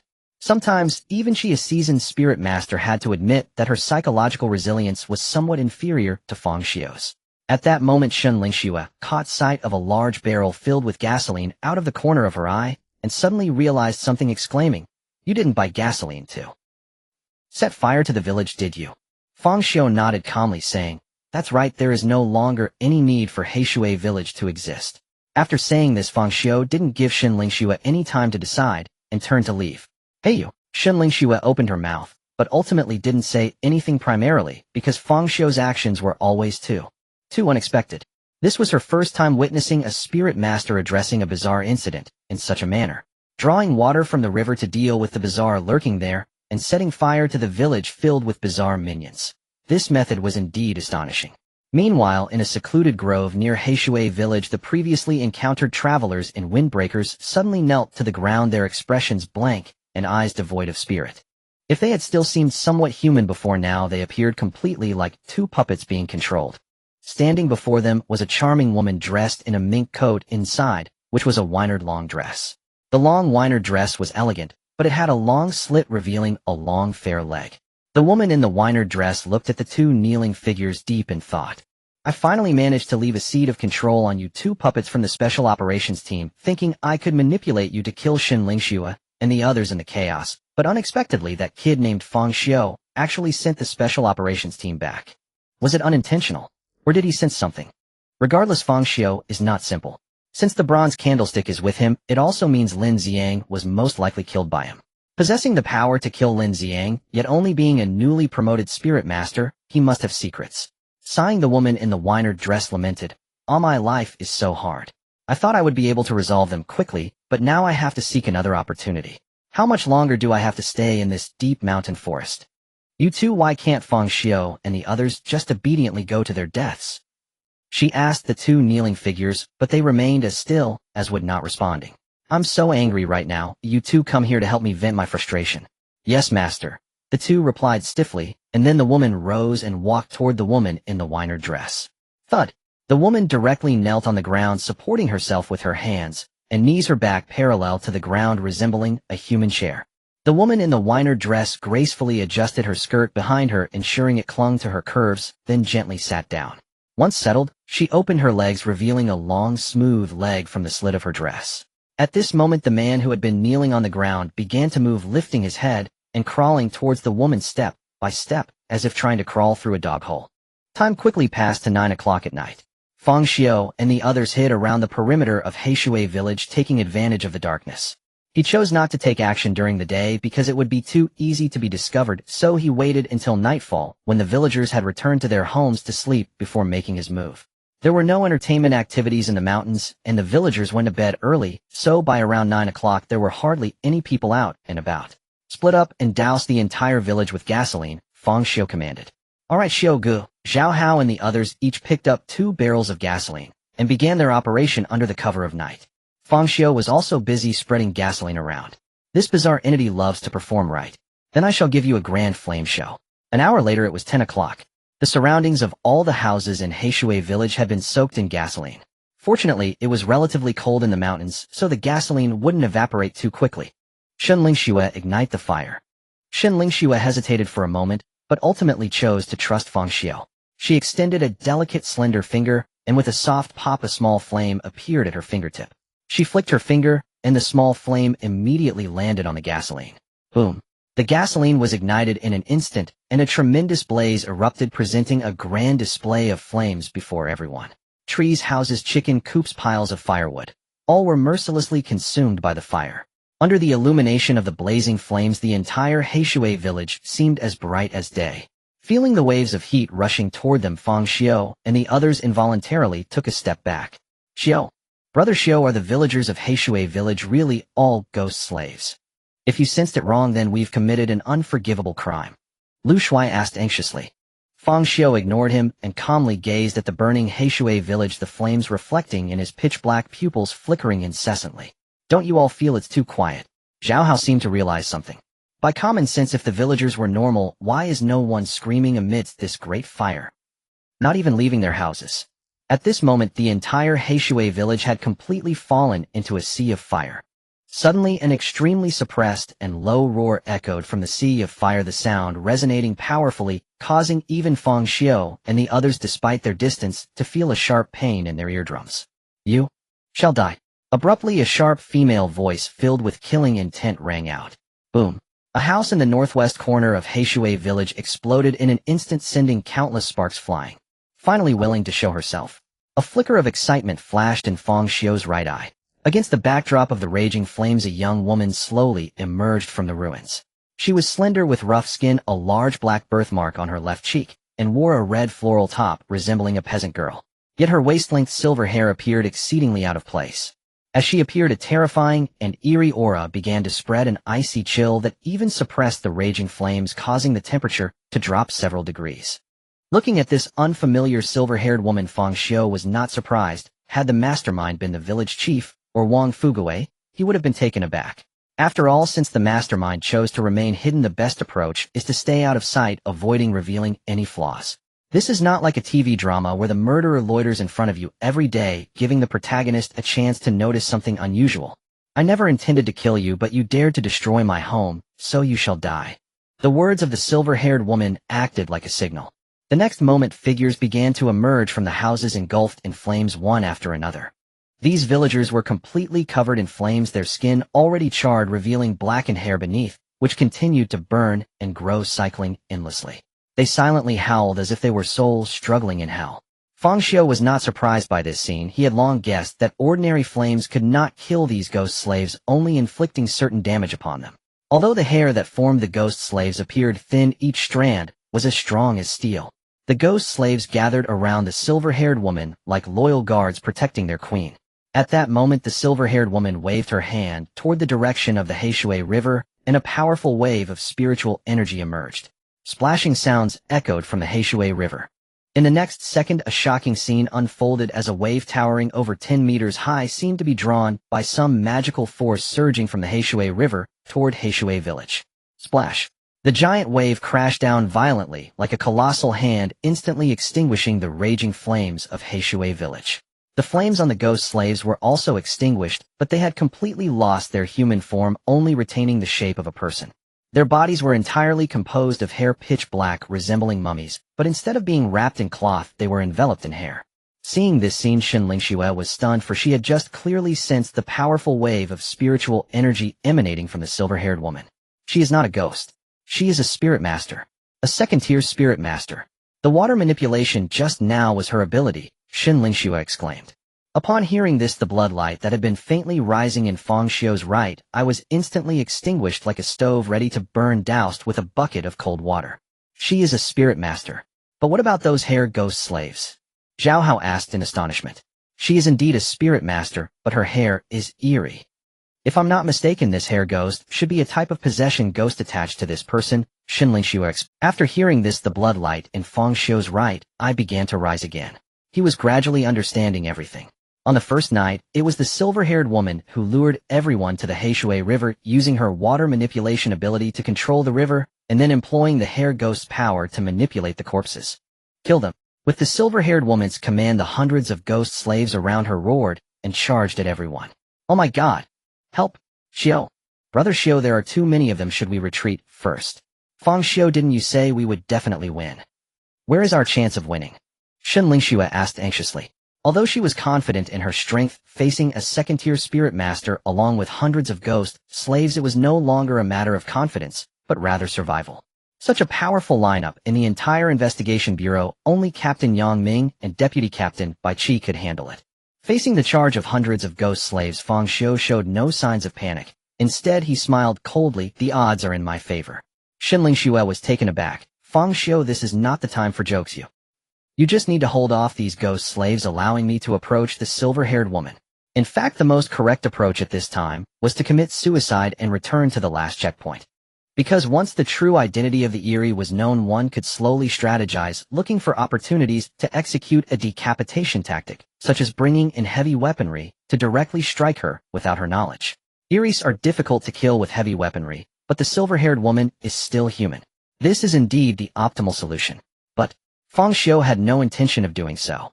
Because such an approach was simply too dull, he was not merely targeting a single Eerie, but rather all the Eeris in the world. There are numerous powerful Eeris, and if one always opts for clever methods, how can one refine their spiritual energy between life and death? How can one rapidly enhance their strength? Now the silver-haired woman was indeed at her strongest, a second-tier spirit master combined with hundreds of ghost slaves, and in a class hair Eerie.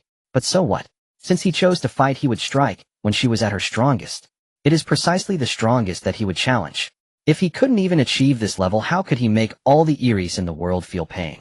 The last time he was surrounded by the strange slaves, Fang Xiu had no intention of fighting hard, as the main figure had not appeared to. In the end, he couldn't even touch a hair on their heads.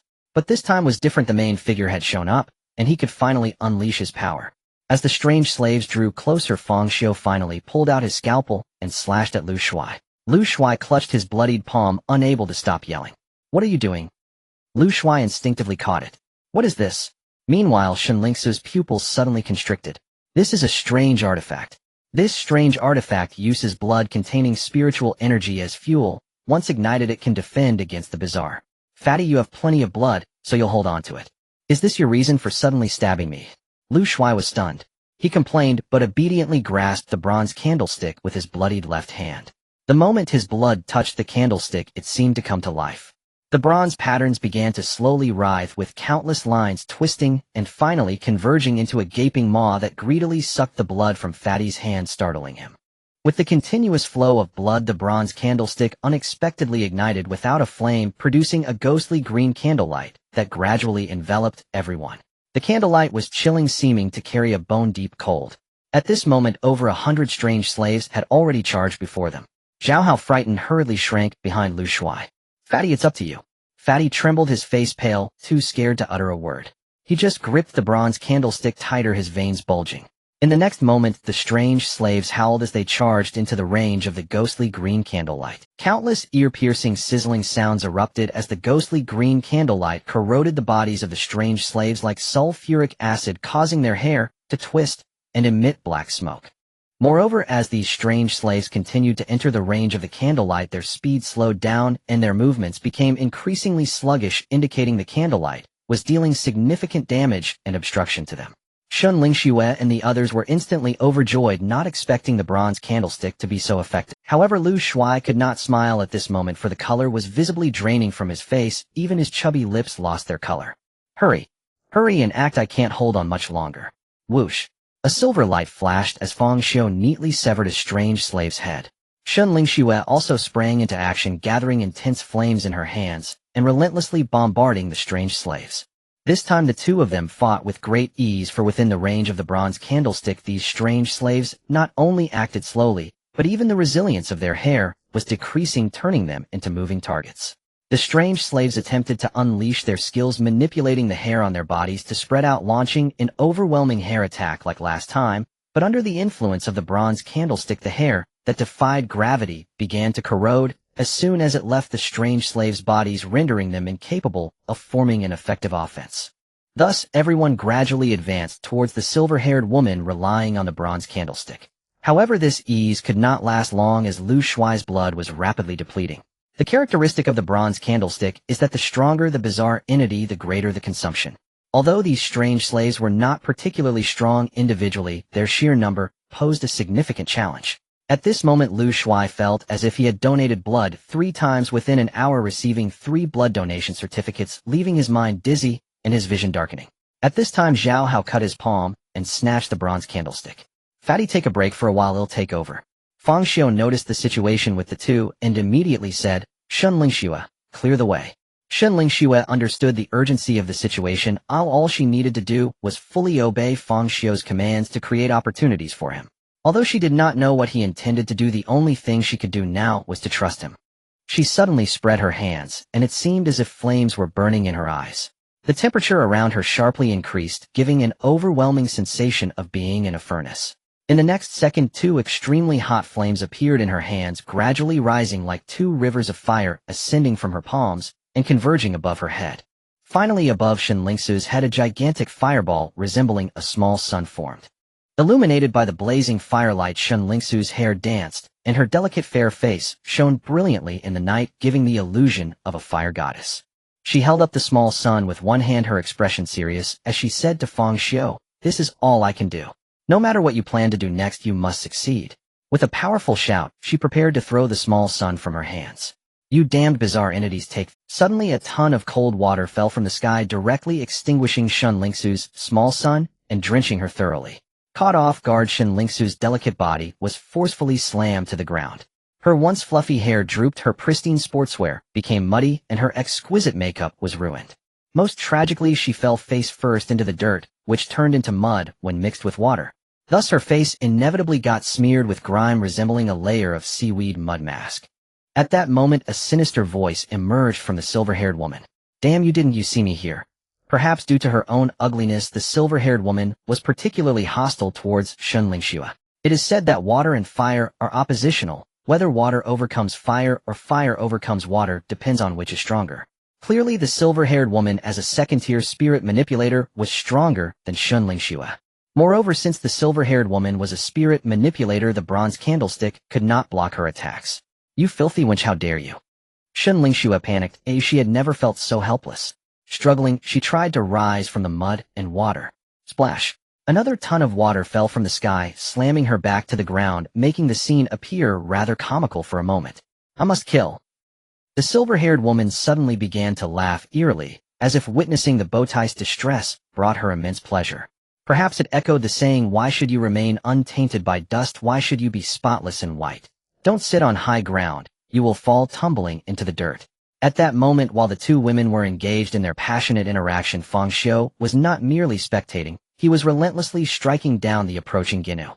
The situation was dire. The green candlelight emitted by the bronze candlestick resembled a massive glass dome enveloping Fang Xiu and the others.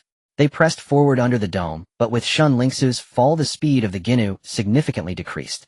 As a result, the number of surrounding Ginu increased dramatically, and they were completely encircled. Zhao Hao's health was nearly depleted, and he could barely stand, relying on Lu Shuai for support. Fang Xiu calmly observed everything, fully aware that their team's limits were fast approaching. Shen Lingxiu had been knocked into the ground, and Zhao Hao and Lu Shuai were losing too much blood. After killing over a dozen Ginu, his spiritual energy had already halved. Fang Xiu could no longer easily use his spiritual energy, as he needed to reserve it for his blood eye.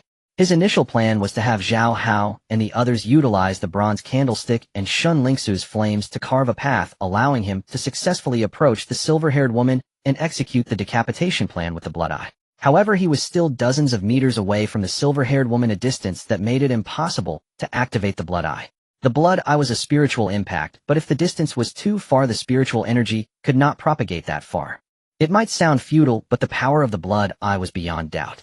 The blood eye was a product of Lin Xiang's mutation after his evolution, having already crossed into the second tier. Thus, as long as he got close, the blood eye would undoubtedly cause harm to the silver-haired woman. At that moment, Fang Xiu could take advantage of her brief moment of unconsciousness to deliver a lethal blow. With the power of pain, a second-tier spirit master could achieve a one-hit kill. After killing the silver-haired woman, he could fully indulge in the thrill of tormenting the head-haired Ginu. Unfortunately, plans rarely keep up with changes. In fact, the moment the mastermind appeared, the scales of victory began to tilt. Initially, everyone believed that the mastermind was a Ginu, but unexpectedly it turned out to be a combination of a Ginu and a spirit master. Together, they created an effect that was truly greater than the sum of its parts. As Fang Xiu contemplated whether to choose death and restart, or to use the trump card of the scalpel, now a confident, sunny, and magnetic voice suddenly emerged from behind him. "Xiuge, please make way." Fang Xiu frowned, slightly surprised to find a stranger behind him.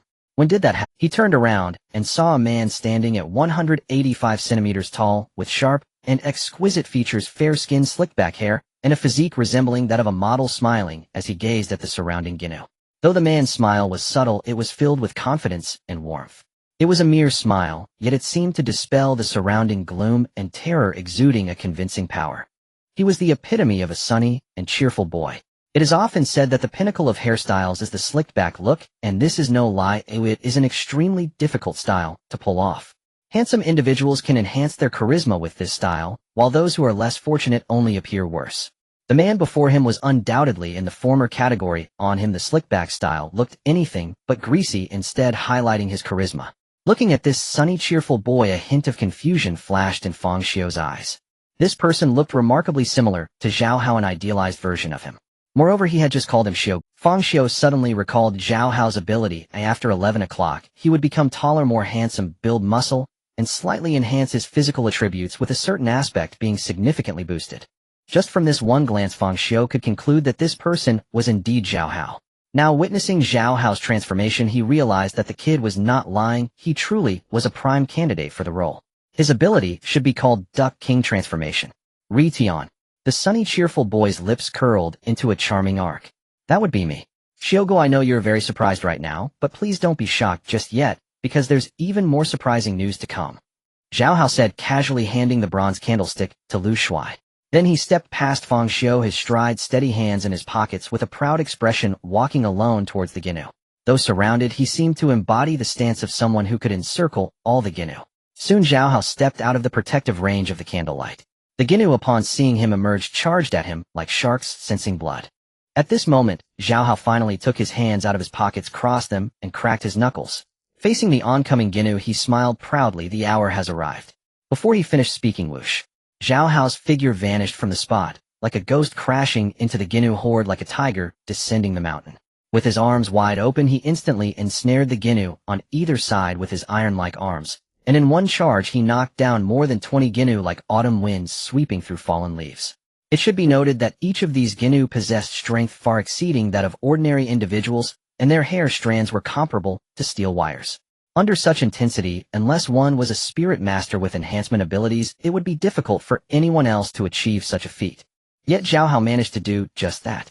This collision brought him to the center of the Ginu horde, where he rampaged like a heavy tank, smashing through everything in a grand manner.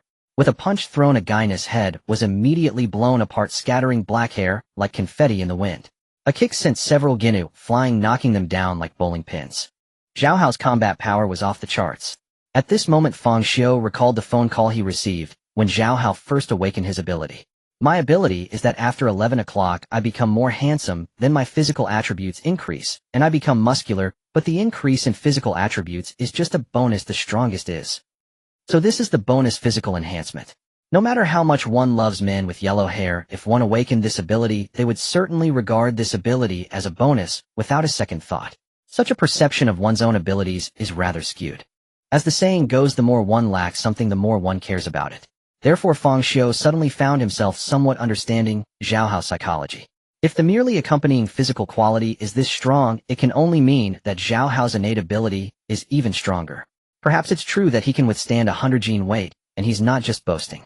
As for Zhao Hao's claim that the time of the rat has arrived, it is easy to understand, since his ability activates between 11 and 1 o'clock, which is the time he lies in bed fantasizing every day. Thus Fang Xiu couldn't help but doubt, is it really true that the movies Zhao Hao has saved on his phone are all of them? Can someone who watches private tutoring plumbers and convenience store thefts awaken such abilities?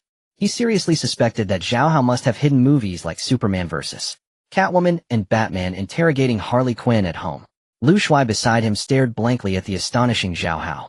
Watching Zhao Hao effortlessly lift a bizarre slave high above his head, and then tear it apart with his hands, he was almost dumbfounded. Zhao Hao's ability is so powerful, Lu Shuai muttered in a daze. Did you see the entire transformation process of Zhao Hao? Fang Xiu suddenly asked. Lu Shuai swallowed hard and nodded. Just now he was leaning against me, looking weak and terrified. Who would have thought that as soon as 11 hit, a flash of white light swept past him, and he seemed to transform into a different person, radiating confidence. Fang Xiu interrupted him. I only want to know one thing. Zhao Hao becoming taller and more handsome can be explained by his abilities, but who can explain his slicked back hair? Could this ability also conjure hair gel out of thin air? Actually that's not hair gel, but saliva. I saw Zhao Hao spit on his hands twice after transforming, and then slick his hair back. Fang Xiu. Not far away, Zhao Hao, who was engaged in battle, seemed to have heard something. His originally handsome demeanor almost faltered, but he quickly pretended as if nothing had happened, and continued fighting. However, his subsequent attacks were noticeably heavier and more spectacular. Lu Shuai watched in a daze, yet a hint of inferiority surged within him. So it turns out. Am I the only useless one in the entire team? No, at least I have more blood. Comforting himself like this, the chubby guy gritted his teeth, tightly grasping the bronze candlestick, trying to squeeze out more blood to shine. Then, suddenly everything went black and he fainted from excessive blood loss. As the chubby guy collapsed, the bronze candlestick rolled from his hands, preventing him from being sucked dry. However, at this point the bronze candlestick was no longer needed because Zhao Hao attracted all the attention of the bizarre slaves. Such a huge commotion naturally drew the attention of the silver-haired woman, who frowned at the astonished. It was also because her attention shifted that Shun Lingxue, who was stuck in the mud, finally seized the opportunity. In a fit of rage, she climbed out of the pit and unleashed a fireball. Die. However, the silver-haired woman didn't even glance at her focus entirely on Zhao Hao. With a casual wave, a thick column of water fell from the sky and slammed down on Shun Lingxue. It extinguished Shun Lingxue's flames and shattered her fantasies about her own strength, slamming her back into the mud pit, even breaking several bones. Shun Lingxue rolled her eyes and fainted. Throughout it all, the silver-haired woman didn't even look at her. The second-tier water was simply a natural counter to the first-tier fire. After dealing with Shun Lingxue, the silver-haired woman waved at Zhao Hao. To his surprise, the hair he had torn apart around him slowly began to float up, gathering into strands that twisted like tiny black snakes, soon rising into the air. Countless strands of hair transformed into a black web under the moonlight, as if blocking out the sky, and fiercely rushed towards Zhao Hao. Because the web's range was vast, completely sealing off Zhao Hao's escape route, he was directly ensnared within it. Zhao Hao, trapped in the web, remained utterly unperturbed, confidently standing tall, even bracing his hands against the net to avoid ruining his slicked-back hair. Do you think such trivial tactics can control me? It seems you have yet to recognize the gap between us. Saying this, Zhao Hao suddenly exerted force, and under his terrifying strength the black web was torn apart, creating a large hole. However, at that moment the silver-haired woman let out a cold laugh. Suddenly, a shocking change occurred. The torn hair began to grow back at a speed visible to the naked eye, and in an instant the damaged area was restored. Zhao Hao's expression turned icy as he attempted to tear the hair again, but no matter how hard he pulled, the hair seemed to grow back infinitely. Damn it! Zhao Hao panicked, not because he was trapped, but because he had just been boasting and was now being slapped in the face. He frantically tugged at the hair, unaware that the pile of shredded hair beneath him was rapidly accumulating. In the next moment, these fragments of hair wriggled like tadpoles, surging towards Zhao Hao, targeting his eyes, nostrils, mouth, ears, and all other openings. At this moment, Zhao Hao, trapped by the hair net, could not evade the onslaught of the approaching hair fragments, and he was instantly horrified. Xiuge, save me. Whoosh! A silver light descended from the sky, cutting through the hair net with lightning speed. It was Fang Xiu. Strangely, the hair that Fang Xiu severed did not regenerate, for he had utilized the power of pain. Zhao Hao quickly squeezed out of the hair net, desperately patting off the fragments of hair on him. Once he finished, he returned to his proud, aloof demeanor, as if nothing had happened. To think you could force me to this extent, you can be proud, but it all ends here. Zhao Hao shouted loudly, bending his legs slightly before suddenly exerting himself, leaving 2 deep footprints in the ground as he charged towards the silver-haired woman like a cannonball. The silver-haired woman seemed angered by his contemptuous attitude, snorting coldly, and suddenly whipping her head. Her silver hair swung violently. Bang! Off! Zhao Hao was instantly sent flying faster than before, crashing into the woods and piercing through countless trees, leaving a long trail before finally stopping. He lay in a pile of trees, kicking up a cloud of dust. Clearly this was the true power of the silver-haired woman, entirely on a different level from the bizarre slaves Zhao Hao had been toying with. After defeating Zhao Hao, a flicker of delight passed through the silver-haired woman's eyes, but before her satisfaction could last long, suddenly a shocking change occurred. A chilling silver light descended from the heavens, carrying an icy aura. The silver-haired woman instinctively looked up to see Fang Xiu falling from above, wielding a scalpel that emanated a mysterious power, stabbing fiercely towards her. At that moment, the bright moon hung high, serving as his backdrop, its pure light and the glint of the silvery blade both reflected in the eyes of the silver-haired woman. This was the opportunity Fang Xiu had been waiting for. The silver-haired woman, a second-tier spirit master, may not have recognized the scalpel, but she could distinctly sense the power contained within it. As she contemplated, her silver hair moved, as if it were a thick tentacle swiftly curling towards Fang Xiu's right hand, which held the scalpel, suddenly felt as if it were gripped tightly by iron pincers, unable to move even an inch. The strength of this silver-haired woman far surpassed that of the black-haired. Perhaps to prevent Fang Xiu from using his left hand to seize the scalpel, another strand of silver hair quickly wrapped around his left hand. At this point, both of Fang Xiu's hands were restrained, leaving him suspended in the air. The silver-haired woman immediately displayed a triumphant smile. Just as she intended to savor Fang Xiu's terror and fear, she was taken aback to find him gazing down at her like a victor. The cold moonlight cascaded down, casting Fang Xiu's face into shadow, and in the upper right corner of that shadow a strange blood-red eye suddenly illuminated. The bloodlight was incredibly crimson, exuding an eerie and ominous aura. "Look into my eyes." A chilling voice echoed in the ears of the silver-haired woman. In the next moment their eyes met. A strange wave of spiritual energy erupted from the blood eye, instantly shooting into the eyes of the silver-haired woman. Buzz. The silver-haired woman's brain was struck as if by a heavy blow, a ringing sound filling her mind, causing her to roll her eyes and faint.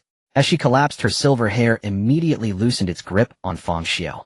With the restraints lifted, Fang Xiu fell from the air and thrust the scalpel fiercely towards the silver-haired woman's neck once more.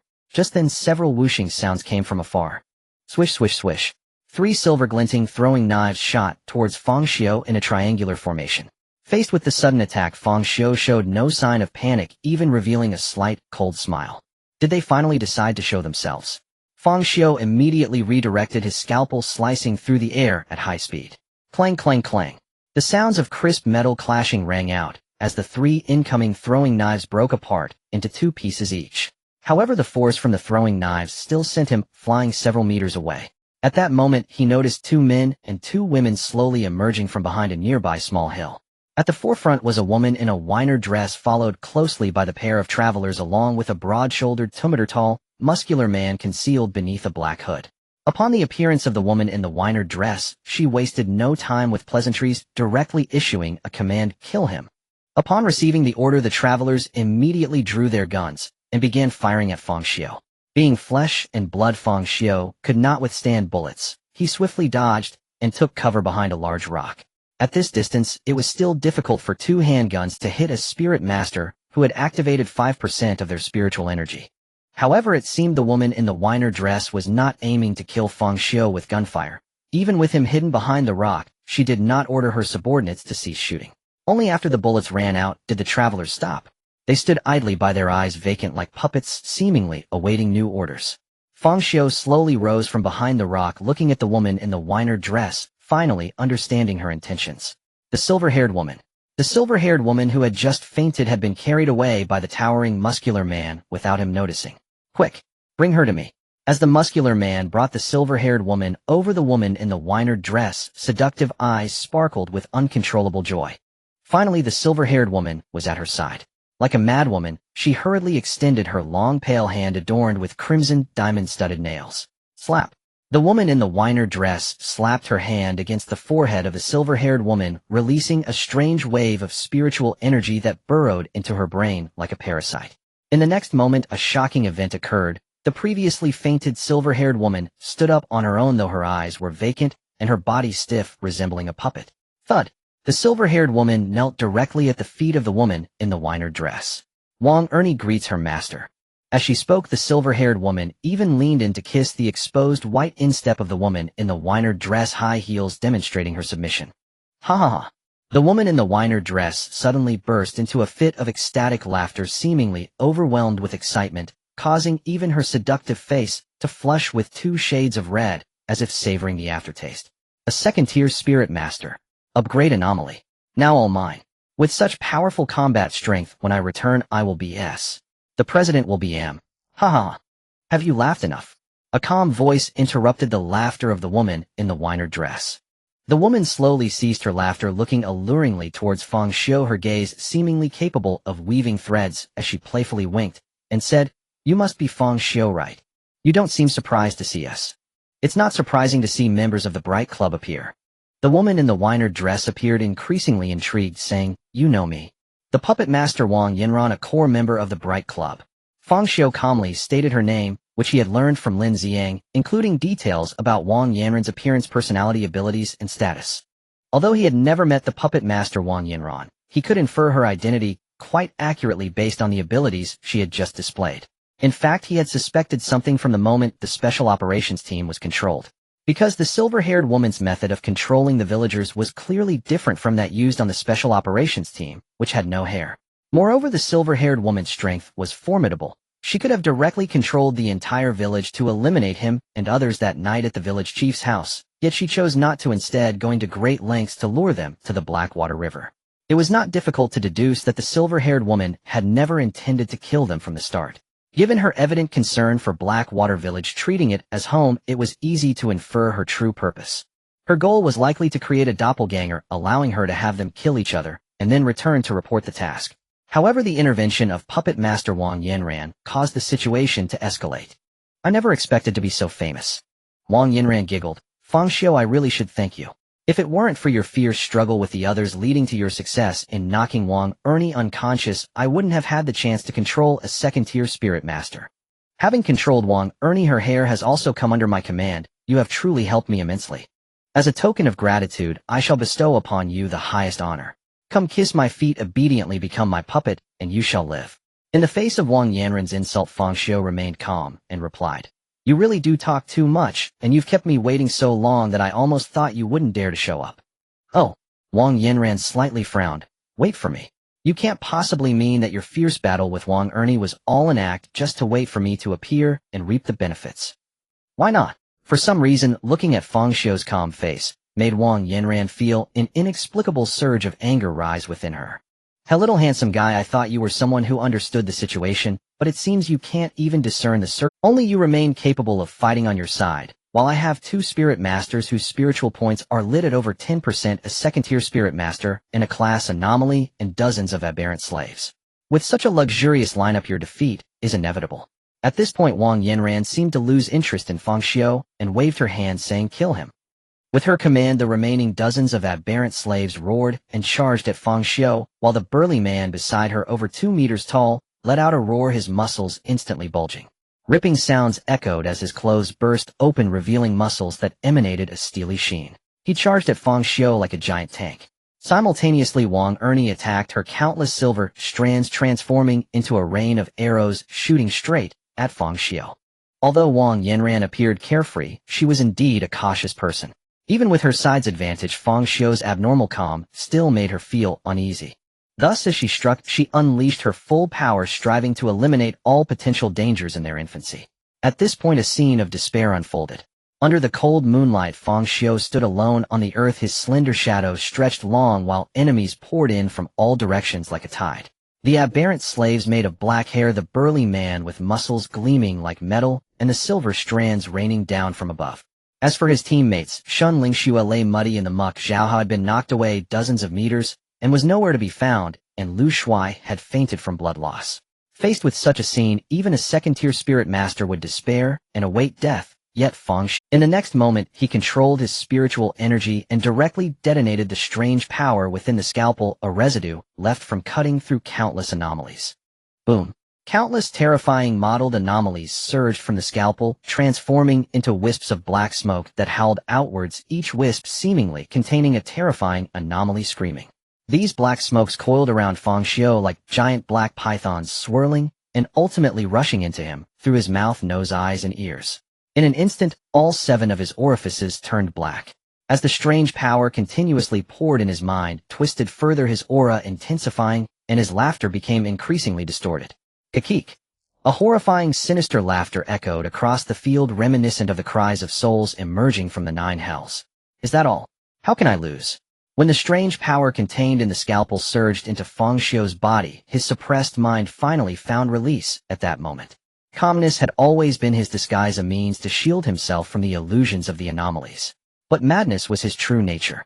A terrifying, twisted laugh forced its way from his throat. At that moment, he seemed like a completely different person, enveloped in black mist within which countless strange phantoms coalesced, his eerie right eye glowing with a crimson sheen. The tranquility of the past transformed into today's madness. Seeing this scene, Wang Yanran was instantly taken aback, shouting, Quick! Stop him! He's about to undergo a transformation. Yet it was already too late. Accompanied by the sounds of his terrifying laughter, Fang Xiu moved. He grasped the gleaming scalpel with one hand, his figure becoming ghost-like as he vanished from sight. Swish! A silver lightning bolt illuminated the dark earth. This bolt pierced through the scene, and when Fang Xiu reappeared, he had already reached the opposite end of the battlefield. The aberrant slaves, pierced by the silver light, froze in place, as if someone had pressed the pause button. In the next moment, a gentle breeze blew and the heads of dozens of aberrant slaves fell to the ground with a clatter.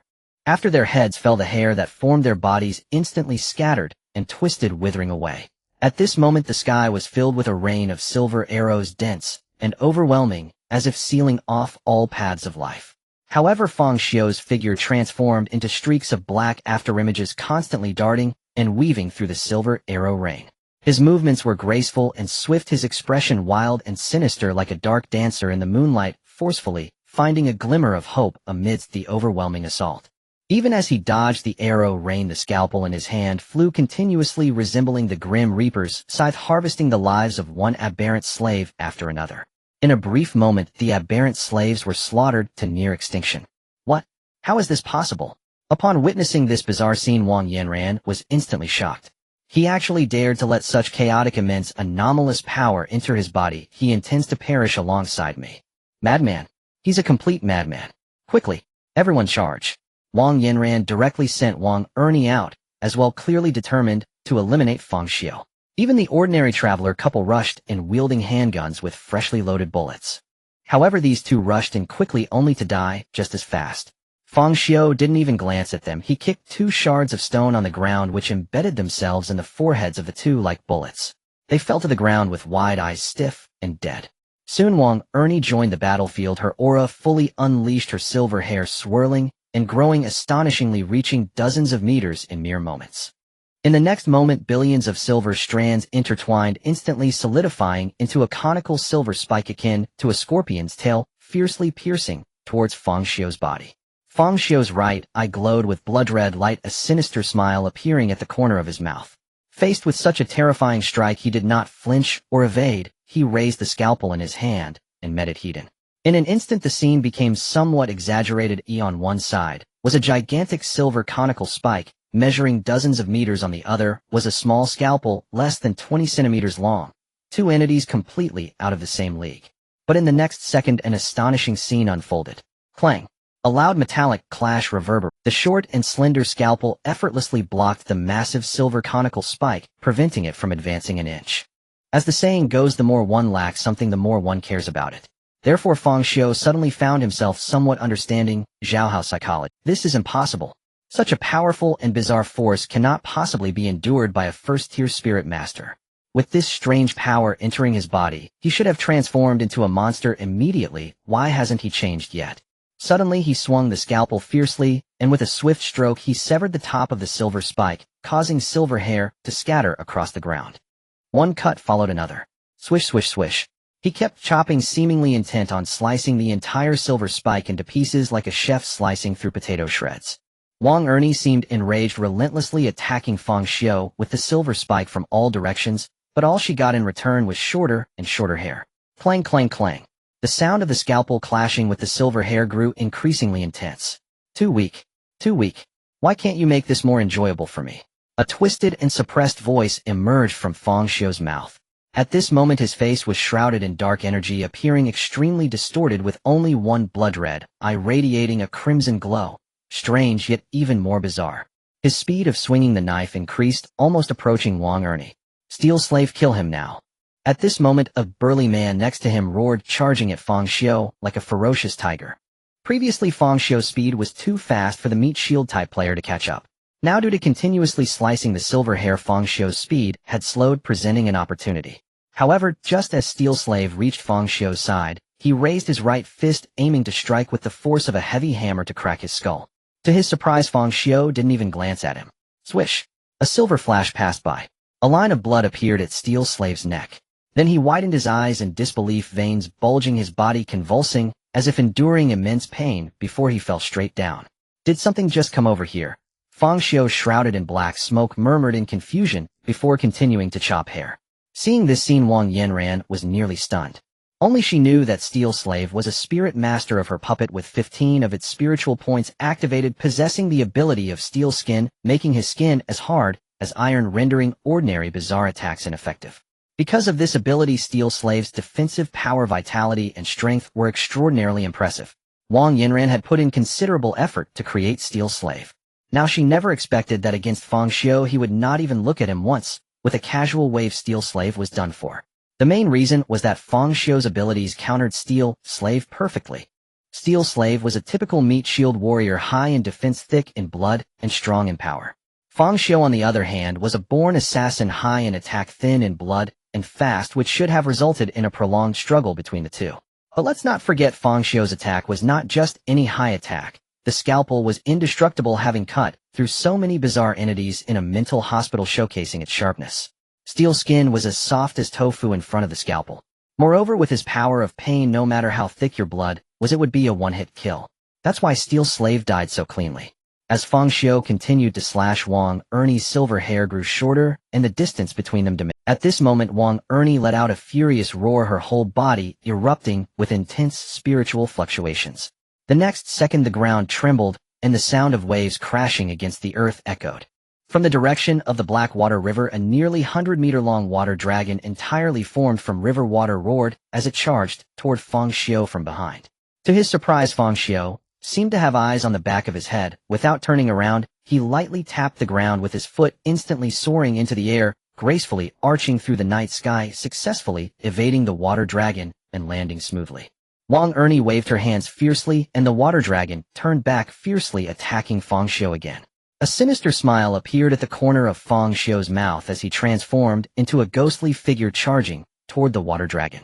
As the two were about to collide, he leaped lightly, narrowly avoiding the water dragon's impact and successfully landing on the dragon's head. He did not stop his steps, charging forward wildly. Even while standing on the water dragon's body, he moved as if on solid ground, slightly turning the scalpel in his hand, gripping it in a reverse hold. The bright moonlight shone upon the scalpel, and as he ran, it drew a long silver trail across the night sky. In an instant, he had run from the dragon's head to its tail, and it was clear that his target was Wang Ernie, who was not far from the dragon's tail. At this point, Wang Ernie had become a puppet, showing no signs of emotion on her face, but far away, Wang Yinran was almost petrified upon witnessing this scene. She had already witnessed the scalpel's power, which could kill Steel Slave, renowned for his physical prowess, in a single strike. Although Wang Ernie was a second-tier spirit master, her physical strength could not compare to Steel Slave's. If Steel Slave couldn't withstand it once Wang Ernie was close, it would definitely lead to a one-hit kill. This was something Wang Yinran could not accept. After all, this was her newly acquired puppet, and such a powerful one at that. If it fell into Fang Xiu's hands, she feared she would be heartbroken for life. Of course, beyond that, if her strongest combat force, Wang Ernie, died, it would mean her own death was not far away. Thus, just as Fang Xiu fiercely closed the distance, both Wang Yinran and Wang Ernie struck at the same time. Wang Yinran lifted the hem of her wynard long skirt, revealing a row of silver, shining, throwing knives strapped to her fair thigh. These throwing knives were forged from spirit steel. Although not of 100 purity, each knife contained at least 50 spirit steel. The reason for using spirit steel to forge the throwing knives was that her puppet ability could control not only people but also objects. However, since objects cannot conduct spiritual energy, only by incorporating spirit steel could they be made capable of conducting spiritual energy and thus be controlled. Therefore, these throwing knives were her only combat power aside from her puppets. Because of her abilities, her direct combat strength had never been strong. Whoosh, whoosh, whoosh. The sound of slicing air rang out as over a dozen throwing knives traced elegant arcs, shooting toward Fang Xiu from different angles under the control of her puppet ability. At the same time, Wang Ernie also made her move, with silver hair wildly surging, resembling steel needles raining down on Fang Xiu. At this moment, nearly all the space around Fang Xiu was sealed off, surrounded by attacks from all directions, cutting off his escape and sealing his fate. However, in the next second, a miraculous scene unfolded. Fang Xiu moved, his figure darting like a ghost in the cramped space, the dark energy swirling around him, making him appear as a black shadow nearly invisible to the naked eye. In an instant, all the attacks missed, whether it was the sharp throwing knives or the pointed hair needles, all narrowly grazed Fang Xiu's body. It was as if he could foresee them. No matter how dense or fast the attacks were, he could find the gaps and elegantly dance through them. For those attacks he simply could not dodge, he would raise the scalpel in his hand, transforming it into a streak of silver light under the night sky, effortlessly severing all attacks. What was once an extremely perilous battlefield suddenly transformed into a stage for his solo dance. How is this possible? This was not the first time Wang Yinran had uttered these words, yet she instinctively gasped, for Fang Xiu seemed to shatter her understanding with each encounter. Too slow. Is a second-tier spirit manipulator only capable of this? It seems my 200 spirit coins spent on hiring a killer were wasted. Fang Xiu's distorted and suppressed voice emerged amid the gaps in the attacks. He might have been utterly bored as he suddenly swung his blade, causing a blinding silver light to erupt from the scalpel, momentarily overshadowing the moon's radiance. The silver light transformed into a streak soaring skyward, directly cleaving through all attacks and carving out a path. Fang Xiu, like a ghost, darted through the opening. His figure flickered in the night sky, and when he reappeared, he stood behind Wang Ernie, a gleaming scalpel lightly poised at her neck. No! Wang Yanran was instantly horrified at the sight. But Fang Xiu coldly regarded her, a sinister smile creeping onto his face as he gently slid the blade. A wound instantly appeared on Wang Ernie's neck. Instead of blood, dense silver hair flowed from it. Clearly, as the host of the hair demon, she had long been eroded to a non-human state. But whether human or demon in pain, all beings are equal. Boom. Wang Ernie's body crashed to the ground. With her fall, the roaring water dragon disintegrated, transforming into a torrential rain that poured down to the earth. The swirling silver strands rapidly retracted, returning to their original state. After dealing with Wang Ernie, Fang Xiu's eyes showed no sign of joy. Instead, he appeared somewhat dissatisfied. Why was there no scream? No anguished cries? In the next moment, he seemed to recall something, tilting his head slightly, his eerie blood-red eyes fixated on Wang Yanran as he spoke in a twisted and suppressed tone. I understand now. It's because you turned her into a puppet. Thus you will have to experience my pain in her stead. Under the cold moonlight, Fang Xiu, shrouded in black mist, took slow, deliberate steps toward Wang Yanran. Each step felt like it was crushing her heart. With each fall, her heart inexplicably tightened. At that moment, Wang Yanran finally understood what it meant to feel the descent from heaven to hell.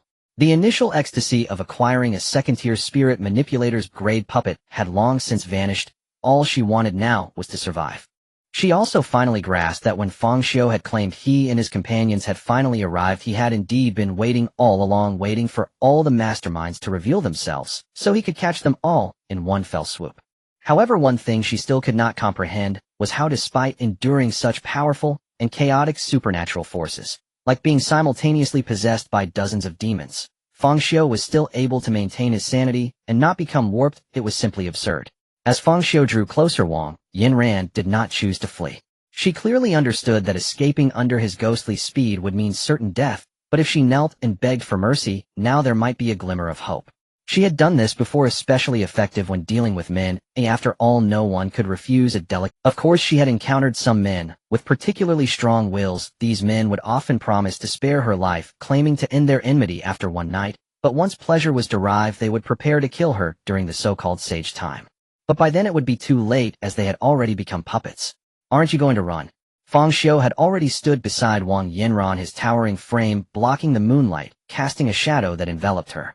The wisps of black mist swirling around him coiled and rose, and one could vaguely see countless demons struggling and shrieking within. Wang Yanran was terrified upon seeing this scene. She could not ascertain whether her once infallible pleas for mercy would still work, for this man before her was unlike any she had ever known. Thud! Wang Yanran's long fair legs instantly buckled, collapsing to the ground. Her smooth knees were immediately smeared with mud, the contrast between black and white starkly evident. Her alluring face was filled with a pitiful terror, her eyes reddened, glistening with crystalline tears. Please don't kill me, I am only following orders. It was the president of the Illuminati Club who sent me here. Fang Xiu's lips curled into a sinister smile. Rest assured, I will not kill you. I merely wish to inject my pain into you, nothing more. Pain? Inject? Wang Yanran was momentarily taken aback. Could this be the new internet slang to describe that kind of thing? In that case, is there hope? She hastily grasped Fang Xiu's pant leg, her face adorned with a pleading expression. As long as you don't kill me, you can do anything you want to me. She tilted her neck, her sexy face filled with a sense of pitiful charm, laced with a hint of seduction. However, Fang Xiu was utterly unmoved. Instead, upon hearing Wang Yanran's words, the blood light in his right eye intensified, and a more ferocious grin spread across his face. You said it yourself. With that, Fang Xiu raised the scalpel, the shadow cast by the blade, and his arm falling upon Wang Yanran's face, resembling a mantis raising its foreleg. Wang Yanran's face instantly changed. She realized her thoughts had gone awry. Pain and injection did not mean what she had presumed. At that moment, the scalpel was already at her neck. No. Please don't. I know I was wrong. As long as you don't kill me, I promise to grant you unprecedented pleasure. I'll do anything. I can definitely satisfy you. If you don't believe me, you can try first. If you're unsatisfied, you can kill me anytime. As she spoke, Wang Yanran gazed into Fang Xiu's eyes with her autumn-like orbs, her gaze filled with tenderness and allure. Many men had once told her that her eyes were the most beautiful part of her body, and no man could resist their gaze. She believed Fang Xiu was no exception. Sure enough, under the scrutiny of her eyes, Fang Xiu's originally fierce visage began to gradually soften, and the black mist surrounding him slowly dissipated. Fang Xiu gazed intently at Wang Yanran's eyes, a peculiar infatuation glimmering in his gaze, as he even reached out to gently caress her smooth cheek. Wang Yanran's heart leaped with joy, continuing her silent assault with her gaze. She said nothing, fully aware that in this moment silence spoke louder than words. These eyes, they are so similar, far too similar. Fang Xiu suddenly exclaimed with an inexplicable remark. Wang Yanran contemplated how acutely she understood the man's thoughts, and she instantly reacted. Was it like childhood sweethearts? Like an ex-girlfriend? Or like a wife? Do my eyes resemble someone else's? Wang Yanran asked, cautiously feigning ignorance. Your eyes are indeed too much like my wife's. Wang Yanran felt increasingly joyful, sensing that she had successfully stepped out of the gates of death and was assured of her survival. However, before she could fully rejoice, Fang Xiu's expression suddenly changed. She saw him lower his head, leaning closer to Wang Yanran. A face filled with monstrous rage and overwhelming hatred invaded Wang Yanran's vision. A suppressed, frenzied voice rang in her ears, "So you must die." Upon seeing that face, Wang Yanran was instantly stunned, her mind involuntarily recalling the terror she felt when she first encountered a bizarre incident as an ordinary person. That endless fear truly drove one to despair and break down, indescribable by words. And now she was experiencing that fear once again. Yet she couldn't comprehend why looking like his wife warranted a death sentence. After all, they had shared a night as husband and wife. What hatred or grievance could not be set aside? Was the hatred truly that great? Indeed, men were never to be trusted. At that moment, Fang Xiu raised the surgical knife, transforming it into a streak of silver light as it lunged towards her neck. Wang Yanran's pupils uncontrollably constricted, her thoughts becoming erratic. The surgical knife was alarmingly close to her neck, moving swiftly. Illogically, time should have flown by.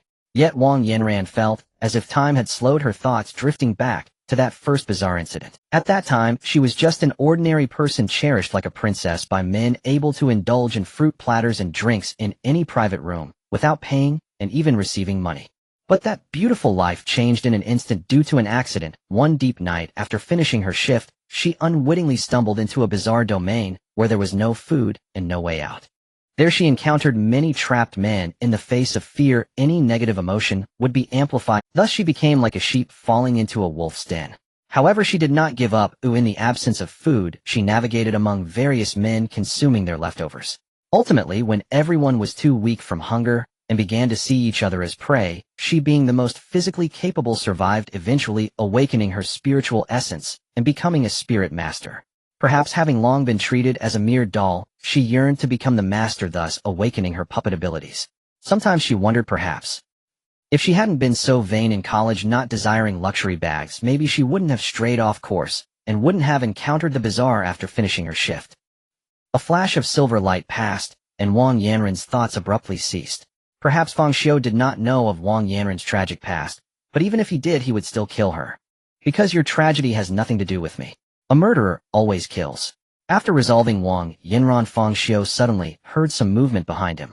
He turned around to see Wang Ernie's silver hair falling off on its own, then crawling rapidly on the ground like a spider. Just when Fang Xiu thought it was trying to escape, unexpectedly, that silver hair shot straight towards Shen Lingxue in the mud pit. Whoosh! The silver hair attached to Shen Lingxue's black hair, dyeing it, as if it were a coloring process, transforming her cascading black hair bit by bit into silver. And at the moment the silver hair attached, the previously unconscious Shen Lingxue bizarrely opened her eyes. First a hint of confusion flashed in her gaze, followed by an overwhelming surge of killing intent, hatred, and anger. And her body began to contort as she stood up, covered in mud.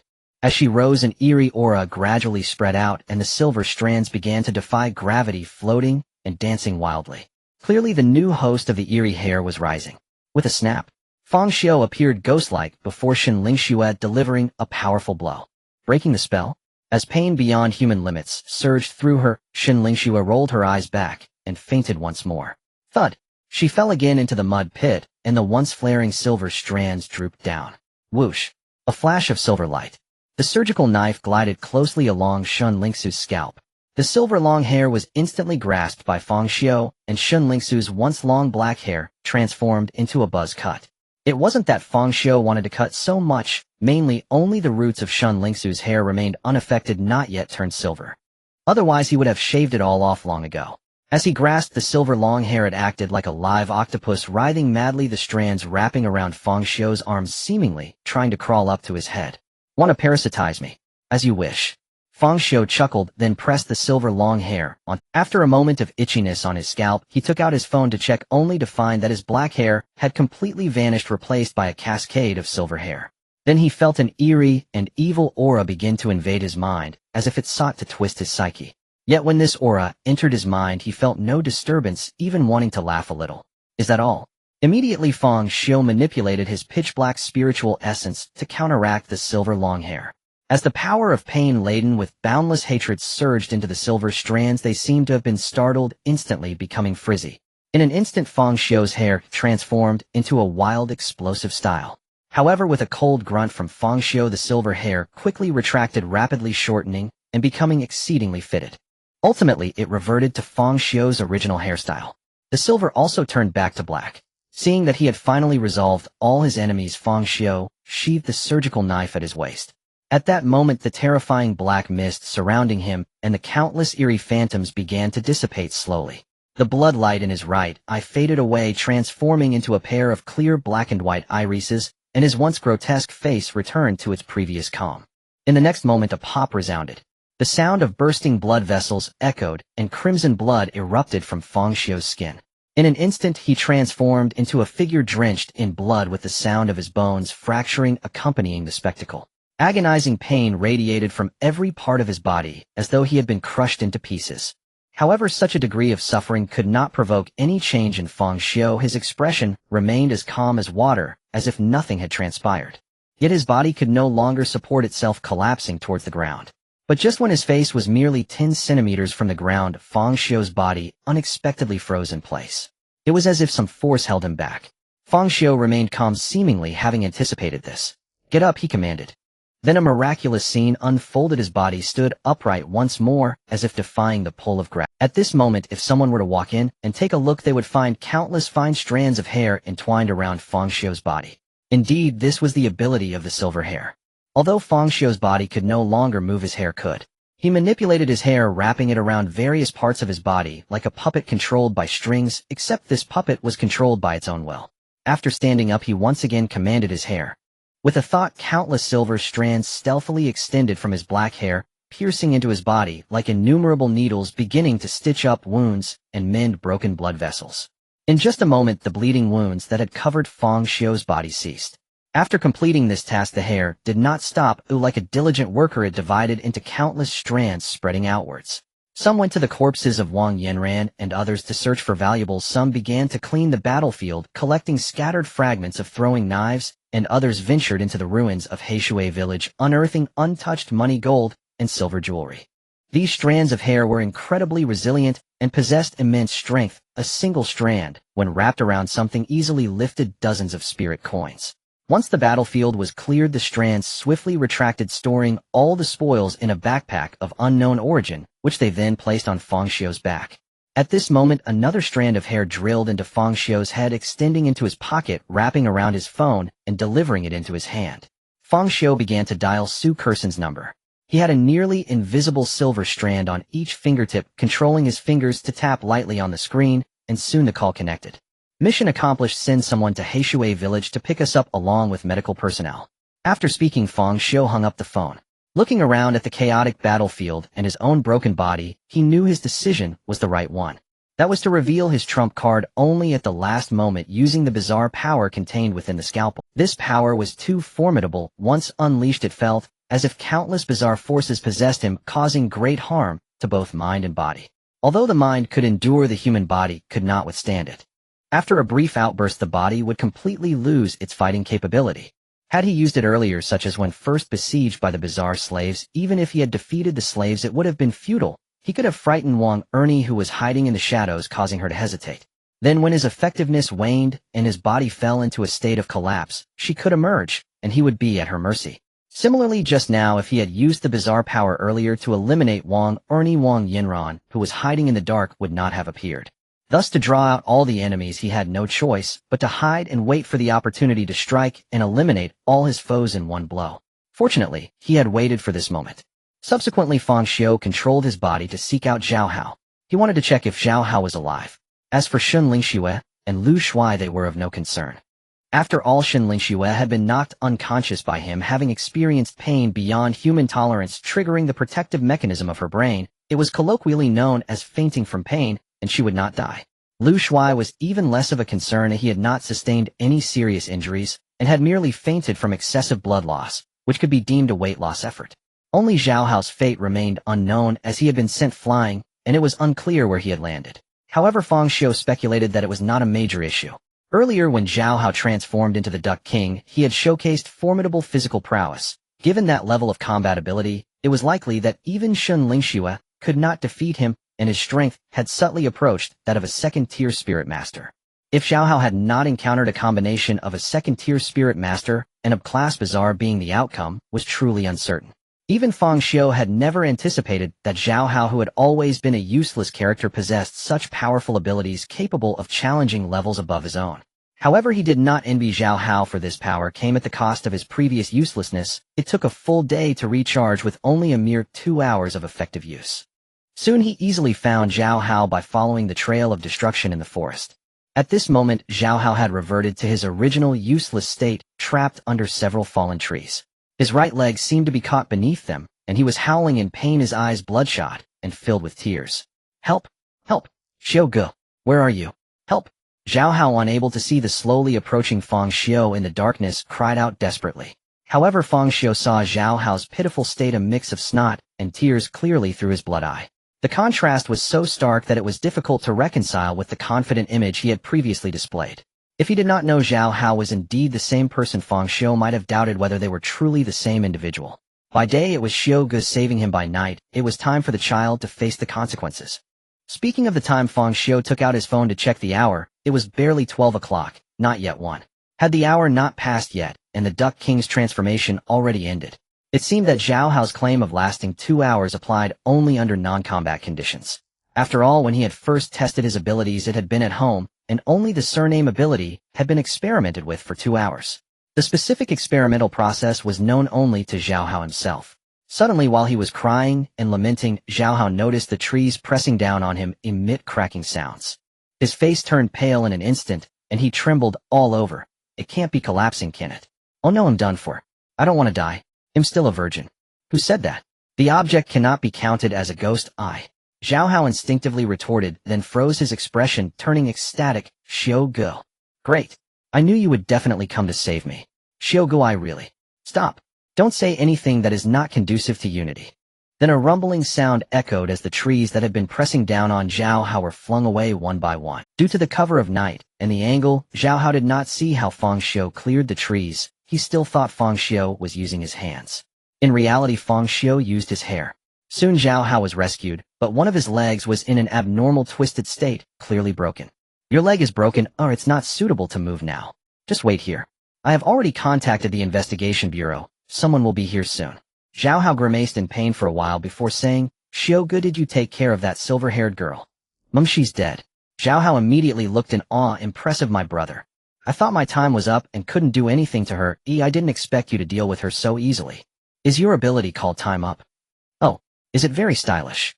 Fang Xiu did not answer, but his evaluation was that it couldn't compare to the transformation of the Duck King. Then he simply explained the follow-up to Zhao Hao and returned the same way to find Shun Lingxue and the other. When he reached Shun Lingxue and Lu Shuai, he knocked each of them out with a powerful blow, injecting a hint of painful energy, successfully waking them up. Shun Lingxue had broken a few ribs while Lu Shuai had lost a lot of blood, but it was not a big problem. After briefly explaining the follow-up, he led them to join Zhao Hao, and the group lit a fire, beginning to wait for the rescue team from the investigation bureau. However, at the moment the fire was lit, Zhao Hao and Lu Shuai were instantly stunned, both staring dumbfounded at Shun Lingxue. Shun Lingxue frowned, immediately displeased. "What are you staring at me for? Is it just a little mud?" She clearly had not realized the seriousness of the problem, thinking it was just because she fell into a mud pit, which was why the two kept staring at her. As someone who often browsed the internet, She knew men's thoughts. Well, some people just like to see beautiful women in distress covered in mud. It's not. Your head. Your hair. Lu Shuai pointed at Shen Lingxiu's buzz cut in shock. Hair. Shen Lingxiu became even more displeased. Her hair was definitely covered in mud, tangled, and looked terrible, but why did you have to say it out loud? Just as she was about to get angry, a cool mountain breeze blew by. Shen Lingxiu felt an inexplicable chill on her scalp, causing her to pause slightly and instinctively reach for her head. As a result, she immediately touched emptiness. Her once waterfall-like long hair was gone. Shen Lingxiu panicked instantly. She hurriedly reached for her head, and the former smoothness had turned into something prickly, as if she were touching a man's buzz cut. She quickly took out a mirror to look. In an instant she froze. Crack! The mirror slipped from her hand, falling to the ground and shattering. Along with it shattered Shen Lingxiu's heart. The air fell silent for a second, 2 seconds. Where's my hair? A scream that shattered the tranquility of the scene erupted. Shen Lingxiu seemed to forget her broken ribs, leaping up in fury. The mud on her face could not hide her raging anger. In fact, she was so agitated that her eyes reddened, as if she was on the verge of crying from rage. At that moment, Fang Xiu calmly replied, "It was eaten by the hair ghost." Shen Lingxiu was first taken aback, then shouted again, "Ah!" It seemed she wanted to vent her anger because Fang Xiu had previously told her that the hair ghost had already been dealt with. Lu Shuai and Zhao Hao stared dumbfounded at the fury of Shen Lingxiu, trembling in fear, none daring to say a word. Unexpectedly at that moment, Shen Lingxiu suddenly ran off, without saying a word. The two exchanged. After a long while, Lu Shuai finally asked, "Do you think she wouldn't do something reckless?" Zhao Hao was shocked. "No, it can't be that serious, it's just hair. Oh, what's the big deal? It can grow back, there's no need for suicide, right?" Lu Shuai shook his head. "You don't understand how important hair is to women. Once I went to a barber shop and saw a little girl squatting at the door crying. When I asked her why, guess what happened? It was because the barber cut off her long hair to a bob, and the little girl cried at the barbershop door for an entire afternoon. In the end, the boss couldn't do business anymore, didn't charge her, and even gave her a wig to make it right. Is it that serious? Should we go check on her? What if she really thinks of something reckless?" "You're right, we should definitely check on her. This is her most vulnerable time." It's said online that the most vulnerable time for girls is when they are most susceptible to being taken advantage of. Listening to Lu Shuai's words, Zhao Hao's heart stirred immediately, but unfortunately, he couldn't act due to his broken leg. He bit his teeth and said, "Handsome guy, why don't you help me over there?" Lu Shuai shot him a look, mocking. "Oh, now you know to call me handsome. Go find your beautiful business." Saying this, Lu Shuai directly wobbled toward Shen Lingxiu. Zhao Hao was anxious, but his body wouldn't allow it. A moment later, several unbearable cries came from the nearby woods. Soon after, the figure of the fat guy appeared by the fire like a flash. At this moment, the fat guy had a bruised face, seemingly a circle fatter than before. "Ouch, it hurts." I kindly comforted her, and she actually hit me. Zhao Hao looked at the fat guy's miserable state, struggling to hold back laughter. "How did you comfort her?" "I just comforted her normally. I said, Lingxiu, even if you don't have hair, you still look good. I see many people on the street with hair who aren't as good looking as you without hair. Besides, what's wrong with not having hair? It just saves the trouble of washing it every day." After hearing this, Zhao Hao was instantly dumbfounded, giving him a thumbs up. "Awesome. You deserve to be hit." The fat guy was slightly taken aback. "Why do you say that? What was wrong with my comfort?" "Of course there was a problem, a big problem. Although I have never had a girlfriend, I at least know that when comforting someone you cannot keep bringing up their scars. Count how many times you mentioned Shen Lingxiu not having hair in your consolation." Fang Xiu completely ignored the trivial banter between the two, his attention entirely focused on the sudden appearance of the fatty. If his perception was correct, the fatty had teleported from a distance of 1 meter. "Fatty, how far did you teleport just now?" Fang Xiu suddenly asked. The fatty was momentarily taken aback from the original. He suddenly stuttered, and then a wave of ecstasy erupted across his face. "I just teleported 1 meter. Immediately he hurried to check his spiritual essence, the joy on his face growing more intense. 5%. "My spiritual essence has actually lit up to 5%. I was only at 2%. Is this the power of a level anomaly? A direct increase of 3 percentage points. No wonder so many people rushed to join when the vice captain led level missions in the past. It turns out level missions are so appealing." "Vice captain? Why not Captain Yang?" Zhao Hao asked curiously. The fatty shot him a disdainful glance and replied, "Who would want to go on missions with that pitiful captain? All the benefits go to him, and the misfortunes are all ours." "Huh." Zhao Hao was slightly taken aback. "Is Captain Yang really that bad? He doesn't seem like the type to take credit for others' work." "Are you foolish? Who said Captain Yang is incapable? Have you forgotten his ability? His ability is luck. When you're with him, all the good things will definitely gravitate toward him, leaving you with nothing but bad luck. Now that you mention it, the captain seems a lot like the protagonist from a novel about a domineering figure always encountering fortuitous events while those around him suffer a worse fate. Brothers, family, sect, and clan. Will we be unlucky too since we're colleagues? In a fantasy novel, that would mean fellow disciples doomed to perish because of him, and then he'd seek vengeance. Alright, enough of this nonsense. It's not that sinister. At most, it's just eating instant noodles without the seasoning packet, playing with your phone in the restroom, dropping your phone in the toilet, or pulling off the tab on a can. That's all. Zhao Hao's face suddenly turned pale. I think I should keep my distance from the captain from now. By the way, Shogu Ritian, how much has your spiritual essence increased? The fatty asked curiously. 5%, Fang Xiu replied calmly. Is it the same as mine? How about you, Ritian? The fatty didn't doubt Fang Xiu's words, as they had all experienced the same bizarre event. He had risen from 2% to 5%, while Shogu had gone from 1% to 5%, meaning he had increased by 1% more, which was understandable since Fang Xiu had been in combat all along. Moreover, each person's mental strength varies. In martial arts novels, this equates to the capacity of one's dantian. If an ordinary person's dantian capacity is 100, a genius is 1,000. Although both possess 5% inner strength, the essence differs by a factor of 10. However, the fatty was unaware that when Fang Xiu mentioned 5%, he meant an increase of 5%, not that his spiritual essence was 5%. During the battle at Heishui village, Fang Xiu had utilized the bizarre power within the scalpel and ultimately reclaimed the silver-haired anomaly. The combination of both directly caused his spiritual essence to surge by 5%, already reaching the threshold of 10%. It should be noted that lighting up one's spiritual essence becomes increasingly difficult as one progresses. 10% delineates the boundary between novice spirit masters and seasoned spirit masters.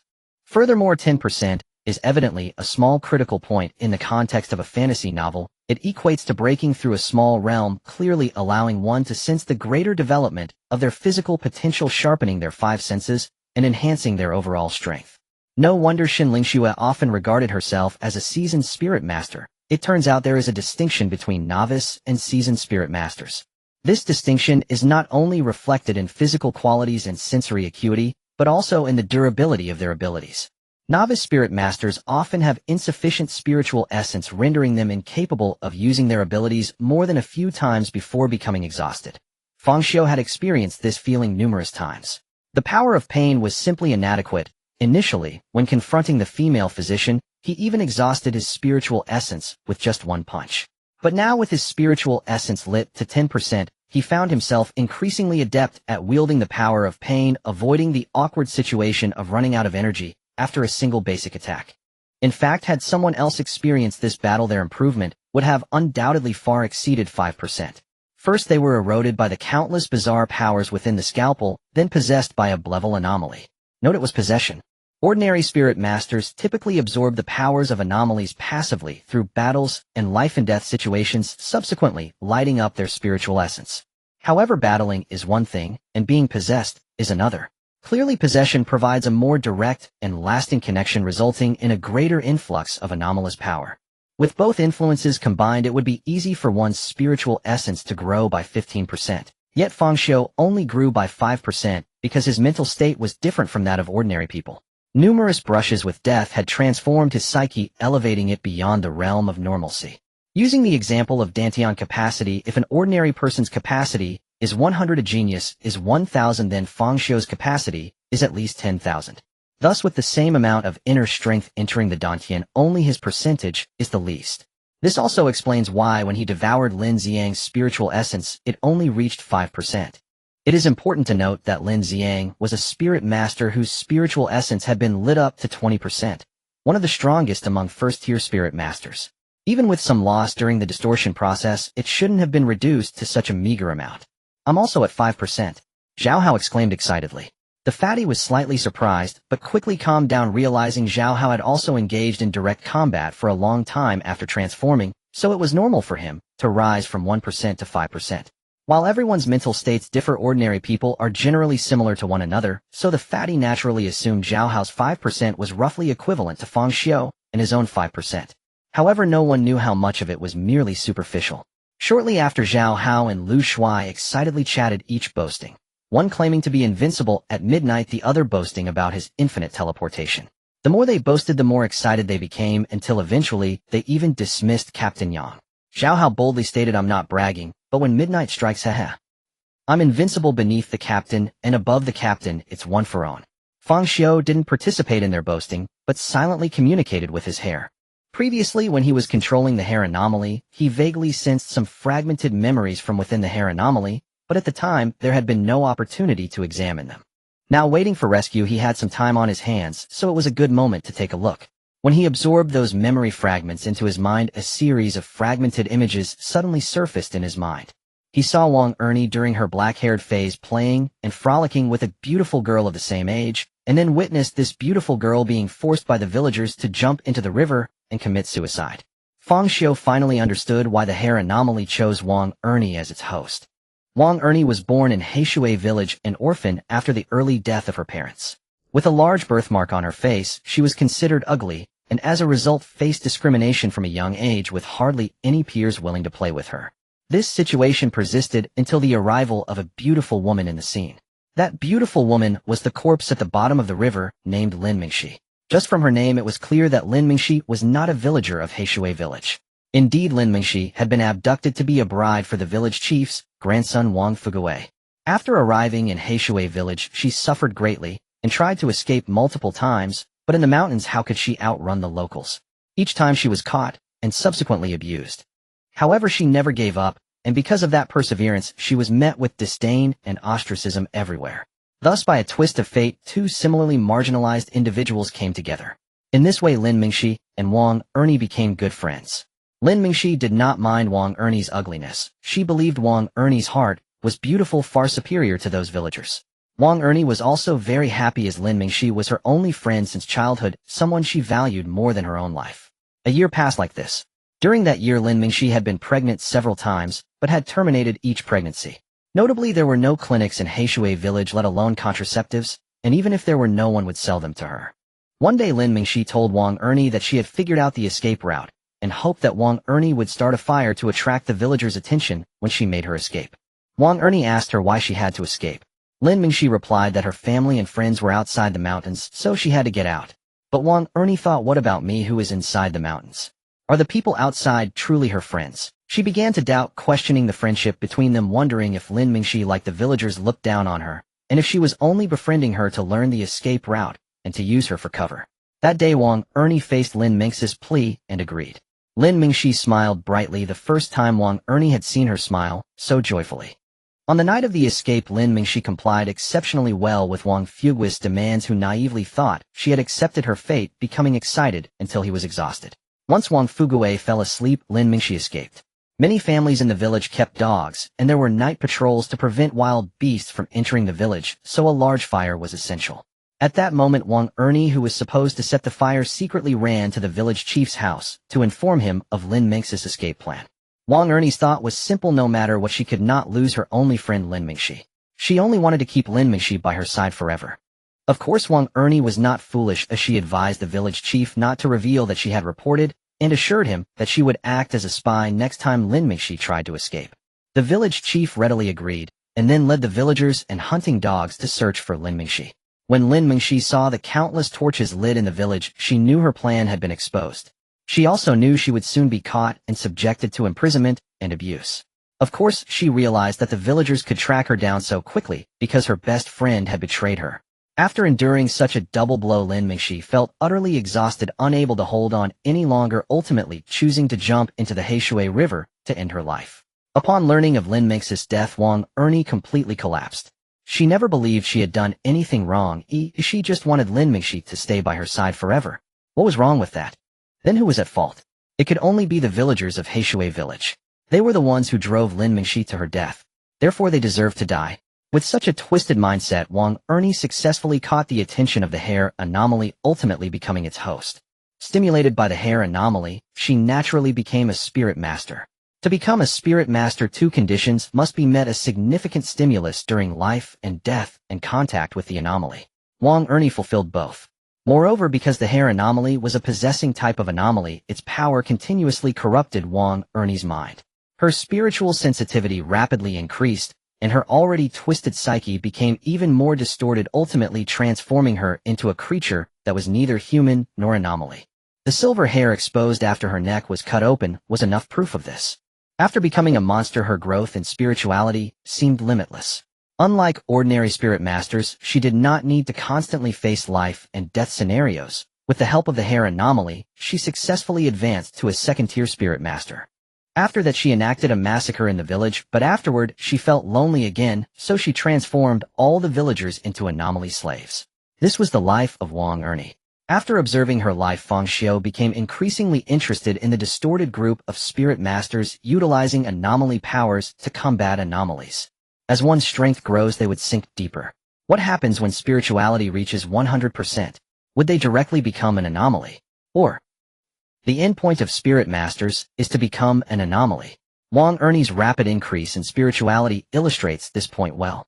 While human spirit masters grow slowly, they become more like anomalies, thus accelerating their spiritual growth. If this is the truth behind spirit masters, then that truth is profoundly despairing for humanity. However, none of this concerned Fang Xiu. He did not care what anomalies were, or who they were. He only knew that between him and the anomalies only one could survive. Coincidentally, he would not die.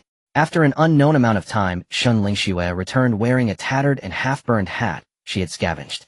This hat was so ragged that even a scavenger wouldn't pick it up, yet Fang Xiu wore it tightly. After an unknown period, the rescue team from the investigation bureau finally arrived. With their help, they successfully left Heishui village. In the investigation bureau, the director's office. You say they are all severely injured. What about Fang Xiu? Is Fang Xiu alright? Wang Dihai listened in shock to his subordinate's report. Upon hearing that Fang Xiu was unharmed, he finally let out a sigh of relief. What on earth happened? With Fang Xiu, a seasoned spirit master, leading the team on a level mission, how could everyone end up severely injured? The subordinate revealed a troubled expression. Director Wang, the specific situation is still unclear. After all, they are all injured and receiving treatment. I didn't ask too many questions. The only one with the lightest injuries is Investigator Shun. Although Investigator Shun is physically fine, she seems to have suffered significant psychological trauma and is unwilling to answer my questions. She simply bandaged herself and hurried home.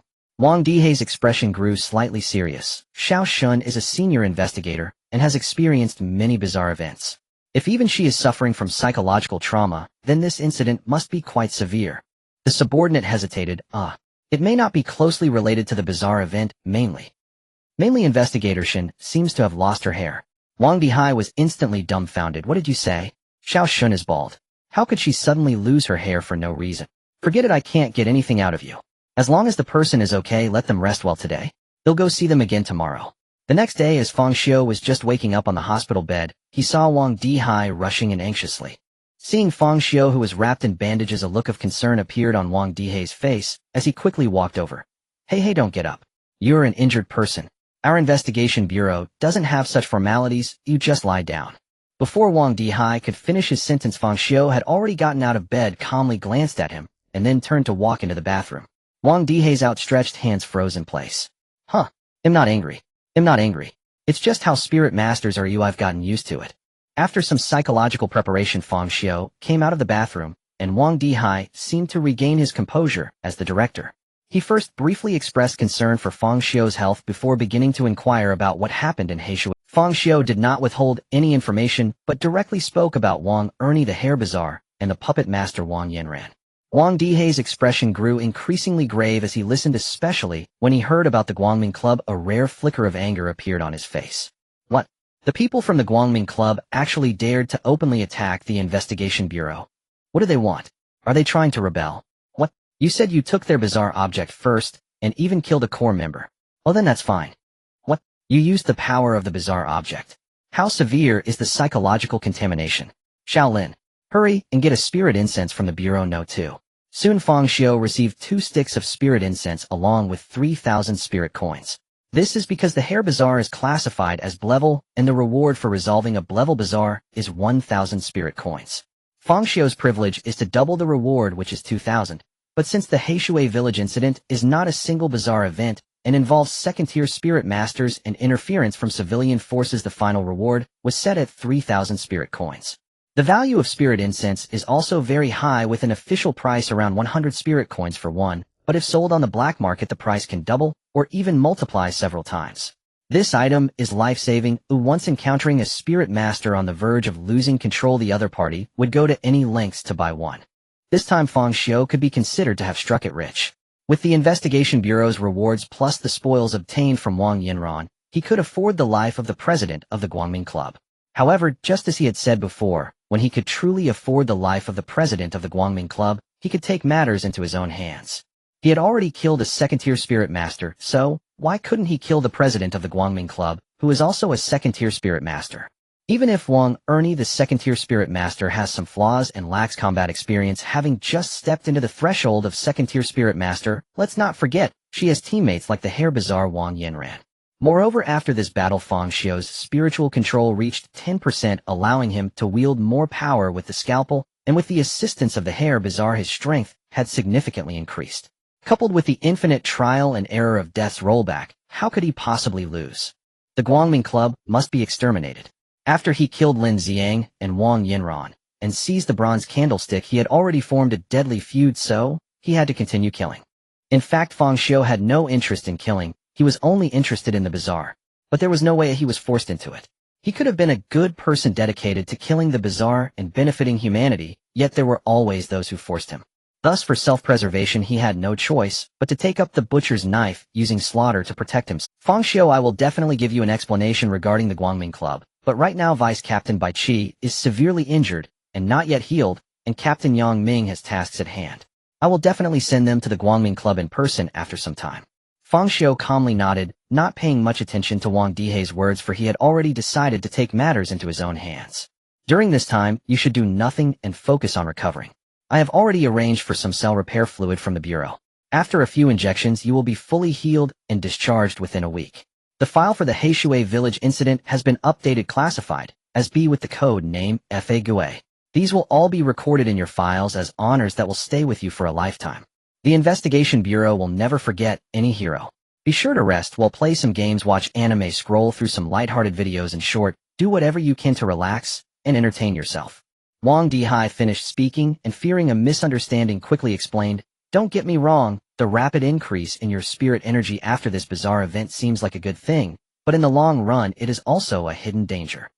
A rapid increase in spirit energy in a short period means that a large amount of bizarre power has accumulated in the mind, increasing the risk of losing control. In the words of the younger generation, it's like training too fast, which can lead to going astray and resulting in sequelae." Hearing the words going astray, Fang Xiu showed no reaction. Luckily, Wang Dihai was used to the peculiarities of spirit masters and chatted awkwardly for a few more sentences before leaving.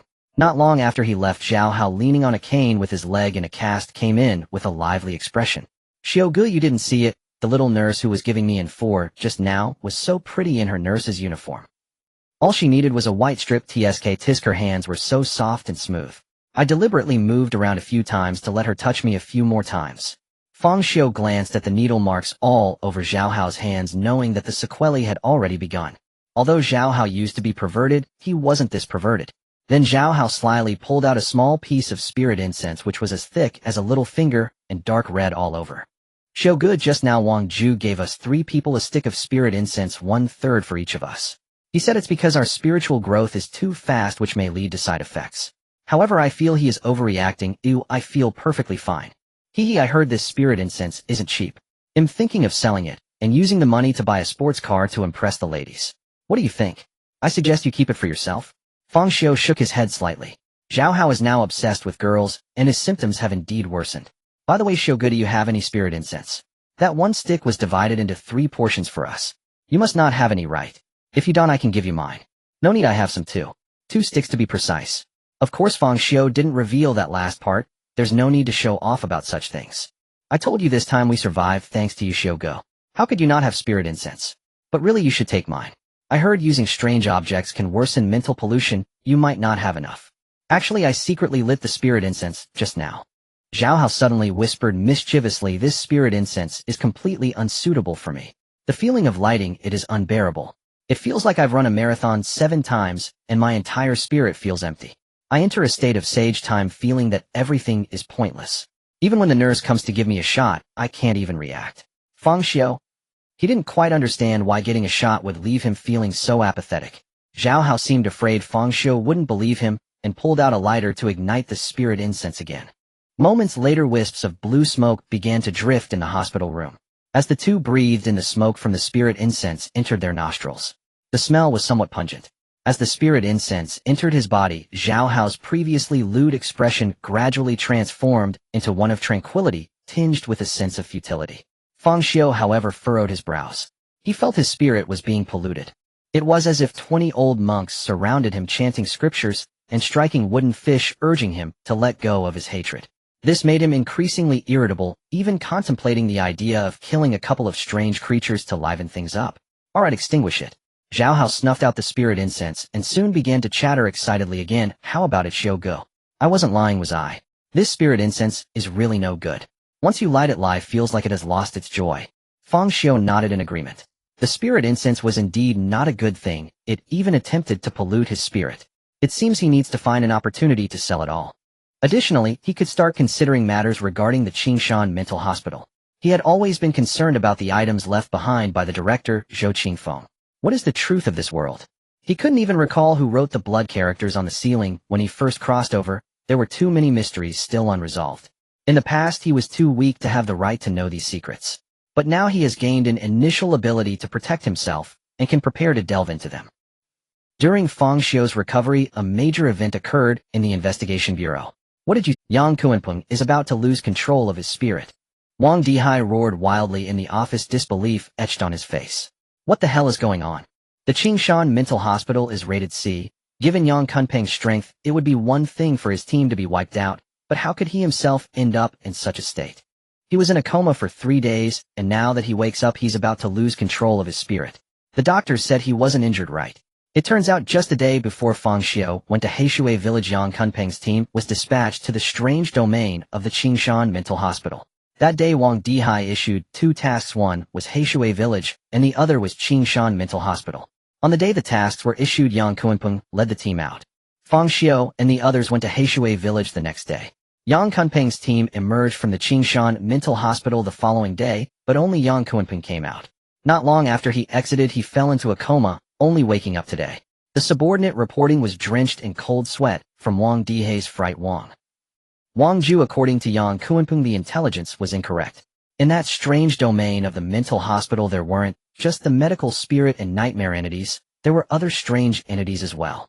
Yang Kunpeng said. He saw at least 3 other wandering entities. If it weren't for his ability to turn invisible, he might have already died. 3 more. Wang Dihai's cold sweat poured down instantly.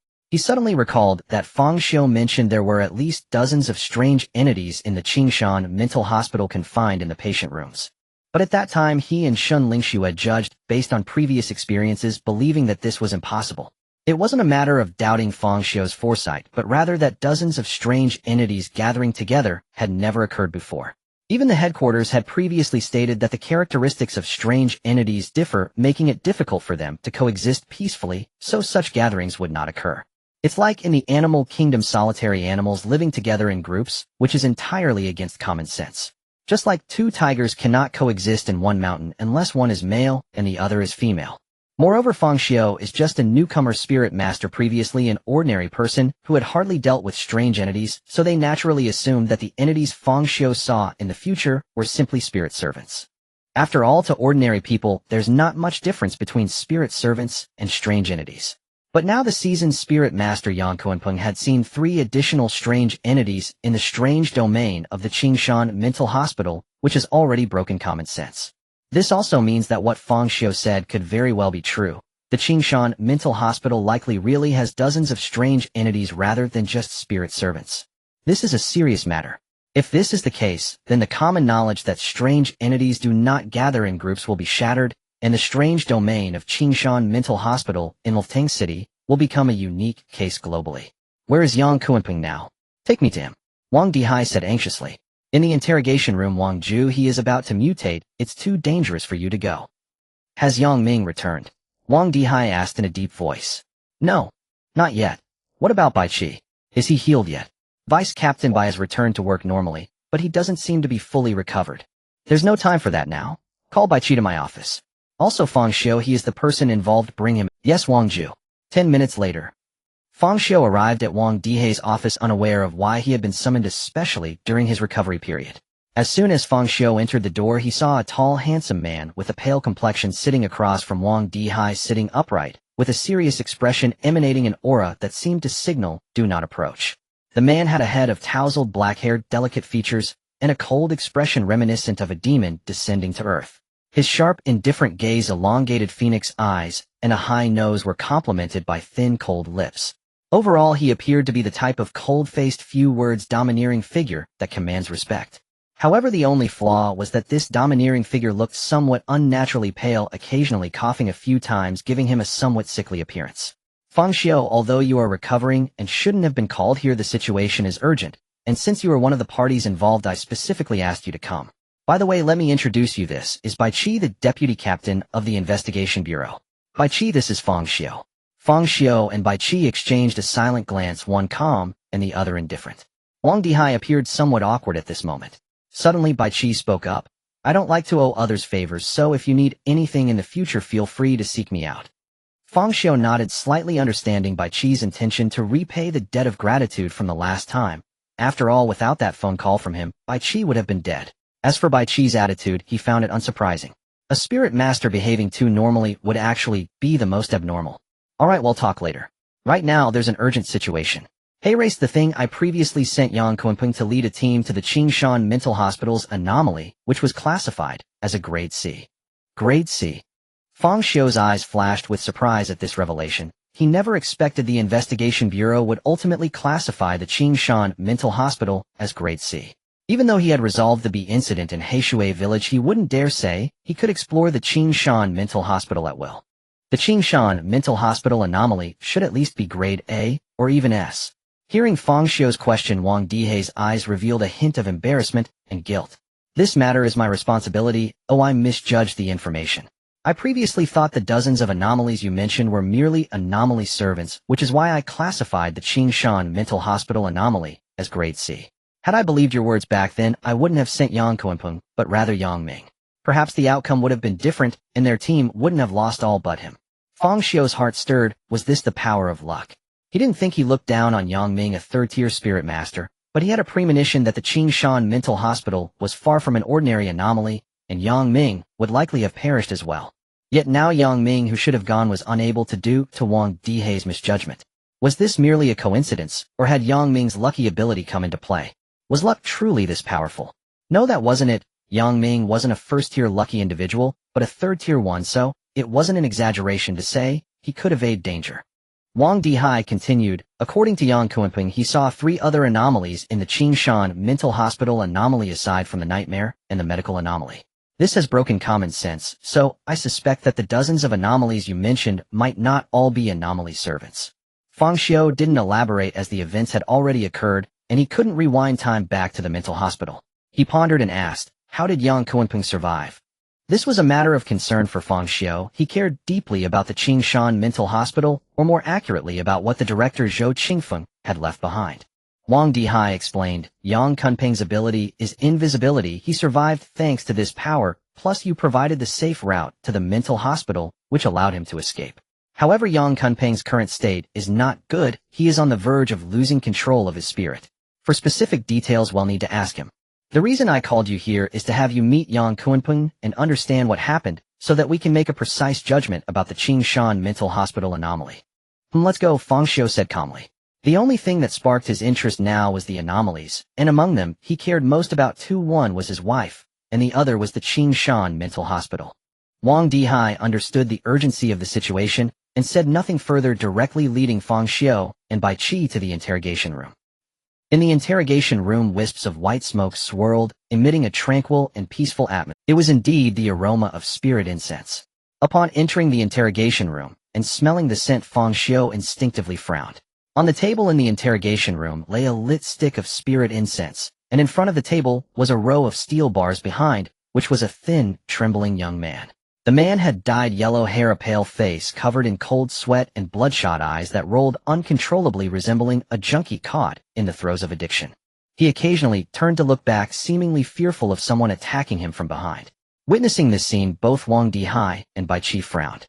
His spirit has lost control to this extent, that even the spirit incense can't suppress it. Wang Dihai said gravely, his voice laced with a hint of regret. Bai Qi's expression grew colder. Given his current condition, once the spirit incense extinguishes, he may directly mutate. Director, if you have anything to ask, hurry up and ask. Once you finish, I will intervene. Wang Dihai naturally understood what Bai Qi meant by intervening, but it was a helpless situation. A loss of control over one's spirit had no remedy. Yang Kuanping, Yang Kuanping. Wang Dihai called out several times, and only then did Yang Kuanping seem to wake up, raising his head in confusion. Upon seeing Wang Dihai, a look of frantic relief washed over his face. Director Wang, please save me. I have bled for the investigation bureau and done my part. I don't want to turn into a monster. Wang Dihai's eyes revealed a flash of compassion as he suppressed his emotions. Kuanping, calm down. The investigation bureau will never abandon any meritorious officer. We will do our utmost to save you. What you need to do now is to recount everything you saw in the Qingshan mental hospital anomaly so that I can better assist you. Yang Kuanping nodded frantically, yet his face was filled with terror, as if he recalled something horrific. Anomalies. They are all anomalies. I led the team to explore the mental hospital anomaly. At first we encountered a medical anomaly, which was quite powerful. Our team spent a great deal of effort to eliminate it before continuing deeper, and then. He trembled violently, seemingly unable to continue recalling. What happened next? Wang Dihai asked anxiously. I saw many wards. The seals on the wards were weakening and many anomalies were howling inside. Later one ward's door opened, and a little girl walked out. She had no face. Upon hearing this, Fang Xiu's heart stirred. A ward. A seal. A little girl. Did the wards? No wonder those anomalies were trapped inside and couldn't escape. As a novice spirit master, he was unaware of many things, including the so-called seals. As for the faceless little girl, Fang Xiu recalled his experiences in the mental hospital. He had indeed encountered this faceless girl. She reached out and tore a team member's face from his skull, then affixed it onto her own. The faceless man suffocated instantly, deprived of nose and mouth. She appeared displeased with that visage, so she struck again and again, seizing several more faces. Half my squad perished at her hands, the rest fled. And though she made no pursuit, she lingered obsessively, rearranging those stolen countenances.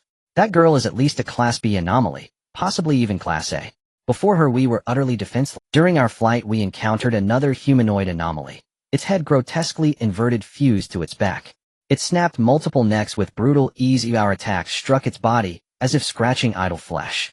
Another anomaly bore crimson incense sticks embedded deep into its flesh, dark red candles burning steadily, exuding thick vermilion smoke. It's alive. At that moment Yang Kuanping vanished, right before everyone's eyes, utterly and irrevocably gone. Yet in the next breath he reappeared mid-sentence. One squad member inhaled the smoke by accident, and writhed in excruciating agony. Whoosh. Yang Kuanping vanished once more, then reappeared, his form flickering like a corrupted film reel, stuttering between existence and absence. Bai Qi and Wang Dihai exchanged a glance. They knew instantly. Yang Kuanping's spiritual energy had spiraled beyond control. His ability was invisibility, but now he could no longer command it. Hence this erratic vanishing and reappearance. The vermilion smoke isn't smoke at all. It's swarms of minuscule crimson insects. Only 3 of us survived. We owed our survival partly to Fang Xiu's earlier reconnaissance. His provisional escape routes led us straight to the nightmare in the emergency stairwell. At the mere mention of the nightmare, Yang Kuanping's flickering intensified, his terror palpable. That thing is not a Class C anomaly. It absolutely is not. It is Class A, Class A. It has no corporeal form, no attack can wound it. It is invincible. It is immortal. No attack harms the nightmare. Immortal. Fang Xiu, who had confronted the nightmare, directly felt no surprise. Indeed, it moved with spectral unpredictability, formless, manifesting only as roiling black smoke pierced by twin blood-red eyes. Its immunity to assault was plausible, but immortality. At most it was merely an exceptionally resilient anomaly. Perhaps on his next visit to Qingshan Psychiatric Hospital, he would show them who truly embodied immortality. Dream and reality blur beyond distinction. Everything feels terrifyingly real. That is no illusion. It is another world. Self-mutilation proves futile. Everyone harbors innate fears. Even knowing the horror is fabricated offers no shield. Fear cannot be overcome. At those words, Wang Dihai and Bai Qi instinctively turned their gaze toward Fang Xiu. Wang Dihai had originally classified Qingshan Psychiatric Hospital as Class C, not without reason. Fang Xiu and Zhao Hao, both ordinary civilians at the time, had somehow escaped the nightmare's grasp. Thus they'd assumed the nightmare posed little threat. If one simply recognized its falsehood and summoned enough courage, survival was possible. Now they realized their error profound, catastrophic. Humanity struggles desperately against fear, not as a hurdle surmounted by shouting bravely or charging blindly, but as a void demanding absolute, unshakable calm. What does it matter to know something is false? Watching a horror film, everyone knows it's staged, yet still flinches. The nightmare's power transcends cinema, it crafts dreams indistinguishable from reality. Watching Yang Kunping teeter on the edge of collapse, Fang Xiu suddenly sensed something deeply amiss. If you never overcame your fear, how did you escape? At Fang Xiu's question, Yang Kunping froze, abruptly ceasing to flicker. His entire being locked in place, terror dissolving into vacant bewilderment. Yes, how did I escape? Why am I here? Didn't I die? Wang Dihai, an ordinary man, recoiled with visceral dread. Even Bai Qi stiffened, silently bracing himself. Ha ha ha! Yang Kunping erupted into manic, hysterical laughter. I remember everything. Ha ha ha! You need no longer fear my corruption. I died long ago. He laughed wildly. Then his temples bulged with throbbing veins, and a wet gurgling sound rose from his throat. Something churned beneath his skin. His facial flesh swelled violently, bursting forth a massive, pulsating crimson tumor. As the gurgling intensified, more tumors erupted across his body. Clank! Bai Qi swung open the iron-barred door and strode inside, halting before Yang Kunping. His right hand stirred, barely perceptible. In the next instant, Yang Kunping's head tumbled to the floor, arterial blood jetting in rhythmic pulses. His grotesque transformation ceased instantly. Fang Xiu's pupils contracted sharply. He hadn't seen Bai Qi move nor glimpsed any weapon. The decapitation had been instantaneous, flawless.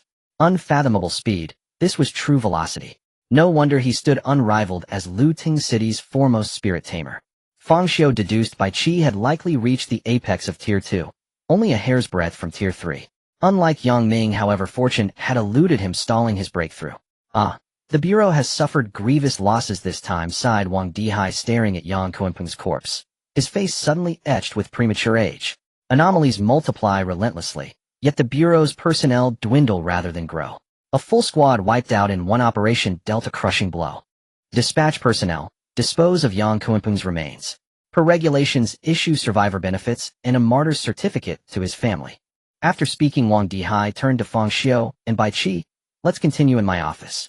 But Fang Xiu remained rooted, eyes fixed unwaveringly upon the corpse. Wang Dihai and Bai Qi halted instinctively. What's wrong with Fang Xiu? Wang Dihai asked. Something's off. Fang Xiu spoke calmly. He never explained how he escaped the nightmare. Paralyzed by terror, yet he walked away alive. That defies logic. Something is deeply wrong. What kind of wrong? Wang Dihai's voice tightened with dawning alarm. The nightmare may have deliberately released him. What? Why would it do that? Wang Dihai recoiled in shock.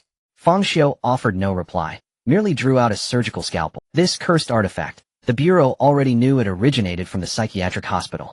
Though officers rarely surrendered personal weapons, Wang Dihai had sternly cautioned Fang Xiu to use it sparingly. Cursed artifacts were rare, but not unique to him. Others possessed them too. Yang Ming, blessed with extraordinary luck, certainly wielded one. Fang Xiu held a scalpel, slowly approaching Yang Kunping's corpse as he sought to confirm his suspicions. Before the nightmare, one could not leave the psychiatric hospital. To be precise, those eerie entities should not be able to escape, but the nightmare possessed a unique ability: it could enter the dreams of others. Now, however, Yang Kunping emerged living, but filled with fear. At this point, Wang Dihai and Bai Qi both changed their expression slightly. Whoosh! A silver flash darted by. Fang Xiu's scalpel struck down fiercely towards Yang Kunping's head, which had fallen to the ground. However, just as he was about to strike, a wisp of black smoke shot out from the head. Fang Xiu's eyes glinted coldly as he saw a pair of blood-red eyes within the black smoke. It was the nightmare. The nightmare moved swiftly, dodging Fang Xiu's blow with remarkable speed. At that moment, Bai Qi made his move. Fang Xiu finally got a clear look at Bai Qi's weapon.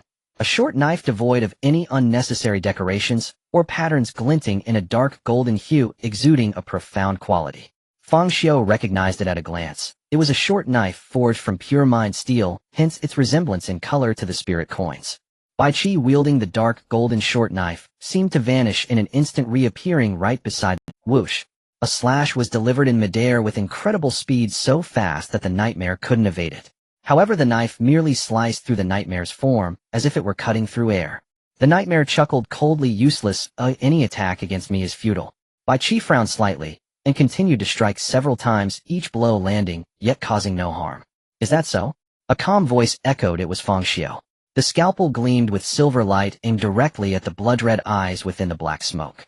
Seeing this, the nightmare panicked and fled in an instant, seemingly devoid of a physical form, as it effortlessly passed through the interrogation room's walls. Fang Xiu, I remember you. The oppressive, hoarse voice of the nightmare lingered in the interrogation room. Bai Qi's figure swiftly disappeared from the room, pursuing the nightmare. Fang Xiu did not move, for he knew he could not catch up to a nightmare that could disregard physical terrain. It seemed he had not been mistaken. The reason Yang Kunpeng could escape was that the nightmare intended to use him as a vessel to flee the psychiatric hospital. When he and Zhao Hao had escaped the psychiatric hospital, the nightmare likely harbored similar intentions, but its plans were thwarted when he shattered the dream, while Zhao Hao had been the day's anomaly. In retrospect, Zhao Hao's ability to escape the dream might not have relied solely on his uniqueness, but also on his capacity to endure perilous situations. From Yang Kunpeng's description, it appeared that to survive and escape, one must completely disregard fear. Although Zhao Hao had instinctively overcome his fear at that time, he had not entirely eliminated it. It was likely that the true reason he managed to escape the dream was that he successfully instilled fear. Furthermore, Fang Xiu noticed that the nightmare seemed to deliberately avoid his attacks. If it truly was immune to attacks, why would it need to evade? Moreover, it only dodged his attacks, and not those of Bai Qi, which could be due to its inability to evade Bai Qi's strikes. However, if the nightmare could indeed ignore any attack, it would not need to dodge at all. This indicated that he possessed the power to instill fear in the nightmare. Was it the power of pain? Fang Xiu could not make a definitive judgment for now. The scalpel, having previously cut through dozens of eerie entities within the psychiatric hospital, had definitely caused the nightmare some harm, so it was possible the nightmare was wary of the scalpel or the power of pain. Insufficient information made it impossible to judge accurately. Yet he had a faint feeling that it was likely not the scalpel. As its wielder, he understood well that while the scalpel was sharp, it was merely a physical weapon and not a form of mental attack. Therefore, the greater possibility lay in the power of pain. Not long after, Bai Qi's figure appeared like a Wang Dihai anxiously inquired what happened. Bai Qi shook his head expressionlessly. It has no physical form, we cannot capture it. Wang Dihai's face instantly darkened. An eerie entity had brazenly escaped from the investigation bureau, which was a tremendous disgrace for him as the director. Especially with the nightmare's bizarre abilities, ignoring attacks and killing within dreams. Once such an anomaly is mixed into the crowd, who knows how many casualties will occur. Bai Qi immediately take a team to investigate. We cannot allow the nightmare to run rampant. Bai Qi nodded and vanished from the spot once more. Wang Dihai looked at Fang Xiu with a grim expression. Fang Xiu, I hope you can contribute to this mission, as you are the one who walked out of the dream alive. The nightmare should find it difficult to harm you. Moreover, it seems to be quite wary of the scalpel you brought out from the psychiatric hospital. So the responsibility lies with me. I will report the truth to my superiors. If I had listened to you back then, perhaps this incident would not have occurred. Fang Xiu nodded. Concerning the Qingshan Psychiatric Hospital, even without Wang Dihai's urging, he would not let the nightmare go unchecked. Perhaps he could obtain some information regarding the Qingshan Psychiatric Hospital from the nightmare. The eerie realm of Qingshan Psychiatric Hospital was likely artificially created, and the director, Zhou Qingfeng, was very likely human at least once. As for Wang Dihai's remark about if he had listened to himself back, then perhaps the current consequences wouldn't have. Fang Xiu did not share that view. Even if Wang Dihai had taken his advice seriously and placed greater emphasis on the Qingshan Psychiatric Hospital, it would not have mattered. The nightmare's abilities were too strange, capable of disregarding Bai Qi's attacks, the strongest in Luftang City, which implied that no one in Luftang City could easily deal with it. If a single nightmare was this formidable, what about the other eerie entities within the psychiatric hospital? He had once directly confronted these eerie beings, and had clearly sensed their terrifying aura. The nightmare was not the strongest among them. It was merely the one with a particularly troublesome ability. The seals within the Qingshan Psychiatric Hospital were weakening. Once the eerie entities were unleashed, even all the spirit masters in Luftang City, combined, might not be able to traverse the eerie realm of Qingshan Psychiatric Hospital. Had Wang Dihai taken it seriously from the start, sending Bai Qi and Yang Ming, the end result would have merely been the deaths of a captain and a vice-captain, a far worse outcome than the current situation. Therefore, for the Investigation Bureau, this misjudgment was in fact a fortunate event. In the face of the nightmare's escape, Fang Xiu chose not to revert to a previous timeline. It was not that he wanted the nightmare to escape, he would rather have it trapped within the psychiatric hospital awaiting his arrival to eliminate it. The main reason was that Yang Kunpeng had entered the Qingshan psychiatric hospital before him. Even if he reverted now, he could not prevent the other from entering. In other words, Yang Kunpeng's entry into the Qingshan psychiatric hospital was a foregone conclusion, an unchangeable past. Moreover, he had escaped the psychiatric hospital the very next day after entering, which meant that even if Fang Xiu now reverted to the Blackwater Village, abandoning the Blackwater Village incident to go kill Yang Kunpeng in the psychiatric hospital, he could not stop the nightmare's escape. In the following days, Fang Xiu returned to the hospital to recuperate, receiving a dose of cellular repair serum at regular intervals every day. This substance is a divine medicine developed by the headquarters known for its miraculous efficacy in treating injuries. Even if one loses a limb, as long as the remaining part is intact, it can heal within a certain period. The bodies of spirit masters are inherently stronger than those of ordinary people, possessing remarkable recovery abilities. Even though Fang Xiu suffered such severe injuries, with the aid of his own recovery power and the cellular repair serum, he would be healed within a week. He did not follow Bai Qi to search for the whereabouts of the nightmare, as he clearly understood that given the nightmare's capabilities, it would be nearly impossible to find it once it chose to hide. How can one simply find a person by diving into their dreams? It is akin to searching for a needle in the ocean. The only course of action is to wait for the nightmare to reveal itself. On this day, Wang Dihai once again arrived at Fang Xiu's hospital room. Fang Xiu, how are you feeling? Is your health improving? Wang Dihai wore a weary smile, his eyes filled with bloodshot veins, clearly having not slept well in recent days. Much better. Is there any news on the nightmare? Wang Dihai nodded, a flicker of anger appearing in his. The nightmare has not been found, but it has already made its move. Yesterday, the Shiyuan community on Yuhua West Road fell entirely. All the residents have fallen into an unending slumber, and deaths have already occurred. Several households have already perished in their dreams, and the Bureau has managed to keep the situation under wraps. Saying this, Wang Dihai took out a report and handed it to Fang Xiu. Fang Xiu glanced at it. There were several photographs inside depicting both men and women, each with their eyes tightly shut and looking eerily dead, fear indelibly etched on their faces. It was evident that this was the nightmare's usual method of killing, using fear to slay in the realm of dreams. Why do people die from fear in their dreams? Why does the nightmare go to such lengths to instill fear? Fang Xiu speculated that fear was likely the source of the nightmare's power, growing stronger through the terror it instilled. I suspect that the nightmare can absorb fear to strengthen itself, so this matter must be suppressed. We cannot let the outside world know. If ordinary people become panicked because of this, the nightmare may grow to an unmanageable strength. Moreover, the report shows that initially only one household fell into a deep sleep, but it soon spread like an epidemic, affecting an entire unit, then a building, and finally engulfing the entire community. This indicates that the nightmare's power is gradually increasing, feeding off fear to grow stronger. Wang Dihai nodded gravely. You are correct in your assessment. The Bureau has already discussed this matter. The nightmare indeed grows stronger by relying on fear, and its dream realm is steadily expanding. However, the problem now is that we currently have no effective means to deal with the nightmare. Those who are in a coma cannot be awakened by any means. Has the Bureau sent anyone? Yes, they sent Bai Qi over, but the nightmare seems to be wary of Bai Qi. Even though Bai Qi has stayed in the Shiyuan community for several days, he has been unable to enter the dream realm to help those ordinary people. Hearing this, Fang Xiu's heart stirred. The nightmare fears Bai Qi. Why is that? Although Bai Qi cannot harm it, it still prevents him from entering the dream realm. Does this imply that Bai Qi can harm it within the dream?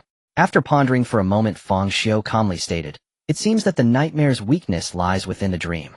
Wang Dihai's gaze sharpened. Are you suggesting that to defeat the nightmare, it must be done within the dream? Fang Xiu nodded. Indeed.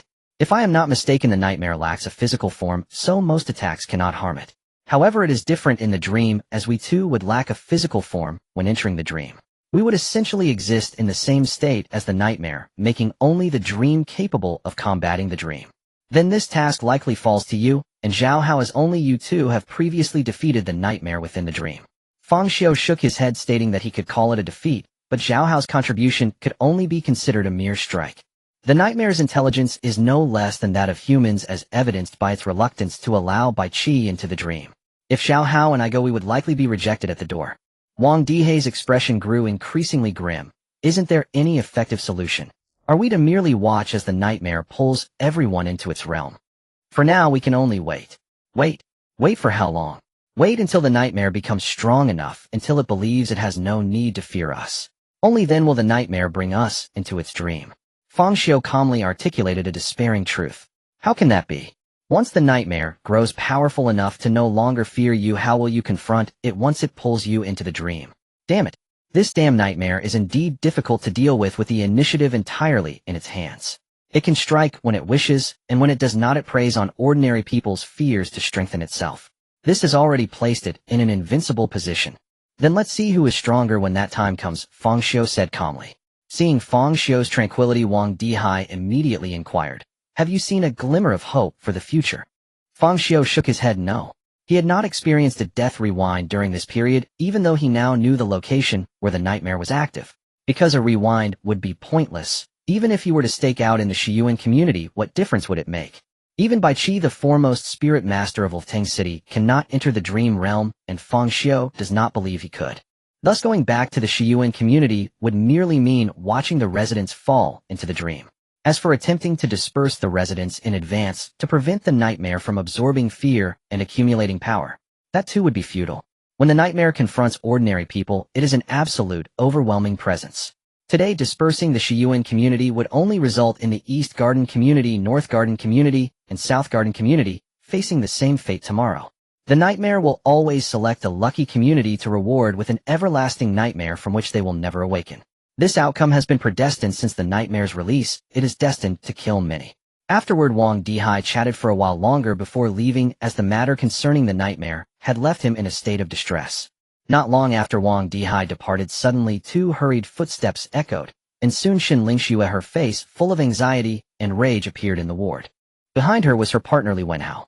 Li Wenhao also looked anxious, seemingly trying to restrain Xiu, but being an ordinary person, he could not hold back a spirit master in a state of fury.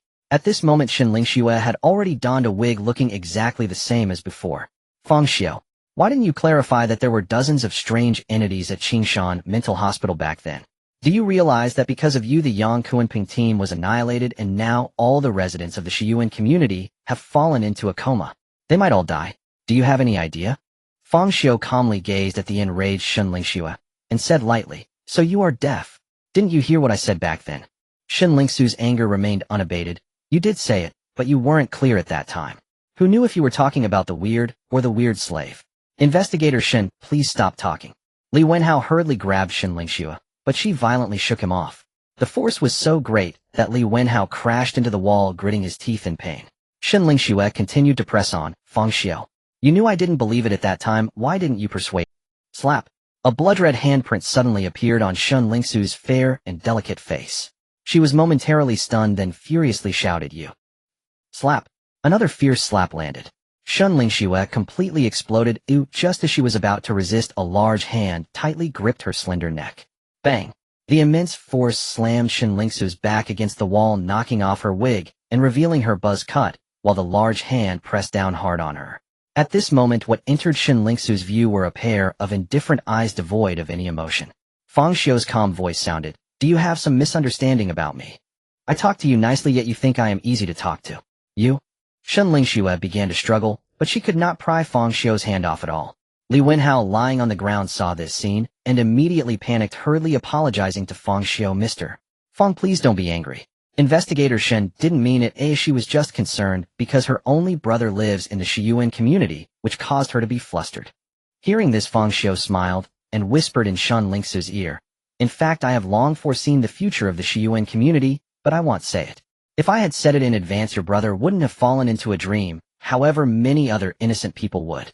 With your kindness, what would you choose?" As soon as these words came out, Xiu became anxious. Her fair little hand opened, and a bright flame instantly appeared, raising the temperature of the entire ward in an instant. However, in the next second, whoosh, a flash of silver light passed by, and a small sharp scalpel pierced through Xiu's delicate palm, nailing it to the wall. Along with the surge of pain, the flames extinguished explosively. Xiu's face contorted in agony, her delicate body convulsing continuously. "Ah!" A suppressed scream echoed. Watching the beautiful face of the other party twist in pain, Fang Xiu only felt that Xiu was even more beautiful at this moment. "Don't! Stop!" Li Wenhao rushed forward with bloodshot eyes at the sight of his goddess being hurt, but Fang Xiu merely kicked him casually, sending him flying. After being hit by this kick, Li Wenhao spat out blood his whole body in agony, unable to stand up at all. At this moment, Xiu was already turning purple from lack of oxygen, clearly on the verge of death. "Don't kill her," She didn't mean it. Li Wenhao said anxiously. She only returned from Heishui village, and her spiritual growth was too fast, leading to an unstable mind. Plus, after a little stimulation, her spirit went a bit out of control. Oh, so now everything can be blamed on a spiritual outburst. To me, spiritual outbursts are like drinking. Alcohol is an amplifier, but cannot create something out of nothing. It's like you have the intention to kill in your heart. Normally, you wouldn't dare, but after drinking you would. A person without such intent wouldn't kill no matter how much they drink. If Shun Lingxue didn't have this thought in her heart, even if she lost control, she wouldn't come to question me. But don't worry, I won't kill her, because if I killed her just like that, she would never realize her mistake. I will make her wish. What? What do you want to do? Upon hearing wish, she were dead, Li Wenhao immediately associated it with many unbroadcastable things. Anxious, he completely disregarded his injuries, struggling to get up. However, just as he stood up, a hint of bloodlight appeared in Fang Xiu's right eye. Li Wenhao was instantly struck by lightning, his eyes rolling back as he spat blood and fainted. Then Fang Xiu looked at the nearly suffocating Shun Lingxue and said calmly, "Look into my eyes." In an instant, the bloodlight surged. A bizarre spiritual wave flowed through Shun Lingxue's eyes, penetrating her heart. "From today onward, I want you to see me as you would a deity." As his words fell, Shun Lingxue's eyes gradually lost their luster, as if her soul had been extracted, leaving only endless pain. Bang! Shun Lingxue's delicate body fell heavily to the ground. Fang Xiu created a beautiful illusion for her. In that illusion, no matter what she did, it would be wrong, and countless people would blame her. She would be completely denied, leading to self-doubt. Since you are so proud as to think the fault lies with everyone else, then create a world where it is only you who is wrong. Her brother would also appear in the illusion, placing her in a dilemma. If she chose to save her brother, many ordinary people would die as a result. And her brother wouldn't thank her. Instead, he would blame her for causing so many deaths. If she chose to sacrifice her brother for the greater good, then her brother's soul would haunt her every day, questioning why she didn't save him. No matter how she chooses, it's wrong. The most torturous punishment is not physical, but the torment of the spirit. To deal with someone as proud as Shun Lingxue, what Fang Xiu needed to do was to grind down her pride, brutally trample on her self-righteous dignity, and crush it. What could be more pleasurable than to toy with one's spirit? In the past, Fang Xiu couldn't reach this level with his blood eye, but now his spiritual ability has reached 10%, greatly enhancing his power. It was enough to unleash the true power of the blood eye. After all, the blood eye is a product of the second tier, and without sufficient foundation, it is difficult to exert maximum power. Moreover, Shun Lingxue's current state was poor. Her spirit was somewhat out of control, and her mind was in its weakest state, making it very convenient to take advantage and leave an indelible mark in her heart.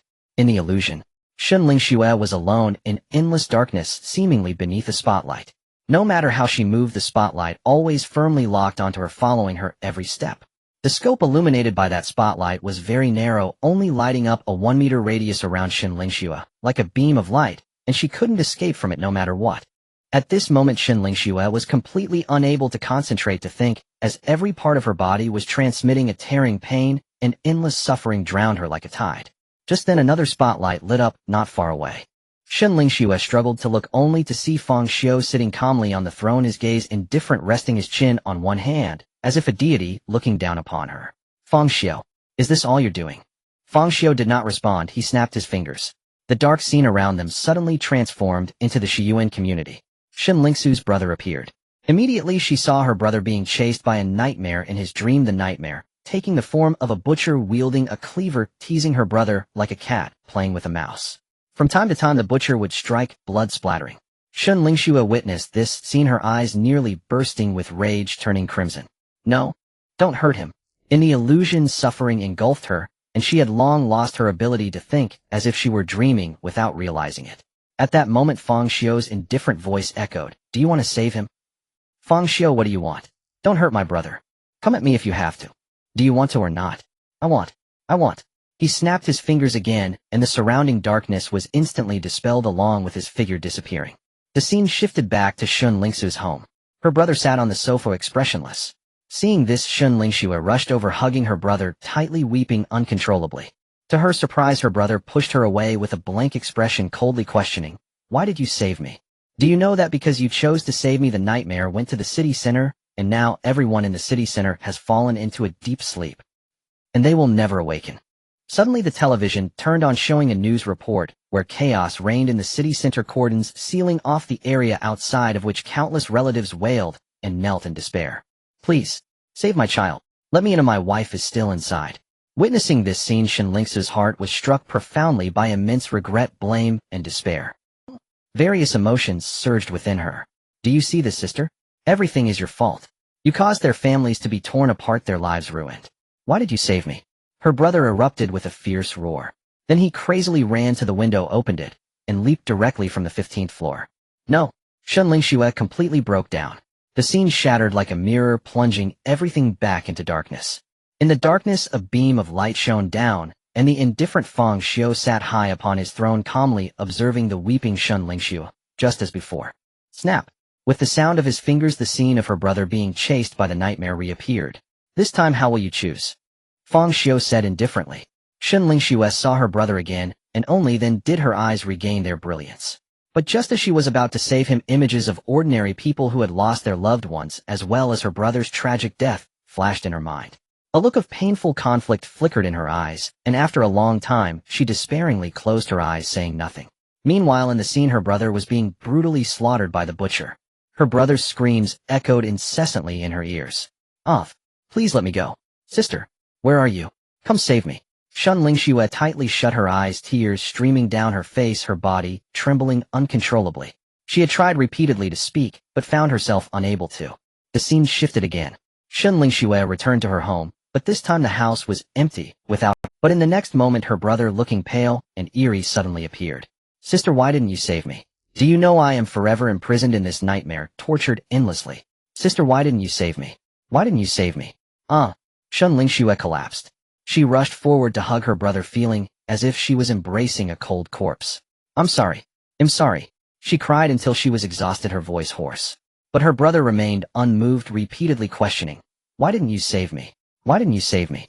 Everything returned to darkness, and Fang Xiu's figure reappeared. The previous scenes and choices played out like a cycle. Once, twice, 3 times. The 18th time. Please don't torment me anymore, I know. Fang Xiu remained unmoved, saying indifferently, this time how will you choose? No. I won't choose. I choose nothing. Avoiding it is useless. The cycle continues to repeat. After a long time, Fang Xiu left the ward, while Shenlingsu curled up in the corner like a bullied little girl, hugging her legs and silently sobbing. He was almost fully recovered and could begin to act. The action he referred to was not about dealing with the nightmare, but rather regarding the Guangming Club. It was impossible to take the initiative against the nightmare. One could only wait for it to draw them into the dream to have a chance of victory. Fang Xiu was certain that the nightmare would eventually pull him into the dream, because there was animosity between them.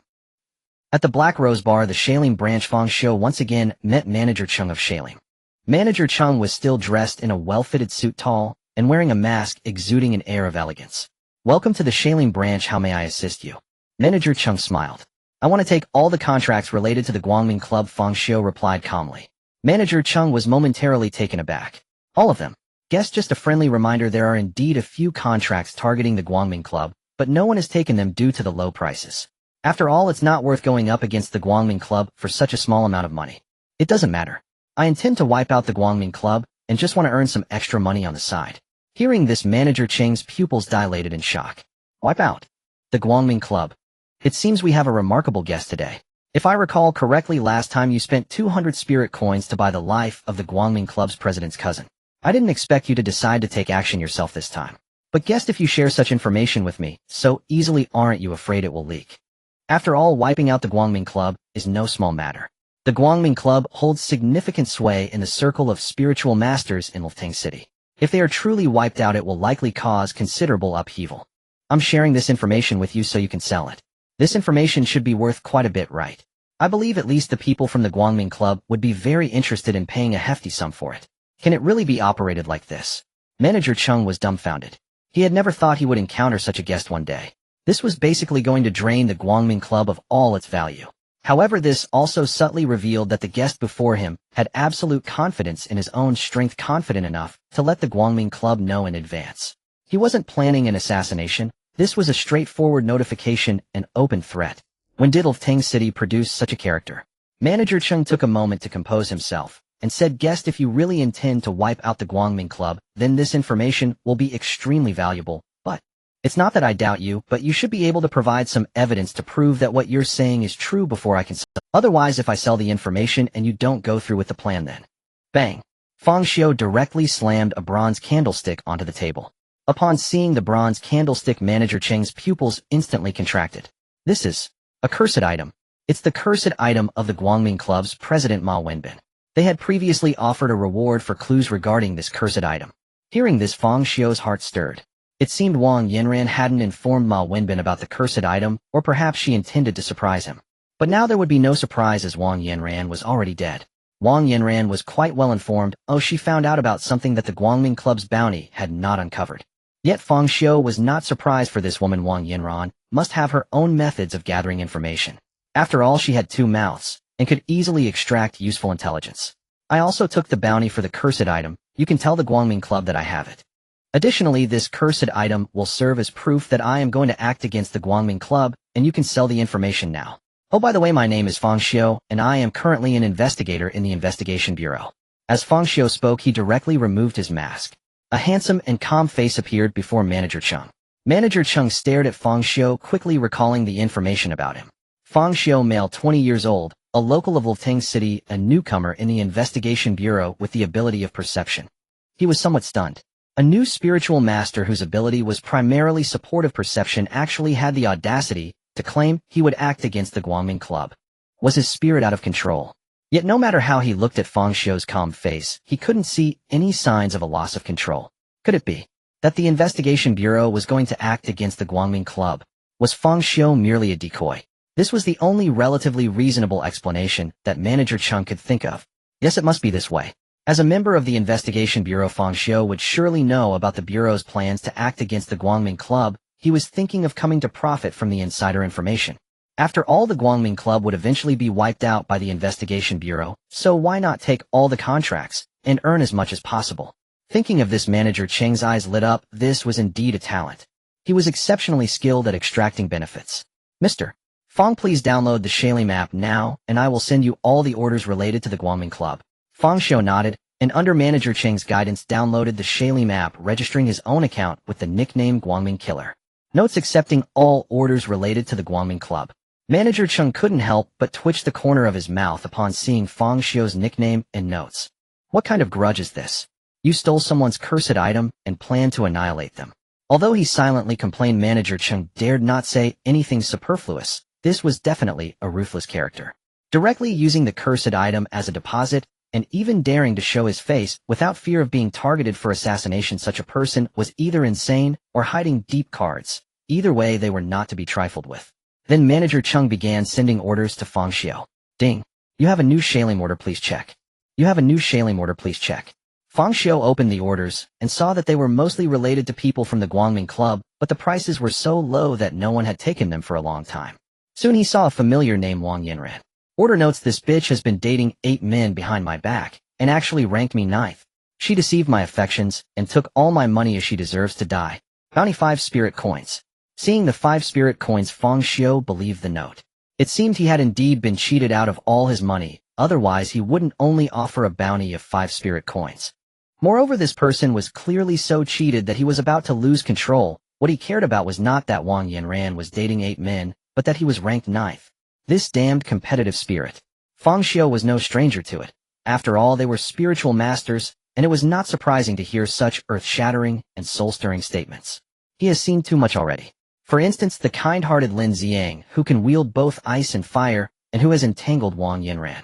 The fault lies not with me, but with Wang Ernie of Heishui village. Oh, why did she not counsel me, Xinling Xue? Now another one has emerged, someone who is dating 8 men at the same time. Why am I ranked 9th? Fang Xiu has long since become immune to this. All he can say is indeed, it is a statement that a spirit master can make. In fact, while Fang Xiu belittles others, he has never considered his own words. I want the world to feel pain. Wife, how could I live without you? No one can kill me 18 times and still get away with it. Wait. As fellow spirit masters, no one should speak ill of anyone. Huh, Mr. Fang, why did you submit Wang Yanran's order? Manager Cheng asked in surprise. Because I have already killed Wang Yanran. Fang Xiu calmly pulled out an identity badge from the bright club from his pocket, on which was written the name Wang Yanran. Upon seeing this badge, Manager Cheng's pupils immediately constricted. His attitude became even more respectful. All right, Mr. Fang, once we verify that Wang Yanran is indeed deceased, we will provide you with your reward. By the way, I also submitted Lin Xiang's order. I killed him too. However, it seems he lost his identity badge due to a loss of spiritual control, and I chopped his corpse into pieces to feed the stray dogs. This might be harder to trace. Chopped into pieces, fed to dogs. Manager Chung instinctively swallowed hard, seemingly unable to meet Fang Xiu's gaze. For someone who could calmly utter such brutal words, no amount of respect would be excessive. All right, Mr. Fang, please rest assured that we will verify this thoroughly.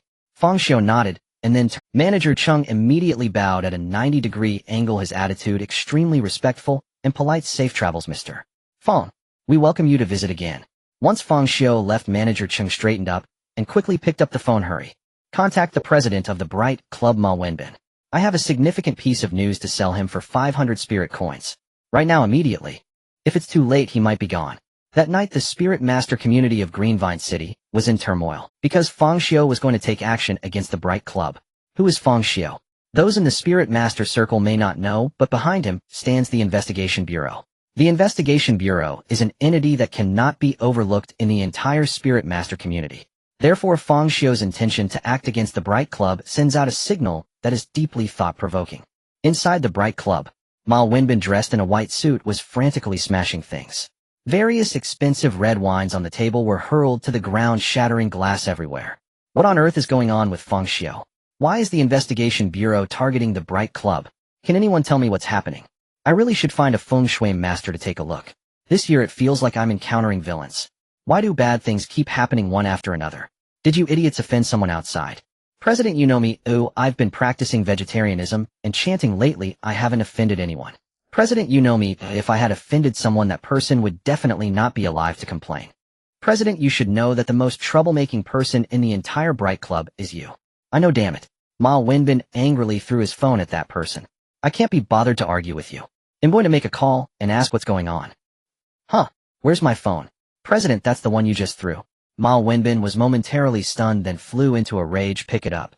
Pick up the phone. President, it's broken. Damn, can't you just lend me yours? The person hesitated a bit, took out his phone, and fumbled around. Wait, let me format it first. Damn, just hand it over. Moments later, Ma Wenbin dialed the number, and his expression changed dramatically at a visible speed. What? Wang Yanran and the others who attacked the Investigation Bureau were counterkilled. Fang Xiu took all the orders related to the Bright Club. The bronze candlestick is also in his possession. Are you saying that both Lin Xiang and Wang Yanran's deaths are related to Fang Xiu, and now he intends to take action against the entire Bright Club? Damn, who the hell is Fang Xiu?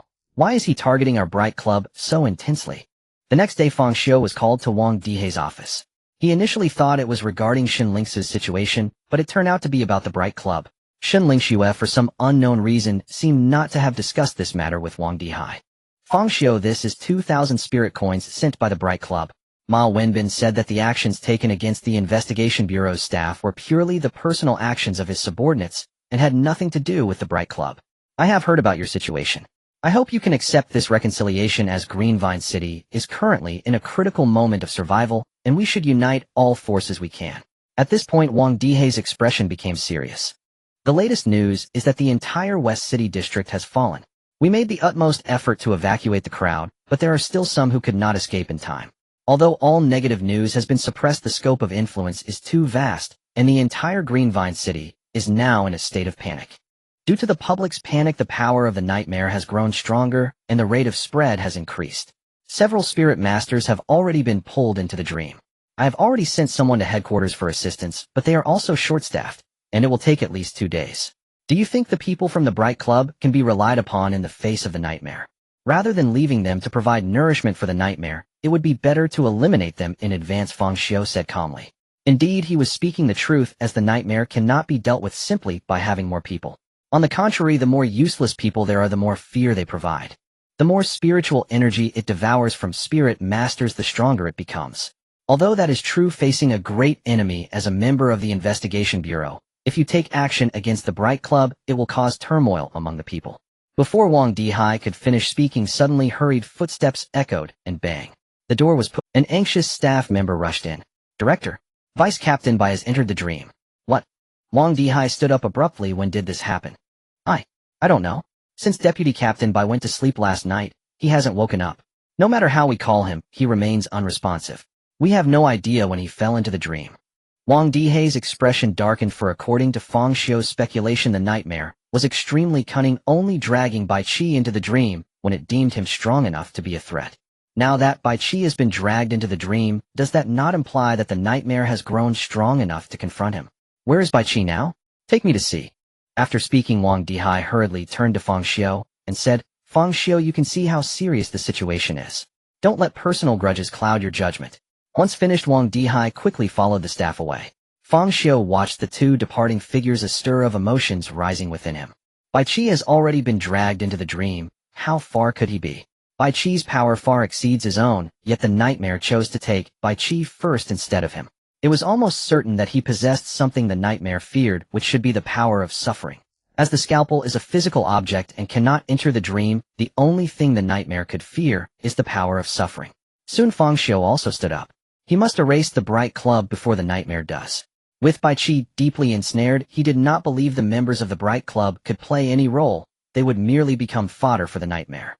Of course, he did not forget to take the 2,000 spirit coins offered by the bright club as an apology. An apology could be accepted, but people still had to die. Although it appeared that Fang Xiu had gained the upper hand by killing 2 members of the bright club and obtaining a mysterious item for free, in reality, he had already died twice due to the bright club. Once at Lin Xiang's, and once at Wang Yanren's. This grudge must be avenged. The night enveloped the entire Lufting city in silence, with the streets nearly deserted. In the past, this time marked the beginning of nightlife in Lufting city, but under the shadow of the nightmare, even though the investigation bureau tried to cover it up, many ordinary people sensed something was amiss. They did not initially think of the weirdness. Instead, they believed that an unknown virus was spreading in Lufting city, a virus that would put people into a sleep from which they would never awaken.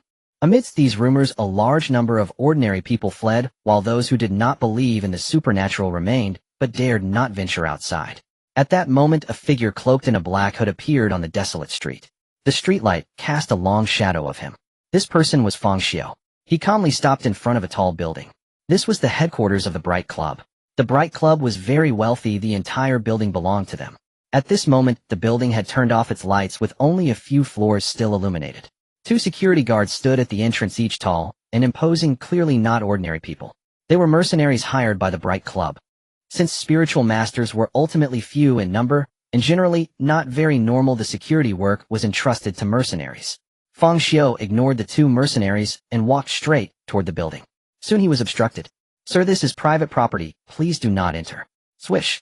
A flash of silver light passed, and 2 fine lines of blood appeared on their necks, followed by an overwhelming wave of pain throughout their bodies. The 2 of them fell stiffly to the ground. From start to finish, Fang Xiu did not pause his steps as he entered the building. Inside, dozens of mercenaries were patrolling. They patrolled in teams of 3, alternating, ensuring that no corner was left unguarded. At that time, the team closest to the entrance was composed of Paul, John, and Daisy. They were all foreign mercenaries, each at the level of special forces with rich combat experience. However, as the 3 were walking, John, who was at the back of the line, suddenly drew his tactical dagger and violently stabbed it into Captain Paul's chest. Captain Paul let out a muffled grunt and instantly fell to the ground. Daisy, the only woman in the team, turned around alertly and was just in time to witness this scene, her face instantly paling with shock as she immediately aimed her gun at John. John, what are you doing? Why did you kill the captain? John looked panicked. No, it wasn't me. Not you. You still have the dagger in your hand. How can you deny it? Daisy had already disengaged the safety on her gun, seeming ready to fire at any moment. John was increasingly flustered. It really wasn't me. My body is out of control. As he explained, his hand did not stop raising the dagger and lunging straight at Daisy. Daisy, being a mercenary who had participated in multiple battles, did not hesitate to pull the trigger in the face of such a situation. Rat-a-tat-tat. John was instantly shot in the head and fell into a pool of blood. Having completed this, Daisy was about to pick up the walkie-talkie to report the situation when unexpectedly she heard a noise behind her. She hurriedly turned around and saw Captain Paul actually standing up from the ground, his chest still bleeding profusely. Daisy was overjoyed. Great. Captain, you didn't die. Paul spoke with great rigidity. Daisy, why did you kill John? As he spoke, Paul actually opened fire. Daisy instantly fell into a pool of blood. Subsequently, Paul's walkie-talkie sounded. Paul, what's going on over there? Why are there gunshots? Paul replied stiffly. Daisy suddenly went mad and killed John, then attacked me. I need backup. Before long, 2 nearby teams rushed over and found Paul, whose chest was covered in blood, as well as John and Daisy lying in a pool of blood. Paul, you. Rat-a-tat-tat. Paul showed no hesitation and opened fire, catching them off guard and instantly killing several people. The remaining individuals reacted swiftly, immediately opening fire in retaliation. Paul was instantly riddled with bullets and fell to the ground. The remaining few, filled with rage, called for backup while approaching the bodies of Paul and the others. "Captain, they are all dead. Damn, what's going on?" At that moment, the originally lifeless Paul, Daisy, and John suddenly began to move. Their skin kept peeling away, but what emerged beneath was not flesh and blood, but hair. Dense strands. The black hair was thick and shiny, clearly very healthy. What kind of strange thing is this? The three figures composed of black hair madly attacked the mercenaries, ignoring the bullets, and in just a moment, they slaughtered the remaining individuals. Once these people were dead, in the corner, countless silver strands of hair slithered out, like venomous snakes, swiftly burrowing into the corpses. Before long, the corpses began to rise, their skin continuously shedding, revealing the dark, shiny hair inside. Fang Xiu stepped out from the corner, watching this scene with great interest and satisfaction. The strange servants all gathered around him, kneeling on one knee in salute, as if paying homage to their. The ability of manipulation is indeed effective. It is akin to creating a clone, by injecting a single silver hair into a person's body. The hair will ravenously devour the flesh and blood, transforming the individual into a ghastly servant composed entirely of black hair. These black-haired servants are merely the lower tier of the ghastly servants, as there exist higher-tier, silver-haired ones. These silver-haired servants, composed entirely of silver strands, far surpass their black-haired counterparts in terms of power, speed, and defense. However, creating silver-haired servants requires a substantial amount of silver hair, making mass production unfeasible. At that moment, alarms blared and footsteps echoed from all directions within the building, accompanied by the sound of guns being cocked. Fang Xiu was not surprised, as the building was under surveillance. Soon teams of mercenaries clad in black bulletproof vests surged forth like a tide, each wielding submachine guns. Upon spotting Fang Xiu and the ghastly servants, they opened fire without hesitation. Rat-a-tat. The deafening gunfire erupted, a net of bullets enveloping Fang Xiu. Yet his expression remained unchanged as he stood quietly in place. In the next moment, his hair suddenly turned silver and began to extend and grow. The long silver strands quickly enveloped his entire body, forming a cocoon made of hair. Clang, clang, clang. Bullets struck the silver hair, creating a continuous metallic clash, sending sparks flying. Inside the monitoring room, Ma Wenbin, the president of the Bright Club, along with 3 members, stared intently at the surveillance screens. "Did he come alone?" Ma Wenbin asked. "I checked the surroundings, it's just him." Ma Wenbin paused slightly, then a cold smile appeared on his lips. It seems this operation was not sanctioned by the Investigation Bureau, but rather a private endeavor of Fang Xiu. Fang Xiu is quite bold to dare come here alone. "President, what should we do? If we kill him, will it provoke the Investigation Bureau?" "Provoked?" Ma Wenbin snorted coldly. "I'm the one who should be provoked. He's come right to our doorstep. If I kill him, it's self-defense. Even the Investigation Bureau can't say anything, especially since I send so much money to the headquarters every year. Would that be for nothing?" "President, the data shows that Fang Xiu is a perception-type ability user. Why is he now able to control his hair? Can he control others with it?" "You ask me. Who should I ask?" Just as they were discussing, the surveillance footage suddenly took a shocking turn. Suddenly, countless slender silver strands erupted from the cocoon, enveloping Fang Xiu, spreading wildly, like a web, engulfing everything around. The mercenaries were terrified. They continued to shoot, but no amount of bullets could budge those silver strands. In an instant, the silver strands had covered their entire bodies. "Alt!" The cries of pain echoed continuously, but soon fell silent as they were all cocooned into silver chrysalises. As the strands tightened, the sound of bones shattering was heard. Crack, crack. Blood slowly seeped from the silver chrysalises, turning them into blood-red cocoons. The scene was utterly horrifying. The empty hall was filled with dozens of blood-red cocoons, standing motionless. In the next moment, the silver hair slowly retracted, and the bloodstains were absorbed by the strands. From within those cocoons emerged ghastly servants composed entirely of black hair. Suddenly, Fang Xiu moved calmly, walking deeper into the building, followed closely by dozens of eerie and terrifying ghastly servants like puppets under control. In the monitoring room, Ma Wenbin and the others were struck with a sense of dread as they witnessed this scene. Some even exclaimed in terror, What ability is this? Is Fang Xiu even human, or a ghoul?" "President, what should we do now? Should I go meet him?" a member volunteered. Ma Wenbin immediately erupted in curses. "Are you watching too much anime? You want to go meet him? Do you want me to learn from the villains in anime, sending my subordinates to their deaths while I sit at the top of the building waiting for him to come up?" In the end it will just be a unknown duel. Are you all fools? This is our territory, we have the numbers, and he's alone so of course we should attack together. With that Ma Wenbin led a few people downstairs to find Fang Xiu. Inside the building Fang Xiu was advancing with a group of ghastly servants when suddenly a thick white mist surged in the corridor. The white mist was immense, spreading like a tide. In an instant it enveloped the entire corridor. Looking into the mist one could see nothing, and the visibility was extremely low. It was easy to imagine that entering it would render one blind.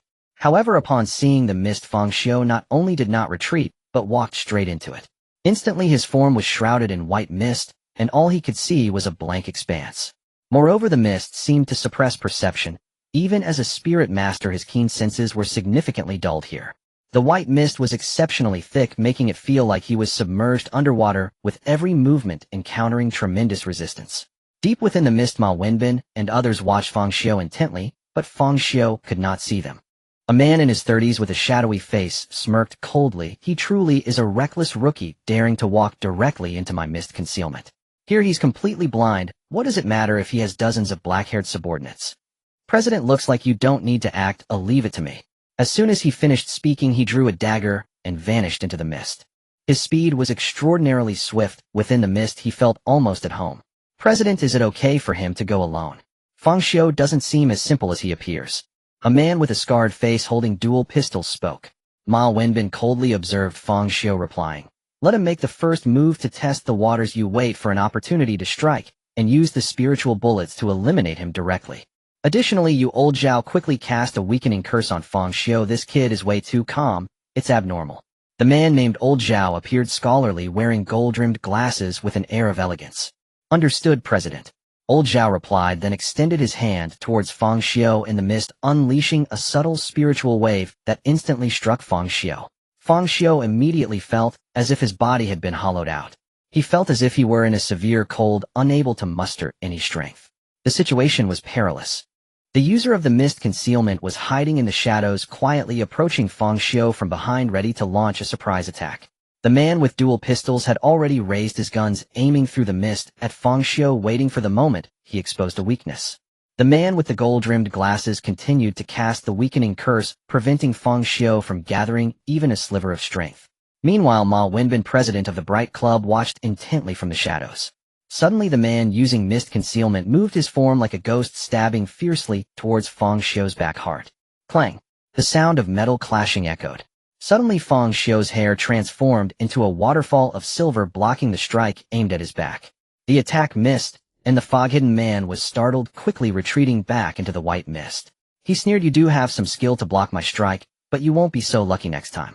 In the mist no one can— As he spoke, he moved swiftly, circling around Fang Xiu, his voice echoing from all directions like a ghostly presence. "Eyes, throat, heart, abdomen. Guess where I will attack." "Oh!" The fog-hidden man suddenly fell straight to the ground. "What tripped me?" He looked down to see a delicate silver hair wrapped around his foot. Following the strand, he was horrified to discover that the ground around Fang Xiu was covered with a dense web of silver hair. It resembled a spider's web. The silver strands extended, penetrating his eyes, throat, heart. As the fog-hidden man was on the verge of death, 2 sharp gunshots rang out. 2 light bullets swiftly shot towards Fang Xiu. These were not ordinary bullets, but spirit bullets composed of spiritual energy. The dual-gun man was once a mercenary who danced on the edge of death, relying solely on his firearms in battle. After experiencing the bizarre events, he awakened his ability to shoot spirit bullets.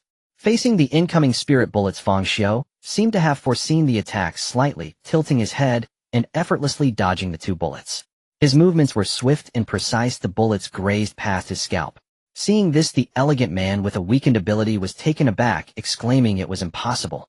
How could Fang Xiu, who was afflicted by a weakening ability and facing the resistance of the white mist, perform such agile dodges? What he didn't know was that it was not Fang Xiu making the evasive moves, but rather his hair.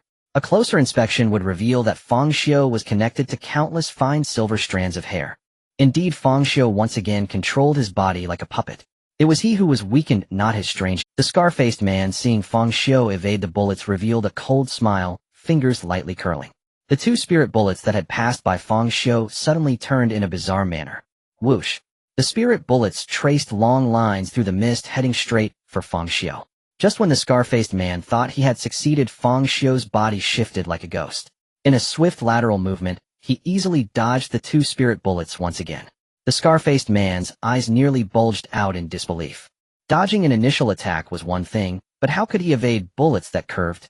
Who would expect a bullet? Moreover, spirit bullets, being non-corporeal, traveled much faster than regular bullets and possessed tremendous power. Unless one was a speed-type spirit master, it was nearly impossible to evade them. Clearly, Fang Xiu's speed was not particularly fast, yet he managed to evade, as if he had foreseen the attack, already dodging by the moment the strike was initiated. At this point, the fog-hidden man had quietly perished. The silver hair surged into his body, piercing his internal organs, and turning them into a mushy mass, simultaneously draining his spiritual energy.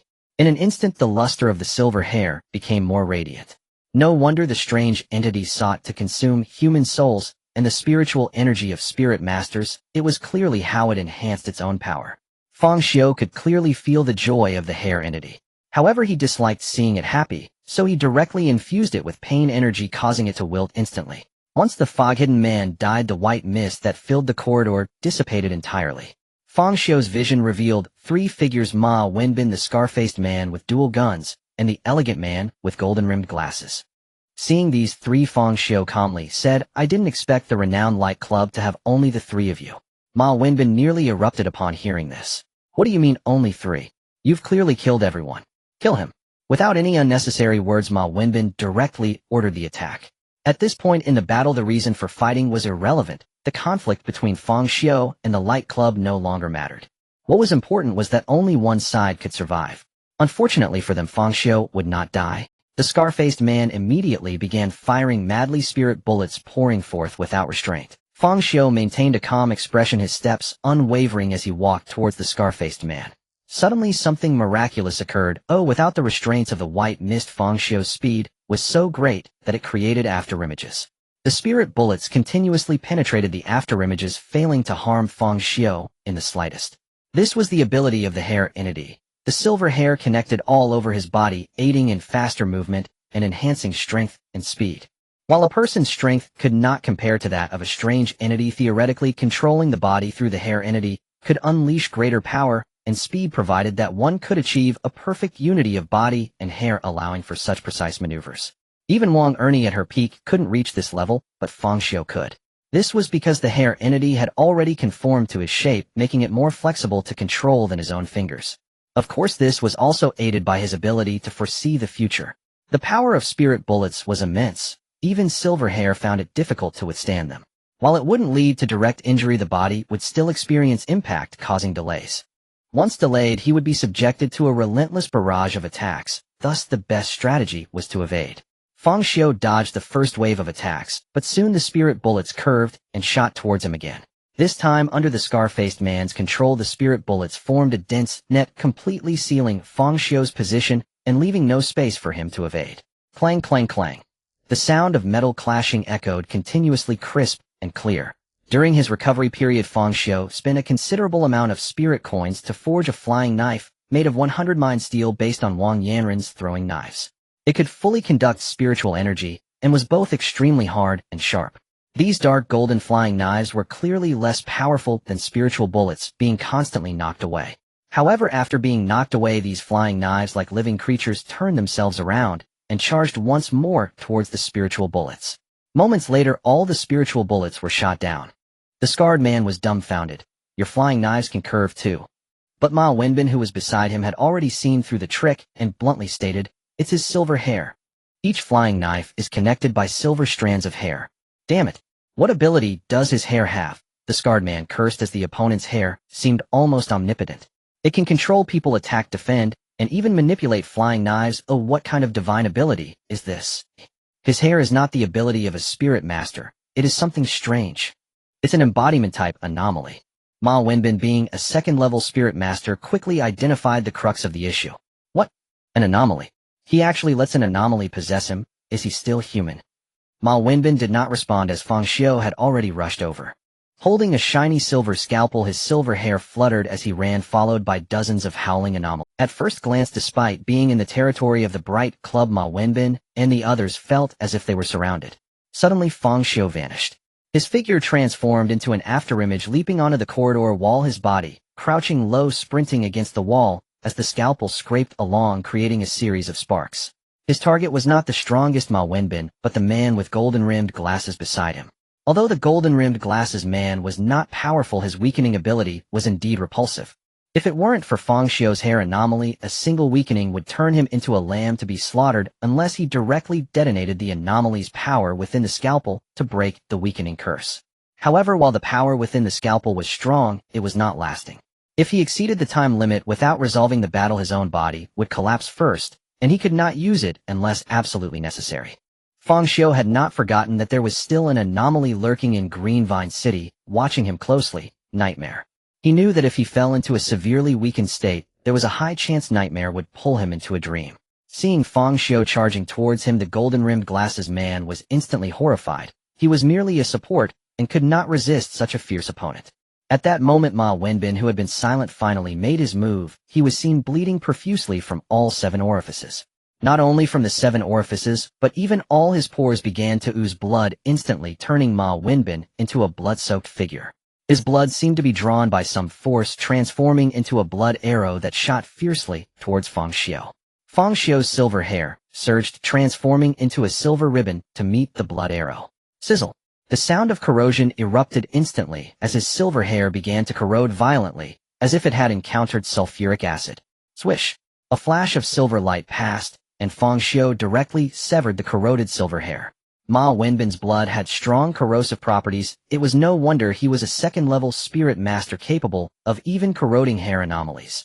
However, the question remained, which was more abundant, blood or hair?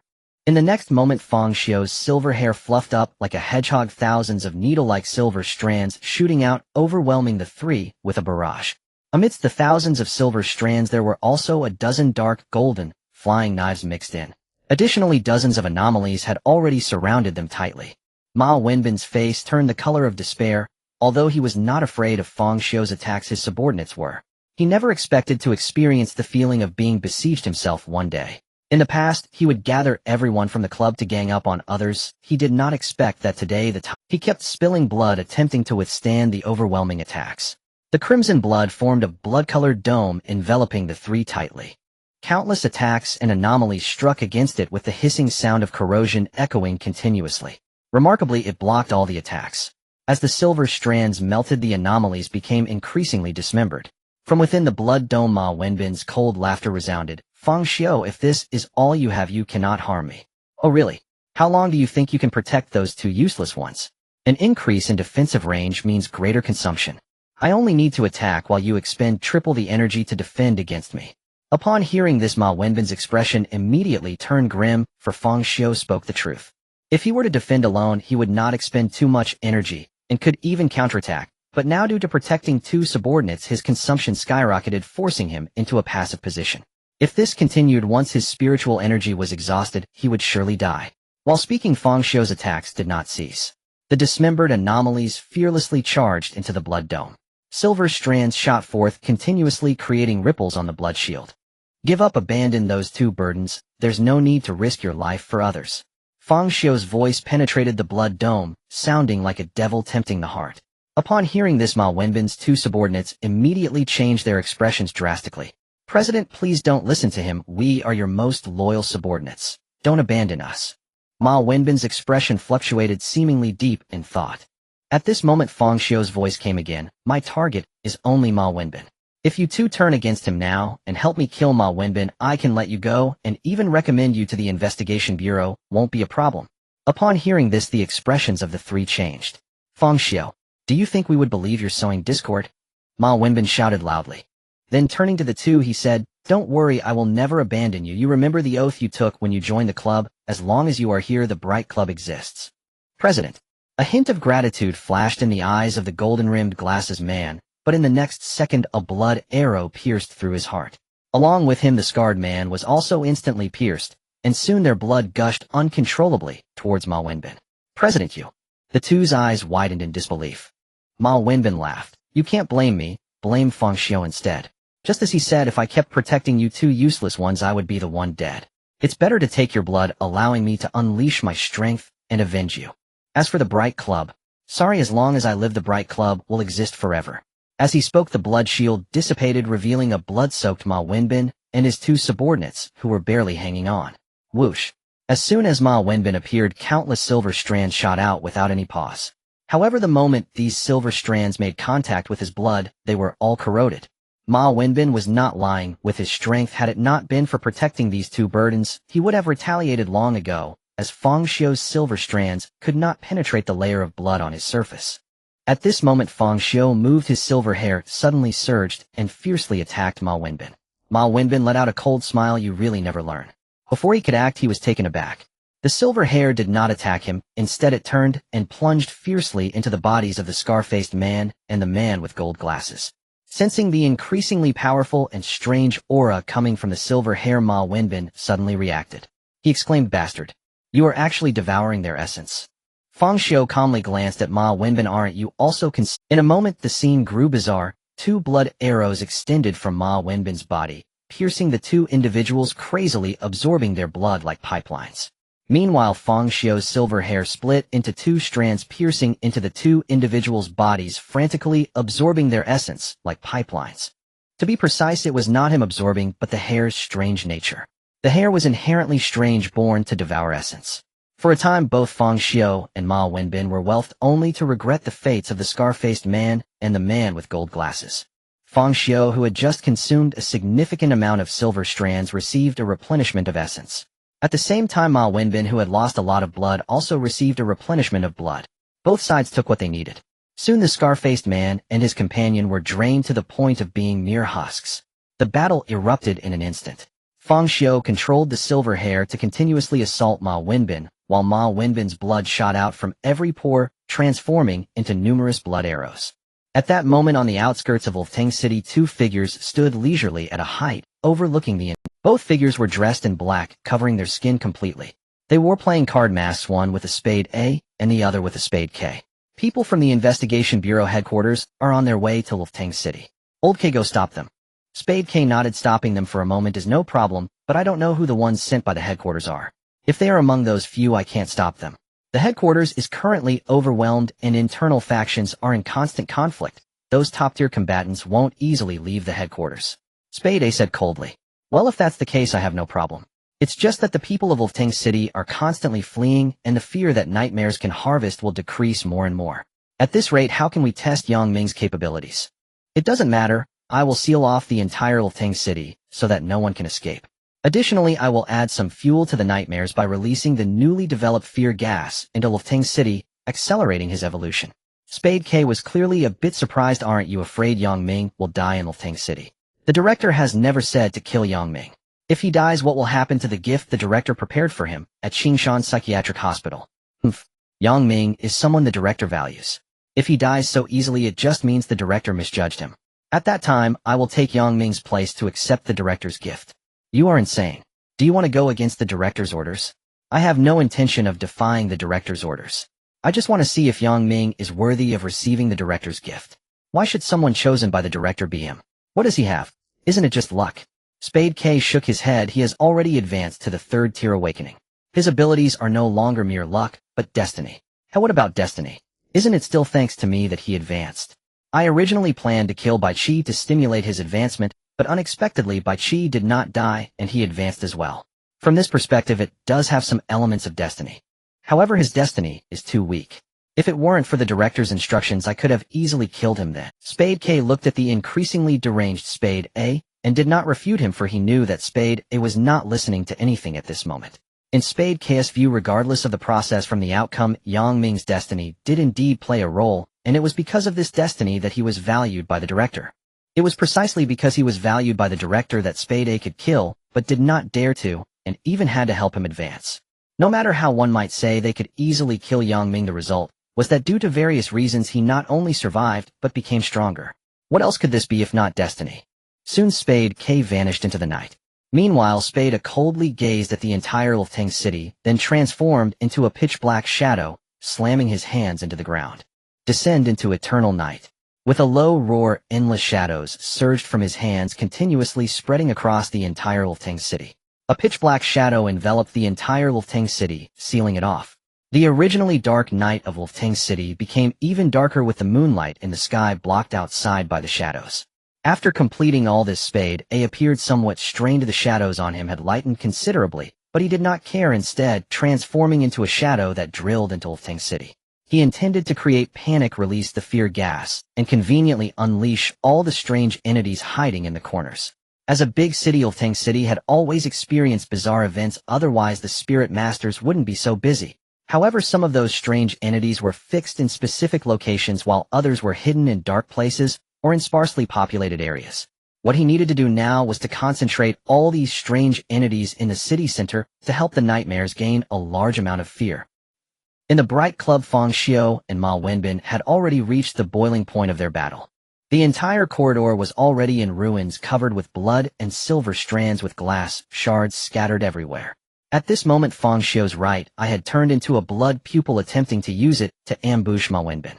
Yet Ma Wenbin, being the president of the Bright Club and an exceptional second-tier spirit master, was not at all comparable to someone like Wang Ernie.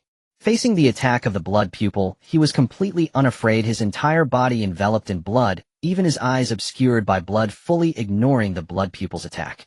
Fang Xiu had long anticipated this situation, for according to Lin Xiang's deranged personality, had he been able to defeat Ma Wenbin, he would have already become the president. Why would he remain beneath Ma Wenbin? Thus Ma Wenbin must possess means to restrain the blood pupil. Fang Xiu had also attempted close-range attacks with a scalpel. As long as he could make a small incision, the victor would soon be determined. However, the blood-soaked Ma Wenbin did not give him a chance to get close. Once Fang Xiu approached, the blood on Ma Wenbin would explode violently, forcing Fang Xiu to retreat. The situation fell into a stalemate. Before Ma Wenbin's blood was entirely consumed, Fang Xiu indeed had no good way to kill him. The only plan now was to outlast each other. Fang Xiu was not afraid of the war of attrition at all, for his hair was a peculiar weapon, and it was also the source of his consumption. But Ma Wenbin was depleting his own blood. Ma Wenbin obviously realized this. He knew that if this dragged on, he would surely lose. Fang Xiu continuing this stalemate is meaningless. Why not just call it a day? Fang Xiu ignored him and continued his assault.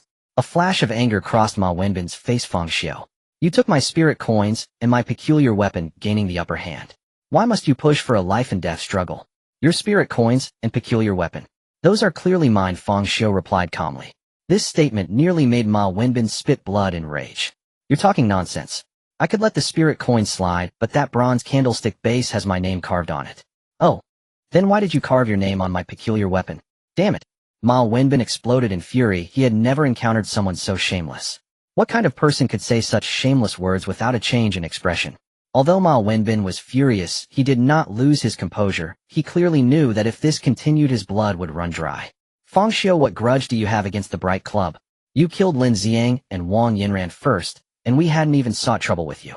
Yet here you are attacking us. Do you even have a sense of reason? Not just that, Fang Xiu calmly shook his head. I also hired someone to kill your cousin. Ma Wenbin was stunned, then suddenly furious. Fang Xiu, what the hell do you want? What grievance do we at the Bright Club have against you that you wish to eradicate us completely? I just want to prevent you from seeking revenge on me. After all, I killed members of your Bright Club, and you would definitely come after me. So to be safe, I plan to eliminate all of you. Ma Wenbin listened to Fang Xiu's words and felt a wave of absurdity. To prevent revenge? Am I even seeking revenge? Fang Xiu, do you even hear what you're saying? Are you about to go insane? If you were just say, so I have spirit. Upon hearing the word spiritual incense, Fang Xiu suddenly recalled the scene from when he was tainted by spiritual incense, making his strikes even more ferocious. Just then, after a clash between the two, they both rapidly retreated to create distance. For a moment, the two faced each other in silence. Fang Xiu frowned slightly, while Ma Wenbin looked around with a grave expression.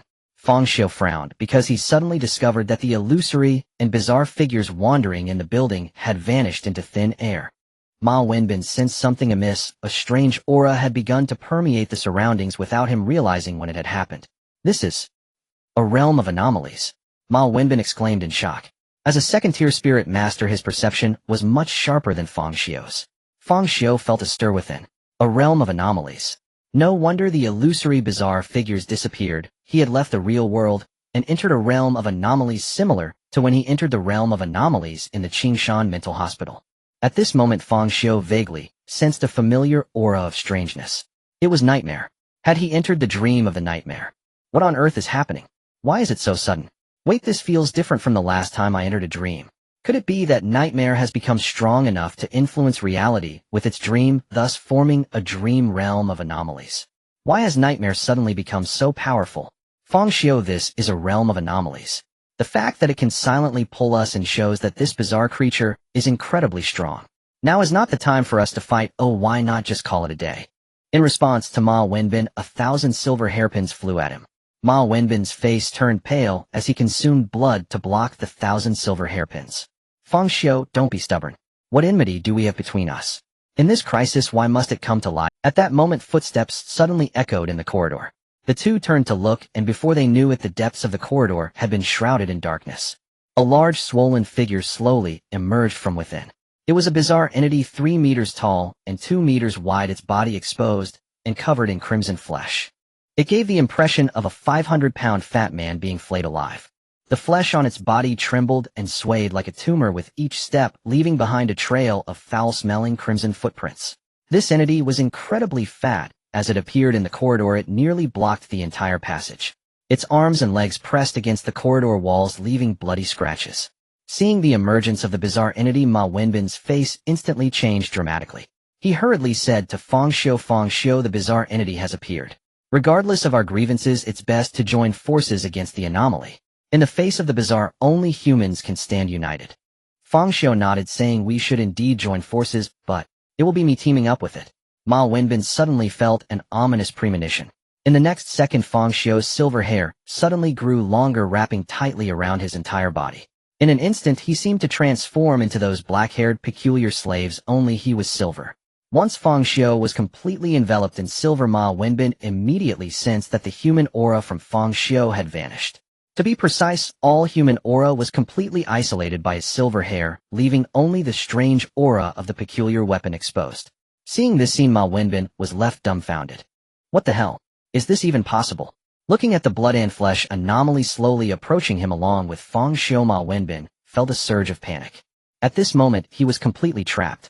On the left was Fang Xiu, on the right was the blood and flesh anomaly. The two had blocked both ends of the corridor, leaving Ma Wenbin sandwiched in the middle with no way to escape.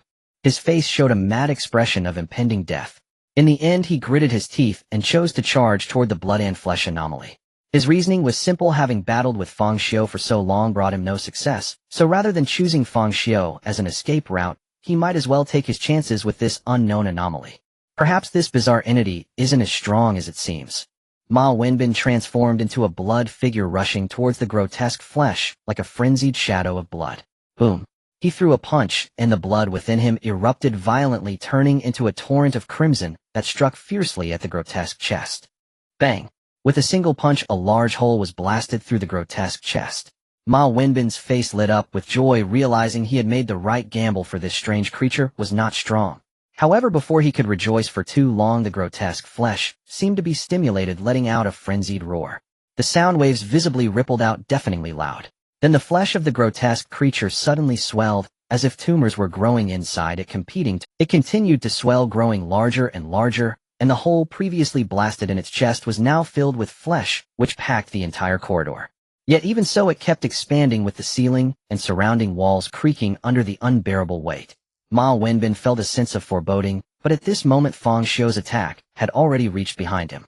He gritted his teeth, first using blood to block the incoming silver hairpin, then, without a second thought, he once again threw a punch at the grotesque flesh. The torrent of blood hit it hard.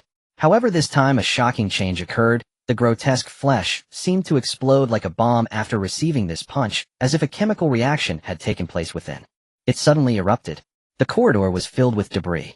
Did it self-destruct? Although the explosion generated a significant shockwave for the two protected by blood and silver hair, it merely consumed some strength before they successfully blocked the blood-flesh bomb. Ma Wenbin had no time to think further. Seeing the obstacle ahead vanish, he hurriedly tried to escape. However, at that moment a scarlet wall rose up before him. It was a wall formed by fragments of the grotesque flesh still growing, as if it were alive. It quickly covered the entire corridor, connecting together and forming a long scarlet passage in an instant. Corrosive acidic liquid oozed constantly from the scarlet corridor, as if they had fallen into the stomach of some creature. Whoosh! Countless tentacles suddenly shot out from the scarlet corridor, fiercely attacking Ma Wenbin. Fang Xiu was not attacked, clearly because the grotesque flesh considered him a part of its kind. Naturally, humans ranked higher than their own kind. However, although Fang Xiu was not actively attacked, the gastric fluid alone had corroded quite a bit of his silver hair. Fortunately, the silver hair was continuously growing and repairing, able to hold on for a while. In contrast, Ma Wenbin, who was actively attacked, was not so fortunate. Tentacles swarmed from all directions to assault him. He could only continuously spill blood to attack those tentacles. However, the tentacles, which could already release gastric fluid, seemed to possess extreme corrosion resistance, rendering Ma Wenbin's blood ineffective. Moments later, amid Ma Wenbin's desperate screams, the tentacles overwhelmed him. No. Just then Fang Xiu sprang into action. He erupted with silver hair connecting to Ma Wenbin's body and swiftly devoured the spiritual essence. This action thoroughly enraged the grotesque flesh. In the next moment, countless tentacles grew from the ceiling above him, and even the ground beneath his feet transformed into a swamp, seemingly attempting to swallow him. However, facing such a dangerous scene, Fang Xiu smiled. The grotesque flesh was a natural nemesis to Ma Wenbin, as it was not afraid of corrosion and could absorb and digest blood. But he himself was a natural nemesis to the grotesque flesh. He enjoyed this close-quarters combat and the exposure of his own flesh. Whoosh! A flash of silver light passed by. A scalpel flew out carrying Fang Xiu's dark spiritual essence and stabbed fiercely into the scarlet corridor. The power of pain erupted. The scarlet corridor instantly seemed to be struck by a death curse, unleashing a wail of agony. Its flesh boiled like water, then began to shrink and disintegrate. Moments later, all the flesh turned into a puddle of blood, and the scarlet corridor vanished. The long-dead Ma Wenbin fell to the ground lifeless. Everything returned to tranquility. Indeed, the grotesque flesh was strong, but it was not strong enough to withstand the power of pain. After dealing with the bright club, Fang Xiu felt a bit relieved, having eliminated a few more enemies. It wasn't that he held grudges, rather he couldn't coexist with enemies in the same world, as it made him feel uncomfortable. After continuously consuming the spiritual essence of Ma Wenbin and others, the entity, known as Fei, not only replenished its previous consumption, but also felt a vague sense of advancement. If this continues, Fang Xiu felt that his hair would soon become in strength anomaly. My hair is in strength anomaly. That sounds quite nice. Just then Fang Xiu's phone rang. He took out the encrypted phone from the investigation bureau and saw that it was a call from Su Kerson. Investigator Fang, are you alright? If you are fine, Director Wang has summoned all investigators to headquarters immediately. There is a situation in Lufeng City. The nightmare has seemingly evolved into a dream anomaly that can affect reality. Understood. Fang Xiu replied calmly, and then hung up the phone. He was not surprised by the call from the investigation bureau, as Lufeng City was suspected to have been invaded by the nightmare's anomaly, and the nightmare was thought to have undergone epic enhancement. With such a significant event, the investigation bureau would surely take action. However, Fang Xiu did not easily believe the content of the call, as he had encountered similar situations within the nightmare's dreams. Everything in the dream could potentially be false. Nevertheless, he still had to visit the bureau. If it truly was a trap by the nightmare, it would indicate that the nightmare might also be within the investigation bureau. Subsequently, Fang Xiu left the Bright Club. The moment he stepped onto the street, he was taken aback to find that the entire Lufeng City had been shrouded in a layer of shadow without him realizing it. The shadow encased the entire Lufeng City like a cage. The moon in the sky was no longer visible. Instead, there were two enormous blood-red eyes. Those were the eyes of the nightmare. The nightmare's eyes hung high in the sky like two blood moons, coldly gazing down upon all living beings. The scene on the street had also turned exceedingly bizarre. The once prosperous buildings appeared somewhat distorted, as if the resolution had suddenly dropped from high definition to standard. Fang Xiu walked calmly down this eerie street. His solitary and distinct figure felt out of place against the surrounding blur and distortion. As he walked, suddenly at the end of the street, an old-fashioned rocking horse appeared out of nowhere. No one was putting in coins, yet it rocked on its own as if a naive child was joyfully riding it. A cheerful children's song echoed from the horse. The scene became extremely strange. Fang Xiu's expression remained unchanged as he continued to walk forward.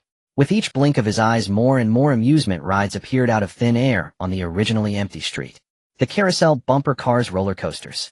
It felt as if a theme park scene was being loaded. However, it was not fully loaded yet. The scene appeared somewhat illusory and incomplete. Fang Xiu speculated that this was likely the nightmare's eerie domain gradually invading reality from the dream, and since it had not fully invaded yet, as fear increased, the entire Greenvine City would likely fall into a dream. He traversed through the amusement park without paying attention to the unusual surroundings, heading straight for the investigation bureau. He needed to reach the investigation bureau as soon as possible, for the environment around him was clearly changing. If he delayed too long, he might get lost. Soon he passed by the carousel, and unbeknownst to him, a little girl in a white dress had appeared on it. The little girl's figure was flickering, her face beaming with an innocent smile, continuously emitting peals of laughter, clearly having a great time. "Uncle, come and play with me," the little girl invited Fang Xiu. He halted his steps and calmly gazed at the innocent little girl. Raising his hand, silver strands shot out, binding a surgical knife. Swish! The surgical knife pierced through the little girl's body, as if it were slicing through air. Fang Xiu retracted the surgical knife and smiled at the little girl, saying, "When you fully arrive in reality, Uncle will play with you properly." After saying that, Fang Xiu walked away without looking back. In the empty amusement park, only the little girl's cheerful laughter echoed. As Fang Xiu continued forward, the bizarre phenomena around him multiplied. Faint whispers floated in the empty street, and in the dark corners countless shadows stirred. There were footsteps following him like a shadow. Once bustling skyscrapers had vanished, replaced by eerie graveyards. Yet it seemed none of this was fully loaded. Fang Xiu moved freely among them, without facing any attacks. During this time he encountered many panicked people. Some wandered aimlessly, some drove recklessly, while others kneeled in frenzy, worshipping the blood-red eyes in the sky. Of course, many were still hiding at home, trembling in fear. As the scenes changed rapidly, Fang Xiu emulated Spider-Man, using silver strands as webs to soar through the buildings above. The changes in the sky were not too severe, and he could roughly discern the direction. Soon Fang Xiu reached the investigation bureau.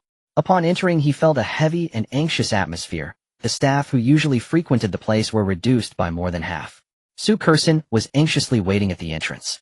She was not in her work uniform, but wore casual clothes, instead her hair somewhat disheveled, even wearing pink women's slippers that revealed her delicate porcelain-like toes. Upon seeing Fang Xiu, she was immediately overjoyed and hurriedly approached him, saying, "Investigator Fang, you're finally here. Hurry to the meeting room. Director Wang and the others are waiting for you there." Fang Xiu calmly gazed at Su Kursen and said, "Come with me for a moment." He then led her to a... Su Kursen stood against the wall, looking up at Fang Xiu with a confused expression, unsure of what he intended. Just as she was puzzled, Fang Xiu moved closer, his gaze fixed intently on her. She nervously stepped back, and her petite figure pressed against the wall, leaving her no room to retreat. "Investigator Fang, do you need something? Director Wang is still waiting for you," Su Kursen said, lowering her head and dodging his gaze. She felt somewhat anxious because Fang Xiu's current demeanor resembled someone about to corner her. At that moment, she even doubted if Fang Xiu disliked uniforms. He had always been so indifferent. Why did her casual outfit and slippers today catch his attention? "Look!" Fang Xiu's calm voice echoed in Su Kursen's ear. Instinctively, she lifted her head and found a pair of eyes as still as dead water staring back at her. Those eyes were fixated on her, unblinking. Su Kursen's gaze continued to dart away, nervously biting her rosy lower lip. "Investigator Fang, you. It seems that the naked eye cannot discern it." Fang Xiu suddenly blurted out, a puzzle. Su Kursen was taken aback. "What are you saying?" Swish! A flash of silver light crossed. A surgical knife pierced through her swan-like neck. Her words were cut off abruptly. Her eyes widened in disbelief, filled with terror, incredulity, and a touch of confusion. Soon her pupils dilated, blood trickled from the corners of her rosy lips, her head tilted, and she fell lifeless. Fang Xiu withdrew the surgical knife, and Su Kursen's body slumped to the ground like a heap of mud, blood gushing from her neck, twitching a couple of times. "Is it a real person, not a dream?" Fang Xiu murmured, then wiped the bloodied surgical knife on Su Kursen's clothes before heading toward the meeting room. Insufficient information, further probing is needed. The moment he entered the meeting room, countless gazes turned toward him. Fang Xiu glanced around and saw Wang Dihai, Yang Mingxin, Lingxue, Zhao Hao, and other familiar faces, along with several unfamiliar spirit masters. Among them were personnel from the Investigation Bureau and various civilian spirit masters. Faced with a grave threat, the Investigation Bureau had evidently mobilized all available forces. Seeing Fang Xiu arrive, Wang Dihai immediately signaled Yang Ming with his eyes. Yang Ming quickly approached, holding a spirit lie detector. "Fang Xiu, you're finally here. Where have you been? Why did you arrive so late?" "I was delayed by something on the..." Fang Xiu replied calmly, and then looked at the spirit lie detector in Yang Ming's hand. "What does this mean?" Yang Ming replied, "Fang Xiu, you have experienced the nightmare's dream, so you should understand that anything in a dream could be false. Now that the nightmares have undergone some kind of mutation, the dream has transformed into an eerie domain beginning to invade reality. Although it has not fully invaded, yet we must remain cautious. Everyone here has undergone testing by the spirit lie detector to verify their true identities. Now it's your turn." "Very reasonable," Fang Xiu replied calmly. "However, I have a better method." "What better method?" Swish! A sharp surgical knife shot straight for Yang Ming's neck. Although Yang Ming usually appeared carefree, he was in fact a genuine third-rank spirit master. Fang Xiu's ambush, though sudden, could not harm Yang Ming. Yang Ming slightly retreated, easily dodging the attack from the scalpel. Are you really Fang Xiu? Yang Ming questioned. The other spirit masters also rose, looking solemnly at Fang Xiu. Fang Xiu did not respond, but directly detonated the strange power within the scalpel. Boom. A violent, eerie power erupted from Fang Xiu's body. Countless dark energies surged forth, accompanied by bizarre howls. For a moment, he seemed to be entangled by myriad phantoms. His black short hair suddenly began to swell, the dark hue fading away to reveal a cold silver, while his right eye became filled with blood vessels merging into a scarlet blood pupil. Such a shocking transformation startled everyone, and even some unfamiliar spirit masters exclaimed, "He is not Fang Xiu. He is a strange being in disguise." Swish! Fang Xiu moved. His figure darted like a ghost towards Wang Dihai. Seeing this, Yang Ming was filled with rage and worry, immediately rushing to protect Wang Dihai. At that moment, a beam of blood light erupted from the blood pupil, striking Yang Ming, catching him off guard. However, the gap in spiritual essence was too great. Yang Ming was merely dazed for a moment before recovering. The time was too brief for Fang Xiu to even attempt a sneak attack with the scalpel. Yet Fang Xiu's attack did not cease. He directly maximized his eerie abilities, a move that would damage the foundation of those abilities, but Fang Xiu did not care at all. His silver hair spread like a tide, frantically sweeping across the entire conference room. In just a moment, the whole conference room had turned into a sea of silver hair. The other spirit masters' faces changed dramatically, each unleashing their abilities to block the silver hair. Some weaker spirit masters like Zhao Hao and his ilk could not withstand the grand attack, and were instantly pierced by the hair. However, those slightly stronger like Shun Lingxue and others successfully blocked the silver hair with their unique abilities. Seeing casualties, Yang Ming was utterly enraged, finally taking the situation seriously, his previously laid-back demeanor replaced with a grave killing intent. Ultimately, Yang Ming had been somewhat careless. Without knowing Fang Xiu's abilities and needing to protect so many people, he had indeed made a mistake. The next moment, a strange red light erupted from beneath Yang Ming's feet, and a pair of small, exquisite red embroidered shoes appeared on his size 44 feet. At the instant the embroidered shoes appeared, Yang Ming's figure vanished into thin air, as if he were a ghost passing through the sea of silver and arriving before Fang Xiu. Fang Xiu looked at the embroidered shoes, narrowing his eyes. He did not expect that the stout Baijid captain Yang Ming would use embroidered shoes as his mystical artifact. These embroidered shoes seemed to possess capabilities of ignoring size collisions, rapid movement, and teleportation. Otherwise, Yang Ming could not have swiftly passed through the sea of silver hair to stand before him.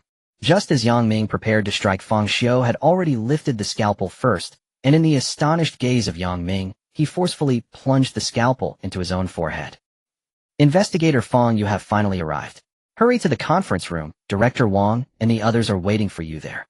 Understood, Fang Xiu replied calmly with no trace of emotion on his face, as if the person who had just murdered Su Kerson was not him at all.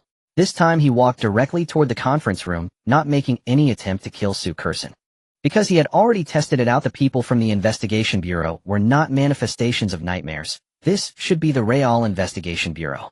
During the last murder, he had specifically allowed the eerie abilities to absorb the spiritual essences of those spirit masters who were killed, and indeed found that it could be absorbed. Humans could be fake, but their spiritual essences could not lie. The fact that the eerie powers could absorb spiritual essences indicated that those individuals were genuine spirit masters, not mere disguises or dreams. Of course, this does not mean that all the people in the Investigation Bureau are 100% human. After all, Fang Xiu had not killed them all. However, confirming that the Investigation Bureau was real was enough. The others could be gradually discerned. In the conference room, Yang Ming took out the spiritual lie detector as before. This time Fang Xiu did not refuse, and calmly accepted the test. After passing the test, Wang Dihai officially began the meeting. Everyone, you are currently the largest force mobilizable within the Bureau. Those spirit masters who cannot come have mostly fallen into nightmares, and Deputy Captain Bai Qi is the same. You are the last hope of Greenvine City.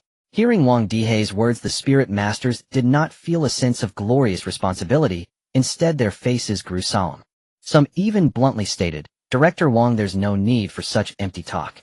To be honest, if it weren't for Greenvine City being sealed by shadows and the nightmare, trying to pull everyone into dreams, I would have run away long ago. Now that escape was impossible, we could only fight desperately. Just tell us the strategy directly." Wang Dihai's expression remained unchanged, clearly aware of the nature of the spirit masters. He stated frankly, "The nightmare's eerie domain has already invaded reality, The entire Greenvine City is shrouded by it. If this situation continues once Greenvine City falls, surrounding cities will also face catastrophic disasters. It could even evolve into a nationwide catastrophe. Thus, the level of the nightmare has been redefined due to its terrifying growth and extensive impact. The nightmare is classified as an Sglass threat. Sglass. This letter seemed to carry a certain terrifying magic. Upon its utterance, everyone turned pale, and the air suddenly thickened, as if a massive pressure was spreading throughout the conference room. An Sglass incident. Such an event would be difficult for even the headquarters to handle. Can we really manage this with just a few of us? A look of panic crossed someone's face. What about the people from headquarters? Didn't we call for help? Why haven't they arrived? Wang Dihai said solemnly. The personnel from headquarters encountered an attack from unknown individuals on the way and cannot arrive for the time being. Furthermore, the entire Greenvine City is covered by shadows. Even if the headquarters personnel arrive, they will take some effort to enter the city. In summary, we cannot sit idly by and watch as the nightmare grows. Once it absorbs the fear of the entire Greenvine City, it would be futile even when the headquarters personnel arrive. Damn, what is going on? Why were the headquarters personnel intercepted? Why is Greenvine City sealed by shadows? There must be a conspiracy behind this. At this moment, Yang Ming said gravely, "It was Black Spade A who did this. I have fought him before and know that his ability is shadows. The sealing of Greenvine City is his doing, and even the interception of the headquarters personnel is related to him." Upon investigation, it was discovered that Black Spade A was backed by an organization called the Playing Cards, which is deeply hidden with little information available externally. The only known fact is that the organization is named after playing cards, and everyone within it is far from weak. Therefore, this time we not only have to deal with the nightmare, but also be wary of the lurking Playing Cards organization. After hearing Yang Ming's words, the expressions of the others darkened further. Facing the nightmare was already despair enough. Now, with the addition of a hidden Playing Cards organization, how could they possibly fight? Some spirit masters even began to think, damn, why is the threshold for joining the eerie organization so high? Why must there be such strict racial restrictions? Are humans really not capable enough?